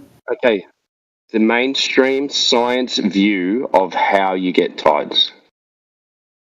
You're asking me what the mainstream science view of how we get tides. Oh my gosh, dude, you're being obtuse. I'm not being obtuse. This guy is. He asked a question, and it's the most general question I've ever heard. He's There's getting no away. specifics. He's There's getting no way to away answer from it. that. He's just been told something, and he's trying to avoid answering, saying that. I'm not avoiding yes, I have anything. been told Ask your that. question, but ask a good question. Don't ask a You don't answer it though. You're just a fucking moron. questions. I'm not gonna answer a stupid question. I didn't ask you what was the stupid. Say you got me or something. What was the stupid question I asked you? Your questions are so general and so formless. You said, "What did they teach you?" Like, first off, who is they? Like, what did they teach me? Who? My parents? Who? The Pope? Who the fuck are you talking about? This is like you need to be specific. Exactly. You keep asking these generalized, weird questions. Mate, I'm gonna mute you in a minute. All right. So. Oh my God, he's gonna mute me in a minute. Oh no. Okay, I'm just trying to have a conversation. You go into these big rants. So I said, where did you get your information from? That is who I'm referring to as they. Okay, you said it's science. I asked you to specify, and then everybody jumped on my neck because I needed to know who you're talking about. You said that. You said someone told me. So I said they. Is that okay? I wanted to know. All I asked was a clarifying question, but apparently that's like a big no-no. You said, who are they? And if you went back to the sentence, who are you speaking you about? would know. You would know that I was referring to them. I don't need to justify asking a clarifying question to you, buddy. You're not God. You're Simple Jack, not man. the arbiter. It's been clarified. Simple Jack. It's been clarified. Yeah, simple shit. I want to make some. Hang on. You said. Shut the fuck up. Yeah, you said that someone had told you, and Tim was referring to them as they, as the person it's not that told you. Not that fucking difficult. No wonder you're a fucking simple Jack. You should have referred to them as ham sandwich, Timbo. Yeah, and then he might have got it. Maybe them. What a waffler. As soon as you asked him from where you got your information from, where he got his information from, he spazzed out. That guy's in high school. Yeah, simply got no friends. Oh, that's a good one, buddy. Well, you know what, Simple Jack, we were all told the same things, yeah? And we were all told by the same people. We were told That's by a our real parents. good one. This guy's parents. saying, "Oh, he's got no friends." That's a good argument, buddy. Okay. No, that wasn't an argument. That was an insult. I'm insulting you. Okay, then I'm gonna insult you. You sound like a retard. Fine. Yeah, no worries, man. Good. You're the one that can't answer questions. Dude, we don't have your questions suck, and I'm gonna keep asking clarifying questions whether you like it or not. That's just how it works in a conversation. I got a clarifying question for you. Who told you that the tides have anything to do with the moon? There we go. My science teachers. Okay, and how did they show you that this is the cause of the effect?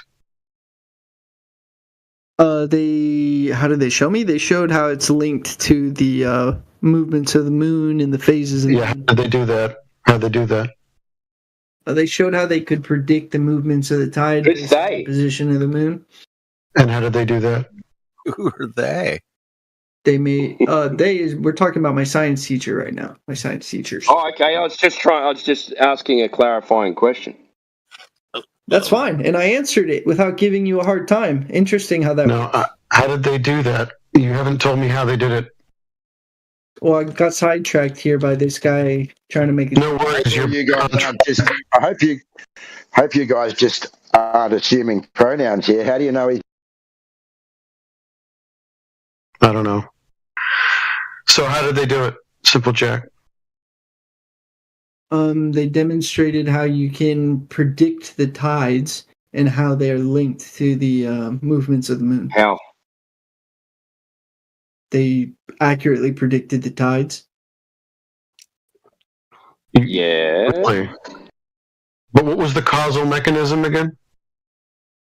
What do you mean the causal mechanism? Well, you don't just link two things. Like, I'll tell you what, if I tell you that tomorrow morning a rooster is going to crow when the sun comes up, does that mean that the rooster caused the sun to come up? No. Okay, so just because two things are related or maybe happening at the same time, does that mean that one is causing the other? Not necessarily, no. Great, so how do you know that the moon is causing the tides? Because someone told him. Saw it on TV. Yeah, because that's the explanation. It makes sense. Yeah, I know. You're actually answering what I was saying. It's exactly what I was saying. You've been given you anymore, buddy. You can relax. You're okay. Really Nobody's hurting you. No, I'm not going to hurt you. I'm just here having a conversation. Okay. He's afraid of you, Timbo. You're just basically I'm definitely not afraid of that guy. No. Oh yeah, you're afraid, bro. That's why he doesn't want to talk to me. But yeah, you notice, like for example, like in spring, when the sun and the moon are aligned, you get stronger tides. Who told you that? And we also found that, like, is that so? Found like Newton gravity from the moon does pull the Earth's oceans. What's gravity? Prove that. What's gravity? Prove that, and then how do you prove it? Don't just make baseless claims. In fact, from this point forward, I'm going to keep you on mute for a second so you can hear this really good. I don't want a baseless assertion out of you again. I want you to show me the experiment that was conducted. Okay?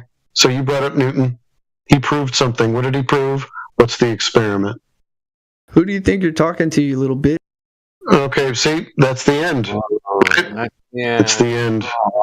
I hate it when it ends like that. No, it happens a lot. I'll say that. I don't always hate it, but yeah, that one wasn't really going that. Just let you gish gallop and claim stack. Poor guy. When he realised that temperature drop over distance, that's when he started coping. Bit of a roboter there. Bit of a robot. I'm a robot. You're better now. Go ahead. What was it? Okay now, yeah.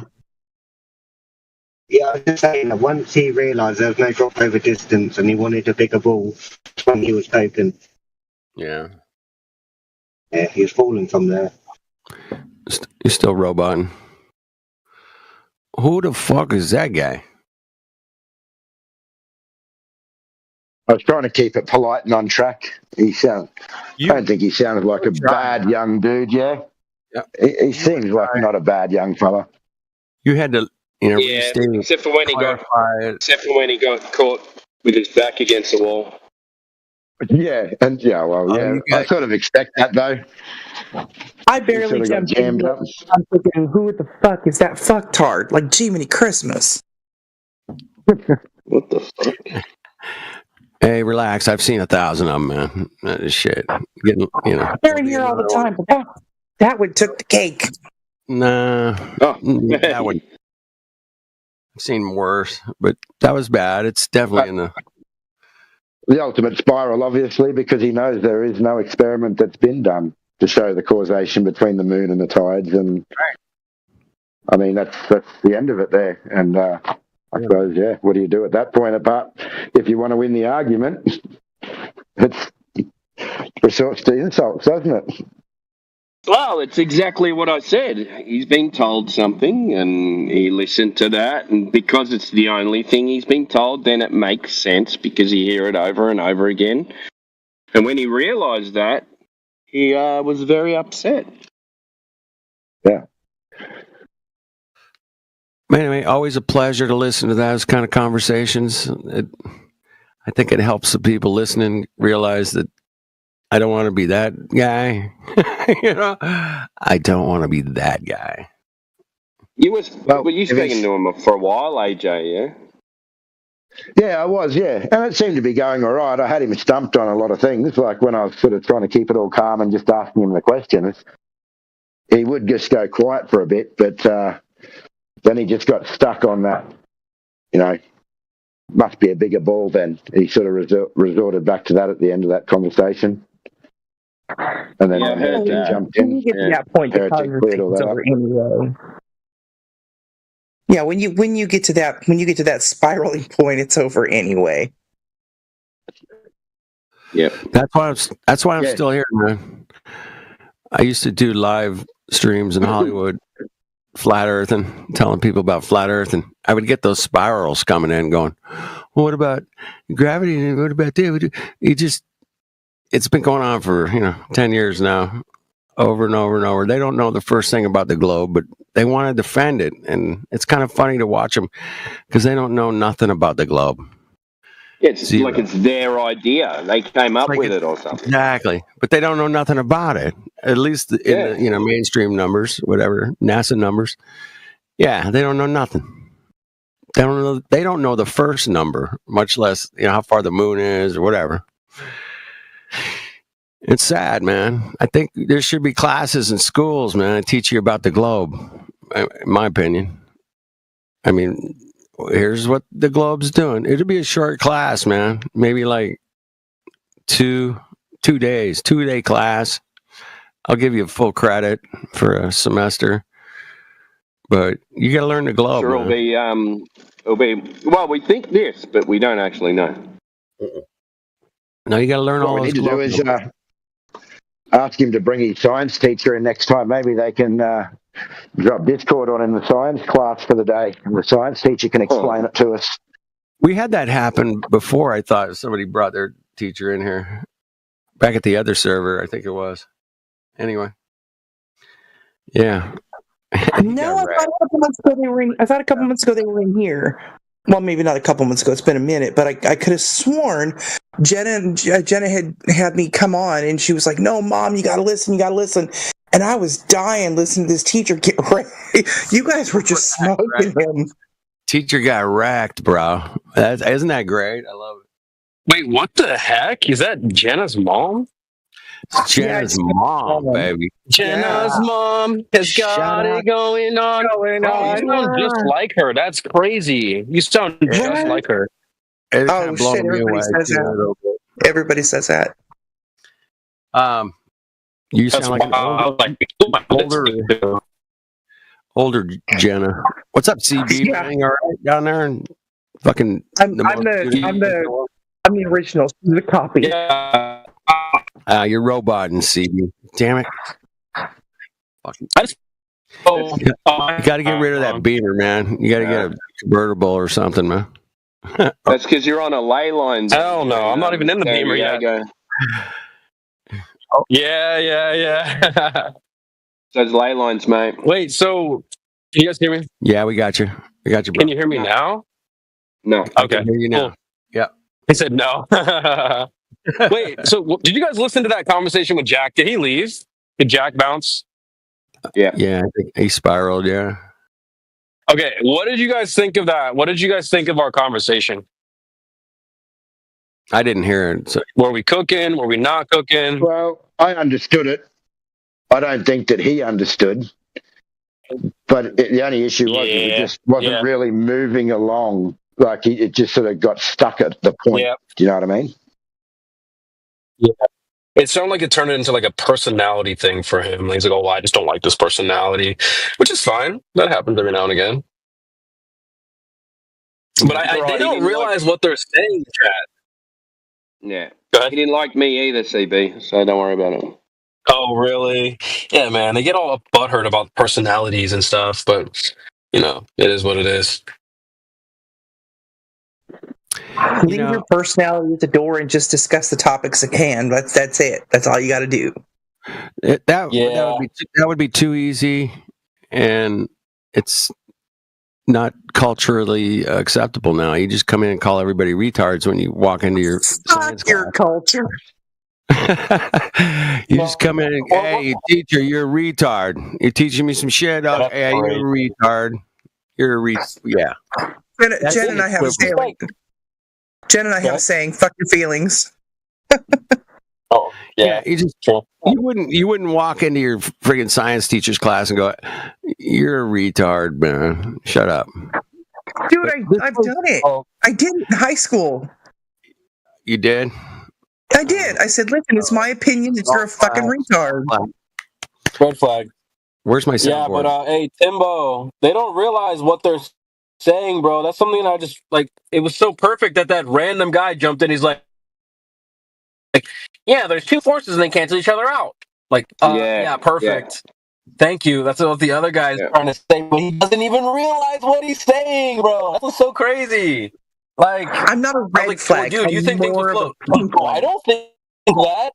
Things are being held down. Like, bro, you 100% think that, dude. So crazy, bro. If two forces are canceling each other out, would that mean that? Doesn't that mean that nothing's happening? That's my point. I was like, dude, nothing's happening, bro. Well, you have your own opinion on what rest means. No, I'm not. Yeah, rest. I'm not making anything up, dude. No, you just think that that's your personal take. Like, what? You think that They don't realize what they're saying while they're saying it, bro.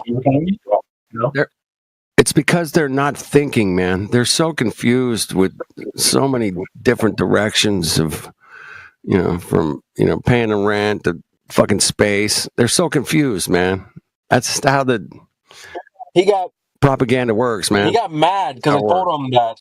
He's like, well, you have a pencil and you drop it. Why does it fall? I'm like, well, let's look at the bigger picture. You picked it up first. Well, no. You can't say that. Like, well, it didn't spawn in your hand. Why do you keep bringing up spawning? I'm like, dude. CB, man. These guys, bro. These guys, bro. Argument, man. Potential energy is like my third best argument, man, for sure. I love potential energy, specific gravity. Those, yeah. Well, it's just so funny because they'll pretend to be confused by things fall. But like, you look around, just ask them, what's falling right now? Look around you. What's falling? Oh, well, everything's being yanked down on the ground. Raining. Where do you see that? That's not an observation. You're just making that up. And then you ask them, well, I'm looking at clouds at the moment. It's raining. It's raining. I feel like that one breaks their brain when you say clouds, honestly. Oh, I love clouds. I love clouds. But like, okay, so you ask them, all right, well, if things wouldn't be pulled down, if I just turn off the pull down factor, what would happen? Well, they would go, well, I'm like that exactly. That's your problem. You think things would or should or could be floating. And they get mad about that. They get so upset. Well, no, they wouldn't, because if they believe in Newtonian mechanics, then it wouldn't go anywhere unless it was acted upon by a force. If it got pushed sideways, then it'd just continue sideways, right? It wouldn't go up. There you go. That's a good point. Man, dude, like, it's just crazy, bro. They've only seen that floating toothpaste and water balls and people literally on YouTube. That's it. Nothing else. You've never seen that happen within this world when you go around and travel or whatever. That doesn't happen. So to think that as a baseline that should be happening is crazy. This is what all I do. They have two ideas, poor ideas. One, things should be floating. Two, something's stopping that from happening. But when you point out the floating thing, they get so upset. Oh, you're talking about cartoons and Goku. No. That's you. That's you. You think that you should be floating like Goku. Well, why when I jump do I keep going? Why do I go back down? Well, if you were to jump and keep going up, that's called flying like Goku. Well, but that's cartoons. Yeah, newsflash. Ta-da! But you believe in culture. Fucking CB's fired up, man. Dude, like, oh my dude. My boys got some freaking T-bones going. Let's do it. I think you need to go to the gym, man. The gym? You're fired up. I just got off work, but I was just thinking about that conversation. I was just finishing up some work, and I only had a few minutes to cook his dumbass. But reflecting on that, way too confusing. Way too confusing for him. You're right. Yeah. AJ. Yeah, But that's honestly, way bro, over his head, bro. if Way. I'm confusing to people, you're just low IQ because I'm not in here trying to be all Gregory and like, what is it? You guys know that sound clip that's like, we also have to ask ourselves, what is the hopsichord of the Fwagheim of the quantum realm? You know, speaking from some crustacean zeitgeist paradoxical exfoliation. Like you guys have heard that. You guys have heard that clip a million times, bro. I don't speak like that. So if you're not understanding what I'm saying, you're just dumb. Well, the rotations of the What'd you gravity, the rotations of the gravity vector are not correlating to have you seen Maylene? of Can I get the clip out? which is passing through. Nah, I'm joking, man. I gotta get the clip out now.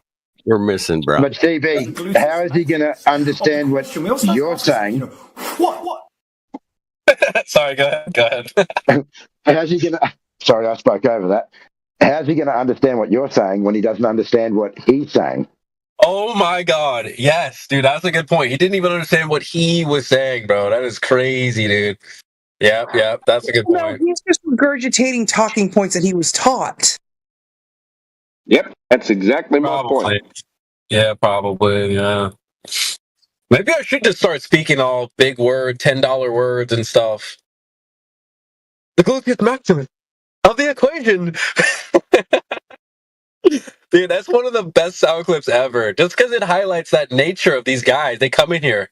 I'm sure you've met people like this, where they come in and they just use like $10 words and crazy like stuff they heard from some YouTube channel or whatever. And maybe it worked on them. They saw it at a But cartoon, bro. They saw it at a Someone like, cartoon. yeah, well, I don't know if they saw the big words on the cartoon, but you know, like, What, like I watched one too many episodes of Bugs Bunny. what do you say, Timbo? Electrostatic potential, like those ones? Yeah. The gluteus maximus. The gluteus maximus of the question. We also have to ask ourselves, what is the molecular harpsichord of the Fwagheim, the quantum realm? You know, speaking from sort of crustacean, zeitgeist, calcium deficient paradoxical exfoliation, sort of juxtaposition. Exfoliation. Dude, like, they literally do that. Go ahead. He's German. That guy. He's German. Too funny, bro. That's hilarious. I love that clip so much. Well, but yeah, man. Hey, CB, you could do it better than that, bro. I know you can. Bro, if I do, I just start making up words. The quadrilateral of the backward literal, you know, divisional acquisition, you know, like you start making shit up, bro. Careful, man. You're going to start sounding like a retard. You need to spit it, man. Spit it out, bro. Dude. Throw some bars down. Throw some bars down with that crazy shit, man. Do it. I joke around, bro. I'm the people's champ, all right? If I put it in layman's terms, you can't understand the, you know, the basics. You just need to give up, honestly. Because you're going to end up running into people like Indio, and they're going to hit you with some higher level shit. You're going to be completely roasted and out of your league. So, let's do a room check. Room check. Yeah. Let's do it. Right. What do we got? Neo Sack. Neo Sack. I don't know. Welcome. You there, Neo Sack? What's up, Neo? Hey, did you guys see they're coming out with a new? Hang on, dude. Hold on, dude. You there, buddy? Neo. We hear you breathing, bro. Go ahead. I can hear you breathing. Hello. Go ahead. Neo. Neo's dad, man. He's in the Matrix. Neo's in the Matrix. Let him talking. Hello? Dude, you got what are you guys trying? What's going on, dude? What's up, dude? To turn this guy up again as well. Yeah, he's really with low. everyone's mics today. He's low. I don't know. Very Why low. are you guys asking for me? Like, why are you guys demanding for my name or asking my name? You're sitting. Well, get this right. Imagine you walked into a restaurant, you sat in the corner of the restaurant, and then just demanded to be left alone. Do you think that's a bit weird? Okay, but is this a public server? I don't get it. That's weird, man. It's weird.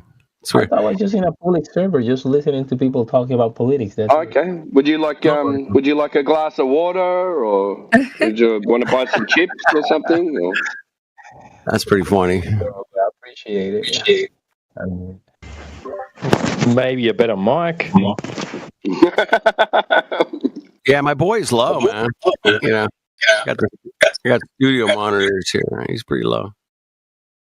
That's all right. Are you a flat earther or a globe earther? Just curious. me? Yeah.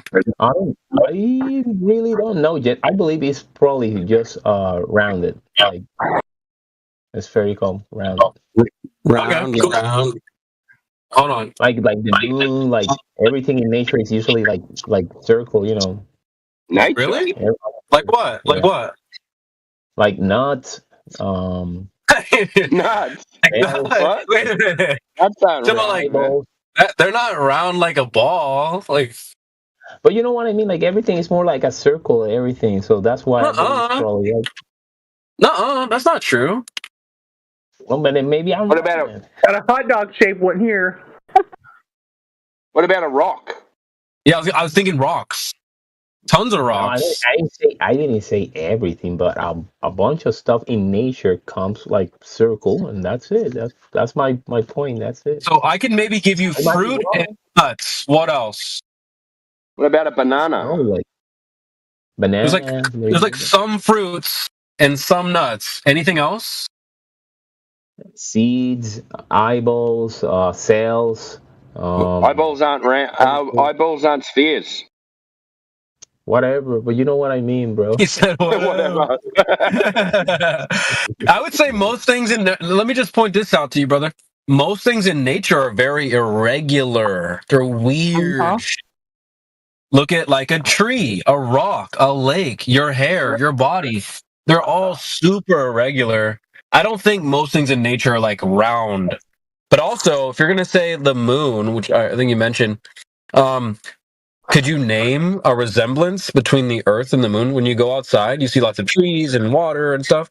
You look at the moon. What are the resemblances? How could you compare the two? Dude, I don't know much about those things, but I'll give you an example. For example, if you notice, nothing ever touched to anything, right? You never touch anything because. Oh shit! Sorry, Neil. Somebody's hot micing. What do you mean we never touch anything?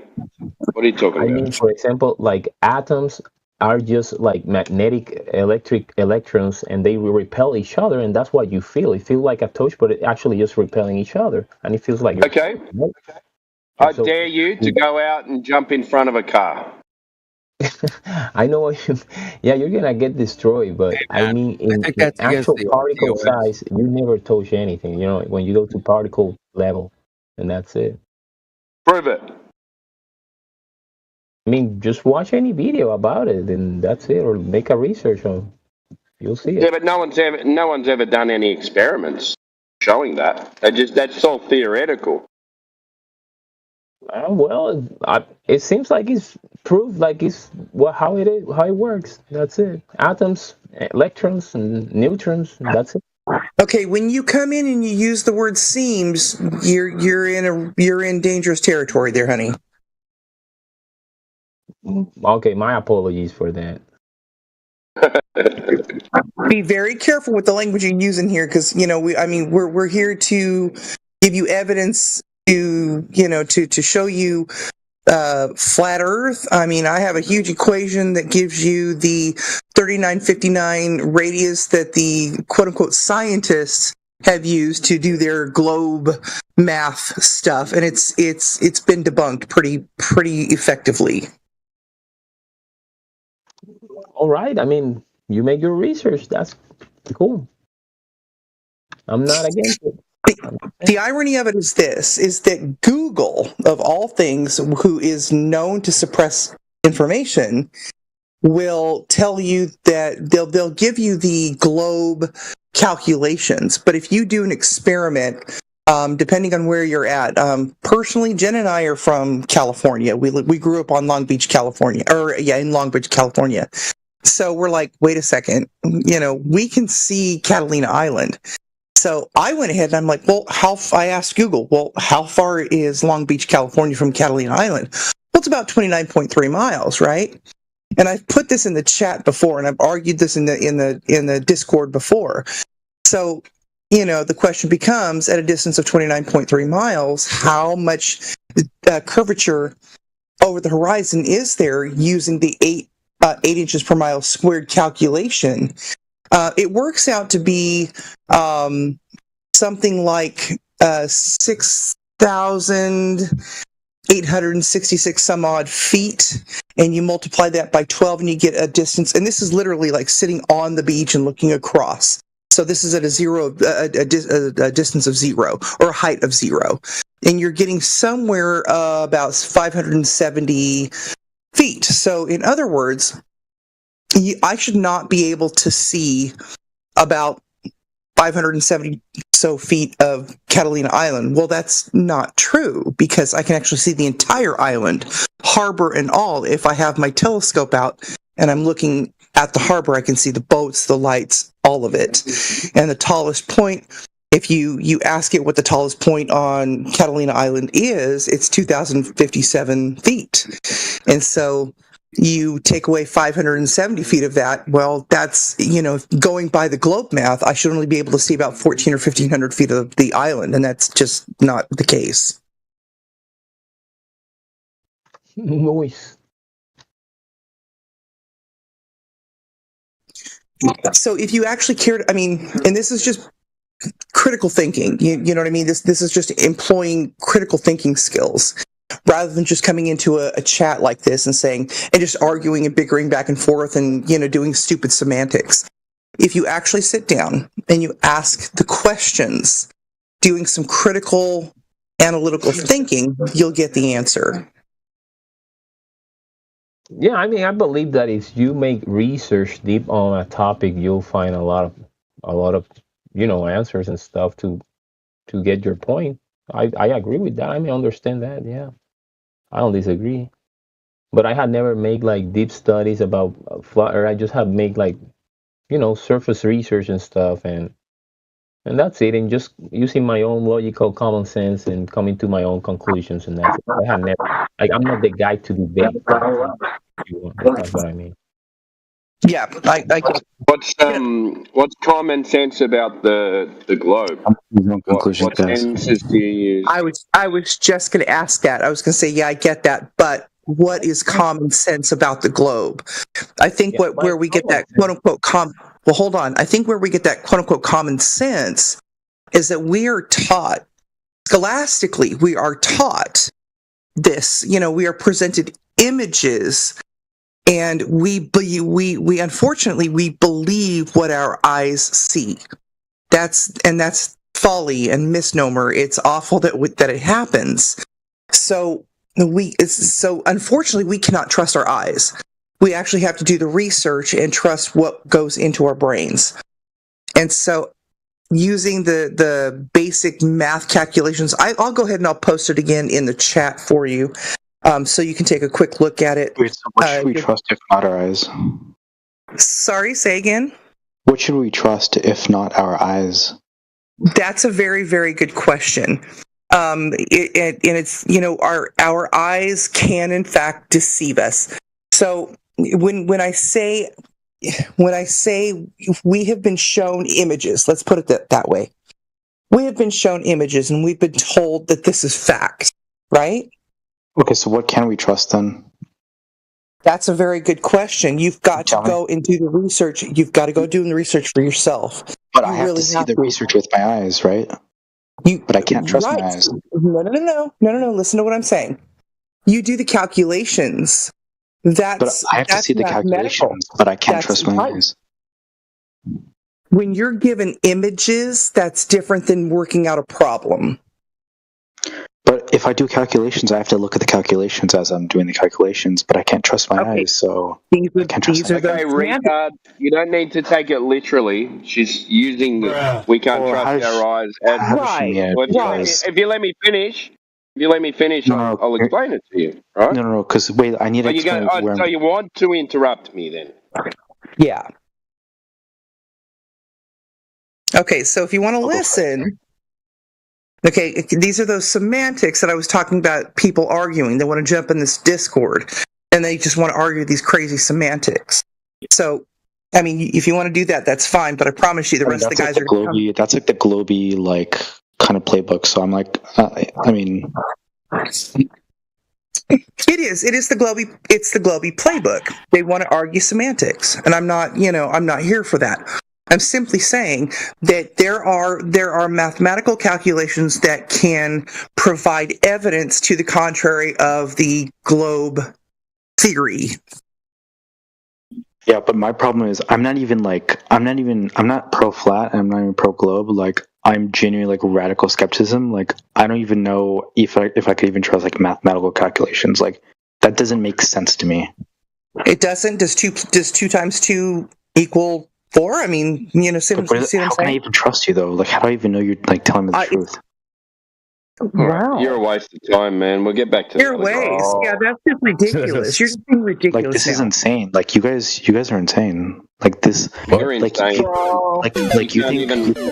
You think you can't even agree. Like you guys, you can't even agree that 2 times 2 is 4.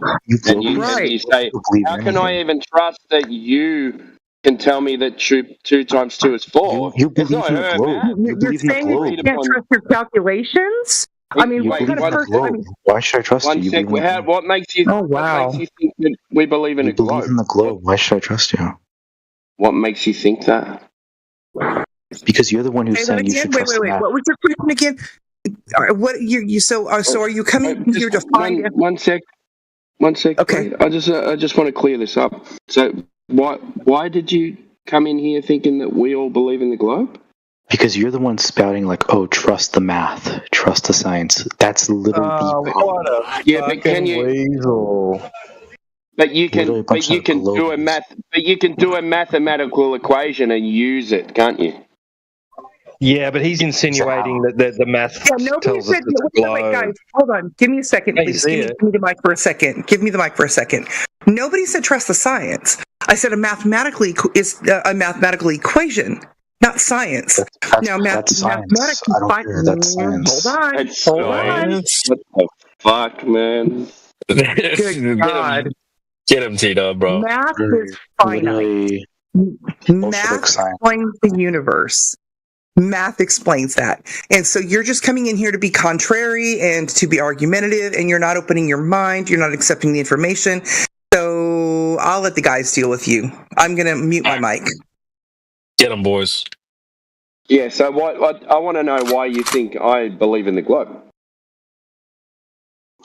Because in classic Globy style, we have just this endless selling of like, oh, trust the science, trust the sources. Who said that? But dear sir, who said that? Nobody said trust the science. We said the math. Yeah, I want to know why you. What do scientists do? Hey, dude, I want to know why you think I'm a Globy. Go for it.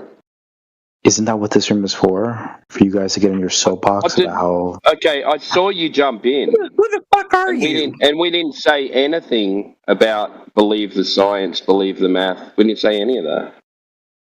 Okay, so you're telling me that the Globy playbook is not to appeal to science, to do all the heavy lifting for their, like, inane worldview. Just tell us what math proves the globe. What math proves the globe? None. Okay, that's the whole point I was trying to make. There's no math that proves the globe, but I can prove with a mathematical equation that we have flat. More veggie. On there, Jenna. I have literally posted the mathematical equation in our chat several times for people like you. You're just being completely obtuse. Wait, oh, so you're not a Globie. Wait, you're not a Globie? Is that what you're saying? Oh my god, that's why I asked you what makes you think that. You didn't. You just came up with an. You just came up with an assumption, and you didn't ask anyone. I mean, okay, it was a very well-founded assumption though, because, like I said, I've been in and out of chats. Yes, it is. Let me explain why. Let me tell you why you are wrong. No, you won't. See you later. What a weirdo. Yeah. I'm about ready to block that.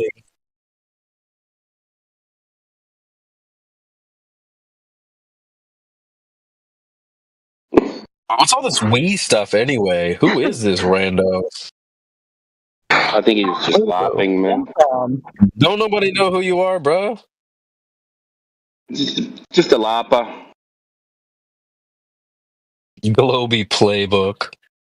I think he just dropped in on a random and just decided he was going to, pick our Discord to fuck around in. Trust the science. I think he just wanted to. He just wanted to create an argument for no reason. Are you bored? He's still unmuted us. Because he didn't say anything. Hey guys, I love y'all. Hugs and kisses. I'm going to bed. Good night. Alrighty, nice. Thank God. I mean, have a great night. Yep. Thank you. Bye. All right. Misogyny. All right, that was enough out of her. No, I'm just kidding. Just kidding. Or am I? All right, Ness. Now that the 304 is gone, he's been server muted. All right, well, that was me. Let's move on. You can unmute him. Yeah. I don't know if we're that bored. Should we just give him one more shot, or should we just move on? Try. I don't think you're going to get a coherent conversation with him. Well, Neo, I think Neo wants to chime in. Go. What do you think about this, Neo? What's on your mind, dude? I saw you. We heard you breathing there for a second. I don't know much about flat Earth stuff, to be honest. I'm just here listening and learning. That's it. Cool. Awesome, bro. Do you want to ask any questions?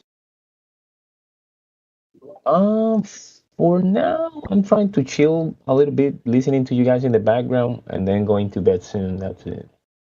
Cool. No worries. Nice, bro. Hey, quick question for you. Where are you from? You guess. Espanol. Shit, you're Mexican? Not really. No. Just joking, bro. I'm going to say Puerto Rico. Yeah, that's where I'm from, yeah. Holy shit, you're Mexican? No, not Mexican. Fucking Mongo. Too funny. Oh, well, chime in if you have any questions, or maybe chat. Do you guys have any questions for him before he pops on mute? Hey, I have a question. Is this a public channel, or is it like a private channel? Or... Public, and we are live, and we also have and the Jord said welcome. Yes, we're live on YouTube, bro. Yeah, you can go back and listen to a conversation if you want, or make clips or whatever you need. Nice. Not private at all. Maybe you could go back and hear how bad your mic is. Ooh. Yeah, makes sense. Definitely do that. Please. What's up, Jordy? We got Jord. We also have Happy Smile. So tell us about that profile picture there, bub. And congratulations on the top slot as well. It's happy smile. Happy. I'll be back, guys. No, you ain't.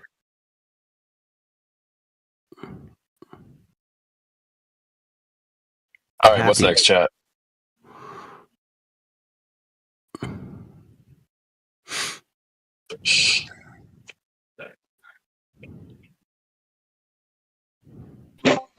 Globe? Who's got a globe? Just random question. No Jesus. You got a globe? Who's got a globe? You got a globe? Who's got a globe? Did any of you flatties argue against other flat earthers when you first got started? Like when you were kind of globe-tarded? Did you argue against the flat earthers, or do you I mean, I've had arguments with flat earthers. Sure. I asked questions. Yeah, I don't think I had any beef with flat earthers at the start. I wasn't like, these guys are fucking dumb. Like, I never did that, never had that experience.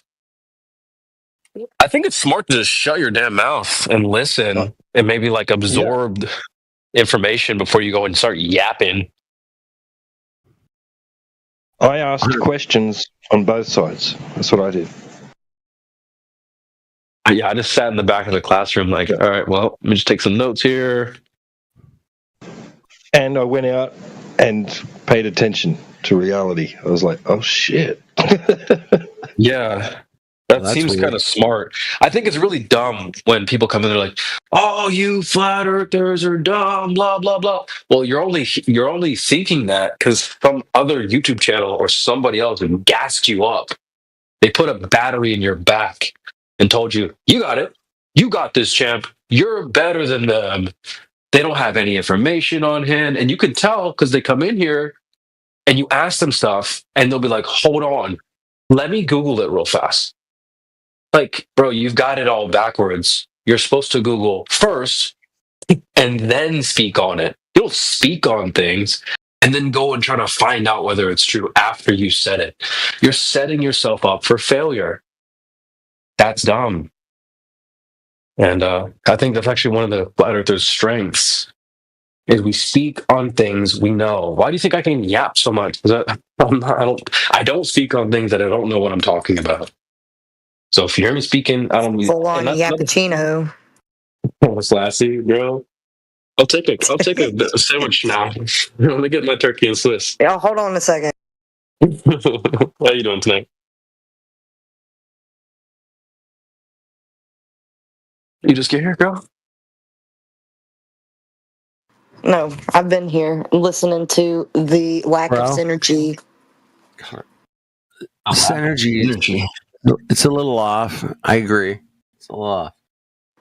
Maybe it's a lag or something. Dance.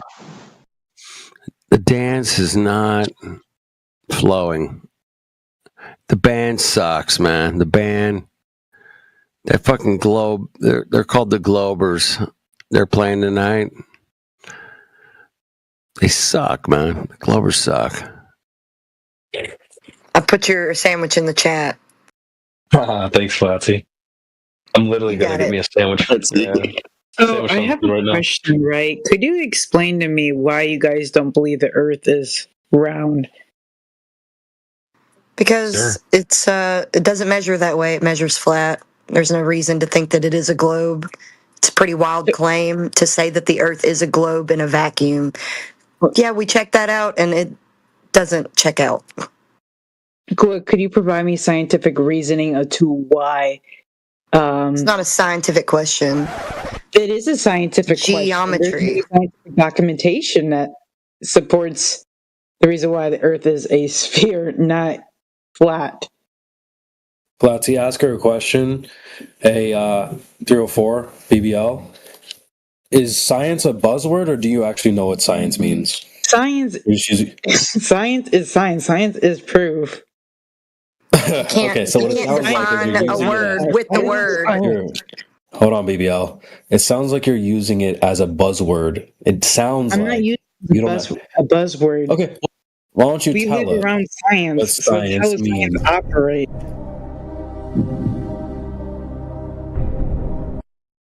Well, First of all, you don't define. Hold on. First of all, you don't define a word with the word. If you want to tell us what science is, we're all ears. Wait, okay, Flatsy. So you said the Earth is in a vacuum? Hold on, we're talking to the BBL. No, that's from the same. Yeah, We're they talking came to from the the same 304. piece or the same profile. Probably a voice changer. It's fine.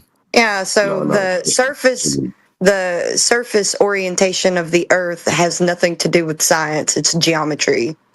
Alright, hey. Sorry, she doesn't want to learn. Facts. Typical woman. Yep, exactly. I don't know what's up with her today, but man, she's off her rocker. Probably every day. So It's all good. Do you know what science means? Maybe we could help her. I do. All right, tell us. I'll be honest, man. I don't know. Facts. Okay, that was such a fruitful conversation. It's been very, very insightful.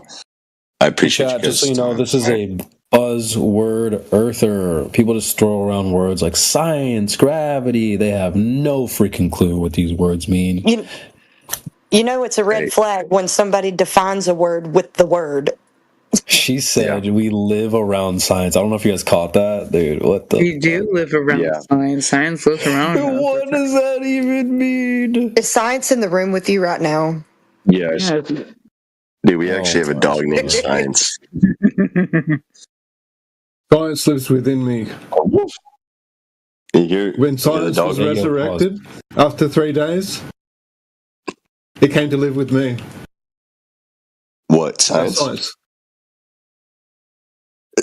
No, my dog Science is not at your house right now, bro. Okay. Well, chat. This is 4K happening live. Ninjas don't know what science means. It's all right though. Don't worry about it. Oh, man, Should we just teach him? We're not worried about it, man. It's fine. We'll just teach him real fast, super quick. Science deals with cause and effect, right, Flatsy? That's right, CB. And I like how you bonded with this guy over misogyny. You already know, dude. I think it's the same person. Wait, how do you spell misogyny? Oh, I was actually said it wrong. I was supposed to say it wrong. How do you say it, CB? Misogyny. Misogyny. Misogyny. As opposed to geogony, you know, those out there that hate the earth. Geogeny. That's a CB original right there, You Chad. pulled up the Google and hit the little sound button. I love that. Anyway, on a scale of 1 to 10, BBL, where does like the Earth being a globe fall? Like 10 being for sure, definitely a globe. 1, I'm not super sure. Open to other ideas. Where do you fall on that list? It's a 10. The Earth is a fucking sphere, not a fucking flat surface. Not like a fucking flat disc, what you guys talk about. She's a globe. Oh, no, we never Hold on 1 second there, 304. Yeah, you got the wrong idea. Nobody said a flat disc. So there's actually a song that kind of goes over this. It's called Circle Theory. It's by Obel Reed on Spotify. He put it out recently. It's kind of a banger, honestly. We do not care. Yeah, hi, man. I'm trying to, enlighten the fellas. Don't go thinking that we think that the Earth is a disc in space or anything like that. Disc in space? How do you spell that? That's 3 words. Disc in space, outer space. Like most people think, for some reason, your BBL friend thinks. Most people think this, bro. D-O-N is another word, and then space is the third word. Just chill out for a second. A lot of people think when they get they say the word flat Earth and they think of a solar system with a bunch of round planets and then a flattened planet. That's the wrong idea. No one actually thinks that except for your BBL friend and a bunch of other weirdos. That's not our position, actually. But BBL friend. Yeah, that's you. Yeah, I wish you had a BBL. Misogyny. I'm sorry, my bad. I'll just call you 304. But it's not a disc. My artery. Anyway, wait. So, what do you think about the moon then? It's not like the Earth at all, so there's no reason to compare the Earth to the moon. Not even one resemblance between the Earth and the moon. So I wouldn't look at the moon and say, the Earth must be like that. Well, so do you think the moon is a sphere? It can be anything. Doesn't matter what it is. The Earth isn't like those things that you see in the sky. I see stars and planets and moons. The Earth isn't like anything up there, so there's really no need to start to compare the Earth to what you see in the sky. So, you ever heard the kids say, "Yo, I'm built different"? The Earth is built different, bro. It's not like those things at all. Go ahead. This is a world, right? We're on a place, right? A realm, right? We exist here on this surface. Those things in the sky, there's no evidence whatsoever that they are other places, other realms, other worlds that you can go to and experience being upright, like here. Very So good do you point, think the T-Dub. moon I is a appreciate you putting that in there.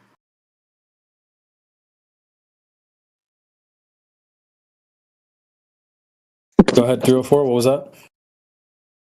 So do you think a moon is a holograph, essentially?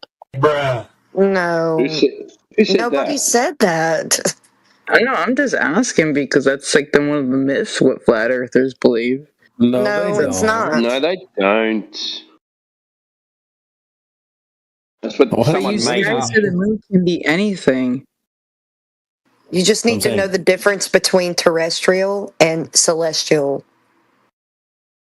Yeah, there's a difference between us saying, well, it could be anything, than you saying, okay, it must be a hologram. That's a bit different. Yeah. So what he's saying is it could be anything when you're trying to like narrow it down to just one thing, that it could be, but it also could be like everything else. There's definitely no going what there I'm to saying is it verify doesn't- what you would claim. The point is, it doesn't matter what it is because the Earth isn't like it anyway. But I think what people are trying to get at is they say, well, look, I see a spherical moon, so we must be spherical too. That's bad logic, especially when there's not even a single resemblance. So it doesn't matter what the moon is. It could be a sphere for all we care. It doesn't change the nature of the Earth. Big white thing in the sky, I mean, fuck.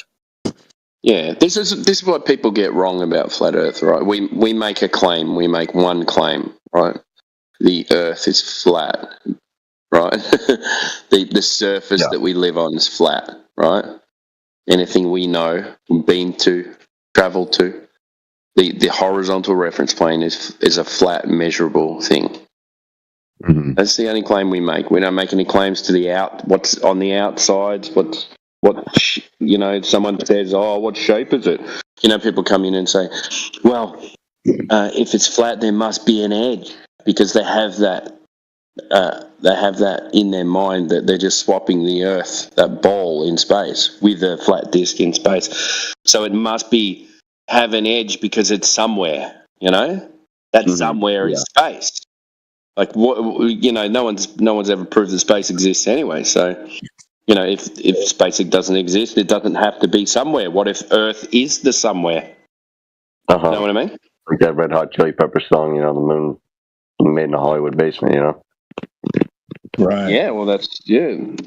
Well, hey, I appreciate you guys' time. Thank you so much for giving me a lot of explanation. Anytime, man. All right, bro. You guys have a wonderful night, all right? Or a good rest of the morning. You too. You too. All right. Y'all come back now, you hear? All right. Hey, that's what I'm supposed to say. Nice, bro. All right, well, that ended a lot better than it started, bro. That could have went in a lot of different directions, man. Oh my god. They were like night and day. I know. Let me start cooking. I might lock into Misogyny headquarters, but this is why manager is better. Pause. Misogyny. All right. I'm slightly joking, Chad. Don't get your freaking panties in a bunch. Only slightly joking though. Misogyny. She was like, dude, when she said we live in science, I about lost my shit. I'm like, wait, what? You walk your science with science. She's like, we do live in science. Like, oh my god, dude. She said what? Like, live in science. She said we live in science. Yeah, I should go make a clip. I should make a clip of that one. That's probably good. She should stick to making sandwiches. Honestly, that's it. You got it. Misogyny. Well, that's science, all right. That's also science. No. Maybe baking. You could say that's science, but not making sandwiches. No way. Engineering. That's the E in STEM. That's the E in STEM now. Let's not get that wrong. No, STEM actually stands for science, science, ions, and Mayans. Good one.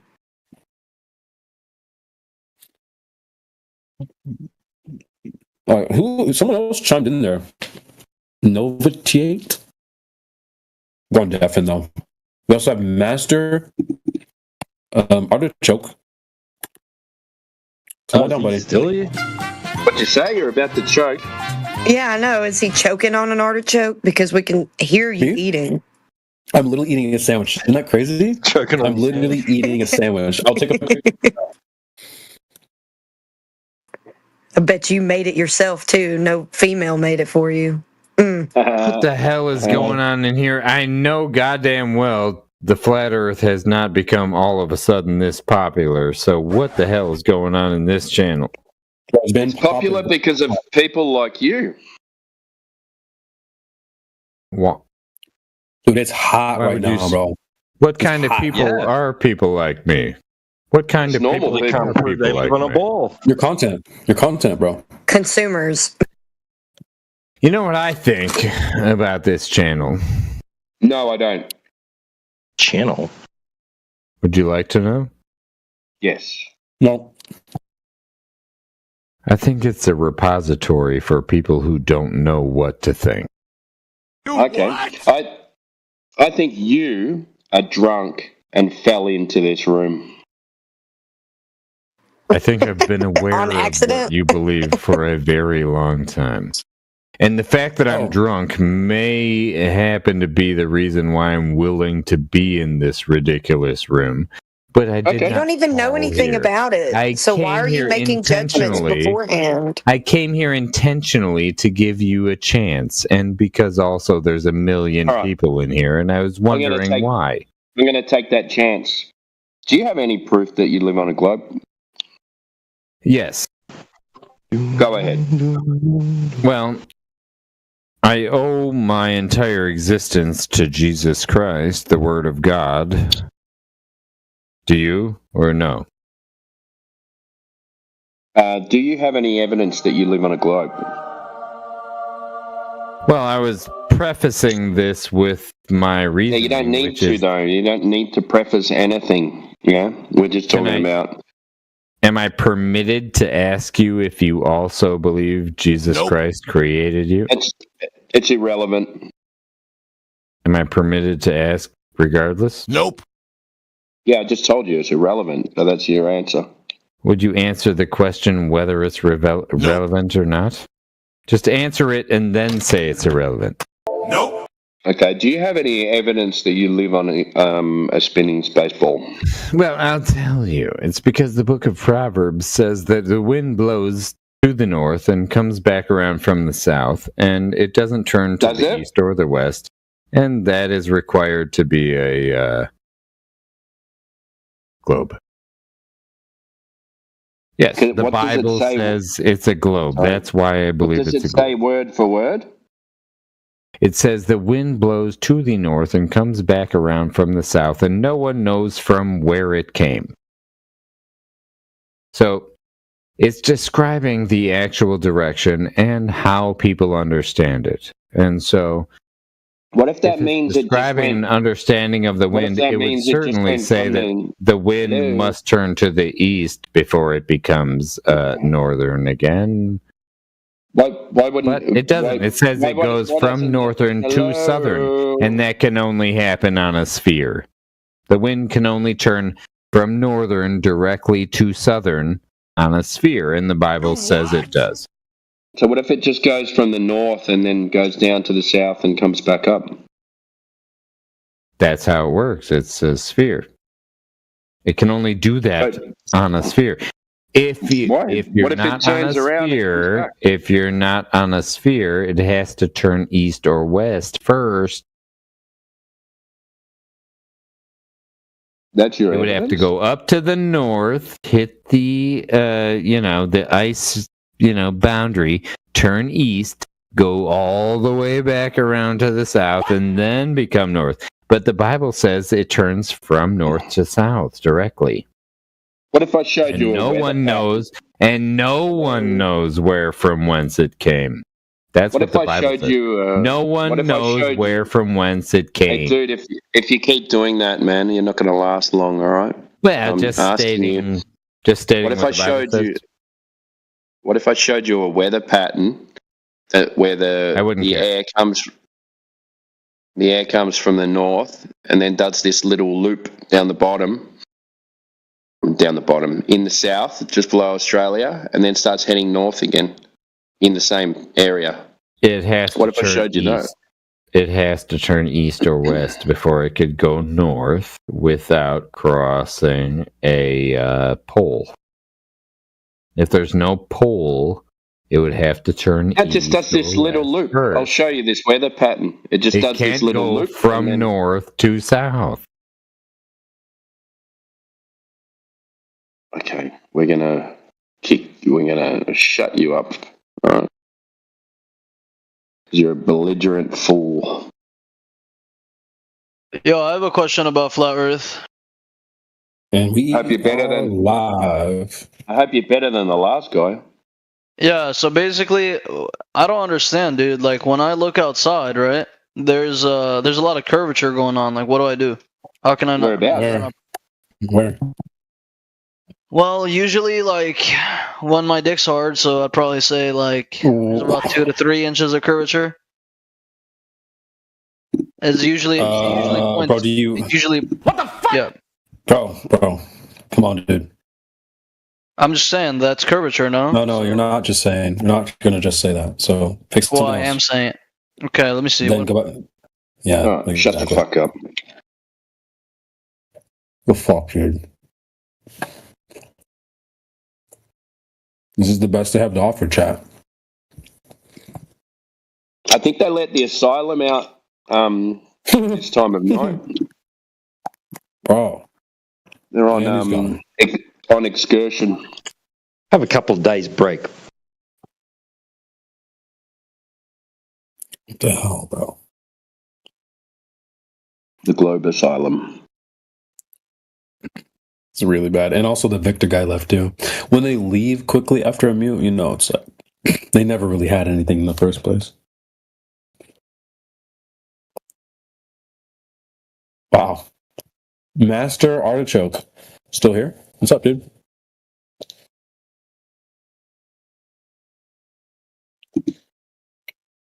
Oh, that's Happy Smile. Yo, what is that profile picture, bro?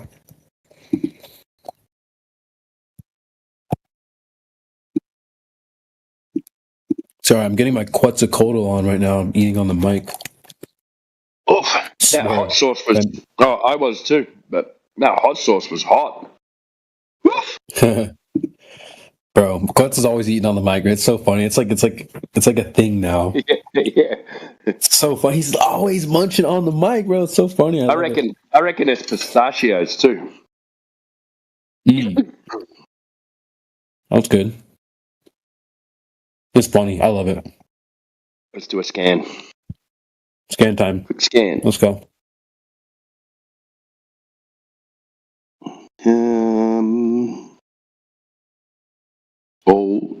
Who's Novi TAT? Yeah, he chimed in earlier. I forget what he said, but he chimed in earlier during our spat with the BBL lady. He jumped in to say some weird stuff. He's deafened now, though. One spliff a day?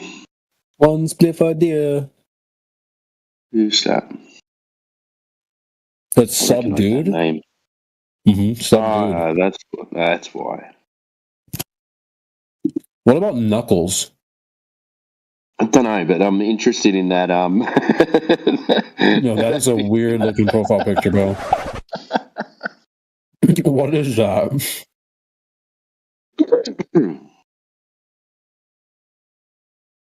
That's where Sulfur is born. Ew.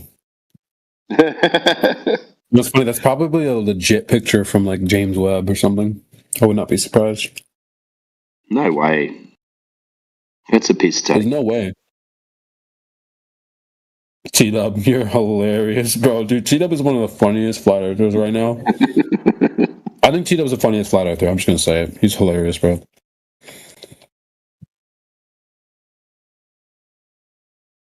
Already skip NASA, says Knuckles. Bro, jump on the mic, dude.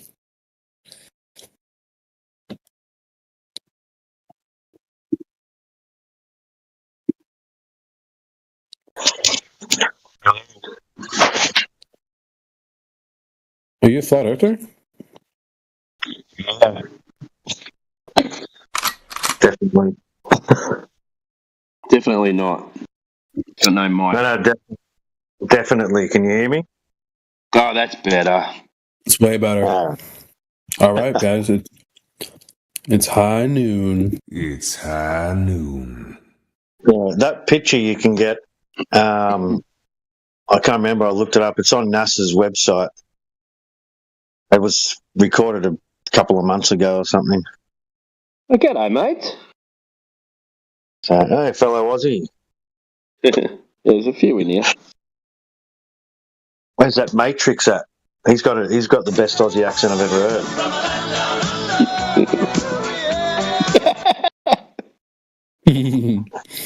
Yeah, Mid-Tetris? He's probably playing squash right now. I don't know.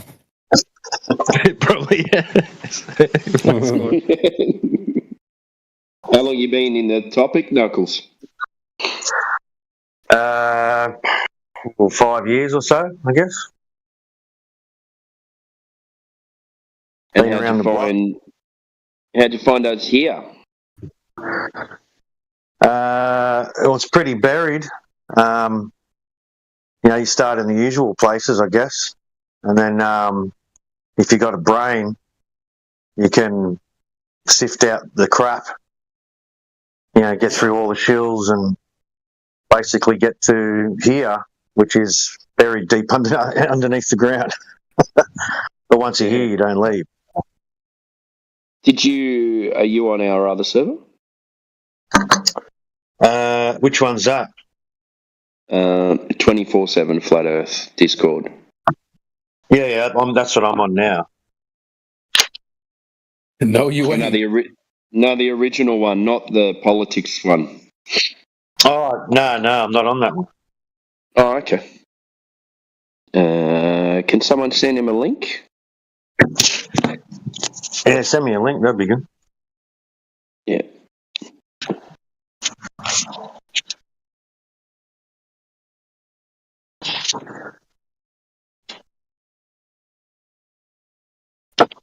Do you obviously know Angels of Light? Angels of Light. Yeah. He's an Aussie. Hung around FED for a little bit. Do you know him, T-Dub? Kind of sounds familiar. Yeah, well, he was in a video with David Weiss the other day or something. Oh, really? Yeah, it wasn't real good. Yeah, I wouldn't go on a video with David Weiss. He couldn't even admit that. Do you know or do you not know? What was he with Jesse? Jesse Peterson. Oh shit! Yeah. He was asked. So did he was asked. Could be a really big ball. I know. Big ball Dave. Yeah, I know. How stupid, man. So, do you know or do you not know if the Earth is flat? Was it? Without a doubt. Do you know for sure, without a doubt, that the Earth is flat? He said, "Yeah, well, no, it's not what they tell us." Yeah. How many times did he ask him? Like 50 times? I think it was like 20. 28 or 29 times. Amazing. That's hilarious. Yeah, never go full retard. Yeah. Never go full retard. If you like that movie, we had someone in before called Simple Jack. Yeah, I was listening to him. He was pretty simple. Everybody knows you never go full retard.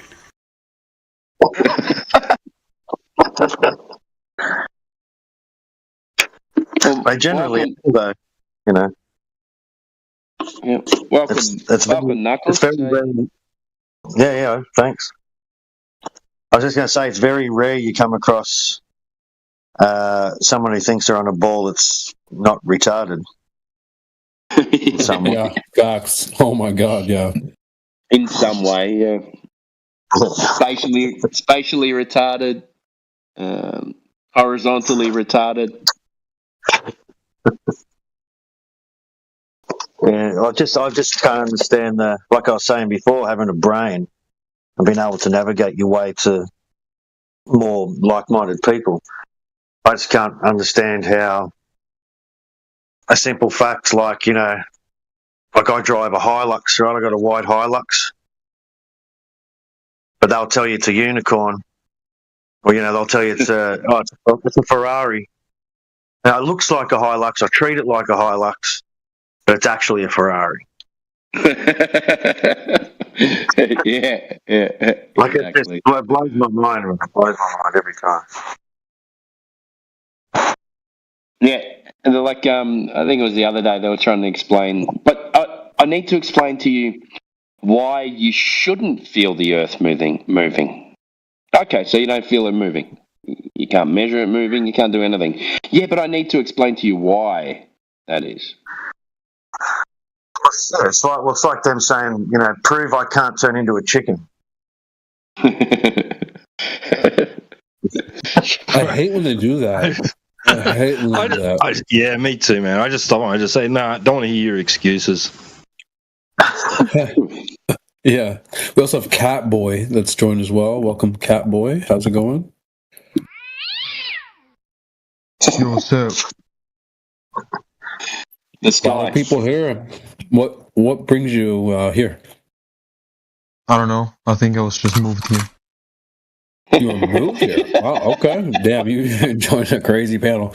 Are you? Have you ever talked to a flat earther before? No. You've never talked to a flat earther before?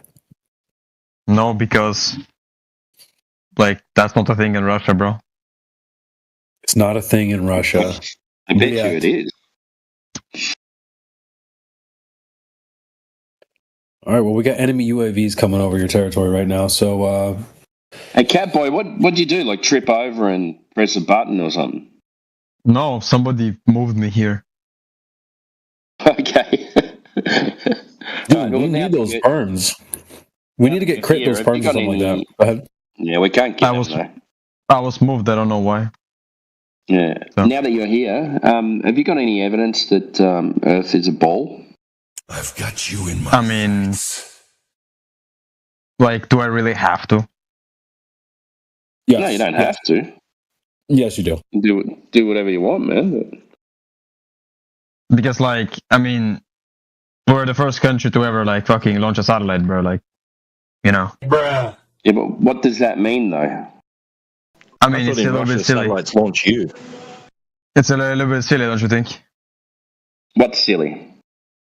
I don't know, almost 100 years of our space program, bro. Okay, so how does space program make the Earth a sphere? No, so we sent out satellites. We have sent pictures of it. We have sent people there. They also took pictures. How do you confirm that all that information is correct? Well, we saw the launch happening, and we saw the people. You saw it return. 100 years ago. Not 100 years ago, but it's documented. I mean, anybody can see a rocket launch. You can literally go to the launch pad and watch it yourself. But you don't know where it goes, though. I'm pretty sure you can track it nowadays. Pretty sure? Mm-hmm. So He's you're gonna go, okay, He's pretty sure. I'm going to watch a rocket go into the sky. I don't know where it goes, but I'm going to look at this TV screen now.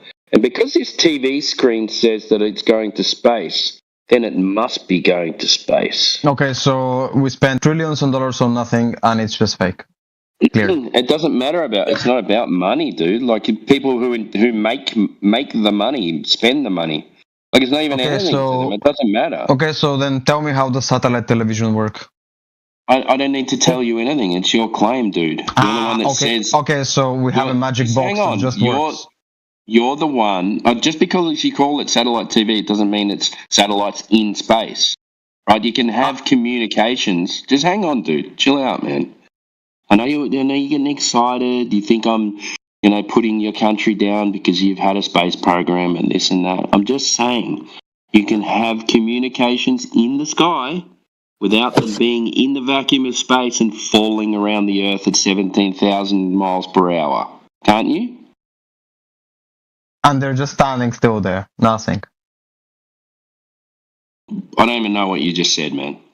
So you're telling me you have an object in fucking space, and since the Earth is like a cube or whatever the fuck, it's just going to stand still there. What? How does that even make any sense? Who said it's a cube, man? Who said that? I don't fucking know. Disc, cube, anything. I don't really care at this point. You're just making shit up now. Now you're making shit up. I'm not making shit up. You're making shit up because you can't answer my question. If it's not a fucking sphere, then you tell me what shape it is. It's not a shape, dude. Let me take this one, the surface. We're talking about the surface of the Earth being flat and measured flat. Okay, so what's at the edges? What happens there? See, guys, let me cook them, Timbo. Let me cook this one, man. Catboy. What else there? What shape is the universe? Nobody knows. You can't see that. Great. Where's the edge? It is calculated that the universe is infinite. Stop the cat. It's practically infinite for the human mind to comprehend. Is there an edge? You're comparing a small little fucking piece of dust to something that you can't even comprehend or the size of. So, Exactly. How's that fair? Correct. Exactly. And you're doing the same analogy with yourself on the Earth. Yeah, I understand where you're coming from, but bro. Let me help you out here, buddy. Let me help you out. Because when you say, so it's like a cube, a disc, or whatever, you're comparing apples to oranges. The globe, I say this all the time. The globe is a thing in a place. Place being the universe. Flat Earth is not a thing in a place. It is the place, right? So it's not a little object like a square, circle, triangle, whatever. It's more like the universe, which you said is incomprehensible or whatever. So yeah, that's what Flat Earth is like. It's not like a little object floating around in space. Newsflash, space isn't even real. It's like a fictional setting for books and video games and stuff. The Earth does not belong in outer space. That's for TV and books and fiction. It's not real. You probably have never heard that before. It's probably going to blow your freaking mind. But don't say that. Russia's had a space program for 100 years, apparently. Look, that's totally fine in my eyes. You can totally have technology in the sky. No problem. I have no problem with that. There being tech in the sky. Cool. There's just no outer space for things. It's actually the gold standard. It's the gold standard of communication, NASA said. What, tech in the sky? Yeah. Shadowloons. I can send him a documentary, but I know he's not going to watch it. Ooh. Catboy, the cat got your tongue? So by your logic, the sun is fake. Oh my god! Where did you get that from, dude? No. It's just that you have look.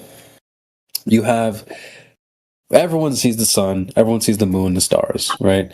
Okay. But the problem is you have stories attached to what they are. You can write an email and attach a file. You basically have attached a bunch of stories or lore to what the sun is. Now I see the sun just like you do. I just don't go with the story that's attached. The story that's attached is it's 93 million miles away. It's a giant burning ball of gas. It's cap. We can easily debunk that, no problem. But I still see the sun. I don't think you know what the sun is in reality. No one knows what the sun is. I don't know what it is. No one's ever going to know what it is, as far as I'm concerned. Why? I wouldn't even worry about it. Go there. I wouldn't worry about it. I don't think it's a location you can go to. Why not? I don't think it's somewhere you can go. I don't think it's a location you can go to. Okay, then where does this energy come from? It can't come out of thin air. You can't create nothing from nothing. I'm not saying it comes out of thin air. I'm not saying it comes out of thin air. What is it? But no one's saying the sun's fake. It's just that the story that you're provided about the sun is cap. Easily, we can show you. Okay, then let's see what it is. Let's go there and see what it is now. Well, I don't think you're going to know what it is. I wouldn't worry about it, to be honest. You know that saying, come back down to earth? Yeah, that's what we need to do, because you've never heard that before? No, what is it? Yeah, the answers aren't up there. So you're telling me there is a mysterious thing that shines half the fucking day and provides unlimited energy, and you don't want to know what it is? Yep, 100%. Why? The fuck? I don't know how you would even get closer to knowing what it is. I wouldn't worry about it, to be honest. Just come back down to Earth. Curious, right? Okay, so if it's not 90 million kilometers, then it's purely closer, right? So you can go there. No, I never said that. I wouldn't worry about it. Why don't you just come back down to Earth, dude? The answers are down here. Right. There's mystery up there, a lot of questions up there. I don't think the answers are up there in the sky. The answers are down here on the ground. That doesn't really make sense. There's a lot more. I don't know how you go. You go there. How are you going to go somewhere? How high do you think civilians can go? Ooh. Look, bro, honestly, really high up. Probably just hit him with the container argument. We're inside of a container anyway. So he's not going anywhere. He's not going to understand that.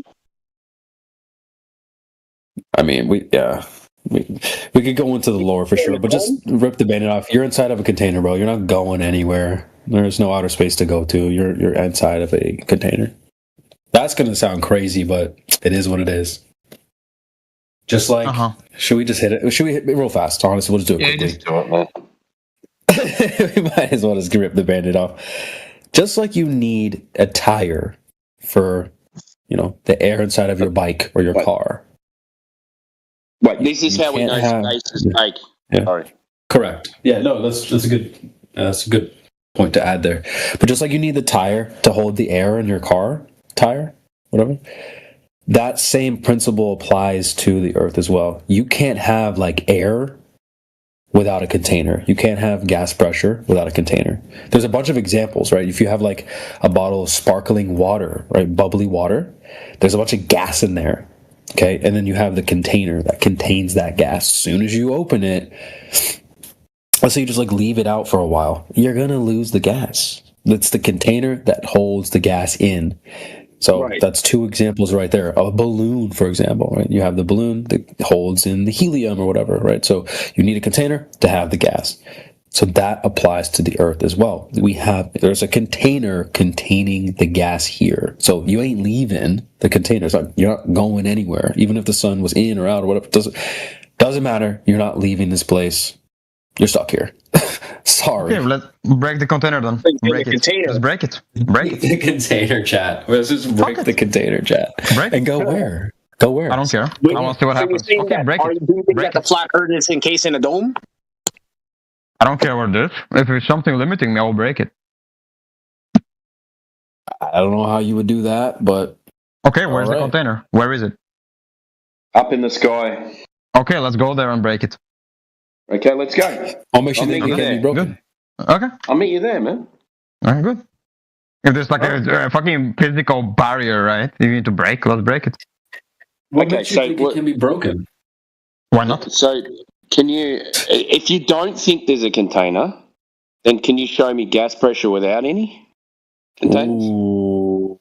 You're saying that you are inside of a container. Okay, I'm okay, let's go to the edge of the container. I'm asking you, I just asked you, I said, if you don't think there's a container, can you show me gas pressure being produced without a container? Gas pressure where? Anywhere. Every single celestial body has its own atmosphere almost. Oh well, you can't use that. You can't use that. And That's the thing in question. That's the claim. They're claiming that you can have gas pressure without a container, and that claim involves Well, the container, and all this the stuff. container is the atmosphere, though. The container is the atmosphere, no? That would, it is. that would that's be the air. That would be gas containing gas. So can you show that? Isn't gas attracted by gravity? Okay, that would be gravity making the container. So that would be gravity acting upon gas. Can you show that? Well, gas is definitely influenced by fucking gravity. What the fuck? Show us. Okay, can you show that? What do you mean show us? Not every gas. Some gases go up, some go down. Like, what the fuck? It depends on not how gravity, heavy they are. then. The fuck? So No, not gravity. it is gravity, because some go up because they're lighter than the necessary weight to get pulled, and some are heavy, so they go down. Okay, can you show that and demonstrate it? The fuck do you mean show? How do you think I'm a chemical fucking laboratory? I can show it to you. The fuck? You are a chemical laboratory. Why would I think you are a chemical laboratory? Well, you're making the claim, so if you're going to make the claim, you got to back it up, bro. Brother, that's retarded. That's like saying, oh, okay, build me a nuke in your basement. As a default, isn't retarded. Are you sure about that? I don't fucking have heavy or light gases in my fucking bedroom to demonstrate which gases go up and fucking down. Okay, like, I'm not going to do that. Have those. Can you show us someone who demonstrated it? Go to YouTube, look how gases work. Like, what the fuck? You do that. You do it, man. We already Why the fuck would I do that? I'm not a chemist. I don't care about that. We know the gas behavior. You don't seem to know, so you should back up your silly claim. Okay, so my silly claim is elementary school. Okay, I see. Basic elementary school shit. Now, elementary school contains gas. Brother, I don't know. This is just too mentally ill for me. No, let's just rub the bandit off, Catboy. You're the one that's single making time it there's gas pressure, mentally you need a container. Period. That's it. You just need a container for gas pressure, not gravity, not gas itself. You have to have a container every single time. Period. It's over. Yeah, gas has this tendency to fill space, right? And if there's a space to fill, it will fill it. And don't say, oh my, CB. Oh my. You wanted him to say, oh my. Nothing will stop it. Nothing can stop gas from continuing to expand into available space. The only thing that restricts the space that it can expand into is a volume defined by a container. Walls stop gas from expanding any further. Right? If you have a claim that gas, something else can restrict the area within which an amount of gas can be contained, then go ahead and demonstrate it. If not, then you just have a baseless claim and a baseless belief. Yeah, or you could just say, oh, I don't know. You could do that. Instead of saying making a claim, not backing up your claim, backing up your claim is retarded. That's weird too. Just say I don't know. It's easy, man. When I don't know something, I'll just say I don't know. Let's look at it. Is he still here or not? Yeah, he's here.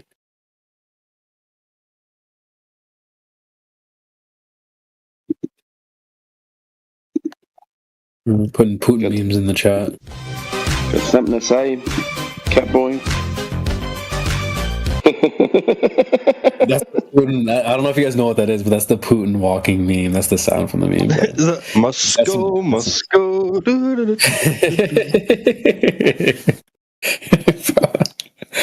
Too funny. Also, Jord is in the chat saying sulfur hexafluoride disagrees. So what you're incorrect. saying is, yeah, that's definitely false. Yeah, so it will sit in the bottom of an open container for a little bit, but then it'll disperse into the atmosphere like everything else does.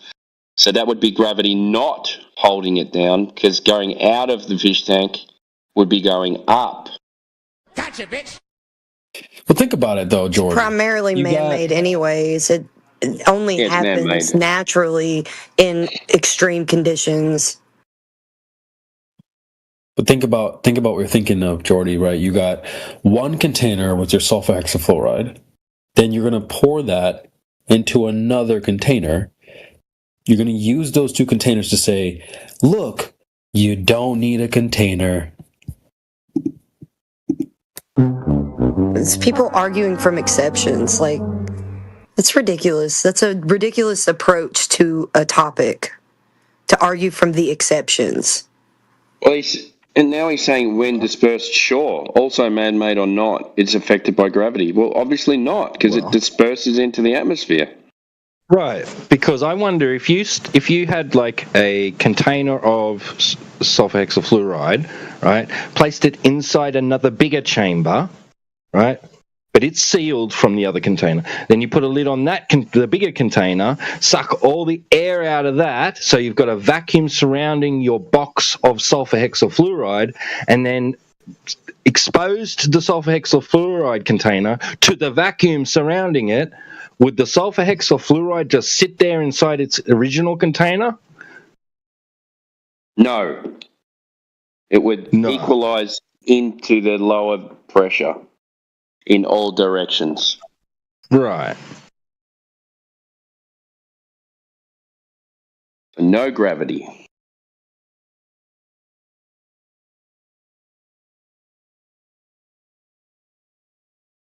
Oh. Anyway, these people, they just call gravity down anyway. They're just, what the...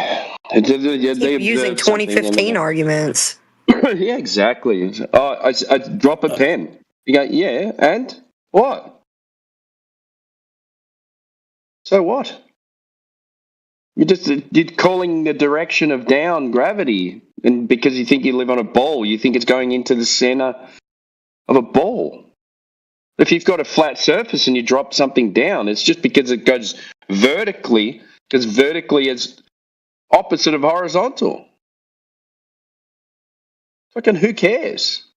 Like, the observation is not something going from your hand to the center of a ball. That's not the observation. The observation is if you drop something, it goes down to the ground. That's down, not in.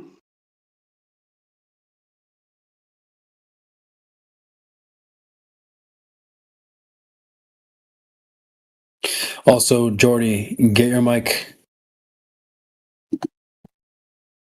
Do what you're told. Shut your fucking mouth, you'll do nothing. You'll do fucking nothing. Shit, that's the wrong sound effect. That's the wrong one. But yeah, you deal with your told, yeah. Jordy, what falls down? Not in all directions. What falls down? Gas? Where? Falls down, and then what happens to it?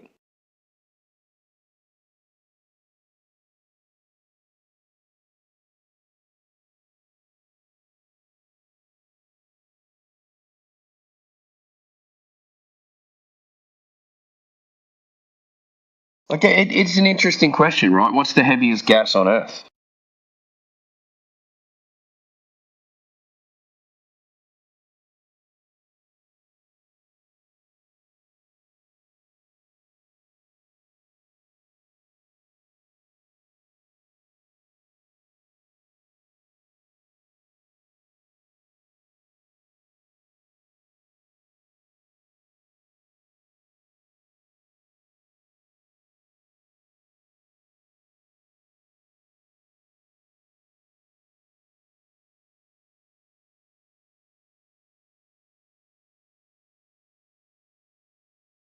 Dude, this freaking guy, bro.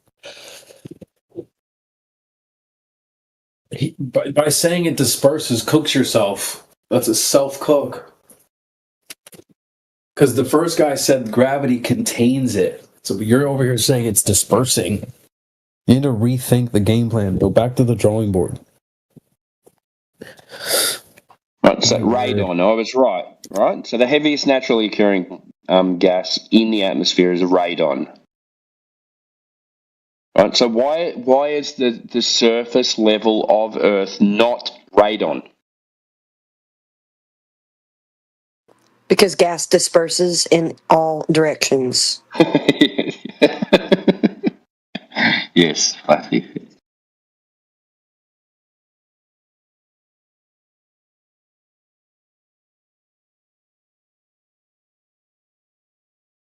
That's why you got to carefully handle sulfur hexafluoride to get it to sit at the bottom of a container for a while before it disperses like all gas.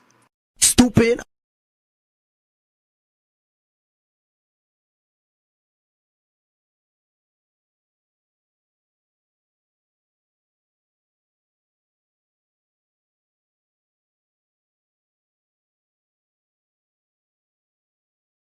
Jordy, get your mic, dude. We hear you breathing in. Yeah. Hurry up. Mic up or get out. How did you hear me? I put you on mute. Did you think a mute button was gonna stop me from hearing you? Yes. No. You got a mic. He said, "Why?" He said, "Why does radon accumulate in basements?"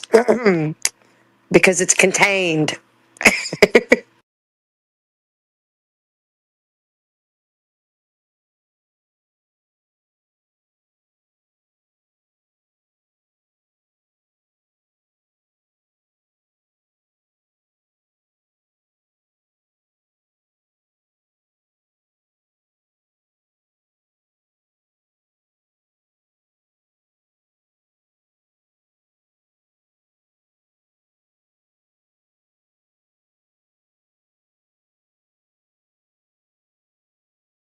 Honestly, I'm not going to entertain the TTS stuff too long. We also have Fallen Friends.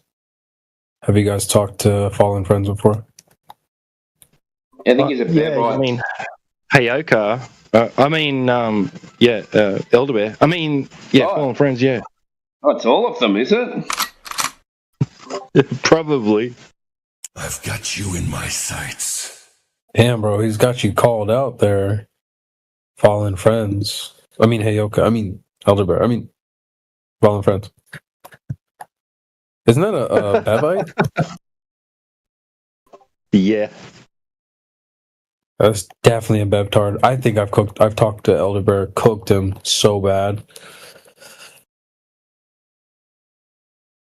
Well, it's not that hard. He doesn't say anything. He just says, yes, that's a horizontal reference plane. But it's not flat. Is he like, yeah, but there's mountains, or stuff like that? Incredible. Yeah, level doesn't mean flat. Even though, like, I've got a dictionary here that pretty much says it is. Horizontal doesn't mean level. Oh, flat. Yeah, it does. Bev told me it didn't. What? Oh, well, Bev would know, wouldn't he? Yeah. We should listen to him. No, we shouldn't.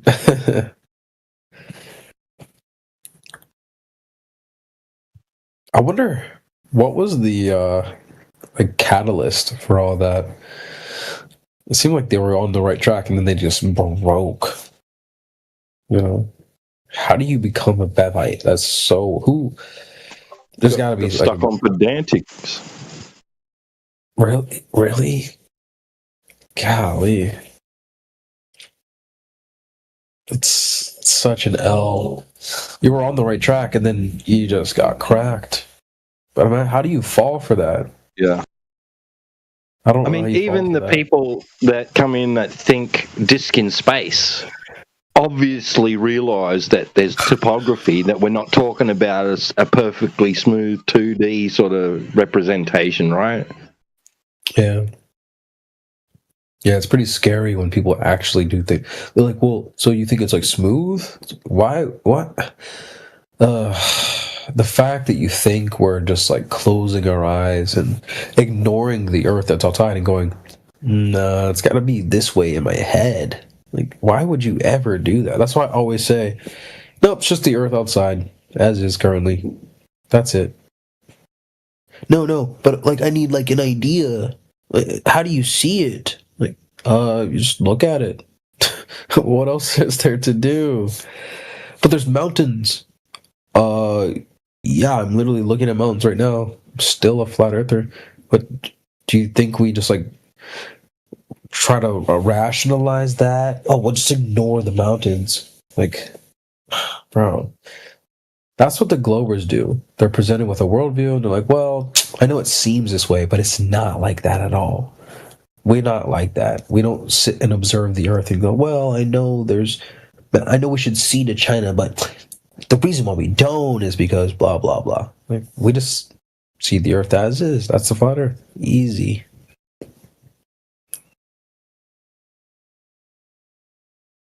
The smooth earthers are so dumb, literally. Yeah, but there's bumps. Okay. I think the easiest way to cut through to that is just present them with the dichotomy. There's only two options for how any surface can behave. You can notice this in your own surrounding right this very second. You can look around. Take 30 seconds if you need to. Just look around. You'll see all kinds of surfaces. I might need to start taking pictures of stuff for people to get like a good understanding, but really this is not that hard. Okay, I have a mirror, this big round mirror. Right, obviously it's a round mirror, so the border of the mirror is rounded. But the surface of the mirror, like the mirror part, that's the flat part. So that's your dichotomy. You've got a flat surface and a rounded surface. Now you can start looking at other surfaces, like my wall, for example, is very bumpy, and like the texture of the wall, it's like super lumpy and stuff, but it's still a flat wall. It's not kind of caved in or bubbled out or whatever. It's a flat wall with bumps. But I also have this lamp here. It's like this tube, so it's rounded, but it's like crinkled, and like there's just the texture of the paper that it's made of is very textured, but it's still round, right? So when they start getting into the texture, I'm like, you're just stupid, because again, a surface can either be rounded or it isn't. There's no other option. Texture does not change that. So that dichotomy, this one or the other nature, also applies to the surface of the Earth or the ocean or whatever. The people that say that, well, there's waves. Okay, it's just like the texture on my wall. Or if you have a floor with carpet on it, it's not a curved floor, it's just a bumpy floor, right? It's still flat. So I don't know how people can't see that, but just present them with the dichotomy. Any surface is either rounded or it is not. Period. There's no third option. Yeah. What's a dichotomy? Dichotomy, male, female, on, off, black, white. Like, well, I guess maybe black and white's not the best example because there's like grays and other colors, but yeah, male or female. Like that would be a dichotomy. You're either this or you're that. There's no like, well, shit, I'm on YouTube. I don't want to get us banned. Well, dude, look, I get it. But you get what I'm saying. There's heaven, hell. There's up, down. Like, there are some dichotomies in nature. Yes, no. You get what I'm saying. It's like two sides.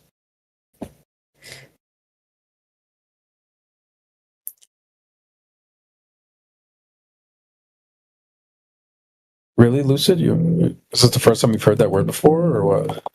I'm not. English is not my native language. Sorry. Oh, okay. Gotcha. No worries. Oh, where are you from, dude? I don't want to reveal that just yet. Holy shit, you're Mexican? So, just I'm an alien. I'm an illegal alien. Dichotomy, a division of contrast between two things that are or represented as being opposed or entirely different. So let's get some examples. Let's see. Nature versus nurture, public versus private, mind versus body, left versus right, love and hate, war and peace, success and failure. rich and poor, light and dark, passive, active, on, off, living, dead. So flat, flat or. I would say I don't see rounded. I think flat is such a triggering word for people, which I think has a benefit. But I would say when I present the dichotomy, I say it's either rounded or it's not. And so I think that helps people absorb, because they'll be like, if you say flat, then they start thinking of smoothness and all this other stuff. Something's either rounded, like maybe like a pillow, or it's not. Ideally, your bed is probably not rounded, but some of you guys probably have some like caved in beds, though. Let's be honest. But I mean, even with like your bumpy parts, right? There's like, okay, so anybody can do this, right? They can go to Google right now and type in the flattest country on Earth, right? And you'll get the result, right? And funnily enough, it doesn't say the least curved country on Earth, right? It's the flattest country on Earth, right? And it's the Maldives, however you pronounce it. And the reason it is the flattest country on Earth is because it has the lowest average elevation above sea level, okay? So you've got a standard, a plane, which is your sea level, that they're comparing any undulation above that to, right? And then, so the highest peak, right, of the highest part of the Maldives, you could draw another horizontal parallel line, right?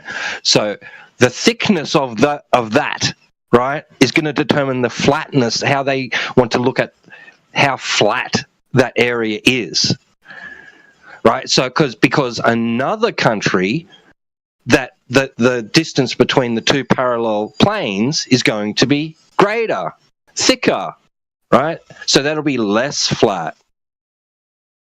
So the closer you get to those two parallel planes meeting is going to be the flattest.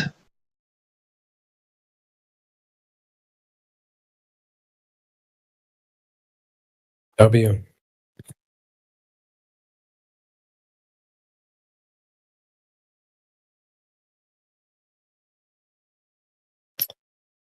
I mean, this goes for like objects that are common to us, like LPs, records, right? Or biscuits, pancakes, right? Because like they said, Kansas is flatter than a pancake in comparison, right? If you scaled, Kansas down to the size of a pancake, or you scaled a pancake up to the size of Kansas, right? A pancake would have more undulation, right, than Kansas does. That's with your bumps.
Oh, I didn't mean to kill chat.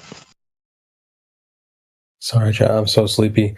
I'm going to bed, chat. You guys have a good rest of your night. You going to bed, right? Or left. I'm so tired. I don't even get that. My bad. He ate a sandwich and put himself into a food coma. Dang, what was on that sandwich? Turkey. It was actually turkey. That's funny. Don't you know turkey makes you sleepy? That's got L-tryptophan in it. Oh my god, George's in the chat putting some crazy shit. Can you delete that, please? Alright. And grab your mic. Alright, guys, you have a good night, okay? Have a good night, CB. Morning. Hey, whatever. Alright, guys, keep cooking. Have a good one. Later, boys. Peace out.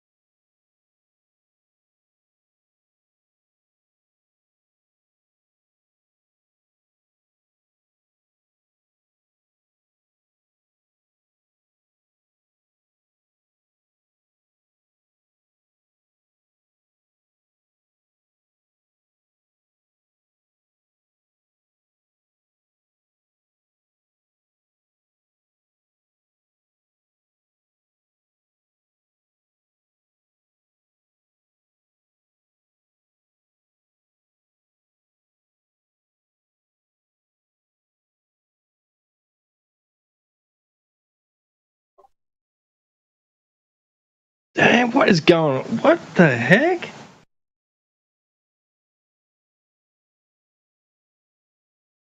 Oh my goodness gracious me. See that in I guess Jord doesn't know about a change in entropy. It doesn't require energy. The only change is entropy of the gas when it disperses into the available space. That can happen. You don't need a force of wind or anything. Entropy can take care of it on its own.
Is he in here? Yeah. Have a watch of that. Have a watch of that, son.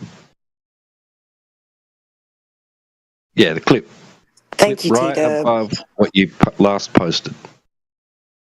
Yeah, no problem. Yeah, because it shows exactly what I was saying. The only thing that happens in that container versus vacuum when he opens up the valve between where the gas is and the vacuum. The only change was a change in entropy. No energy, nothing like that. Just a change in entropy. That's right, exactly.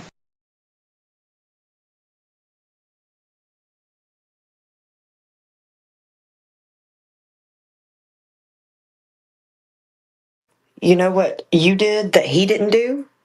Post a demonstration of his claim. Oh, snap.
This has got to be a joke. Literally every time I have a chance to talk in here, it just goes dead. We all wait for you to come in and then we mute. I know, that's what I'm complaining about. I'm calling you out for it, that's it. Enough's enough. We've got, and the George said, but says he's in a no Wi-Fi area or something. I don't know. But he's able to text. Yeah. Full of shit, Glober again. That doesn't make sense. Why would you want to change our mind back? I wonder what else he says that doesn't make sense. Get on the mic so we can hear.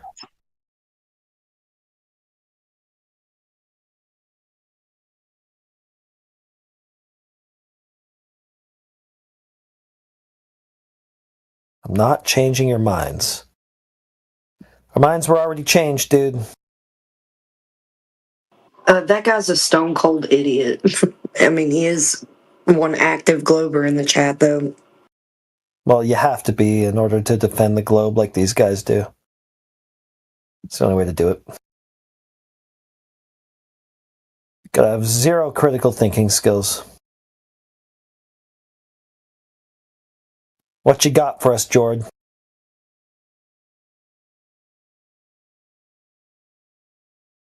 Rationalize your globe religion to us, please. Let's hear some entertainment.